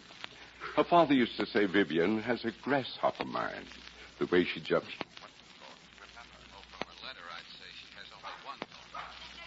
Fix the mother, Pierre. It's about the only time I feel really Oh, safe. Vivian. What? Oh, I didn't know you brought company with you, David. My dear, this is the gentleman. Oh, of course, Mr. Vanson. How do you do? This is Miss Brooks, my sister. How do you do? Do you know anything about French poodles, Mr. Valentine? Well, Pierre hasn't been himself the last 2 days. I believe he's British. Well, not to change the subject, Miss Newcomer, but wasn't there something about a little man with big glasses? Oh, I don't know where it is. Whenever I leave the house, I know I'm right. And he just stands there, stares at me. That man, Harry Turner, is deliberately trying to drive me out of my mind. Harry Sterner. You mean you know who this man is? Oh, yes. Davis, show Mr. Valentine those notes. They used to come every day. Just a few words scribbled on them. Uh-huh, I see. Vengeance shall be mine. You mean just that, George? Uh-huh. Here's another one. You shall perish in the flames of your own conscience.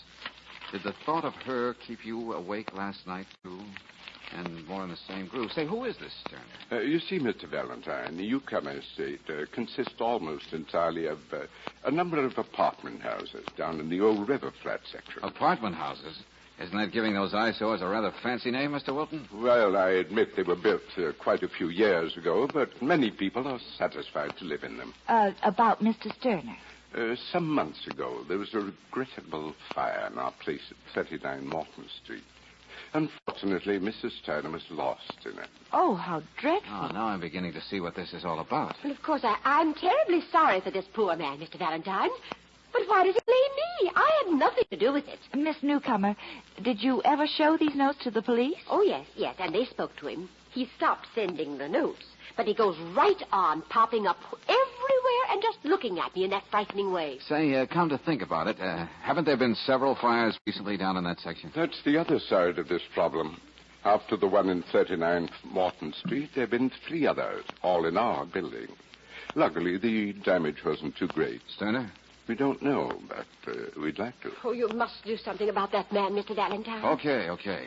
Now, this Sterner, where can I find him? The poor fellow keeps sneaking back into the house at 39 so he can stay in the apartment he had with his wife. The building is boarded up, but he gets in and out. We overlook it. You must force this man to realize how unhappy he's making me, Mr. Valentine. Oh, I'm sure he realizes that, Miss Newcomer. I'm just wondering how unhappy he plans to make you.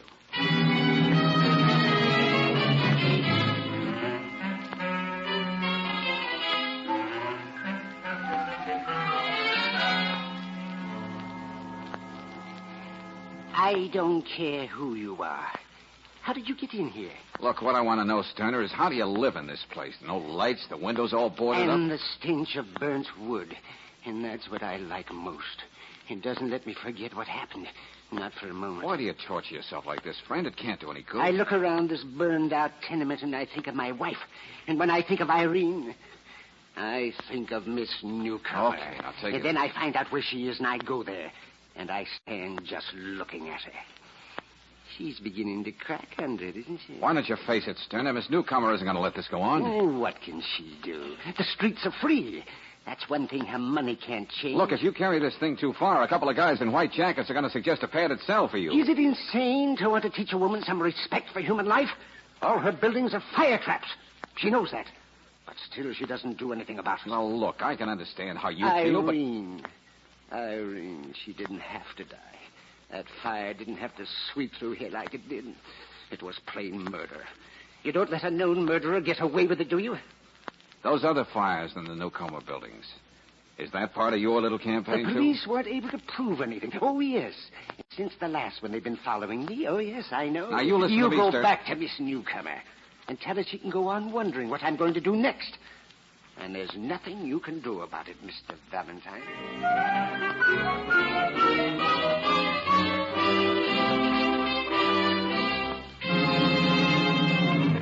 Miss Brooks, if it has to do with fires, the arson squad takes care of it.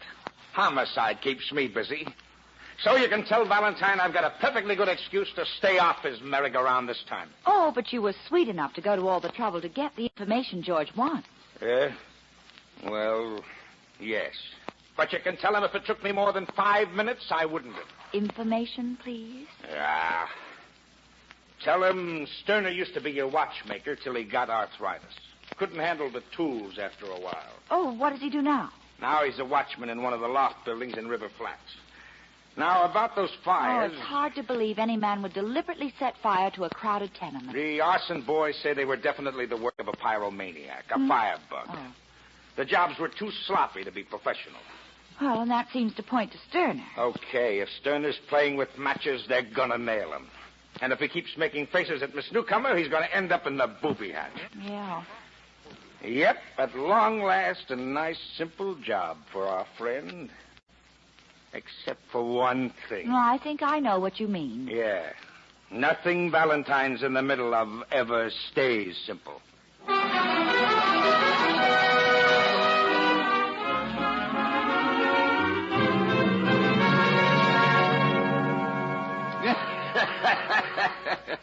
Yes, sir, Mr. Valentine. Yours truly, Edward Beasley, selling insurance for almost every company in the world, covering any risk except your chances of surviving an atom bomb. Yeah, that's a very cheerful. We haven't got our statistics ready on that yet. Yeah.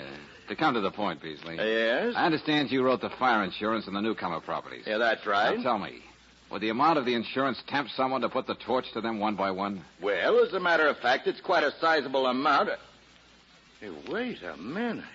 Are you implying that Miss Newcomer... Oh, I just have an inquisitive nature, that's all. But that's exactly what you are implying. If those fires weren't started by some crazy firebug, as everybody knows they were, it would have to be done by someone who stands to profit. Just a thought. There are times when all of us can use some ready cash. Now, look, young man, you're barking up the wrong tree. If you ask me, this Sterner fella's at the bottom of all this. I don't happen to believe that. What? Oh, I'll admit he has a screw loose because of what happened to his wife.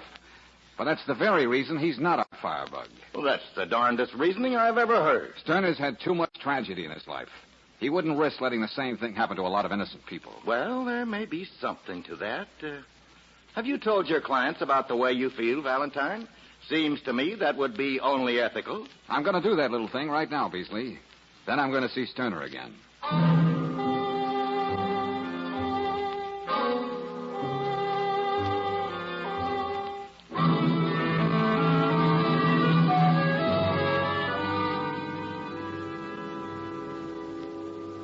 In effect, you're putting me and Miss Newcomer under suspicion. I only know the way I feel.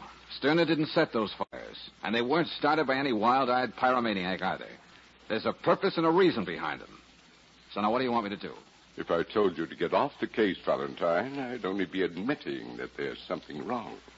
So I want you to stick with it. I believe I speak for Miss Newcomer, too. Okay. I still think you'll find that Sterner's your man. But the important thing is to stop him from hounding Vivian. She may not sound it, but she's a thoroughly frightened woman. Indeed, on the verge of a breakdown. Okay, I'll do what I can. I just thought you'd better know how things stand before I go to work on Sterner again. A very frank young man. Oh, Vivian. I just wanted to tell you I think you made an admirable choice in Valentine. He was just here. He said he doesn't believe Stan had anything to do with those fires. And naturally, I told him to go right ahead. I think everything will be all right.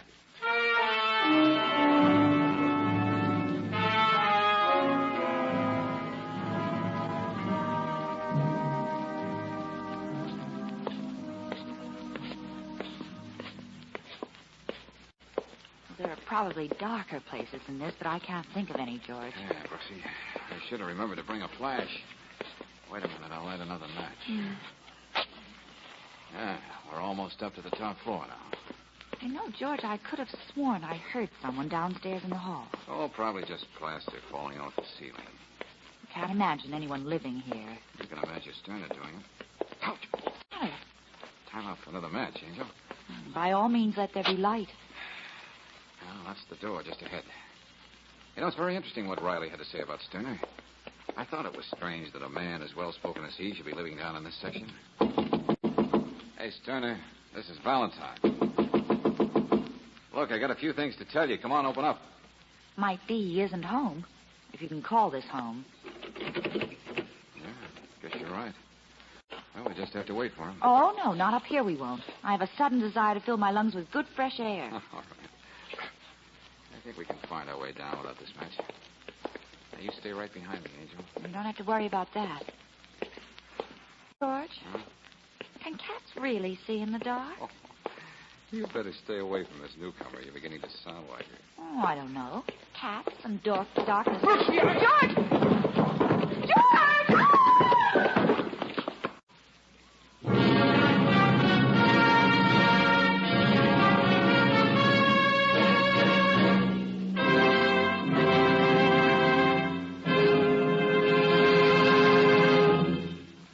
We'll return to tonight's adventure of George Valentine in just a moment. Meanwhile, a word about playing it safe. When you shop for meat, you're confident of quality because you know you're protected by health department regulations. But how can you be sure of quality when you're buying a battery for your car? The National Society of Automotive Engineers established protection for you when it established 3 rigid battery tests. Atlas batteries excel in all 3 of these tests required by the Society. Next time you look at an Atlas battery, notice the certified capacities embossed on the back panel, which also shows the number of plates in it. So for a sure starting battery with greater capacity through a longer service period, make sure it's an Atlas battery.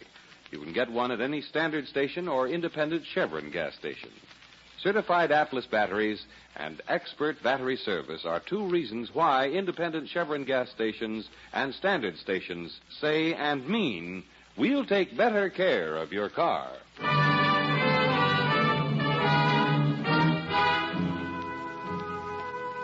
And now, back to tonight's adventure of George Valentine. Well, a slightly pixelated lady complains that a man has been deliberately driving her out of her mind. The man? You find a pathetic, grief-stricken husband who's lost his wife in a tenement fire. Like George Valentine, you can't believe he's also a half-demented firebug, as everyone else suspects. So along with Brooksy, you find yourself on the darkened stairs of a boarded-up tenement. Suddenly, something sends both of you hurtling down to the landing below. And then... Are you sure you're all right, George? Oh, yeah, just great. What about you? I'm still all in one piece, I think. Oh, I landed right on top of you, poor darling. Oh, good for something anyway. Hey, what the devil was that on the stairs anyway? Oh, never mind that now. You just stay where you are. I'll go get some help. Angel. We came into this place together. We're going out the same way. Here, give me your hand.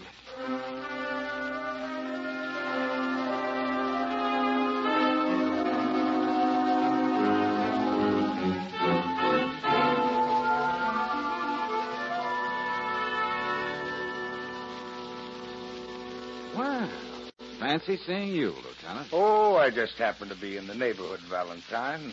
Couldn't resist dropping by at the office and seeing how quickly you heal. I thought you were going to stay off the merry-go-round this time, Lieutenant. Huh? Oh, well, this is just a duty call on a sick friend. Thank you very much. The abrasions are numerous but superficial. I warn you, Lieutenant, he's in a very sour mood. Yeah? Well, maybe this will cheer you up. Why, thank you, Lieutenant.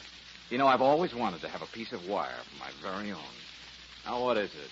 This is what was stretched across the stairs. Let me see. After you called me, Miss Brooks, I went down to Morton Street and had a look-see. Of course, George. There was somebody in the hall. And whoever it was put the wire there while we were fussing outside Sterner's door. And I can tell you who it was. Sterner. Huh? All right, now make me believe it. Valentine, this is a special kind of wire. Very fine, very strong, and it's used almost exclusively by watchmakers. I checked. And Sterner used to be a watchmaker, George. All right, yeah, I know. And I can tell you why he wanted you out of the way. Go on, Lieutenant. This is strictly your party now. Well, here's something we all overlooked. All 4 of the fires down in River Flats happened on the 8th of the month, beginning with the one that got Mrs. Sterner. Lieutenant, are you trying to say that these fires are a sort of anniversary present from Sterner to the newcomer estate? Well, that's the way a firebug's mind would reason. Hey, wait a minute.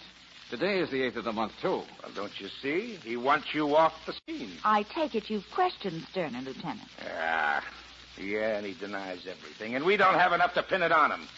But now we'll detail an extra man to follow him. Just a minute, Lieutenant. Okay. Yeah, hello? What? Now, wait a minute. Who is this? Oh, yes, Miss Newcomer.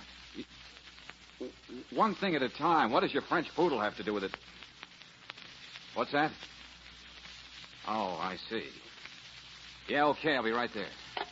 Now what does she want? Yeah, come on, let's have it. It seems my word-happy client has had a change of heart. Now she wants me off the case.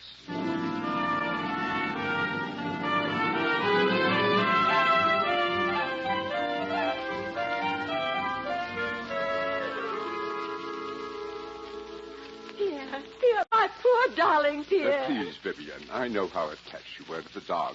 But what's done is done. Exactly what has been done, Mr. Wilton? Why, that fiend. He poisoned Pierre. Now, my dear, we're not sure. Well, who else could it be? That's Sterner's way of saying that I'll be next. Oh, what will I do about Pierre, Davis? Shall I have him cremated or buried in a pet cemetery? I think that he would have wanted... Yes, I'm sure he would have. Now, what's this about me? Oh, we wanted to drop the case. Give him his check, Davis. Here you are, Valentine. I'm sorry. Oh, I see. Had it all ready, huh? Well, don't you see, Mr. Valentine? Sterner knows that I hired you. That's why he killed Pierre. If I don't dismiss you, I'm sure he'll do away with me.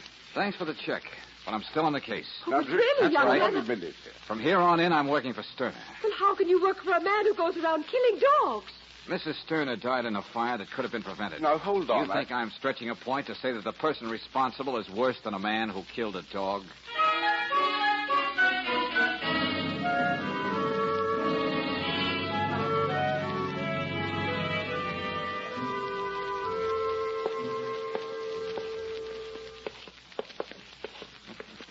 I see we're not going to have any trouble with booby traps this time, Andrew. I bought the biggest flashlight I could find. George, Yeah? have you any real reason to believe Sterner didn't poison that dog? No, Brooksy. It could be that Miss Newcomer or Wilton used the dog as an excuse to get me out of the picture. I might be getting too close to the truth. George! You're a madman. Come on. I can kill you. I told you to stay away from me. No! You hit me. Go ahead. You hit me. But you never did. Let go of him, Beasley. Cut it out. This crazy firebug, I'll drag him out the street by his neck. Told you to let him go, but you don't seem to understand. All right. Beasley was in here when I opened the door. They're all against me, but I'm stronger than all of them put together, and I'll show Keep them. quiet, Sterner. What's this all about, George? Let's find out. Well, I was waiting for him here. I had enough of this nonsense.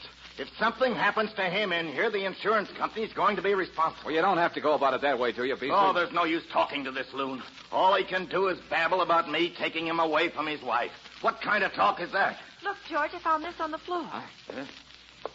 This spool of wire belong to you, Sterner? Mine? Oh, no. I never saw it before. Okay. I don't know about you, Valentine, but I'm through coddling him. I'm going to the police and have him thrown out and kept out. No, you can't. I've got to stay here with Irene. Come on, Brooks. We're outside. George, it's cruel to leave him in there like that all alone. I'm not leaving him, Angel, but there's something I want you to do. Yeah, what's that? Get a list of all the newcomer tenements. Then drop by each one and write out a detailed description. Well, that'll take some time. Well, hop to it. I have a few things to do myself. Valentine, you know I just can't go and lock Sterner up for the night. Find an excuse, Lieutenant. I want to prove that even with Sterner locked up, there'll still be a fire tonight as scheduled. I'm sorry, no can do. Miss Newcomer, get a warrant sworn out against Sterner for poisoning your dog. You want to see him at jail, don't you? And what will he do to me when he gets out? Oh, no. No, I won't. George, you're just guessing. You couldn't tell just by looking at this list. The answer to everything is right here, Angel. Tonight there's going to be a fire at 63 Ferris Street.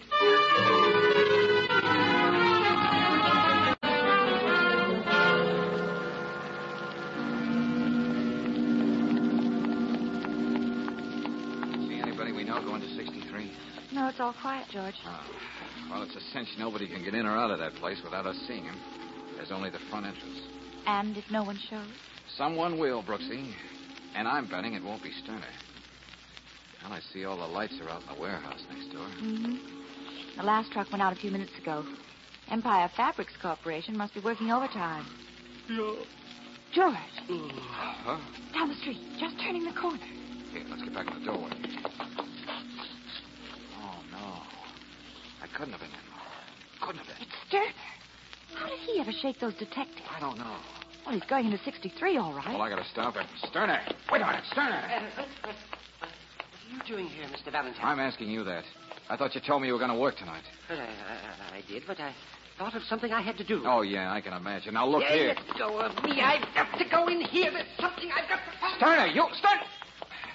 What did he say, Stay George? here, Brooksy. I have to go in and drag him out. Oh, he wouldn't dare start a fire now that he knows we've seen it. In his frame of mind, I don't know what he'll do. I'll go with you. Let's be quiet, Brooksy. Yeah, looks like he's headed for the top. Come on. Get out of here, Brooksy. Would you... Get over to the corner. Put in an alarm. Be careful, George.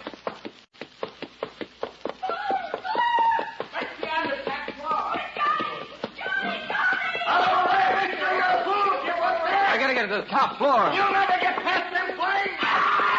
Help! Somebody! Do something for me! I'm trapped!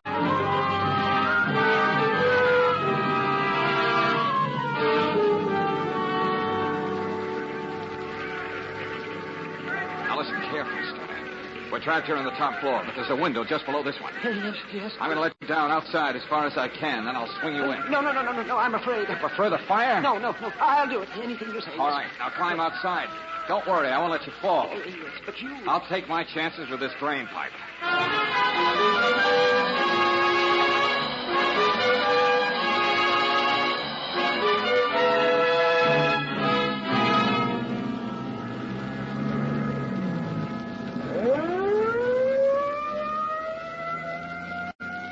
He'll be all right, won't he, George? Yeah, it's mostly shock, Brooksy. Once they get Sterner to the hospital, he'll be okay. Oh, the way he kept mumbling about his wife. Finding an answer here tonight. Just one more errand for you, Angel, and we can call it a day. Yeah, what's that? Get hold of Lieutenant Riley and meet me at the hospital.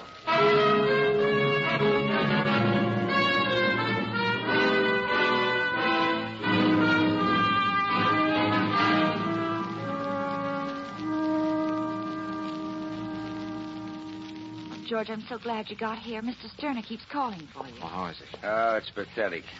The guy thinks you can help him.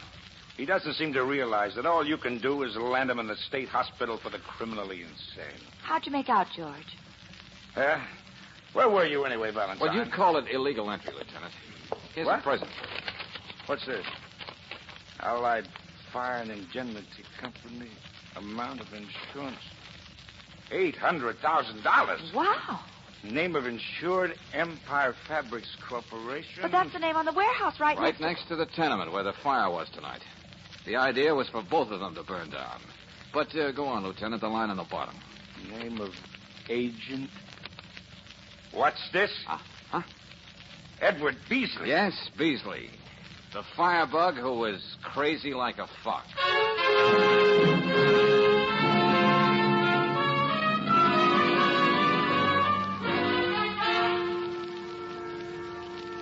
Yeah, would have done your heart good, Angel, to see Beasley. Yeah, Miss Brooks. He folded right up when I shoved that policy under his nose. Well, George, just what was the racket? I don't quite understand. Well, Beasley took advantage of a tragedy. When Sterner began to hound Miss Newcomer, Beasley saw a chance to create the myth of a firebug. He knew the Empire Fabrics people were having money trouble, so he cooked up a deal to split the insurance money with them. Well, I'd say it was pretty slick if it weren't so, well, grim. Beasley phoned Sterner and tricked him into showing up at number 63. If Stern had died in the fire, everybody would say the pyromaniac was caught in his own trap. No doubt about it being a professional job. It was all the fire department could do to keep the flames out of the warehouse. Then all those trucks last night. They must have been removing everything that was really valuable. Oh, Beasley didn't miss a trick. From the wire on the stairway to Miss Newcomer's French poodle. Yeah, well, while on the subject of that lady, I must remember to buy a pair of glasses. Glasses? All right, I'll play straight, man. Why? Every time she turns around, she's going to find me staring at her until she does something about those fire traps she owns.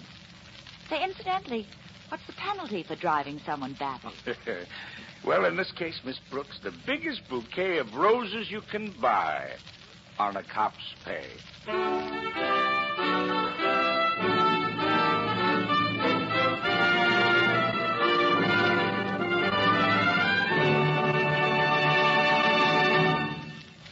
Now that summer is officially over, I'd like to pass along a money-saving tip for your autumn driving. Chances are your car has purred through many a cloud of road dust in the past few months, and the air cleaner under the hood may be as clogged up as a freshly used tea strainer. If that's the case, you may be wasting as much gasoline as you would be with the choke out all the time.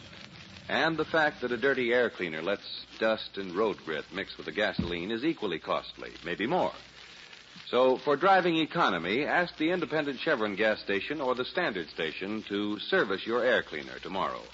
While you're there, ask them to tell you how to get rid of grease and foreign material in the cooling system. Both of these services are speedy and inexpensive. And helping you maintain low-cost operation is another reason standard stations and independent Chevron gas stations say and mean we'll take better care of your car.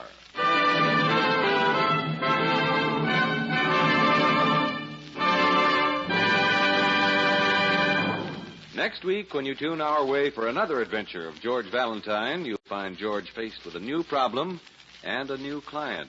Dear Mr. Valentine, I know I must be about 18, but I may as well have been born yesterday. My mind doesn't go back any further than that. I don't know who I am or what I might have done. I'm in trouble, Mr. Valentine, so please hurry.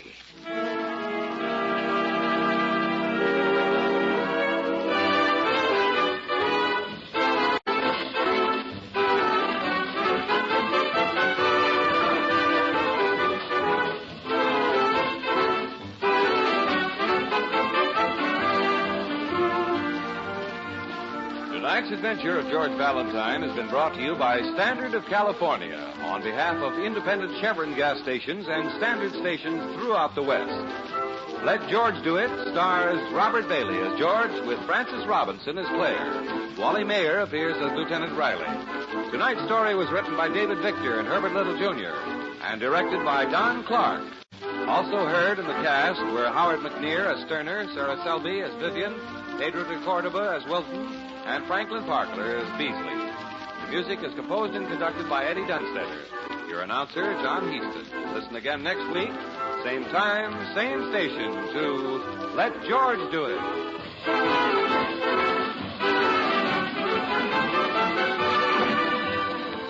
This is the Mutual Don Lee Broadcasting System.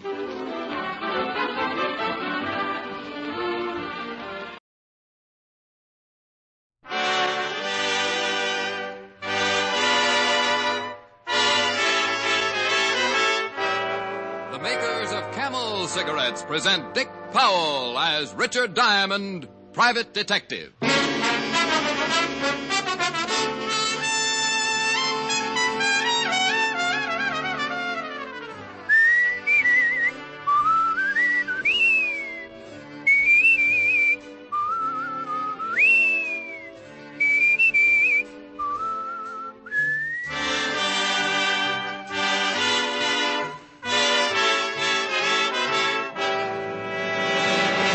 More people smoke Camels than any other cigarette. Make your own Camel 30-day test, the one sensible, thorough cigarette test.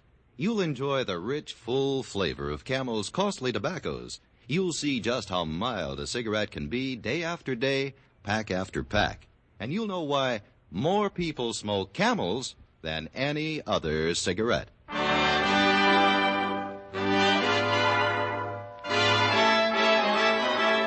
Here transcribed is Richard Diamond, Private Detective, starring Dick Powell.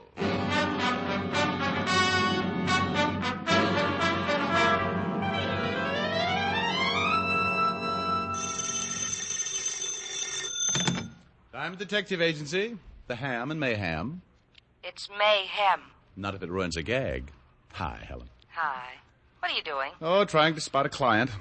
I've done everything to get somebody up here. Set traps. Hung out of the window by my toes. Nothing. Oh, is it that bad, Rick? Has been for a week. Can I come over tonight and cry on your shoulder? I'd love it. Better wear a bathing suit. Are you going to cry that much? No, but the bathing suit will sure make me feel a lot better. You idiot. Yeah, I can't help it. I try so hard. Are you really coming over? If I cry long enough, I'll work up a heck of an appetite. I'll have Francis fix you a good dinner. I'll pay you back with the first client I get. We'll eat out? No, I'll have Francis fix you dinner. What time will you be over? Mr. Diamond? Rick? Shh. I think I've spotted one. Client? I'm afraid to ask. It might scare him away. Are you Richard Diamond, the private detective? Are you interested in hiring him? I certainly am. Rick? We just made a score, baby. I'll see you tonight. Oh, wonderful. Bye. Well, come in, sir. Come in. No sense in standing in a draft. Might catch pneumonia before we get around to my fee. My name is John Alistair. Well, sit down, Mr. Alistair. Pull up a wallet. Chair. Thank you. Now, what can I do for you? Quite a lot, I hope. 2 days ago, I made arrangements for my own assassination. Huh? It's really very simple. Well, so am I sometimes. Maybe you better be a little bit more specific. Well, I was bankrupt, in danger of going to prison. I have a family, a wife and 2 children. And an insurance policy. That's right. If I was to be killed, my family would be well taken care of. You said you were in danger of going to prison. Why? Well, I'll be perfectly honest. I embezzled money from my firm. Oh, embezzlement. Well, you can get a lot of years for that. Yes. So I decided to do away with myself, leaving instructions for my wife to replace the stolen funds. She could live quite comfortably on the rest. I knew suicide would revoke the insurance policy, so I went to the only underworld character I knew, a man named Gimpy. A long time ago, he'd been my bootlegger. Oh, yeah, I know him. Nearly poisoned me once. I told Gimpy I wanted to hire a man to kill me, a professional assassin. Gimpy said it could be done, and I gave him $200. I told Gimpy to take care of the arrangements and not to tell me anything about the man who was going to kill me. I didn't want to know a thing, how it would be done or when. Well, what do you want me for? Well, something has happened. My wife's brother arrived last week from South America, a very wealthy man, and advanced me enough money to pay back the firm and make a fresh start. Well, then go tell Gimpy to call the gunman off. Have you read the morning papers, Mr. Diamond? No. Yeah, front page. Gimpy was shot to death last night. Oh. Oh, it's kind of tough, then, to tell Gimpy to call it off, I want you to find whoever Gimpy hired and stop him from killing me. Find a man with the only clue to his identity lying dead in a morgue? He could be one of 50 professional killers wandering the streets. One of 50 who would make it tough to be found even if you just wanted the time of the day. Can you find him? I don't know. I can try. You must find him before he kills me. Well, I'll try my best. In the meantime, you stay here and lock yourself in. In this office? Yep, right here. Don't even let your wife know where you are. All right, if you think it's necessary. Oh, I think it is. And, by the way, I charge $100 a day in expenses.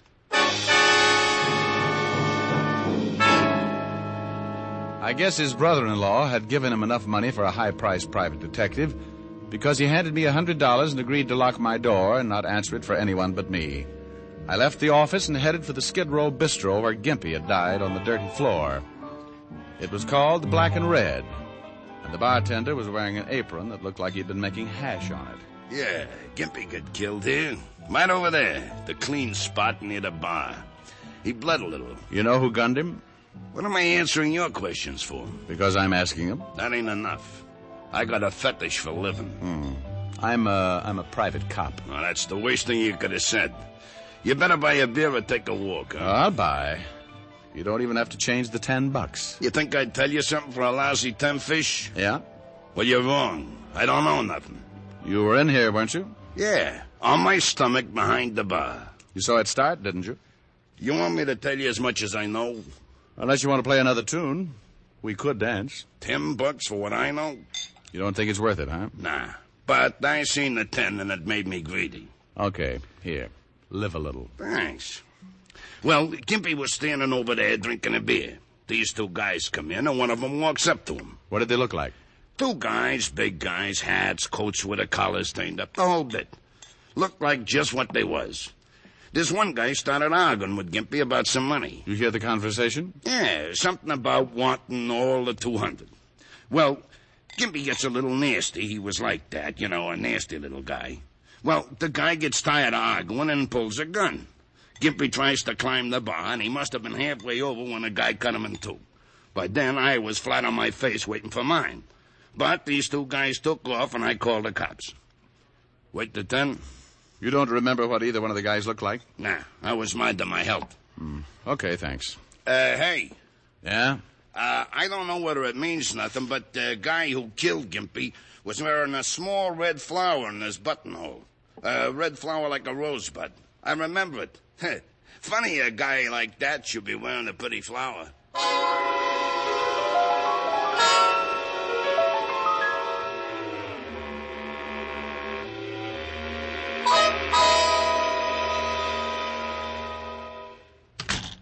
Oh, what do you want? Why, Sergeant Otis, you've been taking your ugly pills again. Can't you ever do anything without the department's help?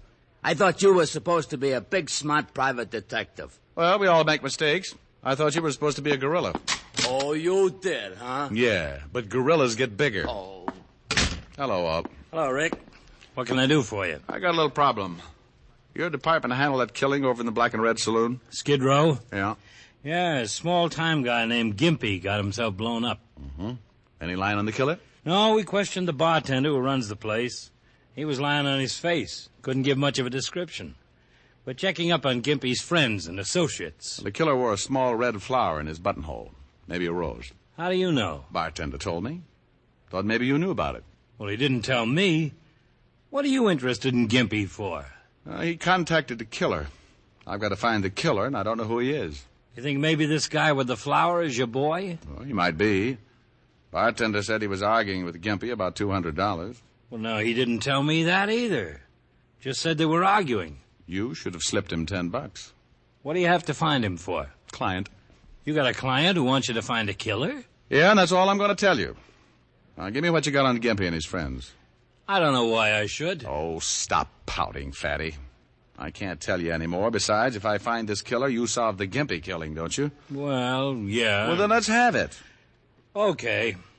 Gimpy didn't have many friends. The only sure one we've come up with is a woman named Belle DeCanto. Runs a small dancing school. Have you talked to her? Yeah, but she knows less than the bartender. Here's the address. Walt gave me Belle DeCanto's address, and I went over. It was an old two-story building on the east side with a rickety flight of stairs leading up to the dance studio. Belle DeCanto was sitting at the piano. I stood there smoking a Camel, watched one of her young pupils perform a pretty sloppy set of turns. All right, Jeannie, that was fine. Over to the bar. Okay. Hey. Huh? Oh, somebody.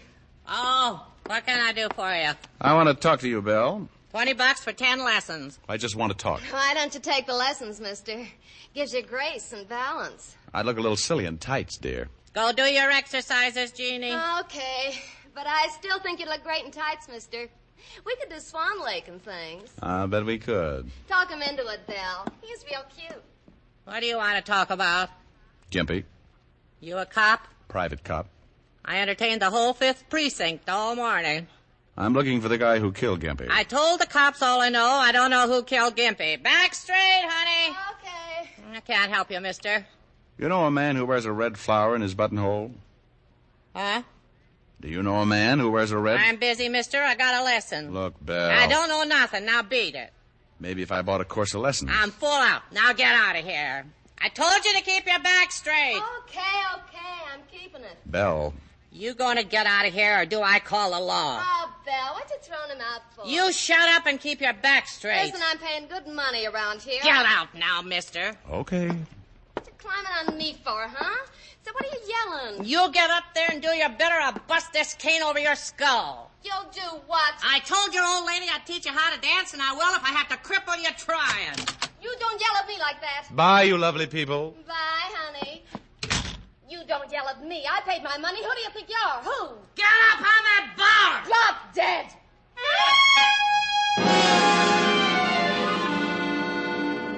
It was pretty obvious my mention of the man with the red flower had set off Belle DeCanto's charming temper.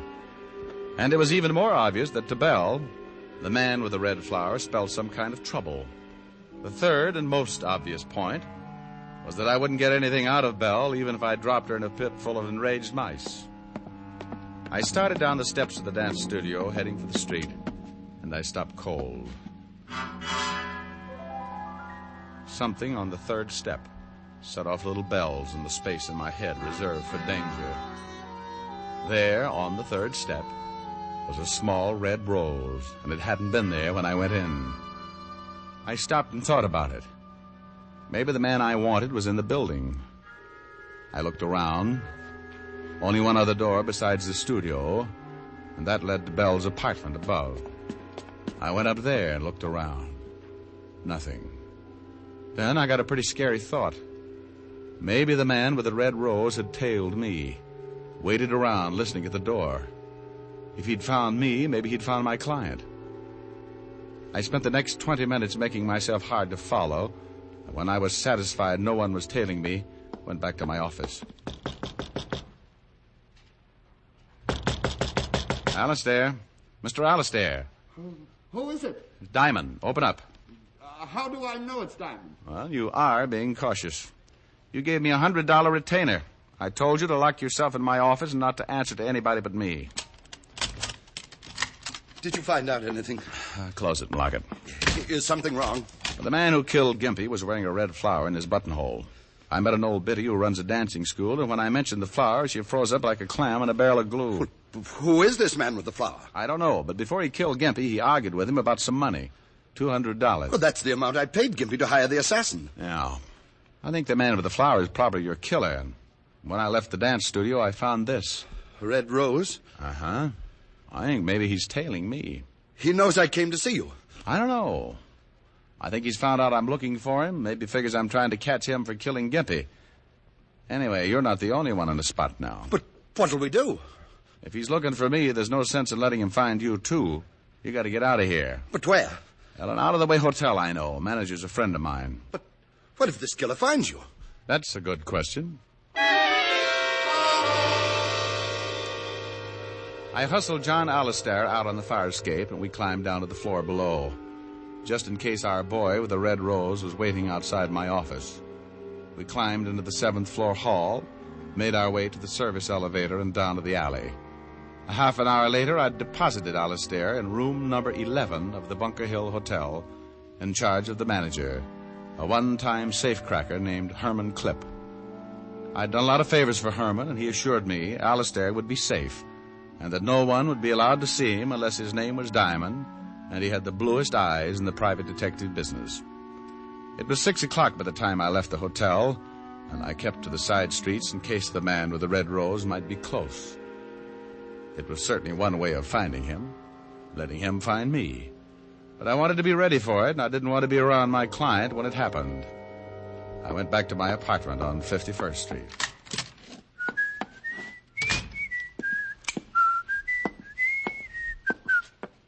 Hello, chum. I've been waiting for you. Oh, that's nice. Lonesome? For a while. You had that nice big gun to keep you company. Sure. You forgot to wear your rose. You got the wrong boy, Diamond. Drago's busy. Drago? Name won't do you any good. I'm going to kill you. Drago's the boy with the red rose? Turn on the radio. You were the guy with him in the bar when he killed Gimpy. That's right. Turn on the radio. Okay. Look, tell Drago he doesn't have to kill John Alistair. Alistair says to call it off. The radio. Oh, sure. Will you tell him? See, I tell him. But I don't think it's going to do any good. You see, he knows Alistair talked to you. We know you've been trying to find him. And we don't want anybody who can pin Gimpy's killing on us. I didn't tell Alistair anything. Sure. Where you got him hidden out, huh? We find out. Drago shouldn't have knocked off Gimpy like that, but he gets excited. Like running out of the bar before he knocked off the bartender. If we had knocked off the bartender right then, he couldn't have told you nothing. What about the bartender? He's in the river. Turn the radio up. I turned the radio up slowly, my mind working triple time. The guy behind me wanted the music to cover the noise. like a funeral march with a one-gun salute. I heard him get up behind me. All right, turn around. It had to be quick. I turned and gave him the radio right in the face.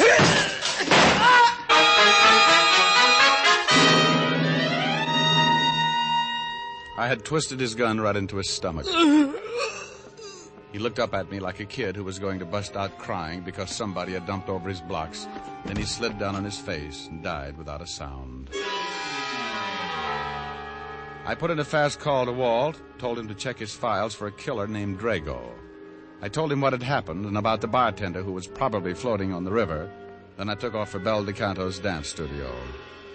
The man I'd just killed had said Drago wasn't going to leave anyone around who might pin the Gimpy killing on him. And Drago had left his red rose on the steps outside of Bel's studio. When I got there, the big dance hall was dark. So I went up another flight to Bel's apartment.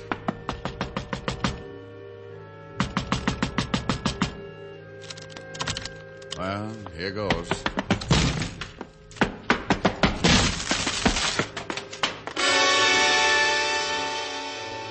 Bel was there all right, and Drago had been there. He hadn't left a rose, but he left a bullet instead. It was somewhere in Bel DeCanto's heart.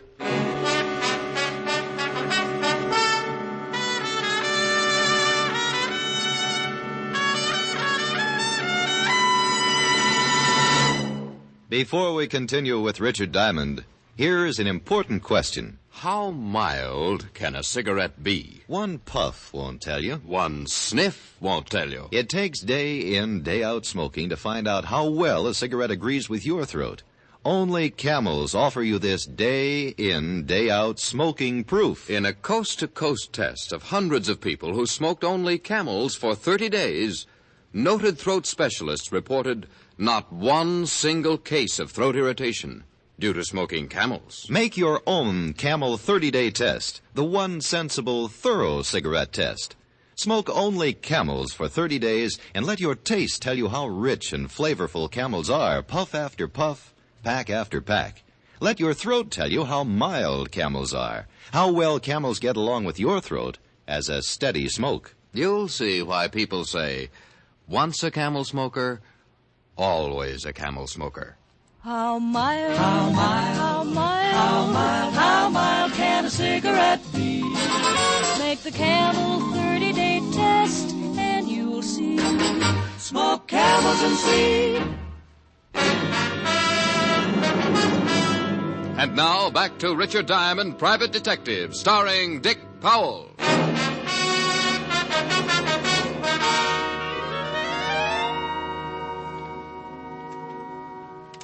Well, here's all the information, Rick. The only man we got on file named Drago is a well-known hood named Tommy Drago. 7 arrests, 2 convictions, assault and armed robbery. Can you find him all? Well, I put out an APB. Maybe we'll pick him up. You find the bartender? They're dragging the river now. The guy in your apartment has been identified as Giulio Bassadi. Arrested once with Drago. Supposed to work together. Yeah. Why did Drago kill Bel DeCanto? Well, probably thought I'd told her something. Now, we gotta get this boy. He's killed 3 people in 2 days. And he wants to add 2 more to his list. Me and my client. Where is your client? Oh, he's staked out in the Bunker Hill Hotel. He's safe. Well, we better pick him up and give him protection. He doesn't want the police brought in. But you can stake out a couple of men near the hotel in case Drago shows up. Right. Look, Walt, if this Drago likes red roses, he must buy them someplace. Yeah? Well, have some men check all the flower shops. Have them circulate the description.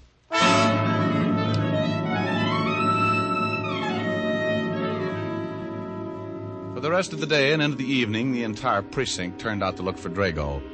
Each man had a photograph, and they toured every flower store in the city, showing the photograph and asking questions. Walt and I even took one section, wore out a lot of pavement and several good inches of shoe leather, trying to find someone who might have been selling the roses to Drago. By 6 o'clock, we were back in the precinct, discouraged, and, as Walt said... Oh, I'm beat. Yeah. You want some coffee? Yeah, might as well. We took in 12 shops. Here. Thanks. Looks like the guy grows his own. Well, maybe he does. Swell. I'll put out a general to pick up every window box and flower pot in the city. We're bound to catch him in 10 or 12 years. Yeah, what do you want, Spikehead? Spikehead? Just thought it up. Oh. Well, did you just want to see if the buzzer works? No, I got an address on that guy Diamond shot. Julio Basadi? Yeah. Well, do you want us to hold a seance while you give it to us by telepathy?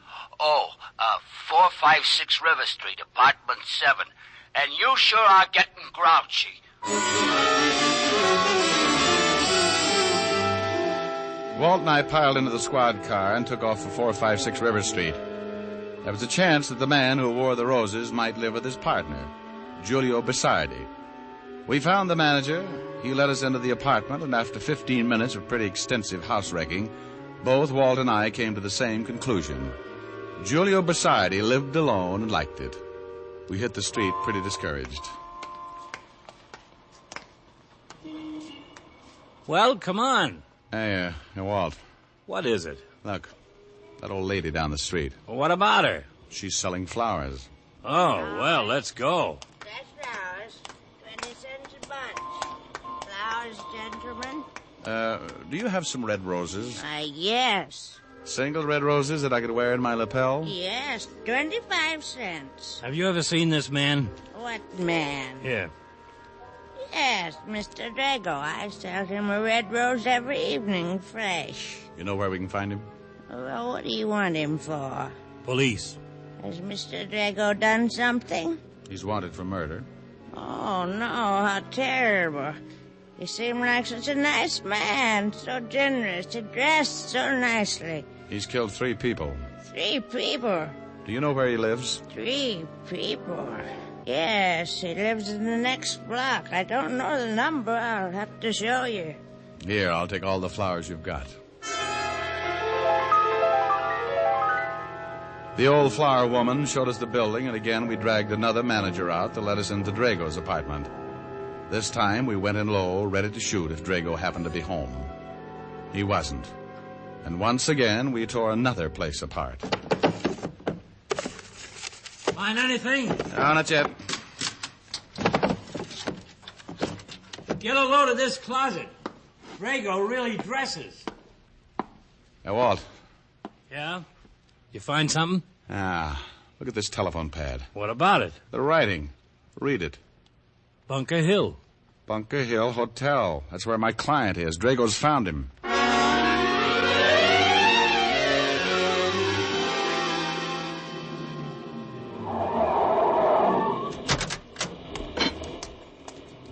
Walt, go check for the men you got staked out and see if they spotted Drago going in. I'll go in and see if my client's all right. Right.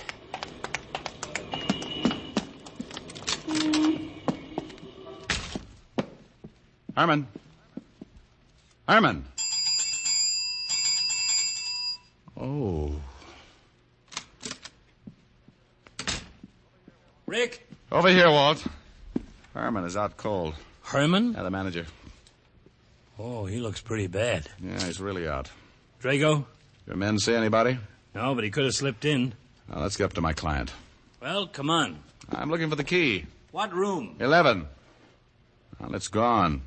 I had my client locked in. Come on. 2nd floor.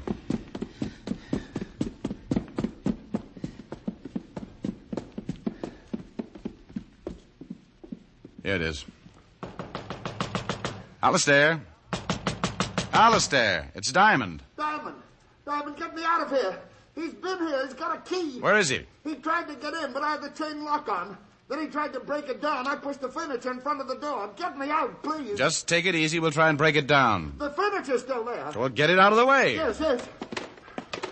I don't know where he went. Is there a fire escape? Fire escape? Yes. There's an escape right outside my window. Good heavens, Diamond. Just keep moving the furniture. But the fire escape... Just move the furniture. Walt. Yeah? You stay here. I'm going out on the fire escape. It figured. If Drago couldn't get past the furniture, he'd get in another way. I ran to the end of the hall and out on the escape. I turned the corner of the building and started for my client's room. He's on the escape. He's coming down. I can hear him. Get me out. Get me out. At first, I thought my client had heard just me. But then I saw him climbing down from the floor above, a gun in his hand, the polished barrel shining in the moonlight.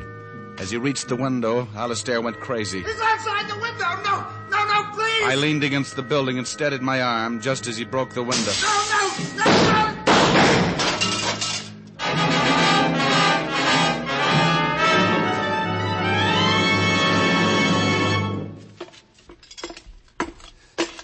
You killed him. You killed him. Yeah. Funny. What was done? Shot him right through his red rose.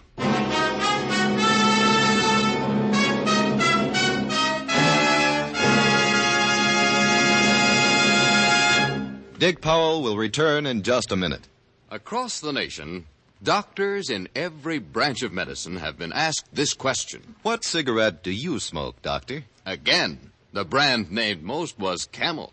Yes, according to this repeated nationwide survey, more doctors smoke Camels than any other cigarette. Yes, and Camels are the favorite cigarette of many stars whose throats are their fortune. Risa Stevens, Mario Lanza, Martha Tilton are a few of the singing stars who choose Camels for mildness. How mild, how mild, how mild, how mild, how mild can a cigarette be? Make the Camel 30-day test and you'll see. Smoke Camels and see. Here's Dick Powell with a special message. Thank you. Ladies and gentlemen, this week we add a new name to the list of recipients of gift Camels for hospitalized servicemen and veterans. It's the Military Air Transport Service, United States Air Force, which evacuates virtually all overseas wounded servicemen. Camels are also on the way to veterans hospitals, Lake City, Florida, and Nashville, Tennessee. U.S. Naval Hospital ship Haven. Now, until next week, enjoy Camels. I always do.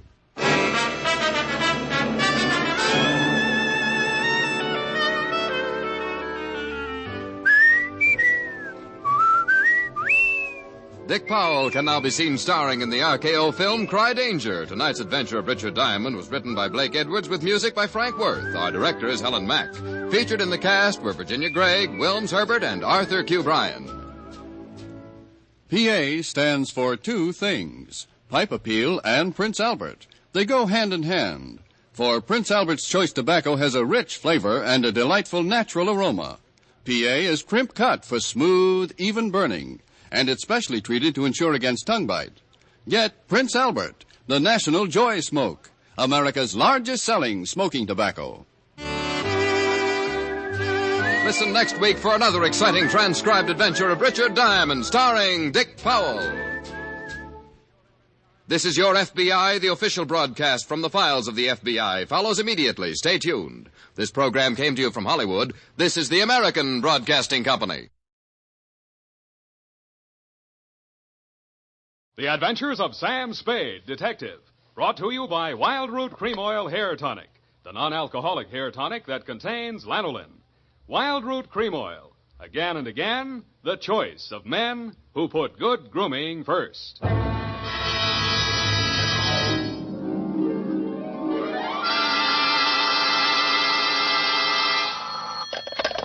Spade Detective Agency. Bernadine, anything wrong? You sound almost human. It's not Bernadine, Sam. It's me, Effie. F! But I'll tell Bernadine about your compliment. How are things?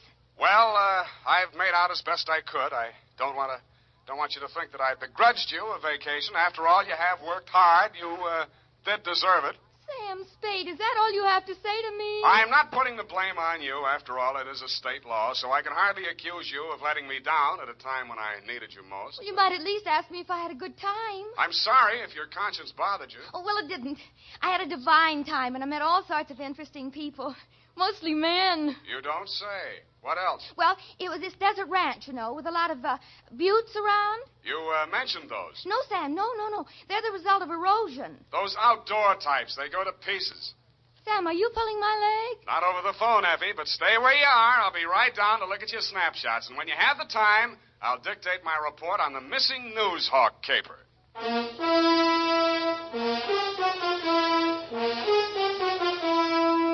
Dashiell Hammett, America's leading detective fiction writer and creator of Sam Spade, the hard-boiled private eye, And William Spear, radio's outstanding producer-director of mystery and crime drama, join their talents to make your hair stand on end with the adventures of Sam Spade. Presented by the makers of Wild Root Cream Oil for the hair. Wild Root Cream Oil. That's the famous name to remember, men, next time you buy hair tonic. And look what Wild Root Cream Oil does for you. It grooms your hair neatly and naturally.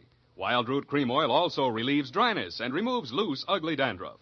Yes, men, Wild Root Cream Oil is your shortcut to really handsome hair. So be smart. First chance you get Wild Root Cream Oil Hair Tonic. Again and again, the choice of men who put good grooming first.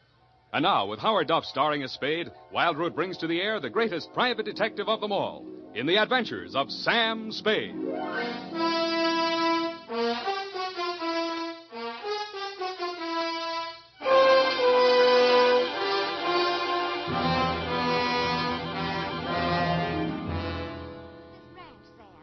Outside of Kanab on Virgin River. Kanab, the Pearl of the West. Uh-huh. And did I mention the buttes?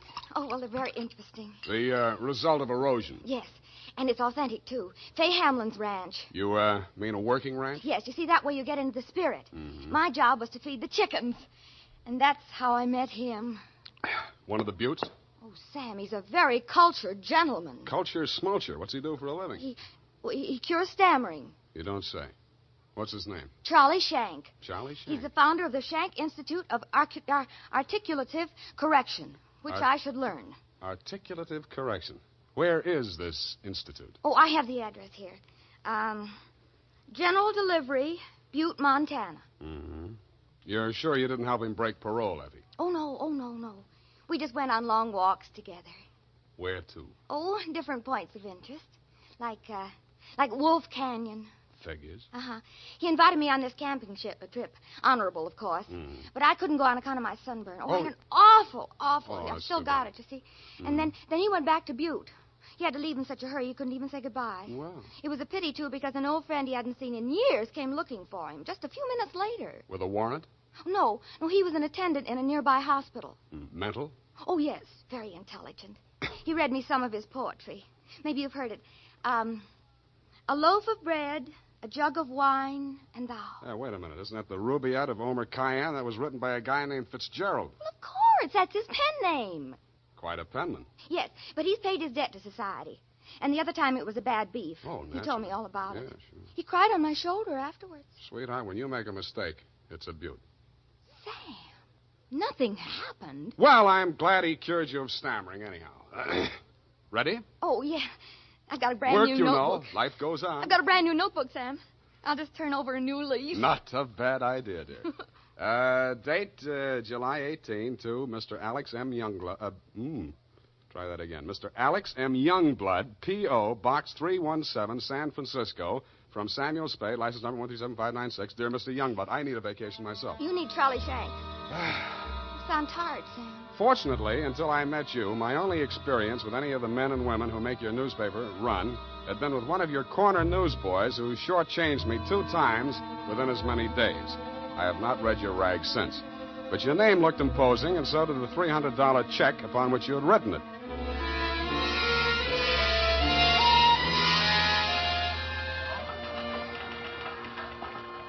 Per your instructions, promptly at 4 p.m. on the 15th inst., I munched through the litter of your city room toward a door marked A.M. Youngblood, publisher, managing editor, and city editor.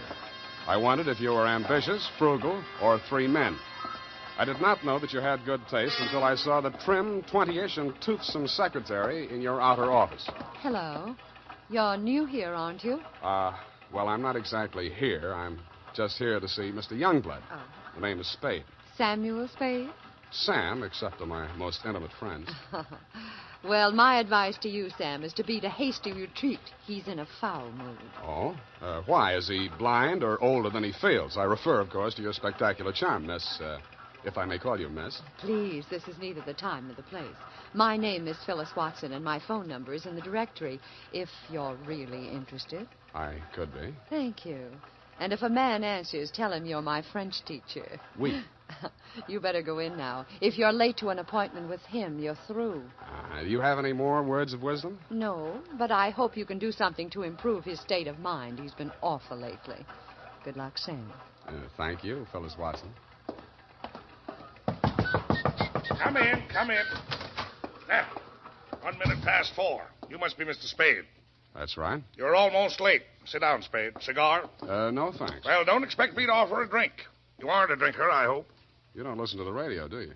Well, you'll not drink in this office. Nothing here but a cooler filled with water from a clean, gurgling, laughing mountain stream. You sound like a reformed drunk, Mr. Youngblood. What's that? Well, it was a good many years ago.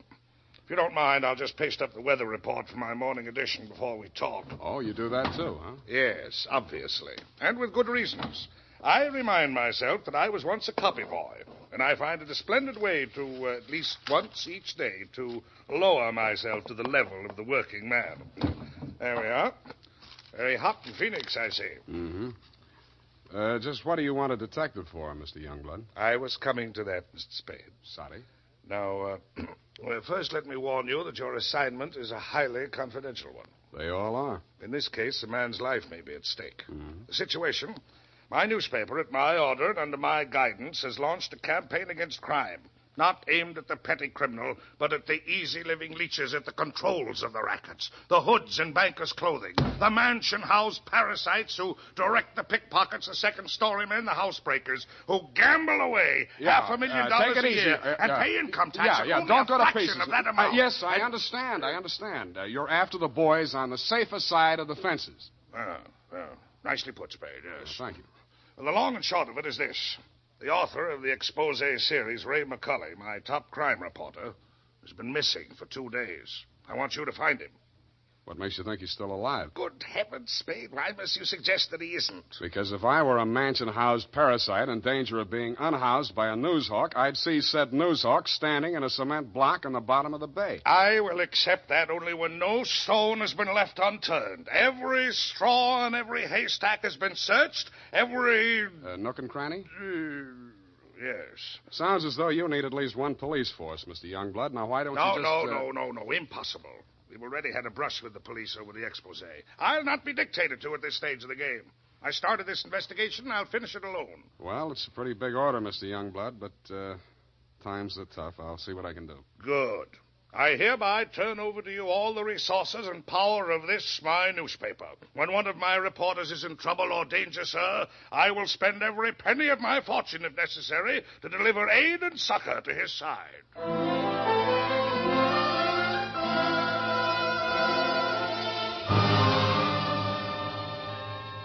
You then gave me Ray McCulley's expose stories to date. I saw why you, his family and friends, and his creditors could have been worried about him. They were hot. One followed a stolen car from the time of the heist through the alteration of the body color, tire brands, license number, motor serial number to the time it was shoved onto a used car lot. They named names all the way through. And another did the same to the firm of Otter, Badger, and Mole, furriers, and alleged manufacturers of coats from clouted pelts. Ray McCulley had dropped out of sight right after that story had been published. So I left your office hoping that I'd reach the address of Otter, Badger, and Mole before closing time. I did. The plushy showroom was occupied by a dozen attractive fur-bearing models, female, but wax. The live models, male, were wearing padded shoulders, pointed shoes, and coats tailored for underarm artillery. They would have looked more natural at Madame Tussaud's waxworks, Bertram the burglar section. Hey, what'll it be? Something for the little woman? Where do I find Mr. Otter? Are you the law? Leo sent me. He's in his office. Come on. Oh, wait a minute. Don't crowd me. You say you want to see the boss? On business. Stop nudging me with a rod. In there, hey, move. Okay. Hey, boss. Yes, Woody? Here's Joe here to see you. Leo sent him. I'll nudge him in, Woody. No nudging, Woody. Well. So Leo's sending a man to see me. I wonder why. If you'll comb this character here out of my hair, I'll try and tell you. Sit down, Woody. Thanks. You're new in town. Yeah, that's why Leo sent me. A local muckraker named Ray McCulley interviewed you. He also interviewed Leo, but it didn't get printed yet. Leo wants to find him. So do I. How can I help? Well, he walked out of here, went to his hotel, wrote the story, and mailed it in. That's the last anybody's seen of him. Leo was just sort of hoping that you'd already taken care of him. Not yet. That's all I wanted to know. Thanks. Just a moment. Yeah? Leo's sending you out alone? Why not? That's a tough boy, that McCully. He's got plenty of protection. That's what you need. What kind of protection? Go along with him, Woody. Who, me? You're Woody, aren't you? Now, look, Mr. Otter, I don't want to look a gift horse in the mouth, but the way I see it, this is a lone wolf type caper. Hey, what's the matter, hey? You think I'm too good for you?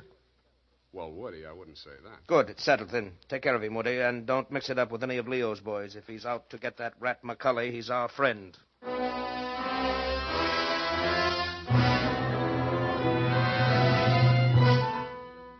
I was beginning to wonder who Leo was. I'd grabbed the name off a calendar on the wall, Leo's Van and Storage. I didn't know whether he was the Leo Mr. Otter didn't like, and I hoped I wouldn't find out. The best way I could think to keep from finding out was to shake Woody. On the way uptown, I walked him past 4 police stations. Crossing Market Street, I pushed him straight into the arms of a traffic cop who begged his pardon and let me off with a warning. At the Blue Bottle Bar and Grill, I gave Joe, the bartender, the Mickey Finn sign, but Woody liked it. He ordered another. Then he said he knew a place on Columbus where the drinks were even better. It was called Leo's Place. I wondered if that meant anything. Hey, oh, hey. Who, me, huh? I want your drink. Don't you like this joint? Yeah, sure, it's fine. We're not getting anywhere, though. You really take your work serious. Me, when I go gun for somebody, I go where I'm least likely to succeed. You live longer. Yeah. Woody, what do you know about this guy, McCully?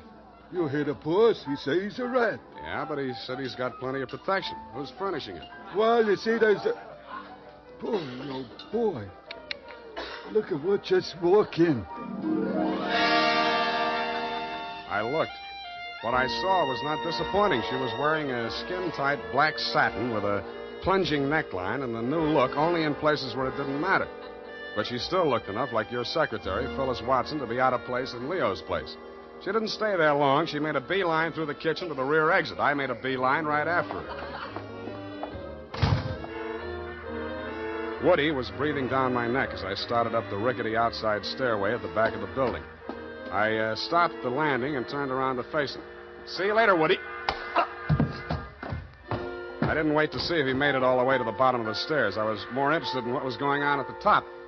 A door had opened, and Phyllis stepped inside. The man who let her in looked like Ray McCully. Who are you? The name is Spade. I don't know that name. Your boss hired me to find you. Private Dick? Yeah. Can I talk to you for a minute? Sure. Put your hands behind your neck and walk up slow. Okay. All right. Go inside. What's the matter? You're not acting glad to see me. This is the guy, Phyllis. Yes. Alex hired him this afternoon. There, you see. Now, what do you want me to tell Youngblood? You're not going to tell anybody anything. Oh. It caught me right behind the ear. The last thing I saw was that plunging neckline as Phyllis rushed forward. I didn't know whether she was rushing to my rescue or to get in a few licks of her own. 5 seconds later, I didn't care. As the design on the linoleum slammed up at me, I had just time to wonder why, of all the people who were looking for Ray McCully, I had to find him. Then I was out. Boing. Maced for my pains.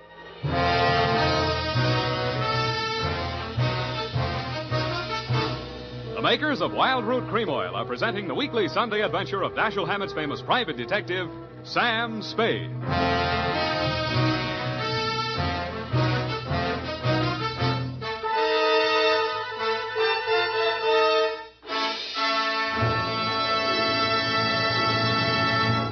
If you want the well-groomed look that helps you get ahead, socially and on the job, listen. Recently, thousands of people from coast to coast who bought Wild Root Cream Oil for the first time were asked, how does Wild Root Cream Oil compare with the hair tonic you previously used? Better than 4 out of 5 who replied said they preferred Wild Root Cream Oil. And no wonder. Wild Root Cream Oil grooms the hair neatly and naturally, relieves annoying dryness, and removes loose dandruff. What's more, non-alcoholic Wild Root Cream Oil is the only leading hair tonic that contains soothing lanolin. So ask for Wild Root Cream Oil Hair Tonic. Again and again, the choice of men who put good grooming first. By the way, smart girls use Wild Root Cream Oil, too, and mothers say it's grand for training children's hair.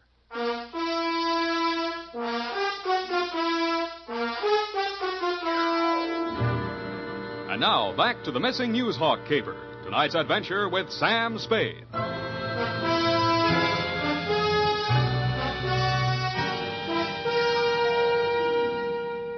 was lying on the floor in a room with nothing in it but a sink, an army cot, a square of dirty linoleum, and a body. I staggered to my feet, ran some cold water over my head, and took a closer look. It was Ray McCully. He was a very dead crusading reporter. He'd been stabbed clean through with a long-bladed kitchen knife. It said on the handle, property of Leo's place. I went through his pockets. In his wallet, a press card, a police card, union card, and 10 genuine, crisp, new $1,000 bills. That gave me a line on the killer. He was crazy. So was I. I left it on him, too.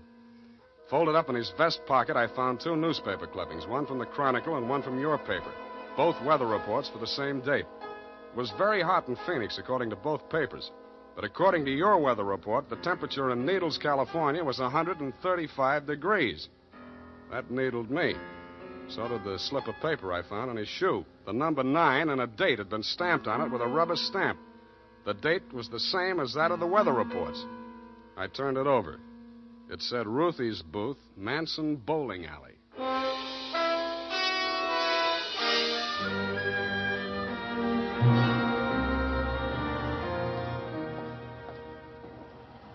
Don't tell me, let me guess. You're the cigar type. Coronas or Panatellas? Thanks, I'm just shopping. I got a nice line of notions. So have I.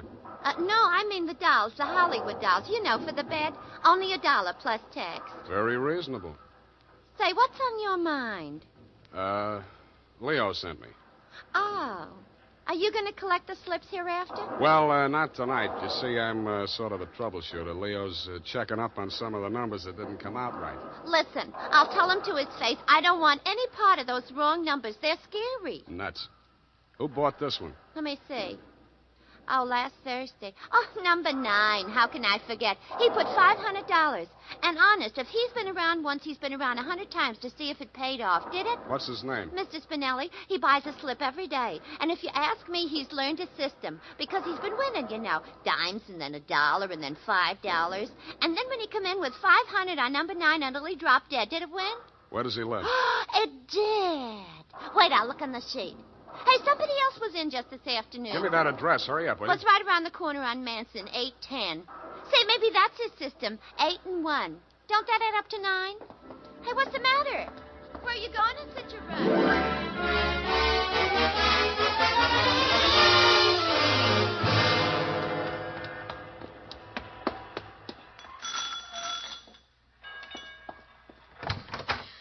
Please, come back later. Tomorrow. Next week. Are you Mrs. Spinelli? Yes, please. I had so much trouble. Is your husband home? Oh, my poor man. They take him away. He's dead. Oh, I'm sorry. How did it happen? Who are you? I'm a detective. Maybe I can help you. May I come in? All right. Come on.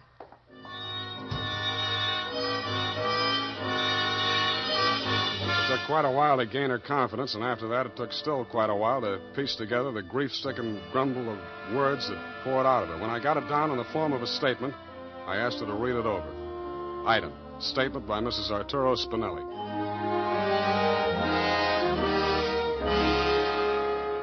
All the time he played those numbers.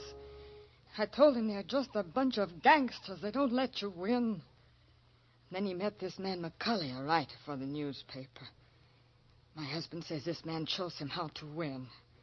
He wins and wins. Then he goes to bank and takes out all our savings. I begged for him not to do it. But no, he was greedy. And this McCully poisoned his mind. Sure, he won. He brought the money home in his hand. $10,000. I don't want it. I'm scared. I took it while he was sleeping with wine and gave it to the men. I tell him all I want is the 500. He tried to tell me we do good. We help catch the big gangsters. I say we don't want to do so good we get murdered in our beds. So he says, okay. But if I change mine, here is address. I don't change my mind. Because already my husband, he is dead. Has home. Stabbed. No, I don't change my mind.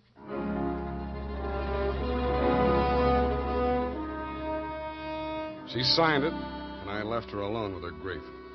I wasn't working for you anymore, Mr. Youngblood. You hired me to find you a reporter, and I had. And I wished I hadn't. The rest of it I did for myself. You weren't in your office when I got there, but Phyllis was.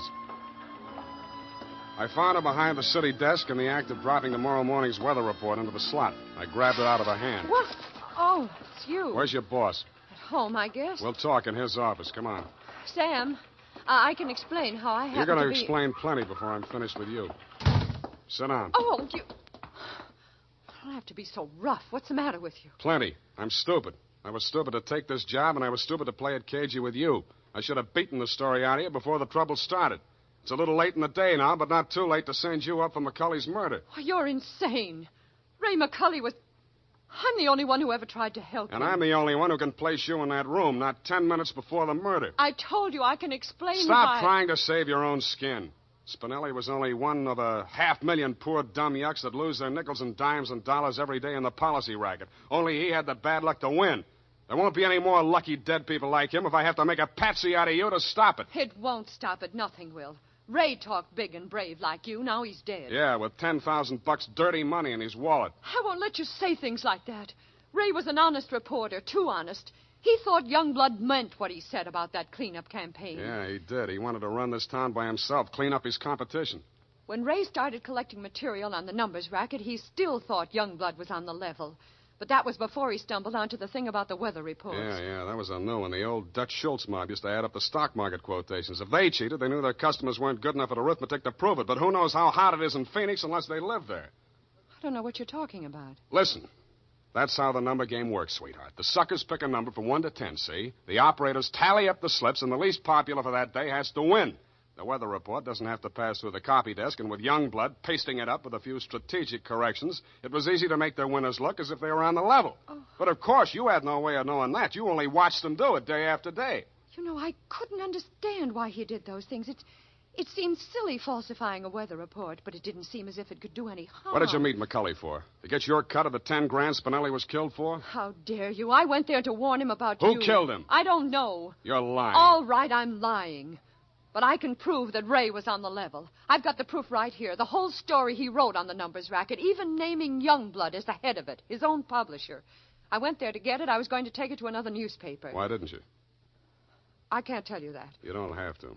Mrs. Spinelli was confused, grief-crazed. She had to put the blame on somebody, and when she did, she got her revenge the only way she thought she could. She may have been right about that, but she killed the wrong man. Why didn't you tell me you knew who killed Ray? I wanted to give you a chance to tell me yourself. I'm glad you didn't.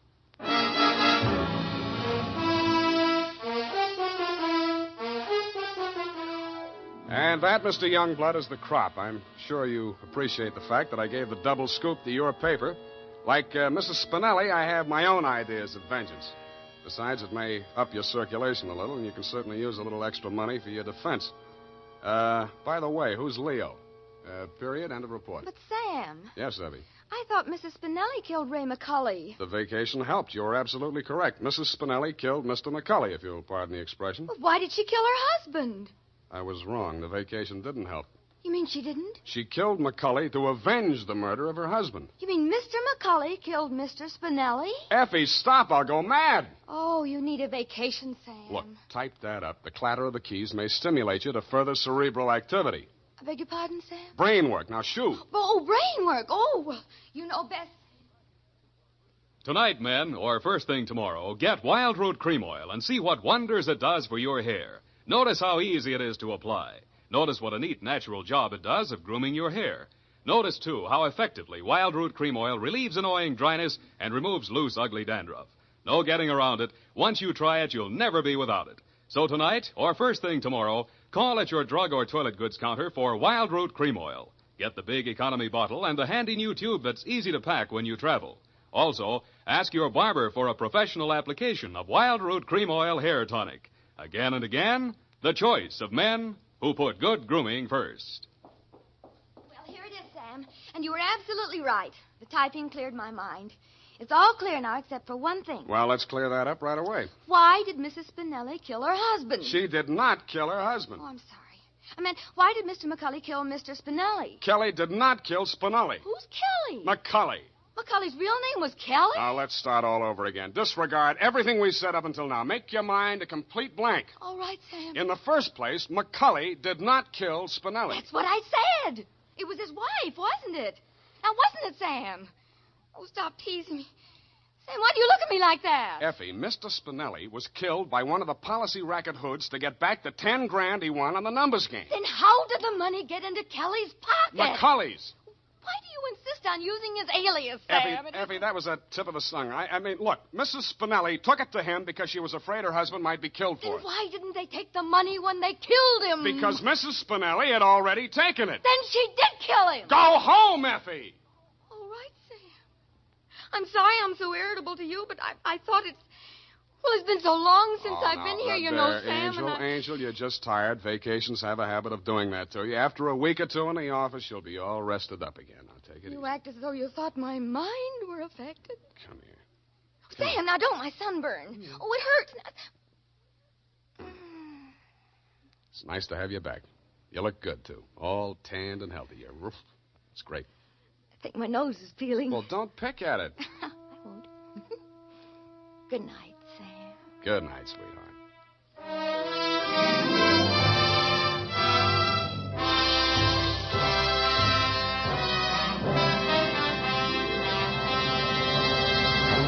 The Adventures of Sam Spade, Dashiell Hammett's famous private detective, are produced and directed by William Spear. Sam Spade is played by Howard Duff. Lorene Tuttle is Effie. The Adventures of Sam Spade are written for radio by Bob Tallman and Gil Dowd, with musical direction by Lud Gluskin. Gil Dowd directed tonight's broadcast in William Spear's absence. Join us again next Sunday for another adventure with Sam Spade, brought to you by Wild Root Cream Oil. Again and again, the choice of men who put good grooming first. This is Dick Joy reminding you to... Get Wild Root Cream Oil, Charlie. It keeps your hair in trim. You see, it's non-alcoholic, Charlie. It's made with soothing lanolin. You better get Wild Root Cream Oil, Charlie. Start using it today. You'll find that you will have a tough time, Charlie, keeping all the gals away. Hiya, Baldy. Get Wild Root right away. This is CBS, the Columbia Broadcasting System.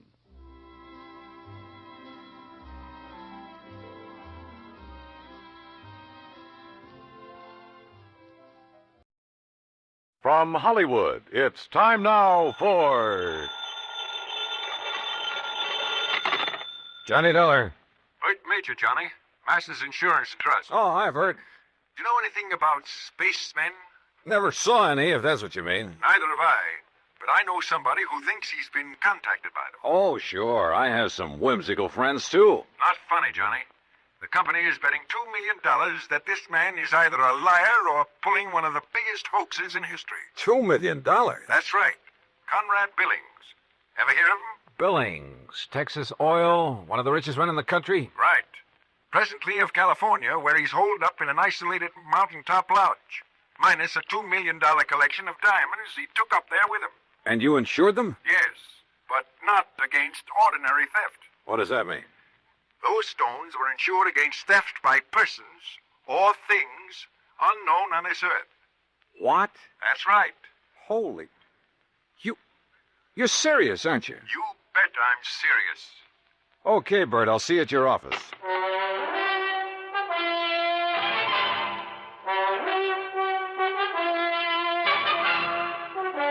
Bob Bailey in the exciting adventures of the man with the action-packed expense account. America's fabulous freelance insurance investigator. Yours truly, Johnny Dollar. And now, Act One of yours truly, Johnny Dollar.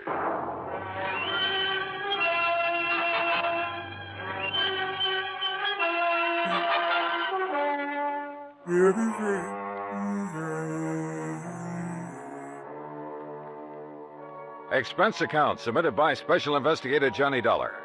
To the Home Office, Masters Insurance and Trust Company, Hartford, Connecticut. Following is an account of expenses incurred during my investigation of the Diamond Dilemma matter.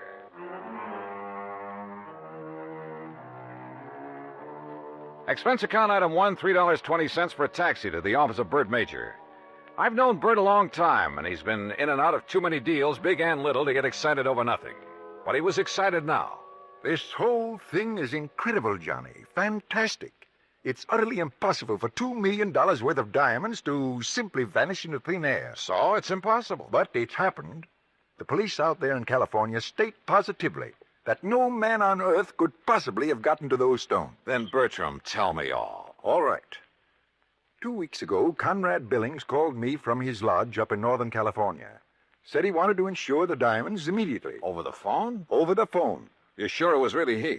I'm not that naive. I had the call traced. How come he called you? We've done some business with a wealthy friend of his in Dallas. Recommended. Uh-huh. And he had the stones with him there at the lodge? Yes. And, Johnny, it's one of the most isolated spots on Earth. You're sure he had them there? He loves diamonds, Johnny. Almost to the point of obsession. He plays with them like a kid plays with marbles. Lord knows he can afford to. So you insured $2 million worth of diamond marbles over the phone? I did. And you say you weren't naive. Oh, look, a remote lodge, an eccentric old man, some expensive baubles. A rank amateur could get at him. You haven't listened to me, Johnny. You've missed the point entirely. I wouldn't care if he left the diamonds lying out on his front doorstep. I insured those diamonds solely against theft by persons or things unknown on this earth. That's the exact wording of the policy. And now they're gone? Yes. So, someone took them? Prove it. What? Someone, and not something. Now, why would anybody in his right mind want to insure against theft by other than people? I asked myself that question. My answer was that a billionaire in active command of his business empire must be of sound mind. And if he wants to satisfy a whim and is willing to pay for it, why should my company refuse his money? You think maybe he has an obsession about flying saucers and the people or things who fly them? Who knows? Or what knows? Johnny, you've got to go out there and make some sense out of all this. Who are the contacts so far? The head of his San Francisco office, Norton Shields. The chief of police in Lakeview, about 30 miles from Billings Lodge, and the insured. Okay, I'll call you, Bert, but not from Mars. Expense account item 2, $280, deluxe flight with trimmings, Hartford to San Francisco. A pea-soup fog was rolling up Market Street, and it was 2 a.m. when I finally got to the office of Billings Enterprises and met Norton Shields. He was wide awake, sharp, about 35. Yes, Mr. Dollar, I've been in charge of Billings' West Coast operation for 10 years, with time out for Korea. Pretty young for such a responsibility. Billings hired me because I know the oil business. I learned it young. Uh-huh. You like him? You don't have to like a man just because you work for him. He's shrewd and knows how to make money. But he has foibles. Yes, he has foibles. Diamonds. Have you ever seen them? Sure. Where? Oh, here in the office, at the lodge where he is now, at his home. You're certain he took them up to that lodge? 3 weeks ago tonight, they were spread out right here on this desk. He put them one by one in a chamois bag, put the bag in his pocket. I walked into his car, and he was driven straight to the lodge. All right. What about the flying saucers, the spacemen, or whatever it is? No, that's a new one. I learned of it when Mr. Major called, disclosed the terms of the insurance, and the fact that the diamonds had been, that they were gone. You haven't talked this over with Billings himself? No, I haven't. Don't you think you should? Why? If he wants me, he'll call me. How do I get to this lodge? I have a company plane and pilot ready to fly you to Clear Lake in the morning. You'll be met there by a car and driver. Anything else you want, call me. Why all the cooperation when you're not even supposed to know what's going on? A good lieutenant knows when to follow orders before they're issued. You're registered at the Mark Hopkins. You better get some sleep. Yeah, I may need it.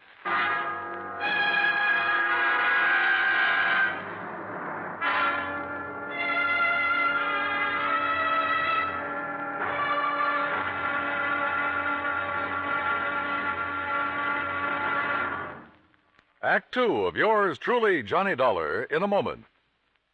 And now, Act 2 of yours truly, Johnny Dollar, and the Diamond Dilemma Matter.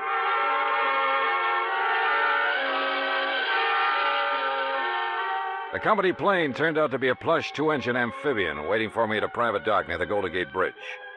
The pilot introduced himself, and we headed due north up San Pablo Bay and then northwest past the Valley of the Moon.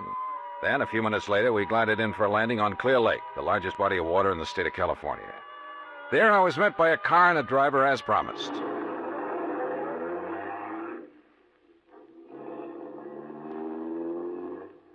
How far is it to Mr. Billings' lodge, driver? About 30 miles.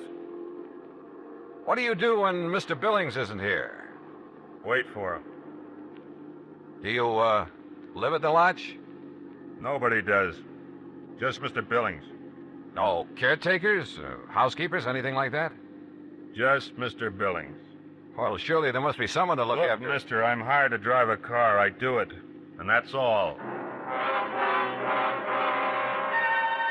The car twisted and turned through some lush country, then left the highway and climbed a narrow mountain road with signs every couple of 100 yards marked private in big letters.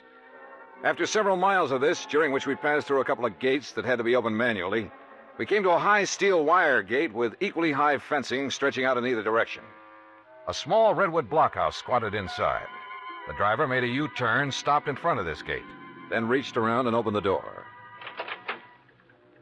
This is it, mister. This is it? Yep. Okay, if you say so. But if this is a millionaire's idea... Hey, wait a minute! Huh. Well, if this really is the place, I may as well get... Can't you read? You touch that gate and you'll be electrocuted. What? Your name, Dollar? That's right. Who are you and what's the idea? Speak up. Where were you at exactly 2 o'clock yesterday afternoon? Well, if it means anything to you, I was talking with a man named Bert Major in Hartford, Connecticut. Come in. The big gate swung open, and I gingerly walked through it, as per instruction from the loudspeaker nestled in the wall of the redwood blockhouse. You drive, don't you? Yes. Then get in that car you see there and follow the road. The car referred to by the voice was parked against the blockhouse on the far side. I did as I was told. After a while, the road narrowed to a single track and continued on up the mountain. At one point, there was a solid granite overhang, a sheer drop of 1,000 feet or more, and another gate that opened as I approached it and closed behind me. Finally, I rounded a turn where a fill had been made, and a moment later it came out on top. A few 100 yards away, across the terrace top of the mountain, was a charming rustic lodge. I drove over to it.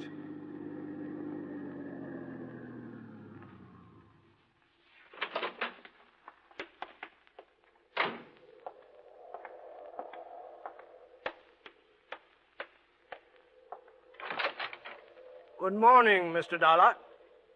Mr. Billings? Come in. Hearing about this man was strange enough. Seeing him was even more of a shock.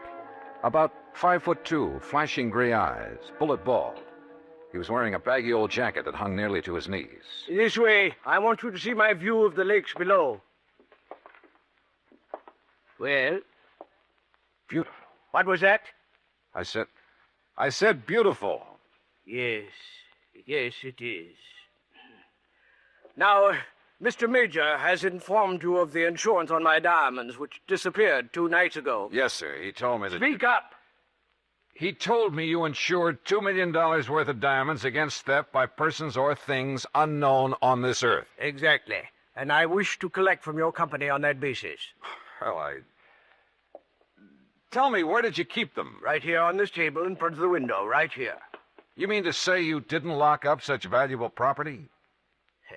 Mr. Dollar, let me show you something. Look here, on my control panel. Do you recall the series of gates you passed through after leaving the main road? Yeah, very well. Well, by means of my electronic devices, I followed your progress every inch of the way. Well, I'll be darned. I watched your arrival at the main gate on this video screen. Ingenious, eh? That's putting it mildly. What did you say? I say that's putting it mildly. Yes. As I'm sure you noticed, this mountaintop is completely encircled by a 12-foot electrified fence. Between it and the inner fence is a maze of photoelectric cells. This panel controls floodlight with which I can cover every inch of ground between the 2 fences. These viewers are geared to the floodlights. All of this equipment is automatically activated on contact. In short, Mr. Dollar, I can detect and follow any person or thing which moves through or between these two fences. Anyone who knows electricity could cut your fences and come right on up the road. I did not say this mountaintop was impregnable. I said no one could reach it without my knowledge. Why did you take out such limited insurance on your diamonds, Mr. Billings? I've made my money by leaving nothing, absolutely nothing, to chance. Now that man has projected objects into outer space, it is reasonable to assume that other planets may be ahead of us in technical endeavors. Diamonds would be of tremendous value to an unknown civilization. Well, look, how do I know this is not just an elaborate scheme to collect $2 million? A fair question, Mr. Dollar. What would prevent you from hiding those diamonds somewhere on this mountain? I should consider that question an affront to my integrity, but under the circumstances I do not. I simply defy you to find them. Then what's your explanation of their disappearance? I have none. And unless you find one, I intend to collect from your company under the terms of the policy. Mr. Major mentioned the chief of police in Lakeview. Do you mind if I talk to him? Andy Prentice? Not at all. I have a direct phone to his office and he's home. Would you care to talk to him now? No thanks. But I would like to use your car. By all means. I'll open the gates for you on your way down. Just one point. There must be no publicity on this matter. Understood? Mr. Billings, if I can't prove that your diamonds were taken by a person, those space cats are going to get a lot of publicity. Act 3 of yours truly, Johnny Dollar, in a moment. And now, Act 3 of yours truly, Johnny Dollar, and the Diamond Dilemma matter. While I drove down the mountain with gates electronically opening and closing behind me, I did some thinking. Billings had bought and paid for his privacy at tremendous cost. I couldn't see any loopholes in the setup. Yet, the diamonds had disappeared. 45 minutes later, I pulled up in front of the police station in Lakeview. Obviously, I was expected by the chief of police, Andy Prentice. Hello, Mr. Dollar. My name's Prentice. Mind if I join you? No, hop in. Just cruise down by the lake. I'm sure you want this to be a private conversation, too. Good idea. Well, what's your opinion on the diamonds? Well, I don't know who took them, but I'll tell you one thing. I don't believe it was some thing or somebody from outer space. Well, how would you get through all those electrified fences, photoelectric cells, floodlights, and closed-circuit viewers? Yeah. Well, what's your opinion? I'm as practical and logical as the next fella. If a human being couldn't get to Mr. Billings without his knowledge, and he'd call me the moment somebody tried, well... Oh, sure. Spaceman. Well, what else? I noticed one thing, Chief. He's a little hard of hearing and doesn't wear a hearing aid. He doesn't need one. Just turns up the volume on all that electronic stuff he has around him. Well, suppose someone parachuted onto the top of that mountain. How would he get out? Man could dig under those fences. That would leave evidence, and I've been over every inch of the ground. I've even thought of the expert pole vaulter idea. No sign. Nothing makes any sense. Yeah, I see what you mean. How about a ride in Billings' private plane? I'd like to take a look at that mountain from the air. I don't know what good it'll do you, but I'll go along. Well, maybe there are spacemen, but I still don't believe it.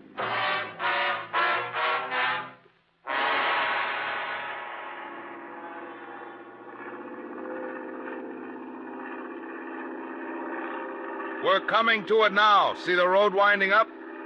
And there's the lodge. Yeah. I asked the pilot to circle around the top as close as the air pockets will permit. Good. Chief, have the pilot drop down just below the top and steer a course between the two fences all the way around. Whatever you say. Oh, pilot! For the next few minutes, I studied the top of that mountain from all possible angles. The road leading up to it, the terraces, the lodge itself. Suddenly, an idea hit me. And a few minutes later, I left a somewhat puzzled chief of police at the landing dock on Clear Lake. An hour later, I was explaining who I was and what I wanted to do to a somewhat incredulous captain of police at San Francisco's International Airport. I finally convinced him I wasn't out of my mind, and he reluctantly agreed to cooperate. Then, about dusk, I found myself exactly where I wanted to be, on top of Billings Mountain, calmly walking toward the lodge.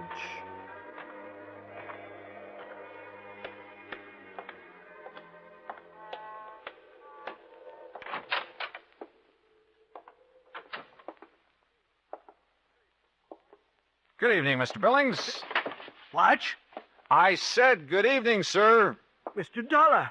Why, I don't understand. See? No spacesuit. Why, I can't believe it. How did you do it? How did you get here? The same way as the man who stole your diamonds. This is impossible. Impossible. My electric system gave me no warning. That's because you have it located in the wrong place. What? It's in the 2 fences and between them halfway down the mountain. Above them, there is one level spot 50 yards across that isn't covered by your automatic whistles and bells. But it isn't it's not necessary. Wrong. It's just big enough for a helicopter, which is waiting for me out there right now. A helicopter? You didn't see us because we came in and landed below your line of sight. You didn't hear us because you don't wear a hearing aid. I can't believe it. But you must be right. And you'll have to agree that your diamonds were not stolen by persons or things unknown on this earth. The terms of the policy. Of course, I disallow all claim, but Good. Now, it's none of my business, Mr. Billings, but was your San Francisco manager, Norton Shields, a pilot during the time he was in Korea? Why, yes, he flew rescue missions in a helicopter. Yeah. The company that insured your diamonds against ordinary theft might be interested to learn that. Good night, Mr. Billings. Yes. Good night, Mr. Dollar.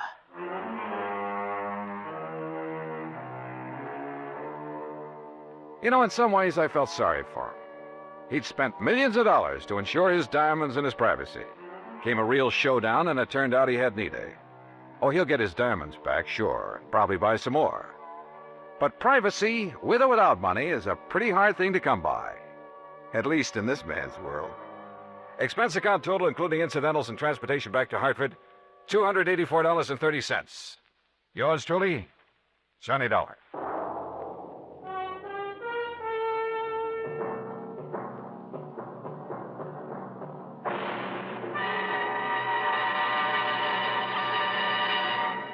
Our star will return in just a moment. Now, here is our star to tell you about next week's story. Next week, a moth, a tiny moth, solves a case involving our national security. Join us, won't you? Yours truly, Johnny Dollar.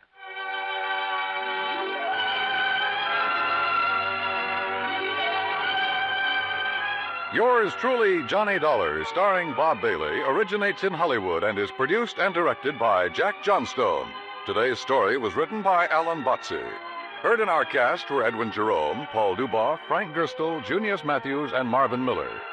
Be sure to join us next week, same time and station, for another exciting story of yours truly, Johnny Dollar. This is Dan Cubberly speaking.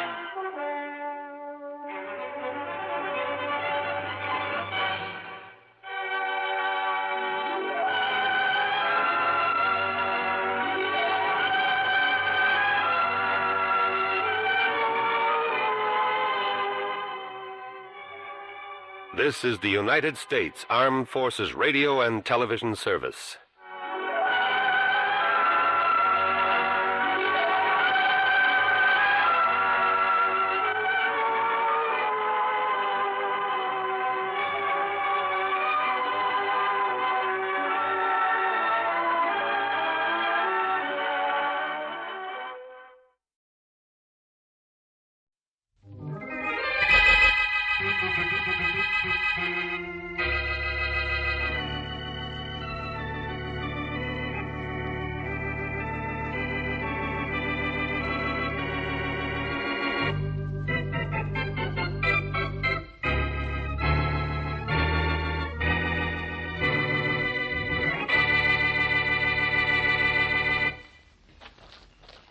Here's his body, Inspector Faraday. Yeah. Lying just the way it was when I saw it from the hilltop over there. If you spotted it from that hilltop, how did you know it was your stepfather, Mr. Austin? I recognized the jacket and boots he's wearing. And I knew he was out here inspecting the farm. He left the house early this morning, right after it stopped raining. And, well, this is where he'd be, according to his schedule. Oh, he was on a regular routine inspection, huh? Yes, he inspected the entire estate once every week, on foot. Yeah. Well, he's killed by a blow on the head. One blow that meant instant death. But that's impossible, Inspector Faraday. How could he have been killed out here, in the middle of an open field? I don't know how. Yet. Now, look, there are no footprints out here. And none, that is, but his own. Yes? And there they are, leading right up to here where he was slugged and killed. Unless... Unless what, Inspector? Unless the killer followed him, carefully stepping in Austin's prints, killed him, then walked backwards, stepping in the same prints. I guess that explains it, doesn't it? It might. Let's have another look at those prints, huh? Oh, I'm sure that's how it was done, Inspector. Dad wasn't hit by a car or his body driven out here because there are no tire tracks. And on the other hand... He wasn't hit on the head by anyone who followed in his footprints either. His boots are cleated, and the cleat marks are still too clear. Good night, Inspector Faraday. This is crazy. He couldn't have been killed out here, and he wasn't carried out here. These are his own footprints. You're absolutely right, Mr. Austin. He couldn't have been killed out here. It's impossible. But there's just one thing that bothers me. What's that? He was.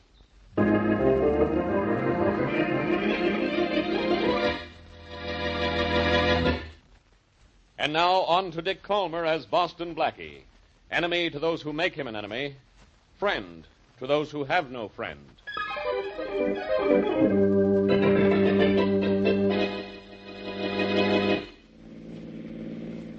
Nice place your stepfather had here, Austin. Well, home is where your hat is, Inspector Faraday. This place is so big I could have lost a dozen hats in it. Yeah. You won't ask Alice too many questions, will you? It's only been 3 hours since I found the body, and she's awfully upset about Dad's death. No, I'll try not to bother her too much. Thank you. Is his daughter an adopted child, too? No, I'm the adopted one. She's really Austin's daughter. His only child, in fact. I see. Don't you people lock doors out here? No need to. No one can get past the entrance to the estate without a permit. And the entire grounds are surrounded by an electric fence. Well, at least Boston Blackie can't get in then. This way. I imagine Alice is in the living room. Well, as soon as Faraday gets here, Oh, I'll no. Blackie, you can't be out here. I'll tell me that the next time I see me. Hello, Inspector. Don't hello me, goodbye me. I'd like that better. I'm sorry I can't leave. I accepted the kind invitation of Miss Austin here to solve the murder of her father. Well, I called him, Inspector, because of the circumstances of Dad's death.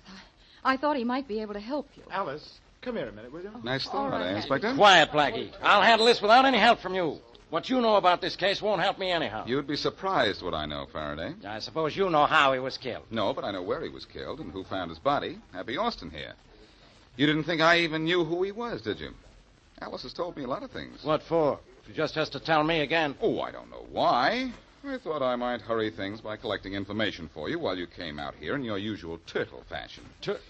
Why don't you at least be consistent and crawl into your shell while I solve this case? Why don't you go home? Blackie, you going to tell me what you know? No. And that would take too long, I suppose, but I could tell you what you know without opening my mouth. Blackie, you've got to... All right, stop begging. The dead man was fabulously rich. Yeah? His estate is the largest in the city limits. Besides this mansion here, there's a private golf course, an airport, a lake, 400 acres of forest, and 1,000 acres of farming land. Is that all? What else did you want him to own? I mean, is that all you know? Tell me something important. Well, he was killed in the middle of a field on one of his regular inspection tours. And he made his tours on such a strict schedule that everyone in the estate knew exactly where he'd be at any given time. Which means, of course... I know what it means. It means anybody on the estate could have killed him. Anybody with a motive, Faraday. And don't forget, there's a little item of how he was killed. By a blow on the back of the head. By someone standing 100 feet away at the edge of the field. Don't tell me the arm of the criminal is longer than the arm of the law. Faraday, before you find out who killed him, you have to find out how he could have been killed in the middle of an open field. Do you know how? All I know is that he was killed shortly after the rain this morning. That'd be about 8 o'clock. Excuse me, Inspector Faraday, but may I leave? I'm expecting Jim Saunders, my fiancé, any minute, and I'd like to meet him. I'm sorry, Miss Austin, but no one can leave the estate. Oh, I won't leave the estate, I promise. Now, you're going to drive down and meet him at the gate, huh? Yes. All right. Thank you. Don't tell Jim about Dad's death, Alice. He might celebrate, and that would look bad. If I told him you said that, he'd make your face look bad. Remember, Miss Austin, don't leave the estate. Oh, no, I won't, Inspector. Austin, what was the meaning of that crack about Jim Saunders? Nothing, Blackie. Only I wish he'd crack his neck one of these days. Now, that's a nice, happy thought. Why the hot hate, Austin? Maybe he just doesn't like the guy, Blackie. Oh, thanks, Faraday. Come here a minute, will you, Inspector? Yeah, what for? For a hunk of hunch. I don't like our friend Happy here. Oh. And I have an idea that before I'm through with him, I'm going to make Happy miserable.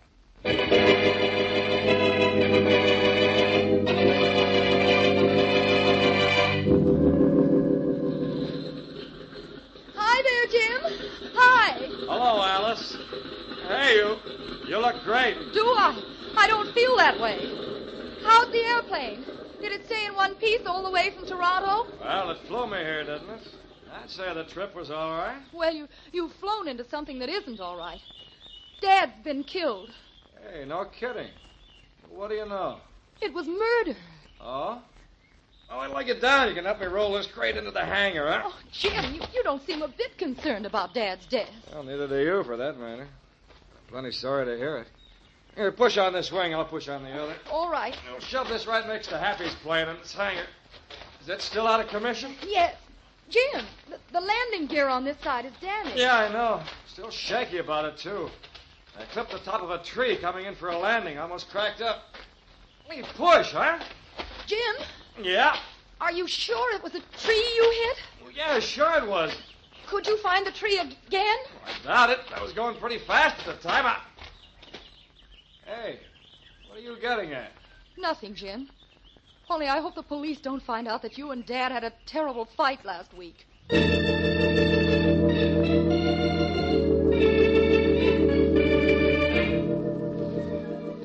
I see you made the newspapers again this evening, Blackie. Look, Mary, did you invite me up for dinner to look at you at the back page of the paper? But, Blackie, this is really an exciting mystery. Yes. It says here that Mr. Austin was killed by a blow on the back of the head Mhm. and died instantly, but that there are no marks in the field to indicate what or who killed him. I know. Faraday and I gave the papers most of their information. Oh. There are no footprints or tire tracks in the field, and Austin wasn't carried to the spot where he died. Then how was he killed? How'd he get into the middle of that field? He walked there. After he was hit? No, death was instantaneous, Mary. That's the problem in this case. And what's the solution? There's always a solution, you know. So they say. But this time, honestly, I'm stumped. The more I think about this case, the crazier it sounds. If I could just... If you could just what? Mary, that airplane up there. Well, it's always up there at this time. That's the 10 o'clock flight to Washington. Mary, that's the way Austin was killed, by a plane. That's what hit him without leaving any marks in the field. There's a private airport on Austin's estate. I bet that's where the murder plane is right now. See you later, Mary. Hey, Blackie, where are you going? To get Faraday. And then I'm going to have a look at the airplane at Austin's airport. The situation is complicated, but I think the explanation is plain.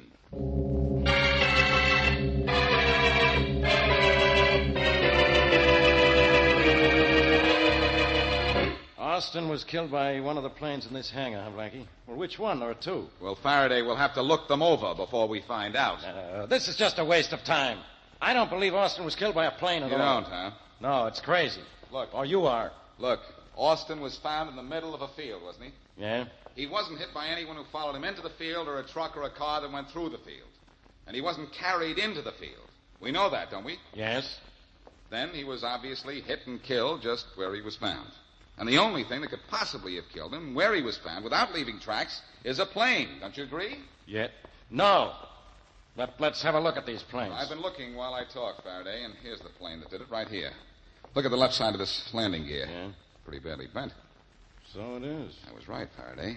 The killer knew where Austin would be at a certain moment. He went up in this plane, found Austin, cut his motor, glided in silently behind his victim, swooped low, hit him, accelerated his motor, and zoomed away. Austin didn't even know what hit him. You two don't know what hit him either. I guess it wasn't that plane. Who are you? Saunders. Jim Saunders. That's my plane. Oh, you're the guy Alice Austin went to see, huh? Yeah, she met me here. I just flew in from Toronto this afternoon. How'd you get this damaged landing gear? Hit a tree coming in for a landing? You mean hit John Austin coming in for a kill, don't you? Sorry to disappoint you, but I was still in Toronto when that old buzzard was killed. Here's my log to prove I didn't leave the Toronto airport till 10 this morning. I understand the old guy was killed about 8. You understand we can check on the time you left the Toronto airport, don't you? Sure, go ahead, check on it. It's okay with me. And then it better be okay with you to keep away from my plane.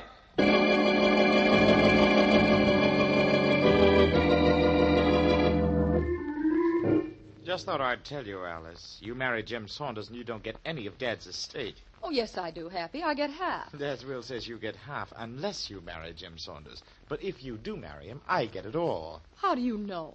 I just know. Too bad you didn't. What do you mean, too bad I didn't? Well, it occurs to me that you and Jim might plan to get married now that Dad isn't around to object. We were going to be married even if Dad did object. And what were you going to live on? Love? Jim doesn't have a dime. All he owns is a plane. You think he'll marry you when he finds out that you won't get a cent from Dad? Well, Happy, you're not going to do this to me, are you? You'll ignore Dad's will, won't you, and give me half? Oh, no. Not if you marry Jim Saunders. Look, darling, I'm not actually your brother. If you really want to live in style, you could marry me. Marry you? Yes. I wouldn't marry you for anything. Not for anything, Alice, darling? No. Not even to save yourself from going to the chair for murder?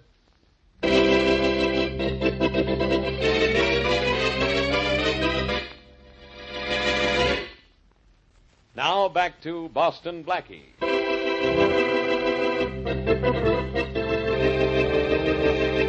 Wealthy John Austin is found murdered in the middle of a field.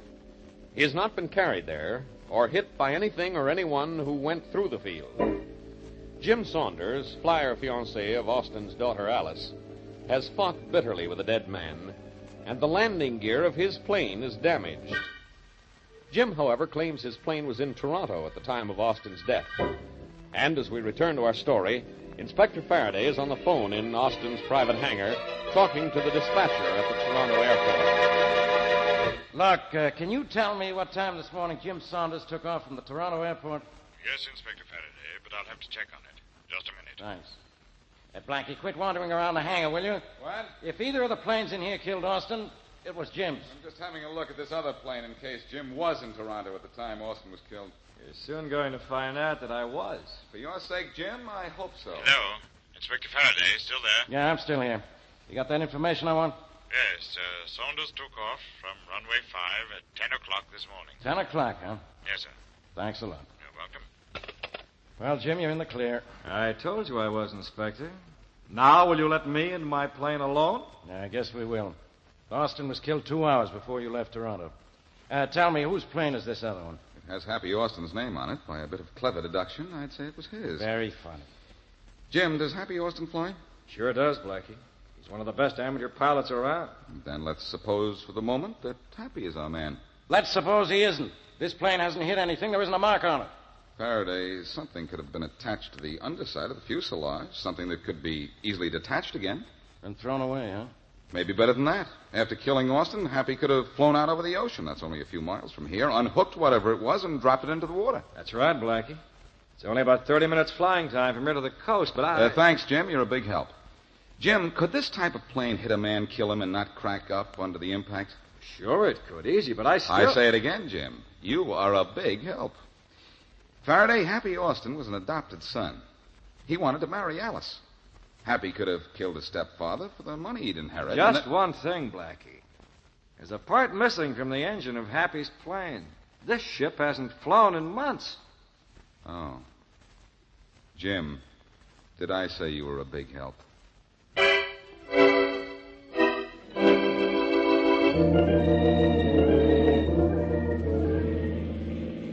Oh, my, Blackie. What a lovely little shanty the Austins live in.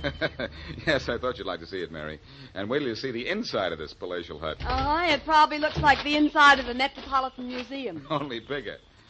Come on, we can walk right in. Okay. Austin's never seemed to lock the door. I'll take care of you later, Happy. Right now, I'm going to see if I can catch Alice at the stables. Oh, hello there, Jim. Oh, hi, Blackie. Oh, Blackie, introduce me to this. Miss Wesley, Mr. Saunders, and reverse that. Mr. Saunders. How do you do, Miss Wesley? Join me at the stables, Blackie. I'm going horseback riding with Alice. If I can catch her in time. No, thanks. I've still got a murder to solve. But you can tell me something. Does Alice own a plane? Own a plane? Well, she can't even fly. Oh, well, thanks a lot. I take it Happy's inside the house? Yeah. You can take it, meaning Happy, away if you want to. Glad to meet you, Miss Wesley. Thank you. Join us for a ride if you like. We'll be somewhere on the bridle path. Thanks. Maybe we will. Blackie, why did you ask if Alice could fly? Oh, I thought maybe she had a plane hidden somewhere on the estate. And she killed her father. You could hide a battleship on this place. Well, she can't fly. So there goes Alice as a suspect. Well, here we go to talk to Happy. Mm-hmm. Oh, it's you again, Blackie. Stop that. You're beginning to sound like Faraday. Miss Wesley, Mr. Austin. How do you do, Mr. Austin? Blackie, Jim told me that you thought maybe my plane killed Dad. Yes, I did think so until Jim pointed out it hasn't flown in months. Well, I haven't flown it. I know that. I took the motor down, did a complete overhaul job on it, and then had to send for a part I needed. Well, tell me something. Yes? Who else on the estate flies? Any of the servants? No, Alice and I are the only ones. Alice can fly? With the best, and she's a top-notch mechanic, too. And Jim said she couldn't handle a plane. Well, I think I'll find Faraday somewhere around here, and then I think the inspector and I will join Alice and Jim on the bridle path. You're going to ride a horse, Blackie? No, I'm not going to ride. But I guarantee I'm not going to keep walking around in circles on this case either.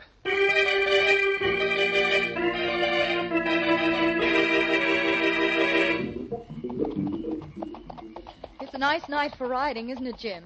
Yeah, Alice, it sure is. But isn't the usual expression, it's a nice night for a murder? Did you have to mention that? I'm sorry. Jim, Yeah? Dad's will says I don't get a dime if I marry you. Well, how do you know? Happy told me. Well, how does he know?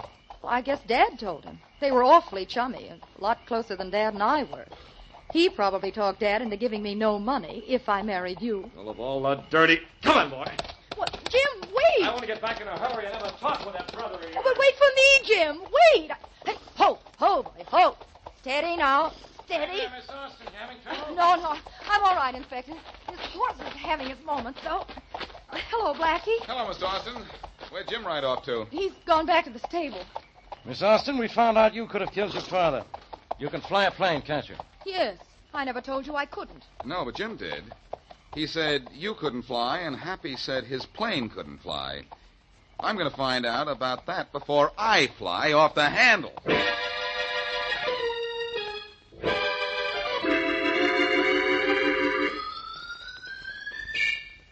Hold the ladder steady, Mary. Yeah, okay. I have to get all the way to the top of it in order to get a good look into this engine. It's an awful rickety ladder, isn't it, Blackie? Well, it's better than nothing. But hold it steady. I will. Alice Austin looked awful unhappy when Inspector Faraday brought her up to the house. Did she really kill her father? Could be, Mary. At least Faraday isn't going to let her out of his sight until I find out whether this plane of Happy's is in shape to fly or not. That engine looks awful clean. It certainly doesn't look as if it had been used. I know it doesn't, but it could have been cleaned up. I want to have a look at this carburetor. If the motor was taken completely apart, there won't be any gasoline in it. Hey, Blackie, what's splash? Gasoline from the carburetor when I lifted it out. Mary, this motor's been in use and just recently. But how, with a part missing and as clean as it is? Even I know It was cleaned up, Mary, and the part taken out again. Run up to the house and get Faraday. Tell him I found something. Yeah, all right. Tell him that I think I know who killed Austin, too. In fact, I know who killed him. Hey, Mary. Yeah? I didn't tell you to turn out the lights. Well, I didn't turn them out, Blackie. Just all of a sudden they were... Mary, what's the matter? Mary! Oh, I forgot about this ladder. Hey! Good night. Oh. Wow.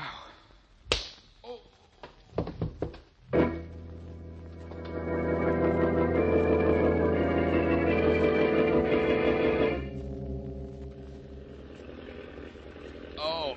Oh. Well, Blackie, the high altitude seems to have cleared your head. What's that roaring noise? An engine. An airplane engine. Jim's plane. You and I are in it. Oh. How'd I get here, Happy? I tied you up and threw you in the plane. And you won't get any help from Miss Wesley either. She's tied just as tightly as you, only she's still in the hangar on the ground. I didn't have to kill her. She doesn't know it was I who murdered my dad. Oh, by the way, Blackie, did you have a nice fall when I jerked that ladder out from under you? Yes, thanks. I'll drop you on your head sometime, too. Happy, why did you kill your stepfather? For money. How? You guessed it, in my plane. cut the engine. I had the extra part hidden. I put it in the plane and then glided in behind my dad, gunned him, and bingo. That was the end of the old man. You know where we are, Blackie? No, where? Over the ocean. And when we get a little farther out, you're going for a dip. Uh-oh. Gonna make fish food out of me, are you? I wish the Coast Guard were here. The Coast Guard? Yes, I tell the Coast Guard to shoot down. What's the number of this plane? 641. Coast Guard, shoot down 641. That's what I'd say. Oh, well, say anything you want, Blackie. They can't hear you. And you can't do anything about it the way you're tied up. But if they could hear me, I'd say, this is Boston Blackie and plane 641 out over the ocean. Shoot us down. You're killing me, Blackie. But in a couple of minutes, it's going to be the other way around.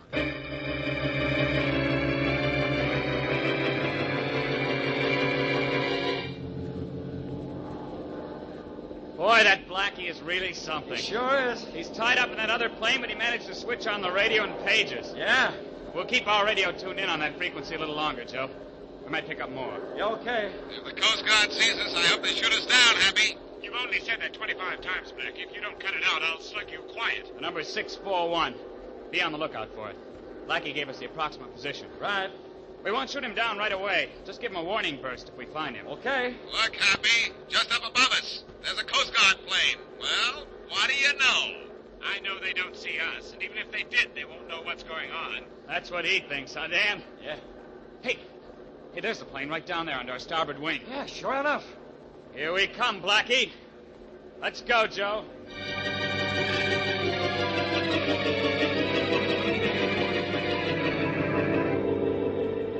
What's the matter, Happy? You look worried. Blackie, that Coast Guard plane is diving on us. Peculiar, isn't it? Why? What for? Oh, maybe it just wants to play. Blackie, it's going to crash into us. They're shooting at us. They're shooting at us. But they missed, Happy. Want to make a bet they don't miss the next time? Blackie, if they shoot me down, I'll drop into the ocean. That's what you expected me to do when you drop me in, isn't it? The plane's banking for another run at us, Happy. What'll I do? Well, obviously, the Coast Guard doesn't want you out here, so if I were you, I'd turn and go back to the land. No. That was closer this time, wasn't it? Are you turning back or aren't you? How about it? All right, Blackie. I'll turn back. Well, tell it to the Coast Guard, Happy, or in 2 seconds we'll both be telling it to the fish.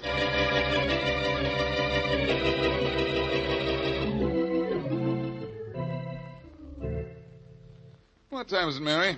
Well, Blackie, according to my watch, it's 11:30. But according to my curiosity, it's time for questions. Well, I untied you at the hangar where Happy left you. Maybe I can loosen the strings on whatever is puzzling you. What do you want to know? First, why did Jim Saunders say Alice couldn't fly when she could? That's very simple, Mary. He didn't know she could. I suppose she was saving it for a surprise or something. Anything else? Just one more thing. How did you manage to get the Coast Guard on the trail of Jim's plane when Happy had you tied up in it? I kicked over the switch on the radio with my elbow and started talking, hoping somebody would hear me.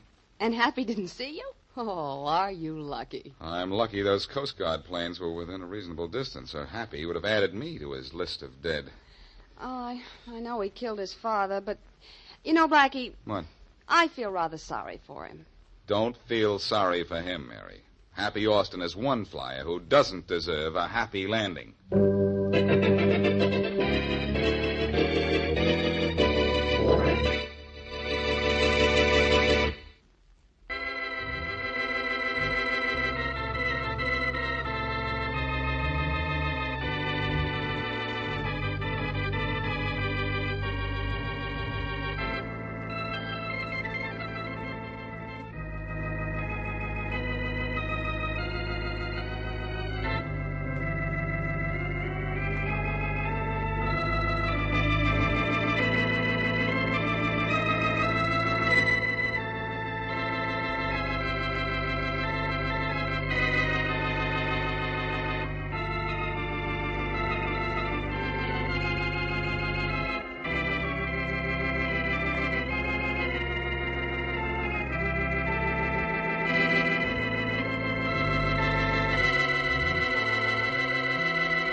Broadway's my beat. From Times Square to Columbus Circle.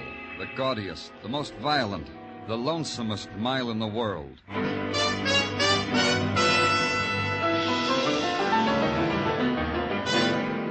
Broadway's My Beat, with Larry Thor as Detective Danny Clover.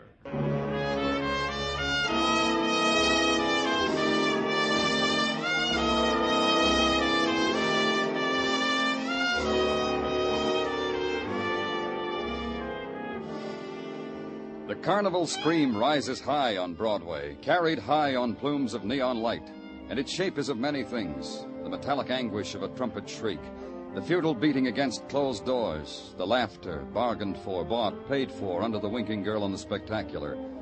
Broadway's scream rises, shatters into fragments of glitter, prowls through the city, and finally touches you. Wherever you are, it touches you.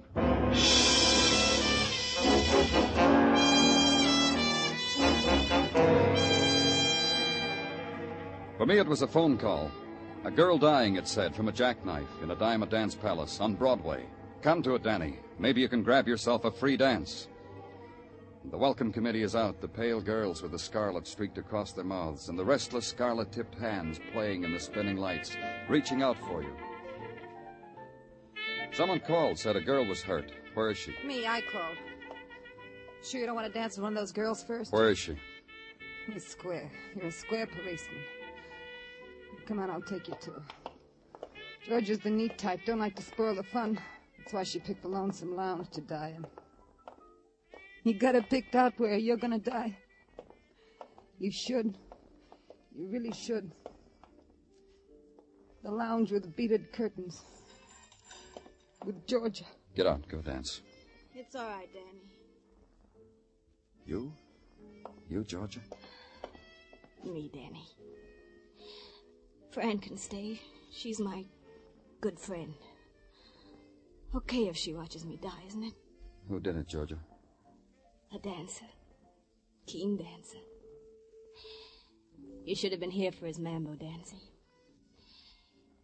It was a show. Who? He stabbed you, Georgia. That makes it all right to tell me. Who was it? He bought $5 worth of tickets. A man like that, you feel you know. Don't ask his name. It spoils it. With this knife? Yeah. While dancing. I'm keeping it for a souvenir. Make sure it's with me in the coffin, huh, Danny? Promise. You're a long way from home, Georgia. What brought you here? I like it here. Come here a lot. It's peaceful. The man blows the bugle so peaceful. The crowd, Georgia? Will the boys in the crowd stab you because you're not liked anymore? How can you talk when he's... Listen to it, Danny. Listen. A girl feels young again with music like that. A girl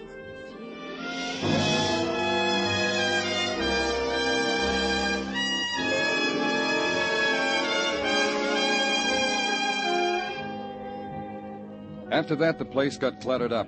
People started to come into the lounge. Policemen with notebooks. A woman in a tweed suit with a press card in her hat band. A couple of men with a stretcher.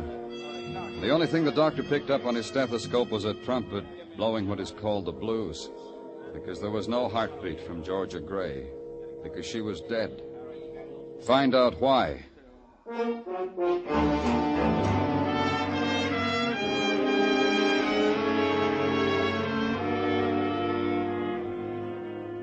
Go now to Mott Street, where it intersects an alley whose name no one remembers. Climb 4 flights of stairs and wonder briefly why the quality of sound and light in a tenement is like nothing else in the world. Walk a corridor where mice and men live together in perfect tolerance. And stop at a door.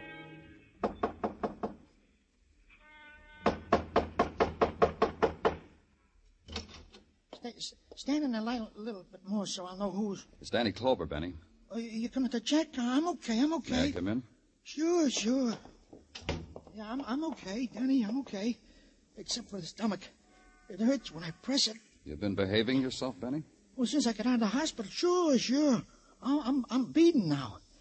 He taught me to make things out of beads when I was wrestling in a ward. Belt buckles and ladies' accessories. You know why I came here, don't you? I ain't a stool pigeon no more, Danny. I got cured of that, too. I'm a beater now. Who killed Georgia Gray? I'm a beater. How long since you checked in with your parole officer, Benny? Oh, Danny. What about Georgia? You know as much as me. Georgia was close to Nicky Gannon. You know that. Bought his shirts for him. Ran down the drugstore for him. What's the word on Nicky? The crowd ain't happy with him, Danny. Oh, Danny, leave me alone. I got an order from a lady down the hall for a love bracelet. I got to deliver to her there or I'll be breaking my contract. Nothing else, huh? So help me, Danny. Nothing. Where's Nicky Gannon? I'm a beater now.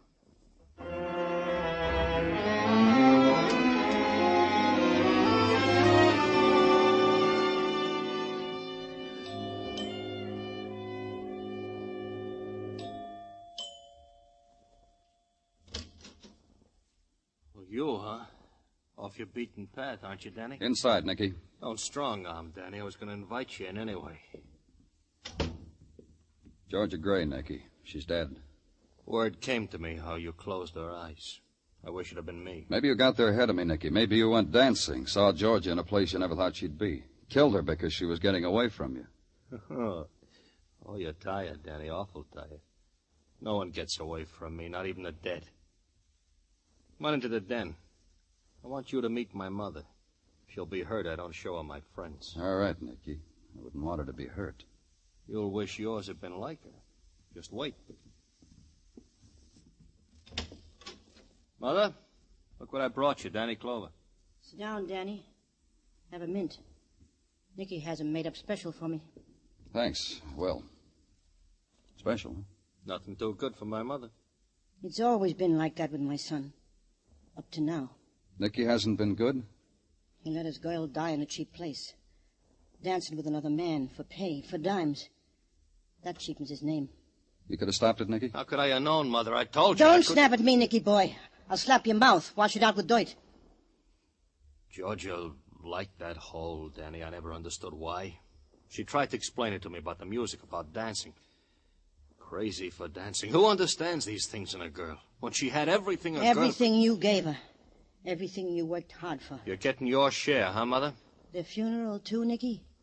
Will you buy me one like the one you're buying for Georgia? Let me show you the invoices, Danny. I never knew dying came so high. Inflation, huh? Maybe it'll wipe out the taste of what happened to her. Where it happened to her. It's just a maybe, son. Don't build a monument on it. Want to know why they killed her, Danny? You know, Mrs. Gannon? They think my son is finished. Done.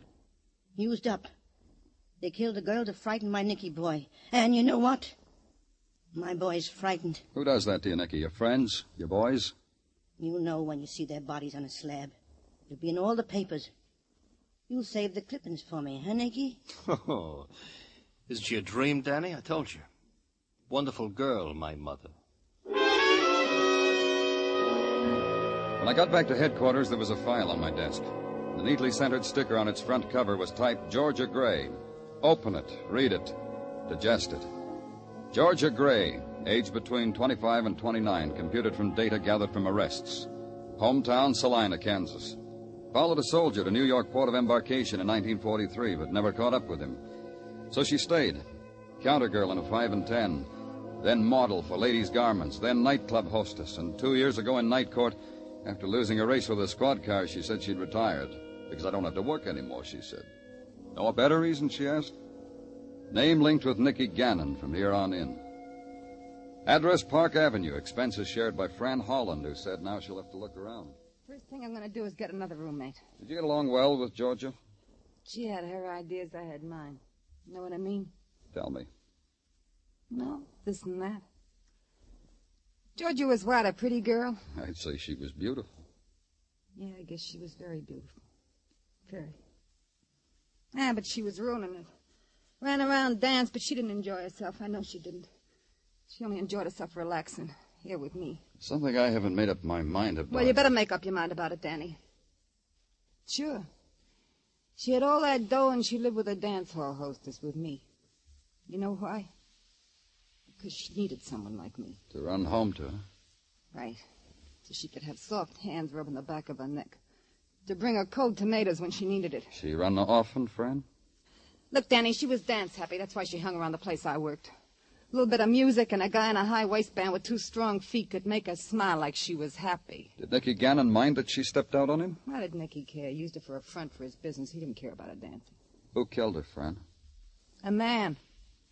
What else but a man? What man? Who? You know what you ought to do, Danny? You know Tommy Chandler? Nicky's hood? The padded shoulder that stands near Nicky with his hand in his pocket. Ask Tommy. See how he reacts when you ask him. You know where Tommy is? I know where he'll be in the morning. You know where the ducks are in that pond in Central Park? 8 o'clock, he throws them bread. Stale bread. But what do ducks know?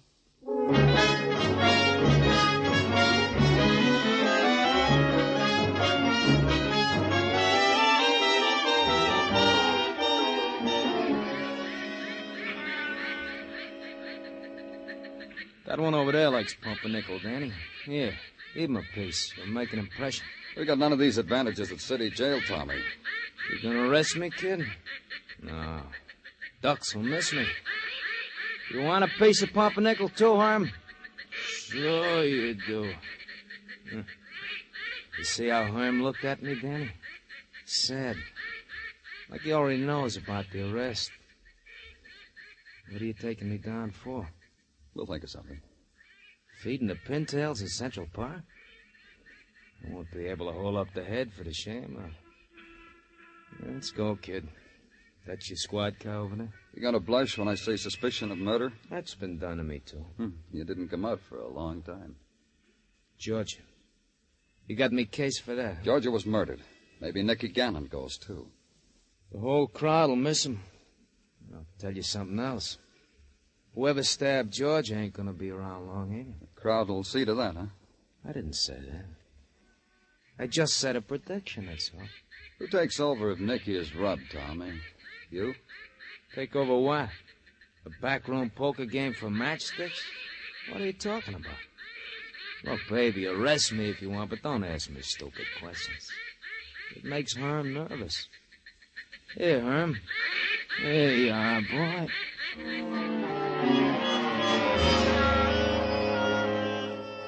Herm looked sad when I took Tommy away from him. All the ducks looked sad. For a minute. Then they found a new love with a stale loaf of bread, swam away, screaming for it. Tommy looked back over his shoulder, stopped to call them a name, got shoved into the squad car. But on the way down, a code call, a woman's voice in the police radio. Man dead, she announced with a quiet number. Then she said it plain, in an alley, 4th Street, off 6th. Get there, car 62. We got there. Mind if I tag along, Danny? Man dead. I recognize from the number. You gotta share these things. Hold your gun on him, Muggavan. He wiggles a toe, break it for him. Pleasure, Danny. Let me through. Let me through.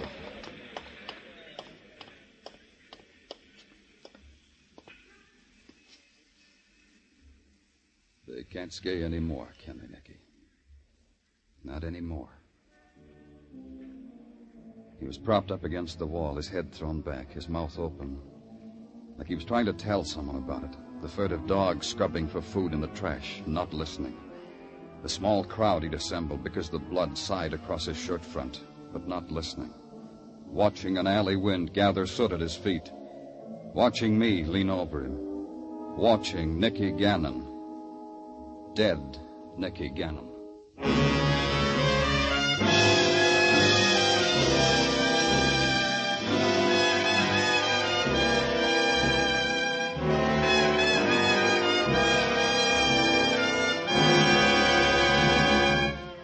You are listening to Broadway's My Beat, written by Morton Fine and David Friedkin, and starring Larry Thor as Detective Danny Clover.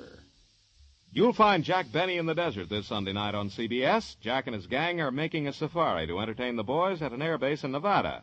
And for more laughs, there'll be another session with Eve Arden as the gay, romantic, fun-loving schoolteacher, our Miss Brooks, on most of these same CBS stations.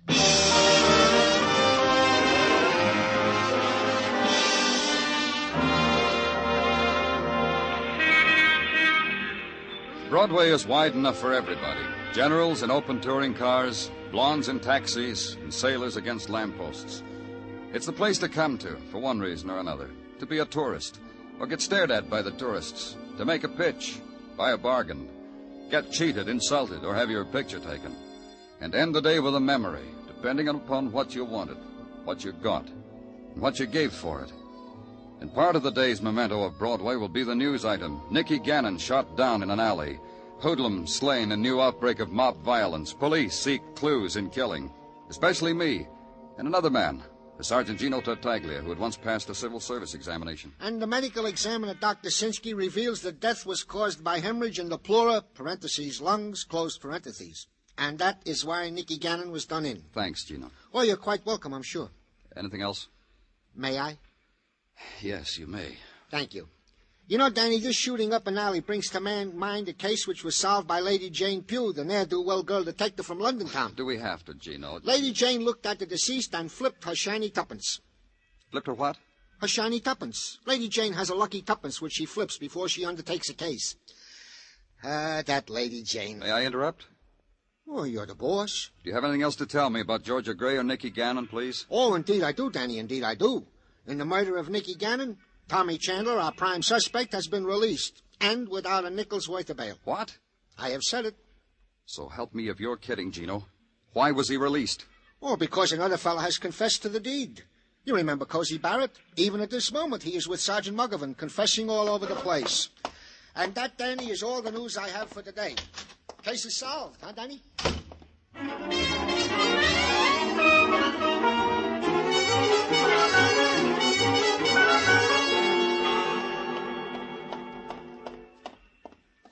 Yes, and that ain't all of it, Sergeant. George ain't all of it. Lots of people met with me, then ended up under a sheet in the ice house. You killed before, Cozy? Oh, hi, Danny. Come on in. Join the fun. This is a new kick, isn't it, Cozy, for you? Confessing to a murder? Well, what's the matter? You don't trust me? Read me to him, Sergeant. I'll brief it for you, Danny. Cozy says he took a pocket full of dimes to the Diamond Dance joint where Georgia Gray was. To celebrate the end of a perfect day, he tells me. You danced with her, Cozy? Sure I dance. How else I get close enough to kill? You didn't like the way she danced, huh? Crazy for it. Dream about it. Who else I dance away my hard-earned dough on? That buys you her dying, too, huh? Oh, she gives us insults. And from a foot away at that. But I got close. Eventually I got close. Yeah. Get on the phone, Muggovan. Have a policewoman sent up here with a portable radio. Danny, you all right? You've been working so hard. You got a thing against telephones, Muggovan? Yeah. Okay, I'll do. What you gonna do, Danny? You got tricks with batteries and portable radios to make people talk? I'm talking. Why you need electricity? Should be right up, Danny. Hey, you gonna put me away, huh, Danny? To the sound of music, huh? You treat me nice because I'm nice to you, huh? Killing. A little out of your line, isn't it, Cozy? I always figured you as more of the purse snatcher type, the Jack Road kid, the friend a drunk finds in an alley. Well, I got a right to come up in the world, ain't I? This gives me class, a reputation, the things a fellow needs so he can admire himself in the night. Sure, I understand. Man has to get ahead. You sent for me, Lieutenant? You want this? Yes, come in, please. Turn on the radio. Go on, turn it on to dance music. That'll be all right. Dance with the lady, Cozy. Huh? Go on, dance with her. Hey, you're crazy, Danny. I give myself up to you, and you go crazy. There are people like me, honest. Dance with her, like you did with Georgia. Show me how it was with Georgia. You know I can't dance, Danny. You know I wouldn't go near a dame to dance with her. They laugh in my face when they see me coming. You were never near Georgia Gray, were you? Not even close enough to... Then they promised me they'd get me off, Danny. They said confess, and then when I got off, they'd give me the big dough. Who promised you all that? Well, friends, Danny. I got good friends. They promise me things. They call me up and promise me things. You gotta lock me up, Danny, so I don't disappoint them. You gotta lock me up. Make it come true for him, Muggovan. Lock him up.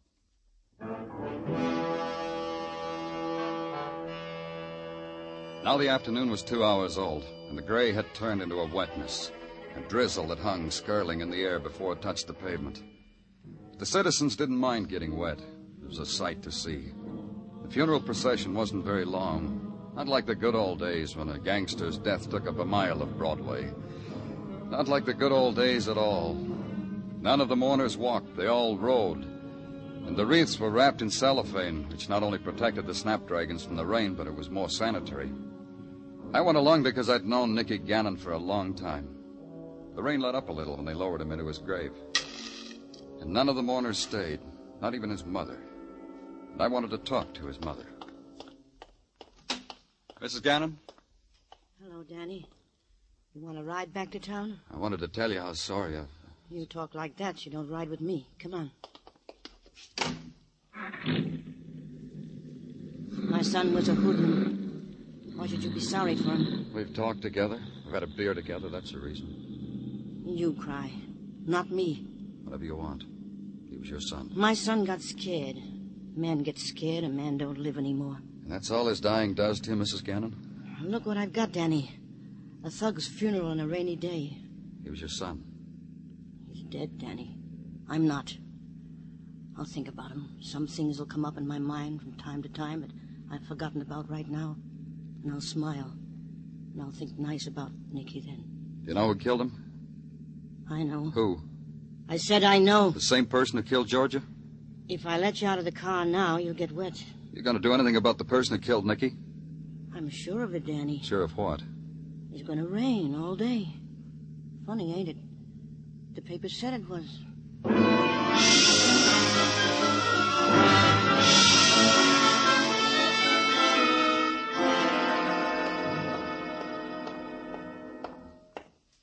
In a hurry, Danny Clover?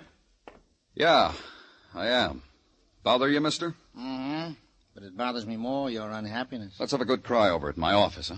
Here in the hallway suits me. Used to drafty hallways, spend my life in them, waiting to do things for unhappy people. Spreader of good cheer. That's your business at police headquarters, Mr. What name do you spread it under? Forbes, counselor at law. My card. Forbes, counselor at law. Someone came to you, said I was unhappy. You took the case. Almost precisely how it happened. They told you what makes me sad. Kindly people. They grieve when a policeman throws away a confessed killer. Cozy Barrett?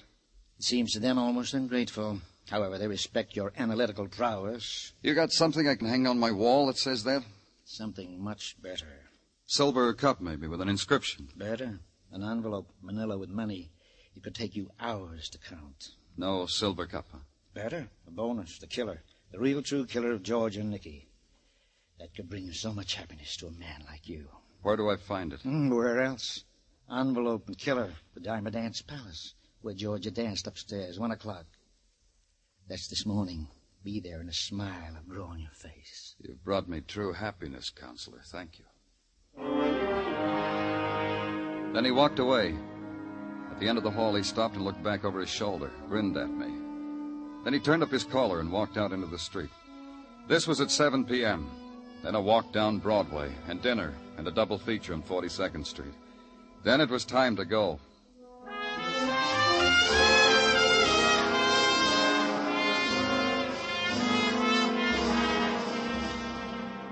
The Diamond Dance Hall was blaring against its time of closing. I walked through it, pushed my way across the floor into a doorway. No one stopped me. Then up a flight of stairs and into a loft littered with old telephone books, cigarette butts, and a neatly stacked bundle of year-old newspapers. The only light, the light from the spectaculars down the street, spelling out the evening's pleasure. 40 girls, 40, no cover charge. Up front with Willie and Joe, continuous performance. Chinese food, fried rice, and dancing. And I waited.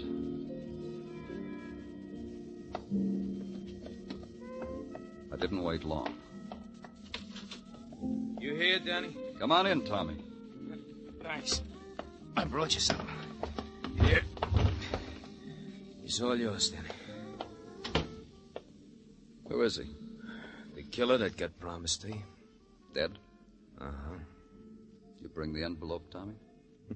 You bring it? Sure. Sure I brought it. Here. Count it at your leisure. 15,000, kid. I don't know, Tommy. A dead killer. How am I going to explain a dead killer? I thought of that, too. What did you come up with? Danny, I found a guy on Skid Row who wasn't doing anybody any good. So I figured he could do us some good. So you shot him? With a police positive, just like you carry. Here's the gun. You tracked this killer down, he tried to escape, you shot him, makes you a hero. That's right. And how many heroes have $15,000? We're gonna get along fine. You've taken over for Gannon? I deserve, don't I? Yeah, you do. Killing Georgia and Nicky Gannon, sure you deserve it. Took courage. You don't know how much. Had me sweating there for a while that she didn't die right away. Only Georgia was a girl with character. Live and let live. Die and let live. Great girl. Well, I call you from time to time, Danny. Wait a minute, Tommy. Get used to it, Danny. I said I'd call you. Don't go away. You're under arrest for murder. You practicing being a cop? Don't be a cop around me. You forgot something, Tommy. I can't be anything else. Let's go. Because you're pointing the police positive. You got trouble, sucker? It's that way all over.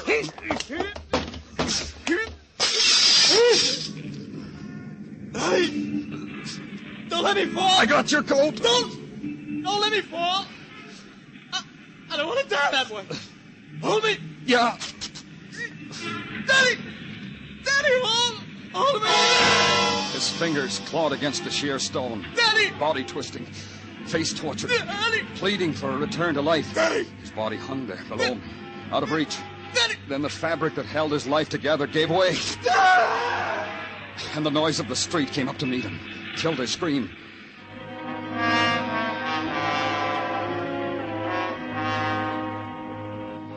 When I got outside and walked through the gathering crowd, I remembered something in my hand. Tommy Chandler's torn coat.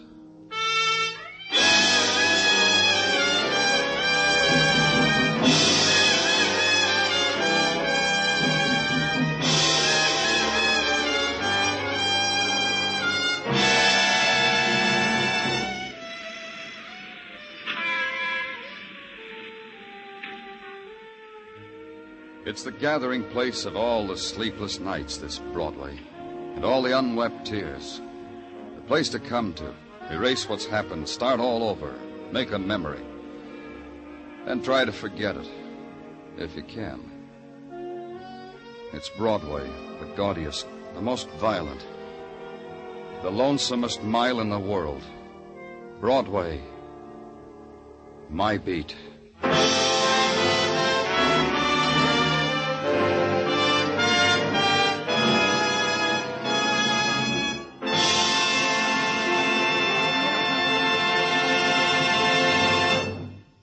Broadway's My Beat stars Larry Thor as Detective Danny Clover with Charles Calvert as Tartaglia and Jack Crucian as Muggavan.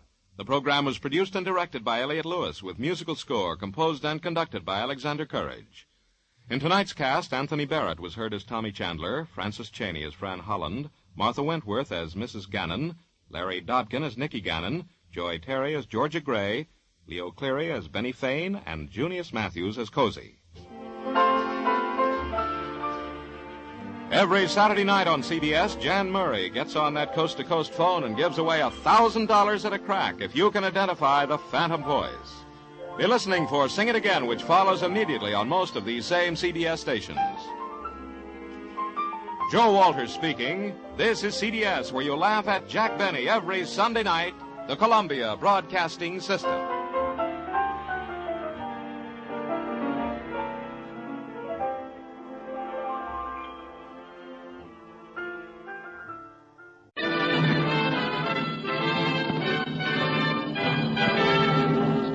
California, on behalf of independent Chevron gas stations and standard stations throughout the West, invites you to Let George Do It.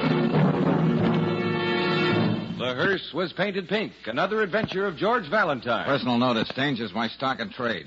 If you're up a blind alley and nobody can help you, give yourself another chance and call on me, George Valentine. Write full details. Dear Mr. Valentine, how much do you charge for making a play for a beautiful dame? There's more to it than that. I may add the lady is dynamite. I may also add that the money is going to be okay. Also this. If everything works out, you'll be helping a lot of people out of that blind alley you mentioned in your ad. If you happen to be interested, let's talk. Happen to be interested? Let's talk it over. I'm in room 918, Hotel Somerset. The name is yours truly, J.C. Collins. Oh, Brooksy's never going to forgive herself for being late this morning.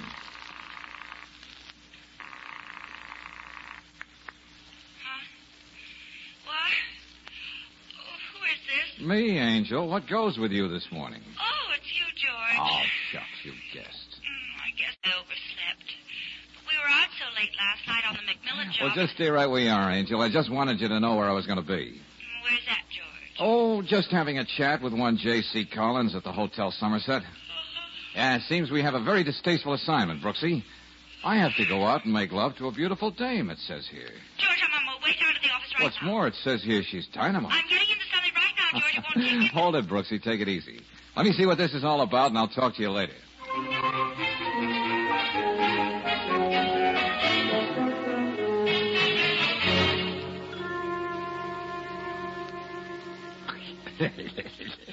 Did you hear that, Raymond? This guy thinks there's actual J.C. Collins. That was the general impression we tried to create in that letter, Ernie. Sit down, sit, Valentine. Hey, now look, I'm not a country cousin who just got in yesterday. I don't work for guys like you, Gorman. That's what you think. As far as anyone's concerned, you'll just be working for J.C. Collins. But be smart. As far as I'm concerned, I'd be working for a grade A rat. And Raymond, that's never smart. Don't get up, Valentine. You're not going nowhere. I know I can take your word for that, Gorman. So I'll just listen. Yeah, well, I'll give it to you straight. There's another guy in this town. I mean, the town's not big enough for both of us, and consequently... Well? Words. I got no use for words. Tell him what I mean, Raymond. Well, it's really very simple. As you know, Mr. Gorman owns a lot of property, including this hotel. He also has a great many business interests. Yeah, don't I? Yeah, I know. Some narrow-minded people call them rackets. Let's not be irrelevant. Anyway, it seems another businessman, Frank Granby by name, aspires to supplant Mr. Gorman in his various enterprises. Granby? I thought he was mistaken for a clay pigeon the other night. Oh, that was no mistake. But it was embarrassingly bad marksmanship. Frank was wounded, but he got away, and now he's hiding somewhere. And he must be smoked out. Yeah, and fast. Look, fellas, I know confession is good for the soul, but why pick on me? How did you know I won't leave here and reiterate some of these little intimacies? What? What do you say, Raymond? Well, not to oversimplify, Mr. Valentine doesn't want to play ball. Tell him what I mean. What Ernie means is... Yeah? You can help us smoke out Granby. Ernie's very basic in his thinking about these things, but I believe he's got something. Not to be precocious, I gather this has something to do with the beautiful dame who's also dynamite. Lila Parker. Sings at the Glass Hat. Yeah, Granby is nuts about her. If he thought she was playing around, he'd go on and tell him what I mean, Raymond. Oh, the luxuries of life. Someone to translate your English for you. What? He's just being sarcastic, Ernie. But you're right about the dame, Valentine. Personally, I'd envy you this job if I didn't know Granby cares more for her than he does his own life. You're going to make a play for her, Valentine. More than that, she's going to... Raymond... More than that, you've got to make her like it. Sorry, boys, no deal. You got no choice. Raymond, call that number. Right, Ernie. Maybe Valentine will get what we're driving at. Here, Valentine, you take this. Huh? Hello? Brooksy. Well, who else would you call this number? Where are you, darling? Hey, what's this about? Skip it, Angel. I'll talk to you later. You get what I mean? George, where are you? Careful what you say. Just wanted to tell you not to worry if I'm away a couple of days on this job. I know I can leave everything to you, Brooksy. Well, of course That's you can. all I can tell you right now, Angel. So long. All right, Raymond. You're not so good at translating. Just what does Gorman know? Ernie, make him let me go. Hey, well, you got no choice. Let go of him, Valentine. You see, Valentine, Miss Brooks is our insurance that you do just like as like I say. Now, go on, Raymond, tell him.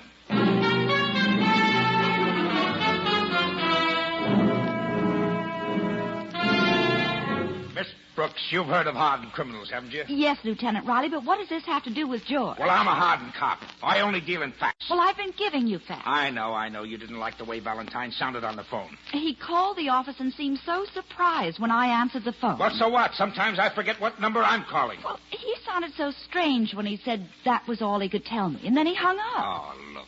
Are you sure it isn't this business about a beautiful dame that's getting you so excited? Oh, don't be ridiculous. I know George. So does Mrs. Riley know me, but even she has her doubts sometimes. Can't you see I'm serious? I even went to the hotel. There was no J.C. Collins ever registered at the Somerset. Who sent George that letter? And now, look, Miss Brooks, I keep fighting back the impulse, but I like that guy of yours. Me too. Well, still, I'm a public servant, and I can't go flouncing around after him every time he gets himself into trouble. Well, I'm going to do some flouncing around, Lieutenant. That I know, and I can expect the worst. Well, Lieutenant, if that's all you have to say, just a minute. Yes. If Valentine is really in some kind of trouble, I'll leave word here where you can reach me day or night.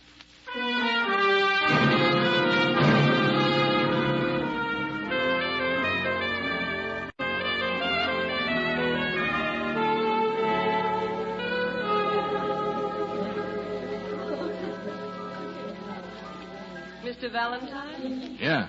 Gus, the piano player, told me you wanted to see me. That's right, Miss Parker. Won't you sit down? Gus said you were one of my greatest admirers. My singing, no doubt. Singing? Well, that never occurred to me. That's a new approach. I think I will sit down.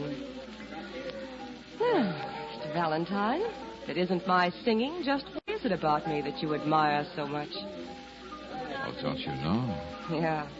I've known since I was 14. And you're one of the few women who'll be hearing that when you're 40. Is that supposed to be so good? May I order you something? I'm happy the way I am. What do you want? Oh, I'm just a lonely guy feeling sorry for myself in a strange town. Same line, but I can't say I've heard it read any better. What are you doing after your last show? Going home and rinse out a few things? I'll be waiting for you in the parking lot when you're through. You can grow an awful long beard waiting for somebody who isn't going to show up. Often wondered how I'd look with a beard. Listen, mister, and listen carefully. Hmm? Why don't you be good to yourself and go home? And hate myself for the rest of my days? All right. I know I look like something in a pastry window shop to thought you. of it that way. That's very good. Believe me, I'm poison. And it won't do a thing for my ego if you hang around and prove I'm right. Now stay away from me. See you later, Lila. You'll recognize me by my beard.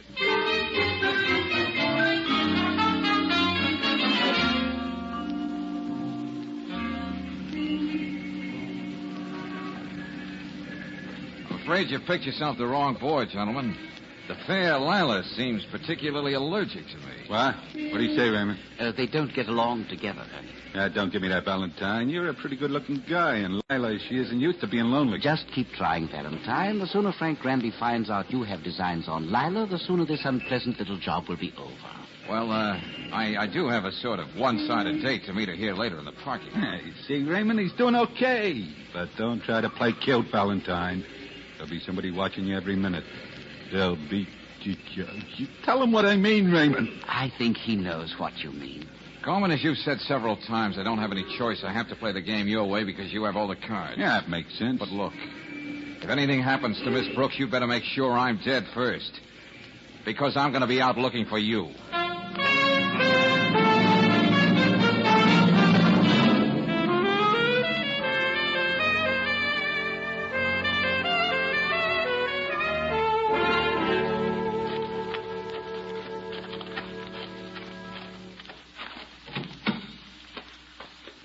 I bet you didn't think I was going to be here, Lila. How much do you want to bet? Oh, let's say an old Dick Tracy button. Move over.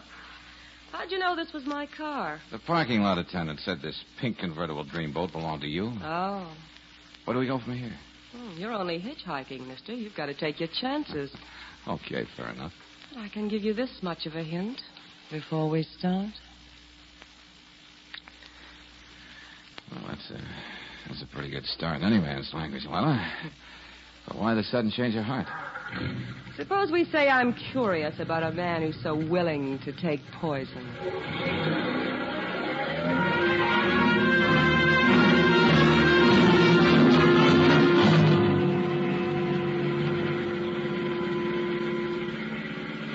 Look, maybe I'm only a hitchhiker, Lila, but you're going over 75 now. I'll be doing faster than that if you don't answer my question. Well, how do you know anybody hired me to make a play for you? All right, it won't be any loss if we both go off the road. Now, wait a minute. Take it easy, Lila. Was it Gorman? Why don't you answer? What are you talking about? You don't have to answer. So it is Gorman. Now I know. Lila! This is going to be just fine. Yeah, what's that supposed to mean? Exactly where are we, George? Across the road from a gas station you almost didn't miss. I mean, exactly where does this whole mess leave us? Why don't you tell me? All right. You and I are going to make sure Frank thinks he's got everything to be jealous of. Hey, aren't you supposed to be in love with a man? Gorman wants to make Frank show himself so he can kill him. I want to know where Frank is so I can save him. What? I know what happened the other night. He's somewhere hurt, wounded, maybe dying. Oh, great. That gives me a very cozy feeling. Like walking around with a target on my back and another one on the front. Who's going to get me first, Frank or Gorman? There's a risk in everything. It's a gamble whether you live or not the moment you're born. Well, before you get too philosophical, Lila, maybe I can sneak in a phone call from the station. But it's closed. There might be a booth in the back. Maybe there's a way to get both of us out of this jam. What makes you such an optimist, George?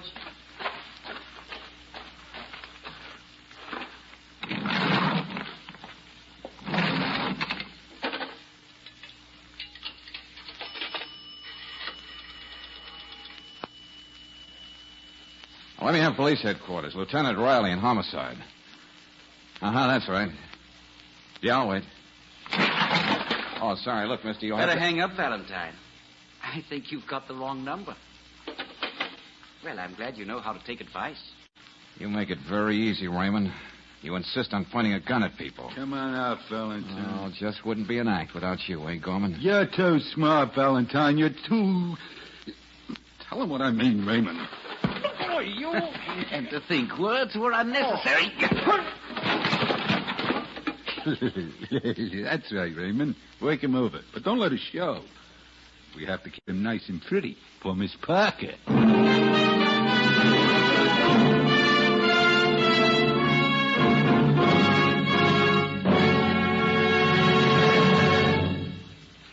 We'll return to tonight's adventure of George Valentine in just a moment. Meanwhile, here are some interesting figures. Did you know that the Navy calls its 5-inch gun the workhorse of the Navy, and that this gun has to be relined after firing about 2,000 times? But that's nothing compared to the work done by spark plugs in your car. They have to fire more than 1 million times in every 1,000 miles. And if you've driven 10,000 miles, those spark plugs have fired 15 million times in white-hot temperatures. Dirty, cracked, or chipped plugs are often the cause of hard starting, lagging in traffic, waste of gasoline and power.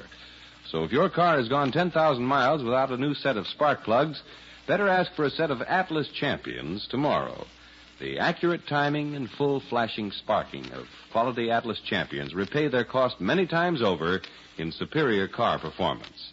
Ask for them at an independent Chevron gas station or a standard station where they say and mean, we'll take better care of your car. And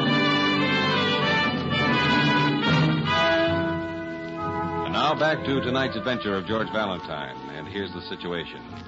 You're promised a fat fee to romance a beautiful nightclub singer named Lila. Very pleasant assignment, if you didn't find out that Lila is a decoy in a gun-happy feud between two racketeers. Yes, and that their insurance against you making a single wrong move is the girl you happen to love. That's why, like George Valentine, you pick your words carefully now as you talk to Lila. You know we're being watched, don't you, Lila? And that character over at the bar makes it pretty obvious. What do you say we give him his money's worth? You're supposed to find me very fascinating. I'm doing all right. In a quiet sort of way. At least he thinks so. Frank ever saw me look at another man like this, drive him crazy. Yeah, I see what you mean. And if he ever saw me light a cigarette like this,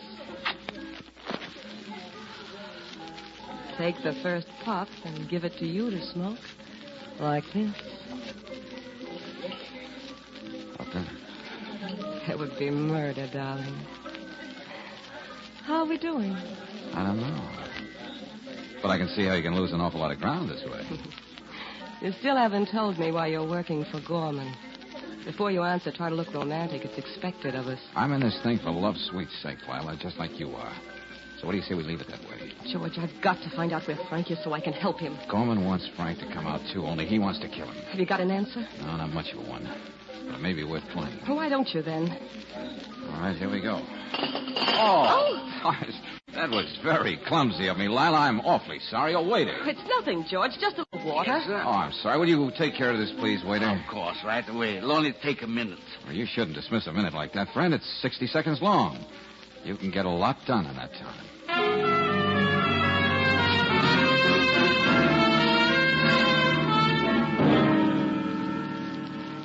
Are you sure Mr. Valentine isn't in his apartment? Oh, I see.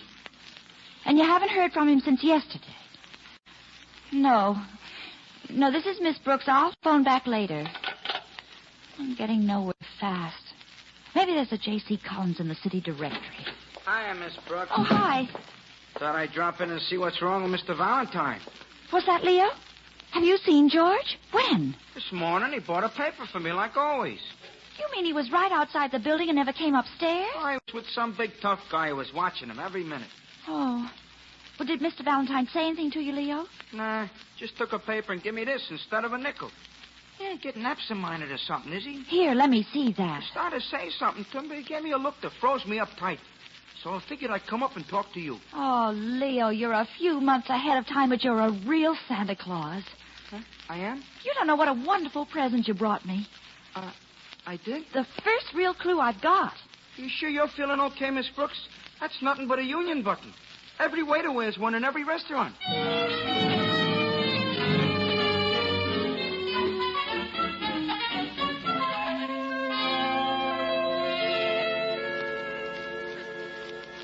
Lieutenant, I told you I was going to do some flouncing around. I know, and you did.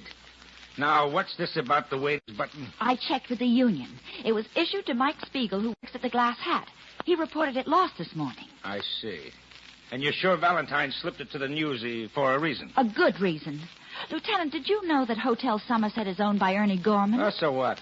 Even a thug like Gorman can own real estate as long as he pays his taxes? Then Gorman could have told the clerk to say there was no J.C. Collins registered there. Yeah, I suppose so. In the letter George got, there was much to do about a beautiful dame.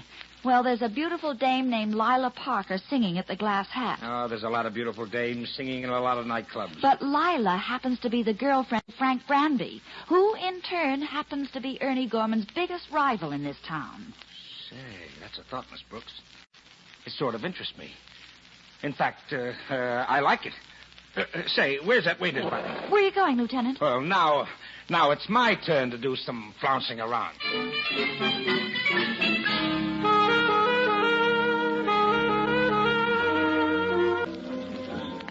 I hope you don't find this routine. I mean, sitting here with me.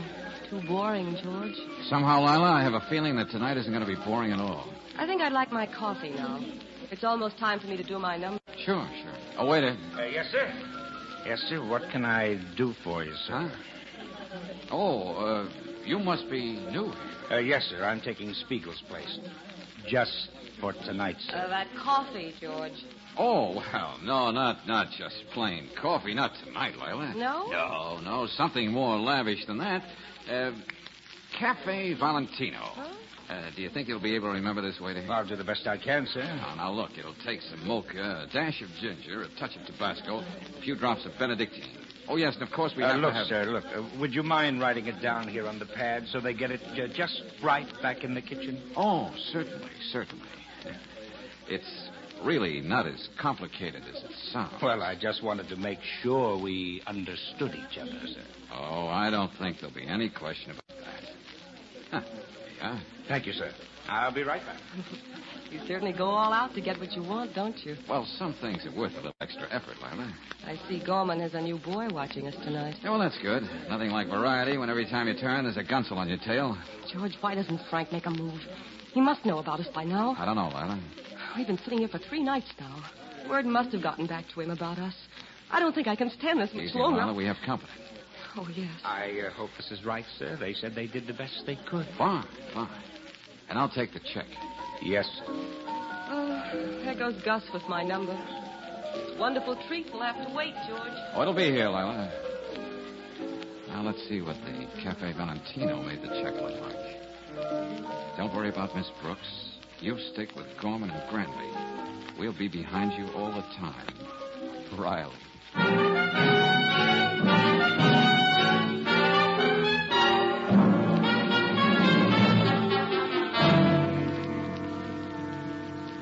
We're sorry to drag you out of the glass hat the way we did, Don Valentine, aren't we, Raymond?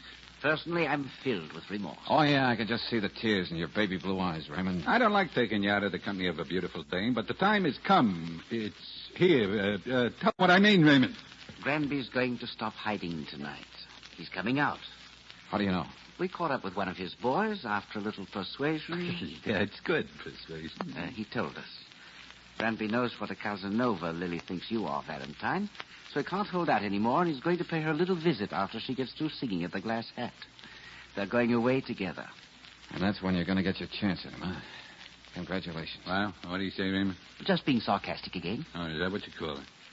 Anyway, you're not through yet, Valentine. Surprise. I didn't think I was. You see, Delilah goes right home after the club. Then you meet me across the street. I'd like us to be together to see how this thing winds up. You're so good to me. Oh, Ernie. Yeah? Shall I bring Langley in now? Yeah, but you talk to him. I don't want to know nothing what happens except that it's done right.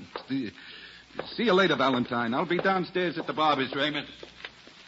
Well, you got a very sensitive boss. He does all right. Well, Langley, come in here. It's about time. Got me flying from Detroit. How long am I supposed to wait? Not long now. You Gorman? No, you're going to deal with me. Who's that guy? Oh, I'm just sitting here passing the time of day. Now, if you listen carefully, Langley, you can be back in Detroit tomorrow morning. What do I do? Somebody getting a complete treatment? The full course. Now, you park your car in the 800 block on Sierra Avenue. Yeah. Sometime after midnight, a pink convertible is going to pass you. You can't miss it. It's a big custom job. I don't have to tell you what to do then. Hey, Raymond, wait a minute. You can't... What about Lila? Now who's being sensitive?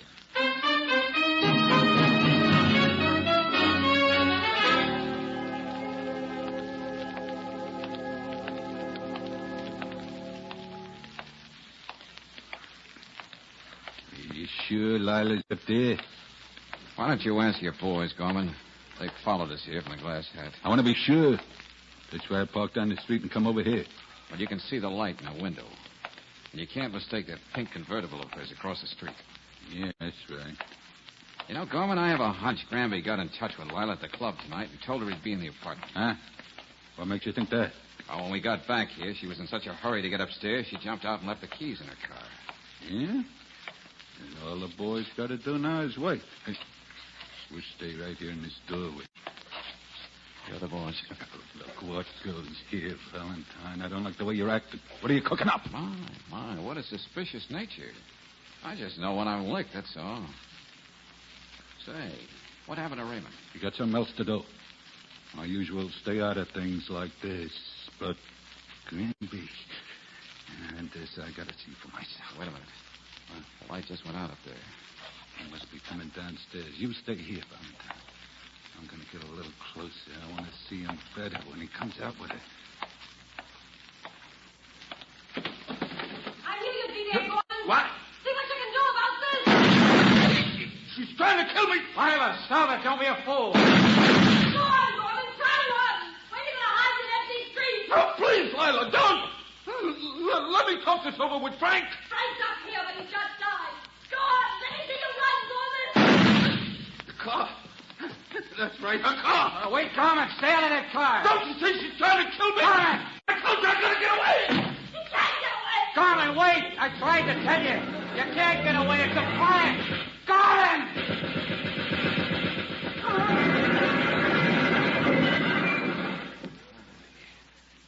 This is the first time I ever saw a hearse painted pink.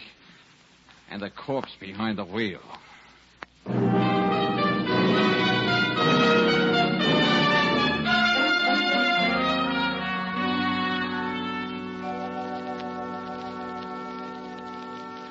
Valentine, when you called that car a pink hearse, you weren't far wrong. I just had a good look at Gorman down at the morgue. Yeah, well, as you know, Lieutenant, I tried to stop him. Lieutenant, I thought you had men planted all around that street. I did, but they weren't fast enough to keep Langley from killing the man who hired him. Anyway, he and Raymond are going to be out of circulation for a long, long time. What about Lila? Well, what do you want me to do, Valentine? Arrest a woman because she's a bad shot? Let the DA decide what he wants to do. Well, that's that, Brooksy. Oh, Lieutenant, would you join us in some Cafe Valentino? Why, Say, I've been meaning to ask you. What kind of a concoction is that? Oh, just a little thing I dreamed up, Lieutenant. But I'd sure hate to drink it.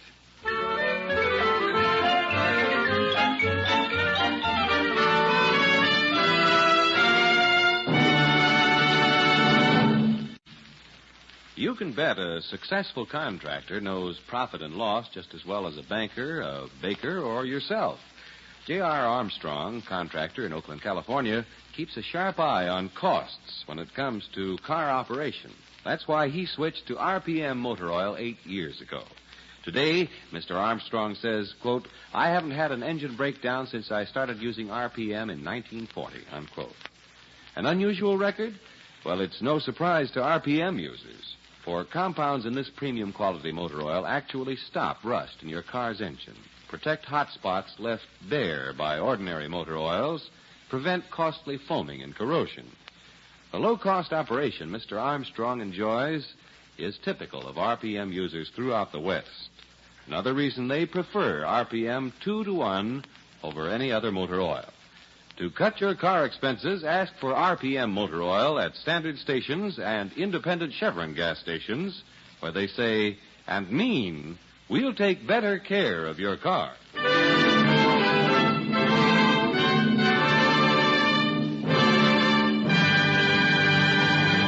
Next week, when you tune our way for another adventure of George Valentine, you'll hear... There are probably darker places than this, George. I can't think of any. Yeah, we're almost up to the top floor now, Brooksy. You know, I could have sworn I heard somebody downstairs in the hall. Oh, probably just plaster falling off the ceiling. Oh, I can't imagine anyone living here. Just stay right behind me, Angel. Oh! George! George, where are you? George!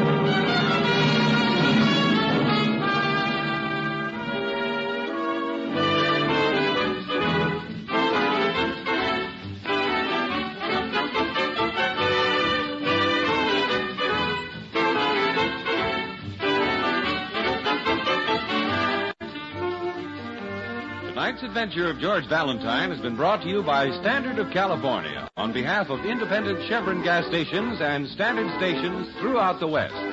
Let George Do It stars Robert Bailey as George with Frances Robinson as Claire. Wally Mayer appears as Lieutenant Riley. Tonight's story was written by David Victor and Herbert Little, Jr. and directed by Don Clark.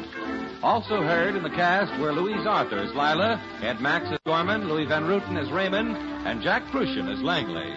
The music is composed and conducted by Eddie Dunstetter. Your announcer, John Heaston. Listen again next week, same time, same station, to Let George Do It.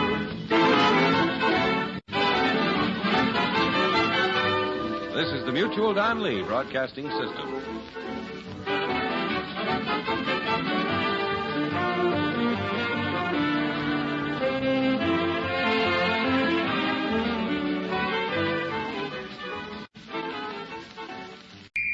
And now, in cooperation with police and federal law enforcement departments throughout the United States, the only national program that brings you authentic police case histories. Gangbusters.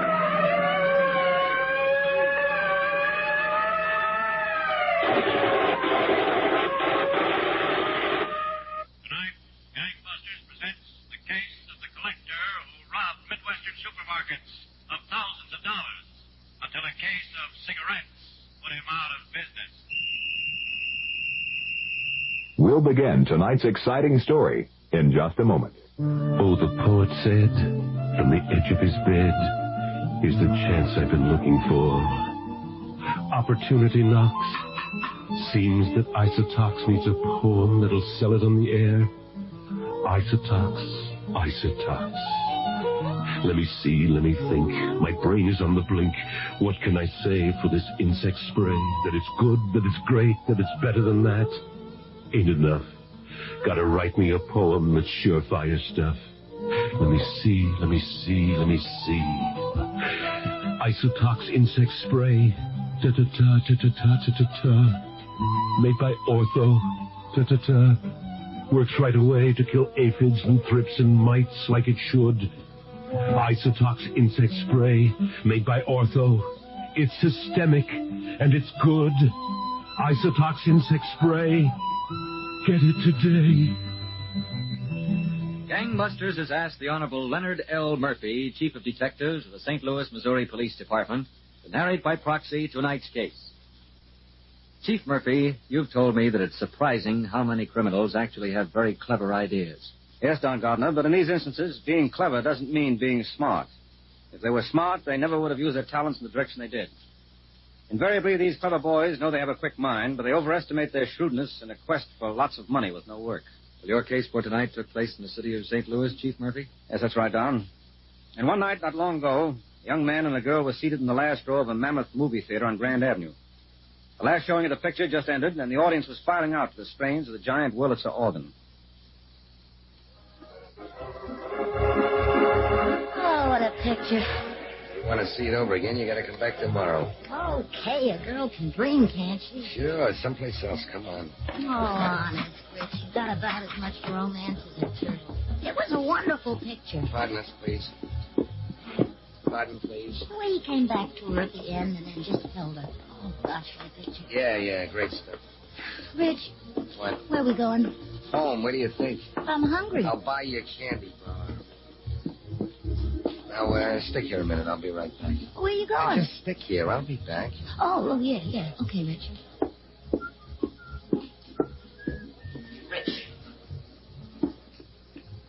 How long can I hide behind a flower pot? I got interest in the picture. Come on, let's get this over with.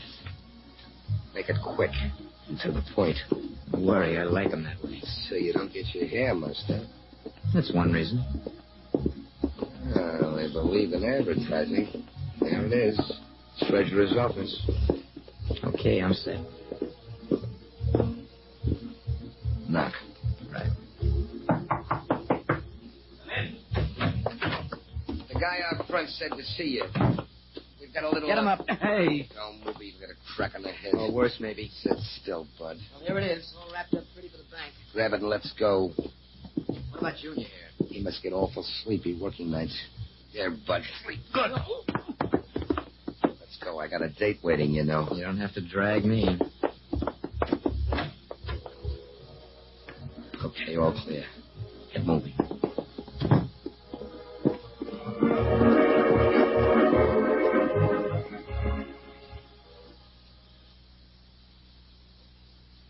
Rich. Hey, Rich. What? Come here a minute, will you? What do you want now, stud? Is my tie straight, Rich? Oh, you and your ties. I'll straighten your tie for you. Okay, so I'll use the mirror. Hey, that was a nice piece of business last night, Rich. Well, I'm glad you're happy. I'm counting on plenty of jobs like that, Rich. Stud's got to be kept in more of these fancy ties. Well, you'll have enough to hire a vet. Uh-oh. You expecting anyone? In the morning? Grab a gun and get behind the door. Okay. Okay, just a minute. Yeah, who is it? Francie, open up, will you? Francie. All right. Now, look, Francie. Look yourself. Hello, Francie. You're up early. Do you want to make something of it, Grape Shape? What's eating you? What's eating me? I'll tell you what's eating me. I opened up the paper this morning, and what do you think is staring me in the face? What? That movie house was held up last night, as if you didn't know. All right, so what? Oh, wait here a minute, Francie. Don't go away. I'll be right back. Took me there under false pretenses, that's what you did. Would you felt any better if you knew we were going to do the job? That's beside the point. I got better things to do than play decoy for a couple of hundred. Name one thing better. Listen, wolf in wolf's clothing. I didn't come here to talk to Okay. you. Get it down to a convulsion, will you? These walls talk back. You can heist all the joints you want, and you can spend all the dough on me. But if I'm part of any job, knownst or unbeknownst, I want what I got coming. I'll give you what you got coming. Stud. By yourself. Let me see if I get you straight, Francie. You want to go to work? Look, Pappy, I gotta pay my rent the same as anybody else. Not with my money, you don't. If you don't like it, Bo Crummel, pick up your pork pie and take a walk. I'm in. Well, not yet, Francie. I have to work out an angle. Oh, that's easy. There's always an angle. Well, you just angled me right out of the picture. Take it easy, Stud. I got an idea this is going to be good for all of us. No, excuse me, Mr. Lewis. Yeah, sure, son. Sergeant Walsh. Tell him now, Sergeant. Still got that dead treasurer with you? Yes, sir. He's looking the pictures over, trying to pick out those 2 bandits. All right, Sergeant. I'll be right in. Okay, Lieutenant. Well, Mr. Lewis, this will be the last batch you'll have to look through today. Oh, that's good, Sergeant. I have to be at work at 1. I can come back tomorrow if you want. Well, we'll see. Just go through those pictures. Take a good look at each one of them, both profile and front view. Mm-hmm. If any of those men look familiar, just let me know. I sure will. And just take your time, huh? Okay. Well, it's not this one. Yeah, that's all. Oh, come in, Lieutenant. How's it going, Sergeant? Not too well. Mr. Lewis, Lieutenant Niehaus. Mr. Lewis? Hello, Lieutenant. You go right ahead, Mr. Lewis. Yeah, sure. If I recognize any of them, I'll holler. Yeah, fine. Looks like a new bunch, huh, Sergeant? Yeah, he's been through the entire modus operandi file. He can't make anybody we've ever handled for robbery. What's he looking at now? Oh, Muggs did a bit. Yeah. Did you hit one, Mr. Lewis? I thought I did. No, this ain't him, I'm sure. Okay, keep looking. Yeah, I will. Yes, Lieutenant, I think we're in for a siege from these boys. Well, let's keep at it, Sergeant. They're new at the game. At least they're up against a couple of old-timers. They've got them on that anyway.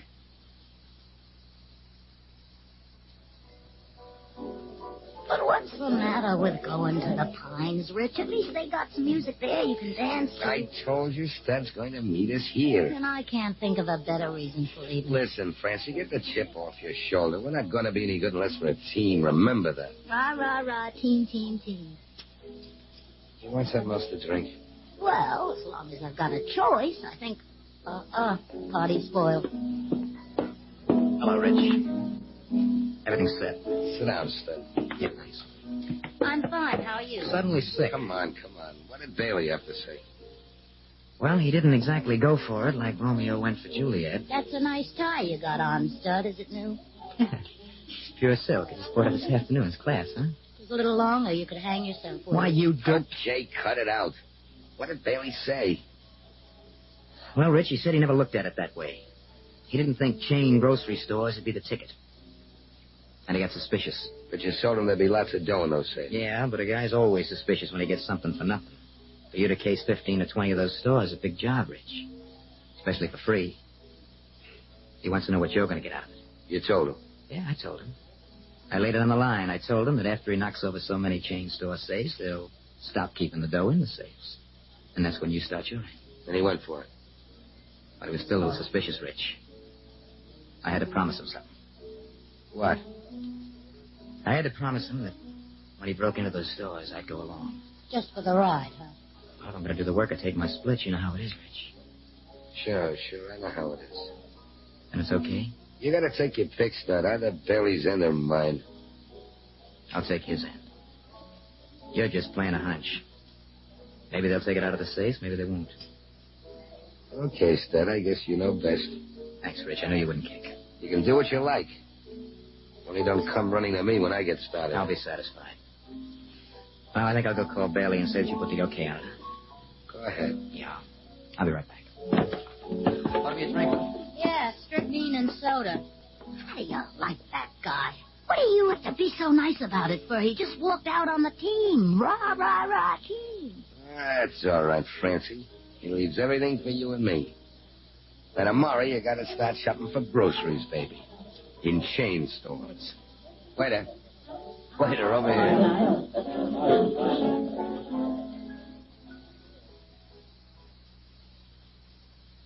So, Don, the criminal Rich engineered a queer plan to set other criminals off on a series of chain grocery store safe burglaries in St. Louis. Now, if you're puzzled how he could profit from burglaries committed by other criminals, you'll see shortly that he had quite an ingenious plan. But he didn't realize that detectives also live by ingenuity. We'll return to tonight's exciting story on Gangbusters following this brief pause. How do you want this help wanted ad classified? Well, what do you mean? Well, the Dallas Times-Herald has expanded the classifications in our help wanted section. So we can put your ad under help wanted professional or help wanted general. Okay, then if I need a bricklayer? Well, we'll list your bricklayer ad under help wanted general and alphabetically under the B. The new Times-Herald want ads have more classifications, and the jobs are alphabetized. Job finding is easier in the new Times-Herald classifieds. Call 748-1414. Don't you see? It's a great opportunity, Hank. We'll sell 1 million of them. Well, maybe. But do we have to get the whole shipment now? Where we put them? That's no problem. We'll just rent a Pilgrim self-service mini warehouse. We lock it. We keep the key. Yeah, you talk like we've already made a fortune. Now, you know warehouse storage is expensive. Listen to me. Believe in me. You can store stuff at Pilgrim for just pennies a day. You rent by the month, and you rent as little or as much space as you need. And it's self-service, so you don't have to pay extra labor. Yeah, but is this Pilgrim place handy? Yeah, they're all over the place. We can look up in the yellow pages and see which one is the nearest. Well, okay, I'm sold. In fact, you better make that order for $2 million. This mini warehouse, mini drama has been brought to you by Pilgrim, the anti-clutter people who also build Pilgrim Parks, for businesses that need offices and warehouse under the same roof. Now back to Gangbusters. You were telling us, Chief Murphy, that the young criminal Rich convinced another gang that they could profitably burglarize the safes of chain grocery stores in St. Louis, and he even went so far as to have his girl Francie case the stores for them. That's right, Don. And soon police reports began to show a plague of these safe burglaries. A chain grocery store was broken into and its safe cracked nearly every night. St. Louis detectives were doing all they could to catch the criminals, but decided, as Rich hoped they would, that precautionary measures were also necessary. Lieutenant Niehaus and Sergeant Walsh were discussing the situation at police headquarters. Rick Clark, be all right with you, Sergeant? Yes, sir. Got them all lined up, have you? Yes, sir. All the district managers, A&P stores, Kroger's, Piggly Wiggly, and one or two others. But, Lieutenant, do you really think they'll go for it? I don't see why not. They want to stop these burglaries. The best way to do it, next to catching the thieves, is not to leave anything for them to take if they do break in. Yeah, but some of these stores take in 3,000 or 4,000 a day, Lieutenant. No matter what kind of trouble we've been having, it's still a sight easier to break into a manager's home than a store safe. Yes, it is. But the burglars won't know the store managers are carrying the money home with them. They won't know where it went. So no publicity on this move. No publicity at all.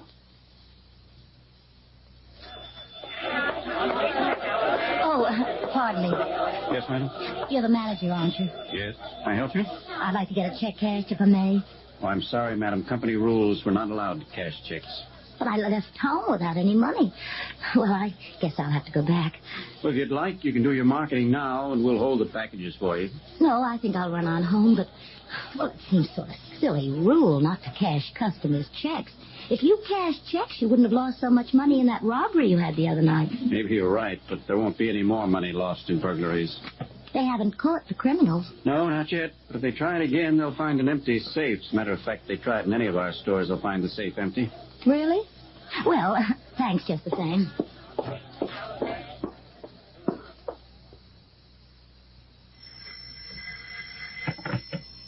Hello? Rich? Yeah, Francie, how'd it go? The stores have stopped keeping their receipts around at night. Uh-huh. And the managers must be taking it away with them. Check a few more places around closing time. Okay, General. And if that's the way it is, I'll go to work. Hey, just a minute. Oh, I'm sorry, sir. The store's closed tonight. Well, in that case, give me the dough. Oh, what do you mean? Come on, buddy. I'm the collector. Get him up. Hey. Get him up. Please, don't you? I'll take that package. Give it here, I said. No, you can't. No. Thanks, buddy.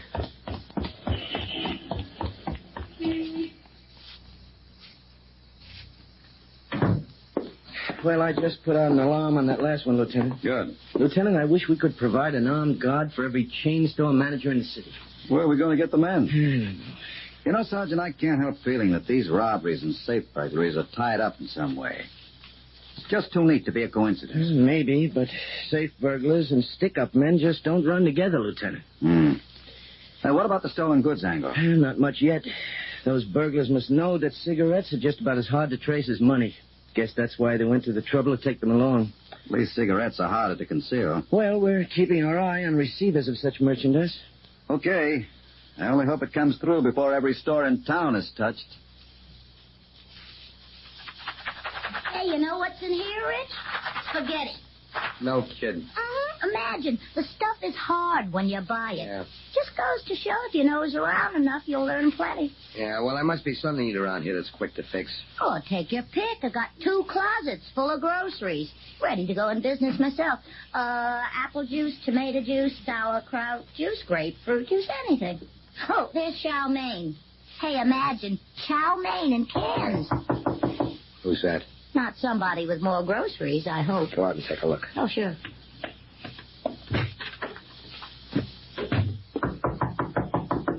Okay, I'm coming. Yeah? Who is it? Come on, Francie, open up. Oh, I knew it was too good to last. Hello, Francie. Come in, come in. Is Rich around? Hey, Rich, come on out. You got lots of company. Hart, Schaffner, and Mark. Hello, Rich. Well, Stud, where'd you spring from? I hear you're doing all right, Rich. Well, I hear you're doing all right. We were until they didn't leave the dough in the safes anymore. It worked out like you figured. I'll bet you're happy, too. Look, Rich, have you got a spot for me? A spot? You should have stayed with me all the while, Stud. You've been rolling in clover now. I guess I would have, but I'm flat. Flat? You guys must have taken plenty out of those safes. Yeah, but there were 4 of us. It was all right. Well, what happened to the dough? You know, a few clothes. Only a few? And I dropped a bundle across the river. Haven't you got sense enough to stay out of a crap game? Oh, yeah, now, yes. How about it, Rich? You take me back in? If you do, Rich, I swear Francie. Haven't you got anything left? No dough. What then? Well, I got 2 cases of cigarettes we took out of 1 joint. What do you say, Rich? Nothing to it. But, Rich, You had your chance to stick and you didn't. What do you want, charity? Okay. That's the way you feel about it? Get rid of those cigarettes. They ought to bring you 100 or so. Yeah, I guess I'll have to. But be careful where you sell them. Don't worry.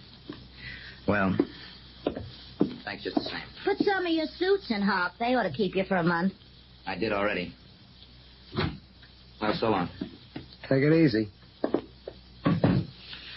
There goes my pal. He's a bum. A bum with shoulder pads. Yeah. Maybe I should have taken him back. Are you losing your mind? If he gets picked up for anything, he'll holler from here to St. Joe. Who's going to pick him up? Nobody, I guess, but only I hope he's careful about getting rid of those cigarettes. They involve too many people.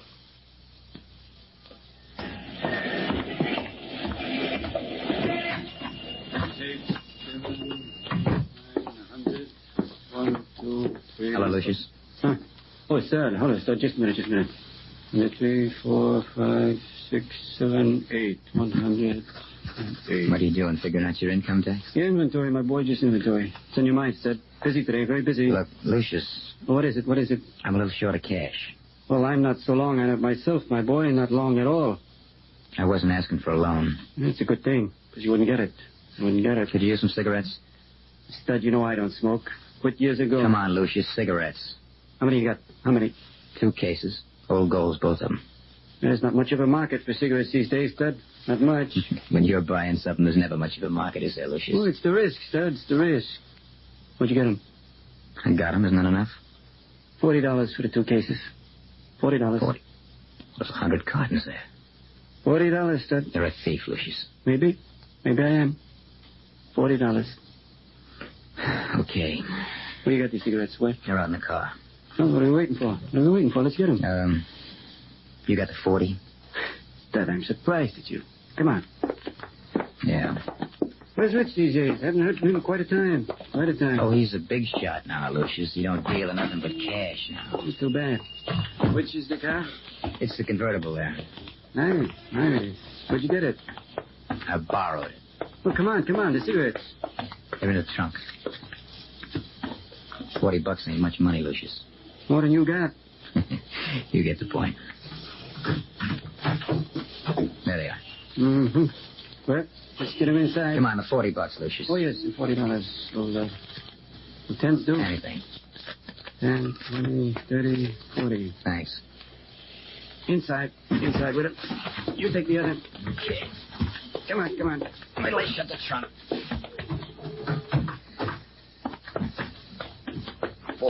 bucks. But the market is bad, Stud. Very bad. All right, you two. That's far enough. Cops. Drop those cartons. Please. Drop 'em. See here, officer. I'm a legitimate businessman. Legitimate. Your record says different. Where'd you get those cigarettes? What do you think? They fell off some truck. I see here, Captain. I'm not a captain, and you're under arrest receiving stolen property. Stolen property? Those cigarettes were taken in a burglary. Ridiculous. Ridiculous. What burglary? I don't know what you're talking about. I don't know anything about any burglaries. We'll see how much you know about burglaries and also a few robberies. Come on, both of you. But see here. I said come on, and I mean it. Honest, Rich, I just can't sit here and listen to you cry in your beer all night. I'm telling you, Francie, I made a mistake turning Stud out. I should have taken him back. I've got a feeling. I've got a feeling, too. I've got a feeling it ain't Christmas. If you took him back in, it's exactly what it would have to be, Christmas. Francie. What? We're getting out of town. For crying out loud, why? And to where? Who cares? Any place. Get back tonight. We're leaving in the morning. Okay, Admiral, you got a passenger. Then come on, let's get out of here. Well, not so fast. Let me finish my drink. All right, but make it snappy.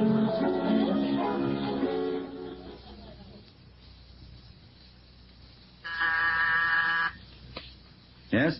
Sergeant Walsh, Lieutenant. I just put this stud character back in the holdover. Did you get what you wanted? Everything. He sang like a soprano with the Met. We'll want to make simultaneous pickups tonight. I'll need a few squads. All right, Sergeant. Take anybody you want. Do you want to come along, Lieutenant? Yeah, if you're short-handed. Well, it's not exactly that, Lieutenant. There's one of these birds I want to collar myself. A guy named Rich. He's the one that had this brainstorm, and I figured you'd like to be in on it, too.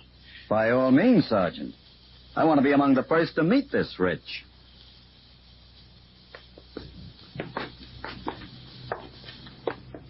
Okay. Hold it here, Stud. Yeah. Now, which door is it? It's that one there, the second one. Myers, Klein. Right. On past the room. Yes. Kellycraft. Stick at the head of the stairs. Right. You set, Lieutenant? Let's go. Go on, Stud. I said go. Okay, you don't have to shut me. Now you stop at the room, knock on the door, and say it's you. Now, look, I gave you guys... You'll do like you're told.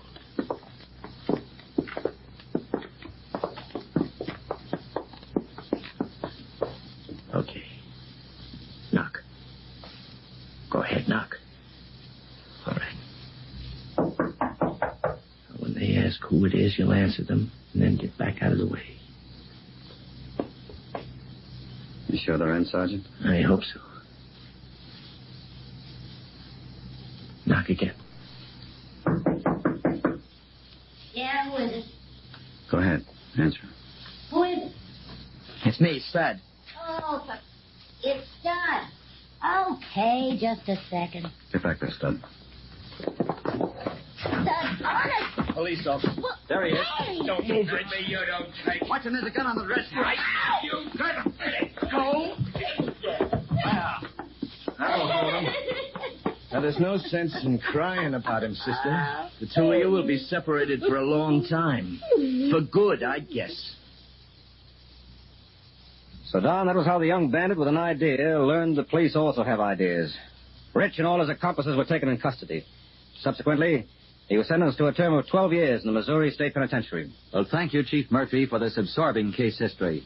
And gangbusters, congratulations to the police officers who rounded up this troublesome gang of criminals. Johnny Dollar. Johnny, this is George Reed. Well, nice to hear from you, George. Especially when I have no assignment. That's fine. What's fine about it? No expense account to pad means how do I keep the wolf from the door? Unless, of course, Floyd's of England has a case for me. Huh? Well? Johnny. Yeah? Well, a few weeks ago, you were kidding at the time. Oh, now, George, how could I ever kid you? I'll let that one go. Yeah, you better. The point is, you rather jestingly asked me if instead of selling life insurance... Oh, no. Don't tell me. I'm afraid so. I'm afraid the company is saddled with what you might call a death insurance policy. You mean instead of insuring somebody against dying, you've insured him against living? Yes, John. Okay, Georgie. Say no more. I'll be right over.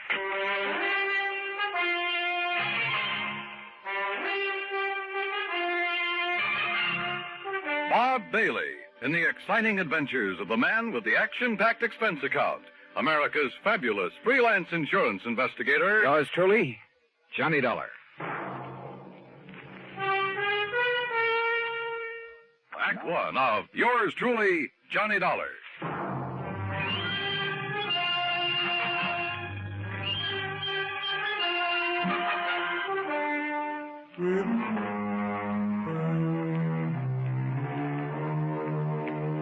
Expense account submitted by Special Investigator Johnny Dollar to Floyd's of England, American Office, Hartford, Connecticut. Following is an account of expenses incurred during my investigation of the Hope to Die matter.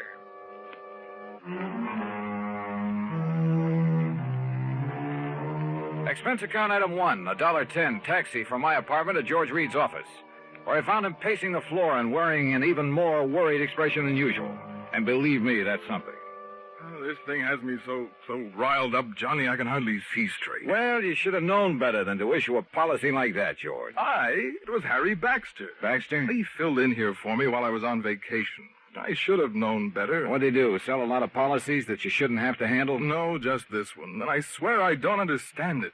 He, of all people. All right, you said on the phone that it was kind of life insurance in reverse. That's exactly what it is. Explain, please. Well, usually, of course, we pay the face value of a policy when the insured dies. Right. In this case, however, the company will have to pay the $250,000 if the insured doesn't die. $250,000? Yes. How under the sun can a man be crazy enough to issue a policy like that? John, you know how it is. The company prides itself on the fact we'll insure anything. Not only life and property and health and so on, but the voice of a singer, the feet of a dancer, hands of a pianist, even the dimples on the knees of a chorus girl. Yeah, and singing mice, an old alley cat, a sick whale. Of course, I can't say that Harry wasn't in position to do it, but... Johnny, you've got to help me. First, you better tell me who and why and what it's all about. That's just the trouble. I don't know. Well, in that case... You don't know? I only got back here to the office this morning. I found our copy of the policy lying here on my desk. But if you don't even... Oh, look, I've handled some pretty screwy cases for you, George. Yes, but they've all finally made sense one way or the other. And, Johnny, we have paid you some very nice fees. You can't deny that. George. Tell me, have I ever questioned your expense account? But death insurance, it doesn't make sense. Have I? Insuring somebody against living. Have I? I'm sorry, but this time the answer is no. Listen, if you take this on, I'll okay your expense account without even reading it. Death insurance. Expense account unlimited. Johnny? George, there are some things even a conniving, chiseling, unprincipled rascal like myself won't even... Unlimited? Johnny? Okay, George, I'll take it. Act 2 of yours truly, Johnny Dollar, in a moment. And now, Act 2 of yours truly, Johnny Dollar, and the Hope to Die matter. Floyd's of England insure anything. At least that was their boast. And now it looked as though it had finally backfired on them. Because somebody in the organization, some character named Harry Baxter, had issued not life, but death insurance. If it hadn't been for my friendship for George Reed, well, plus his promise of unlimited expense account, I'd have thrown the whole problem right back into his face, as it was. Thanks, Johnny. From the bottom of my heart, I'll never forget you for this. Believe me, George, I'll never forget you for this. And if you can get us off the hook... All I can do is try, so come on, give me the dope on it. Yes. Now, here. The name of the insured is Miss Mary Ellen Markham. Yeah, I got it. Where does she live? 514 East 52nd Street, New York City. Pretty fancy address. Yes. Okay. Now tell me why this Mary Ellen has insured herself against living. Well, that's the point, Johnny. She hasn't. Well, now, wait a minute. Albert Schwinner has. You mean somebody else took out this policy on her life? Or rather dead? Yes. Holy... Well, what is this guy, a professional gunsel who's going to wipe her out and then collect? I suppose he's the beneficiary, too. Yes, he is. Oh, fine. Well, come on, who is it? I don't know. As I told you, the policy was lying here on my desk when I got back this morning. I do know this much about him. It's Dr. Albert Schwinner. Doctor? What kind? Well, those are the things you've got to find out. Who he is, what he is, why he's bought insurance against this woman's living beyond November 10th. The 10th? Well, that's only a few days from now. Oh, George, this gets worse and worse. Well, if only Harry Baxter hadn't issued that policy. But he has. Oh, boy, you sure picked a dilly to fill in for you while you were away. Picked him? What else could I do? After all, he never did anything like this before. You've known him before? Are you serious? Of course I have. Why, Harry Baxter... All right, now look, time's a-wasting and we haven't got much of it. I take it you want me to see if I can find some legal grounds for canceling this policy. Yes, immediately. Have you got an address on the beneficiary, this Dr. Schwinner? No, I've been so upset about this whole thing, I haven't even looked. And let me see. According to this, he lives at... What's the matter? Dr. Albert W. Schwinner, C.L. C.L.? What kind of a doctor is that? I don't know. The address is 14327 E Street, Union City, New Jersey. C.L. Well, I'll soon find out.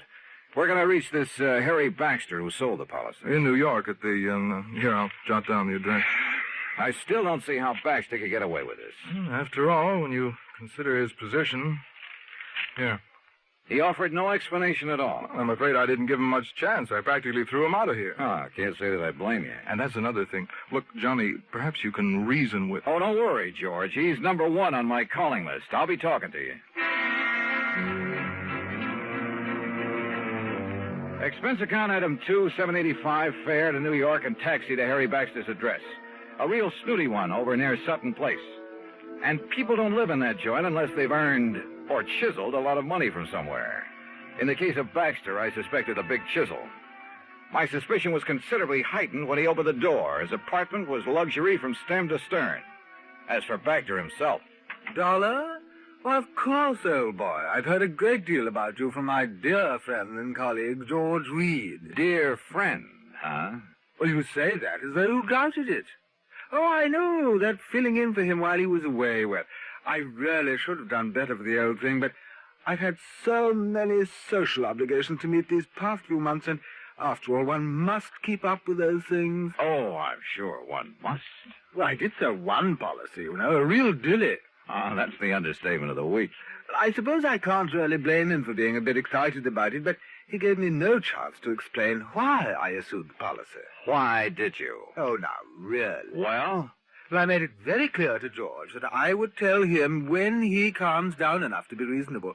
Really, Mr. Dollar, he was in quite a tizzy. Brother, he still is. That's why he sent for me. But when he calms down, he'll be sorry he bothered you. Suppose you tell me why you issued that policy. You? No. What? No, I'll tell George when he's ready and when I'm ready. Oh, now, just a minute. And you may tell George I said exactly that. Goodbye, Dollar. You'll tell me, Baxter, right now. I'll do nothing of the sort. And what's more, since my plane for Europe is leaving shortly, I have no time to... Would you kindly remove your foot from the door? Not until I get an answer from you. Now start talking. If you can show some legal cause... Legal cause? Furthermore, your behavior at the moment constitutes trespass, illegal entry, call it what you like. And believe me, unless you leave here immediately, I shan't hesitate to ring up the police. All right. Now, look, just tell me one thing. I might. What? What is your connection with the beneficiary of this policy? Dr. Schwinner. That's right, Albert Schwinner. Well, Albert happens to be a very close personal friend. Oh, I might have guessed as much. All right, then tell me this. I'm sorry, just one question. I've given the answer. Goodbye. Baxter. Are you hard of hearing? Look here now. Goodbye.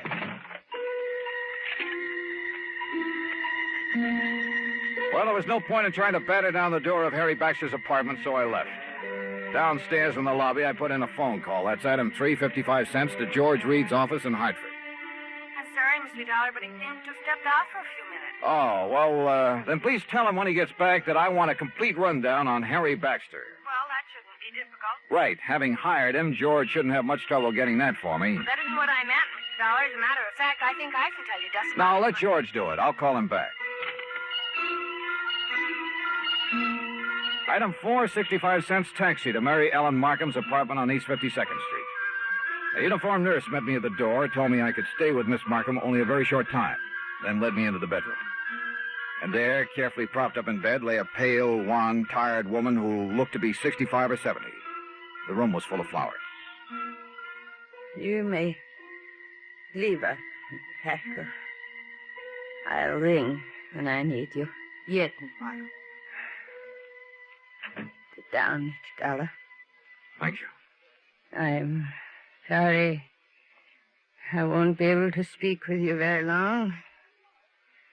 But as you can see... Yes, I can, of course. I'll get right to the point. You must know, I'm sure, that someone has just taken out a policy on your... Well, an insurance policy on you. Yes. This is so smart. And so helpful. with Harry Baxter. Oh. You see, I am suffering from a rare, incurable disease of the blood. I'm sorry. I don't have long to live. A few days, perhaps. A few weeks at the most. Excuse me. This is such an effort. Well, you're getting the best of care, I trust. Yes. It's the very best. Now, what do you wish to know? You know a Dr. Albert Schwinner, don't you? I've known Albert for many years. He's been a great friend. Then why does he take out a policy that indicates he hopes that you'll die? Hopes? I'll die? Yes. What else could it be? Oh, you don't understand. Don't you see? Schwinner has bought insurance against your living beyond November 10th. Yes. Yes. My 50th birthday. You mean to say you're... The reason so. Yes? You mustn't. Oh, I know. I'm tired. Yes. But just one more thing. Your doctor, the doctor who's taking care of you. Albert. Albert? This same Dr. Schwinner? Yes. Now you must leave.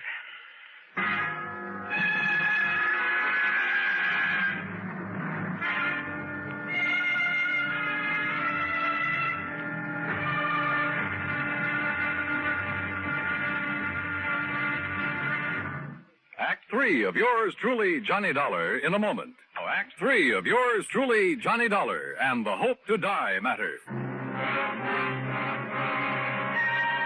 The little that Mary Ellen Markham had been able to tell me left me more puzzled than ever. I've never been given such a runaround of my life, deliberate or otherwise. But I didn't dare tax her strength further, so I left.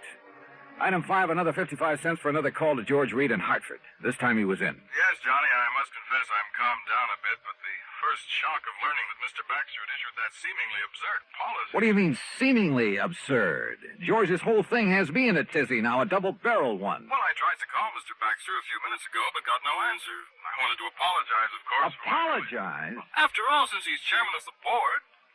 Chairman of what board? The company, this company.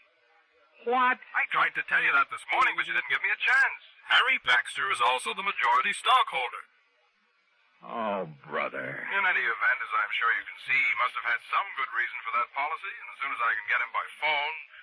You won't. What? He just left for Europe. Where? I don't know, and right now I don't care. But if I can't contact him, Johnny, I don't dare cancel this policy until I've talked to him.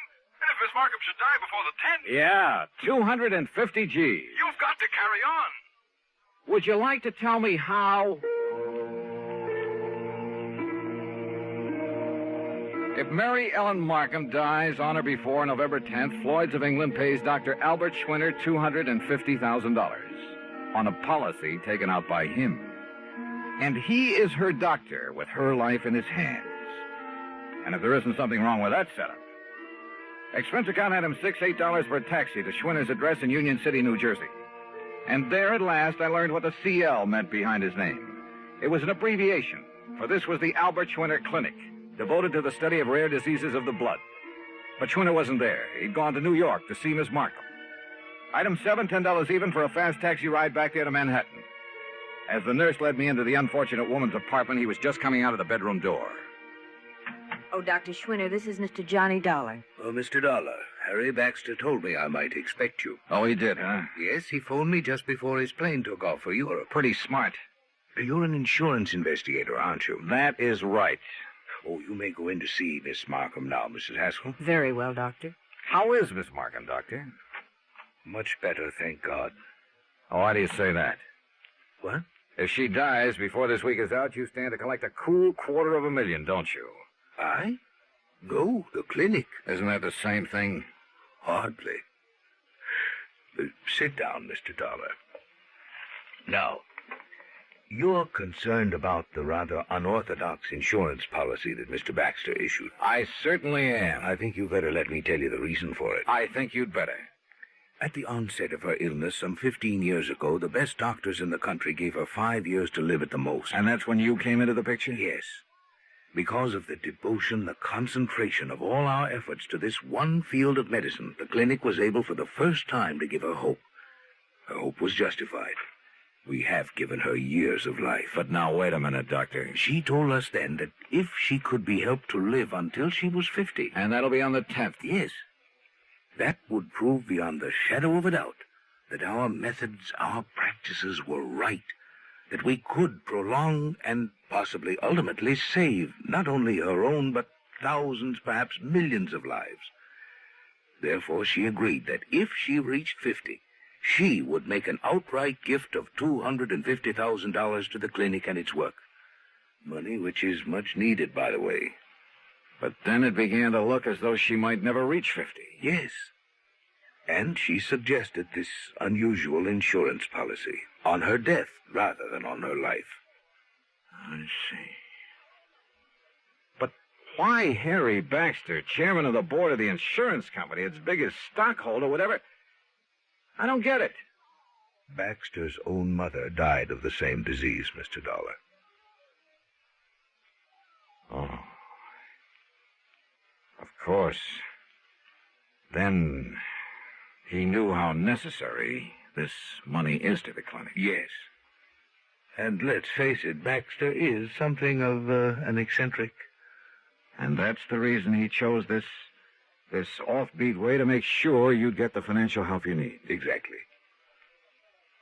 Then, if I try to get this policy canceled... A great many lives in the future may depend on its remaining in force. Of course, if you feel it your duty... Doctor, my duty as I see it is to do just exactly nothing.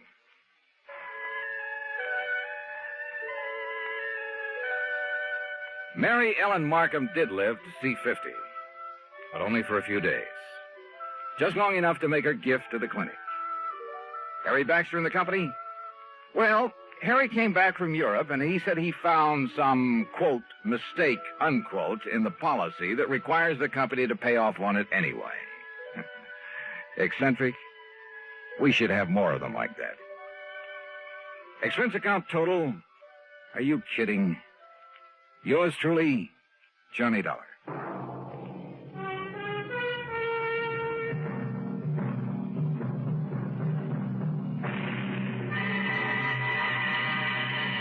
Savings Deposits Program.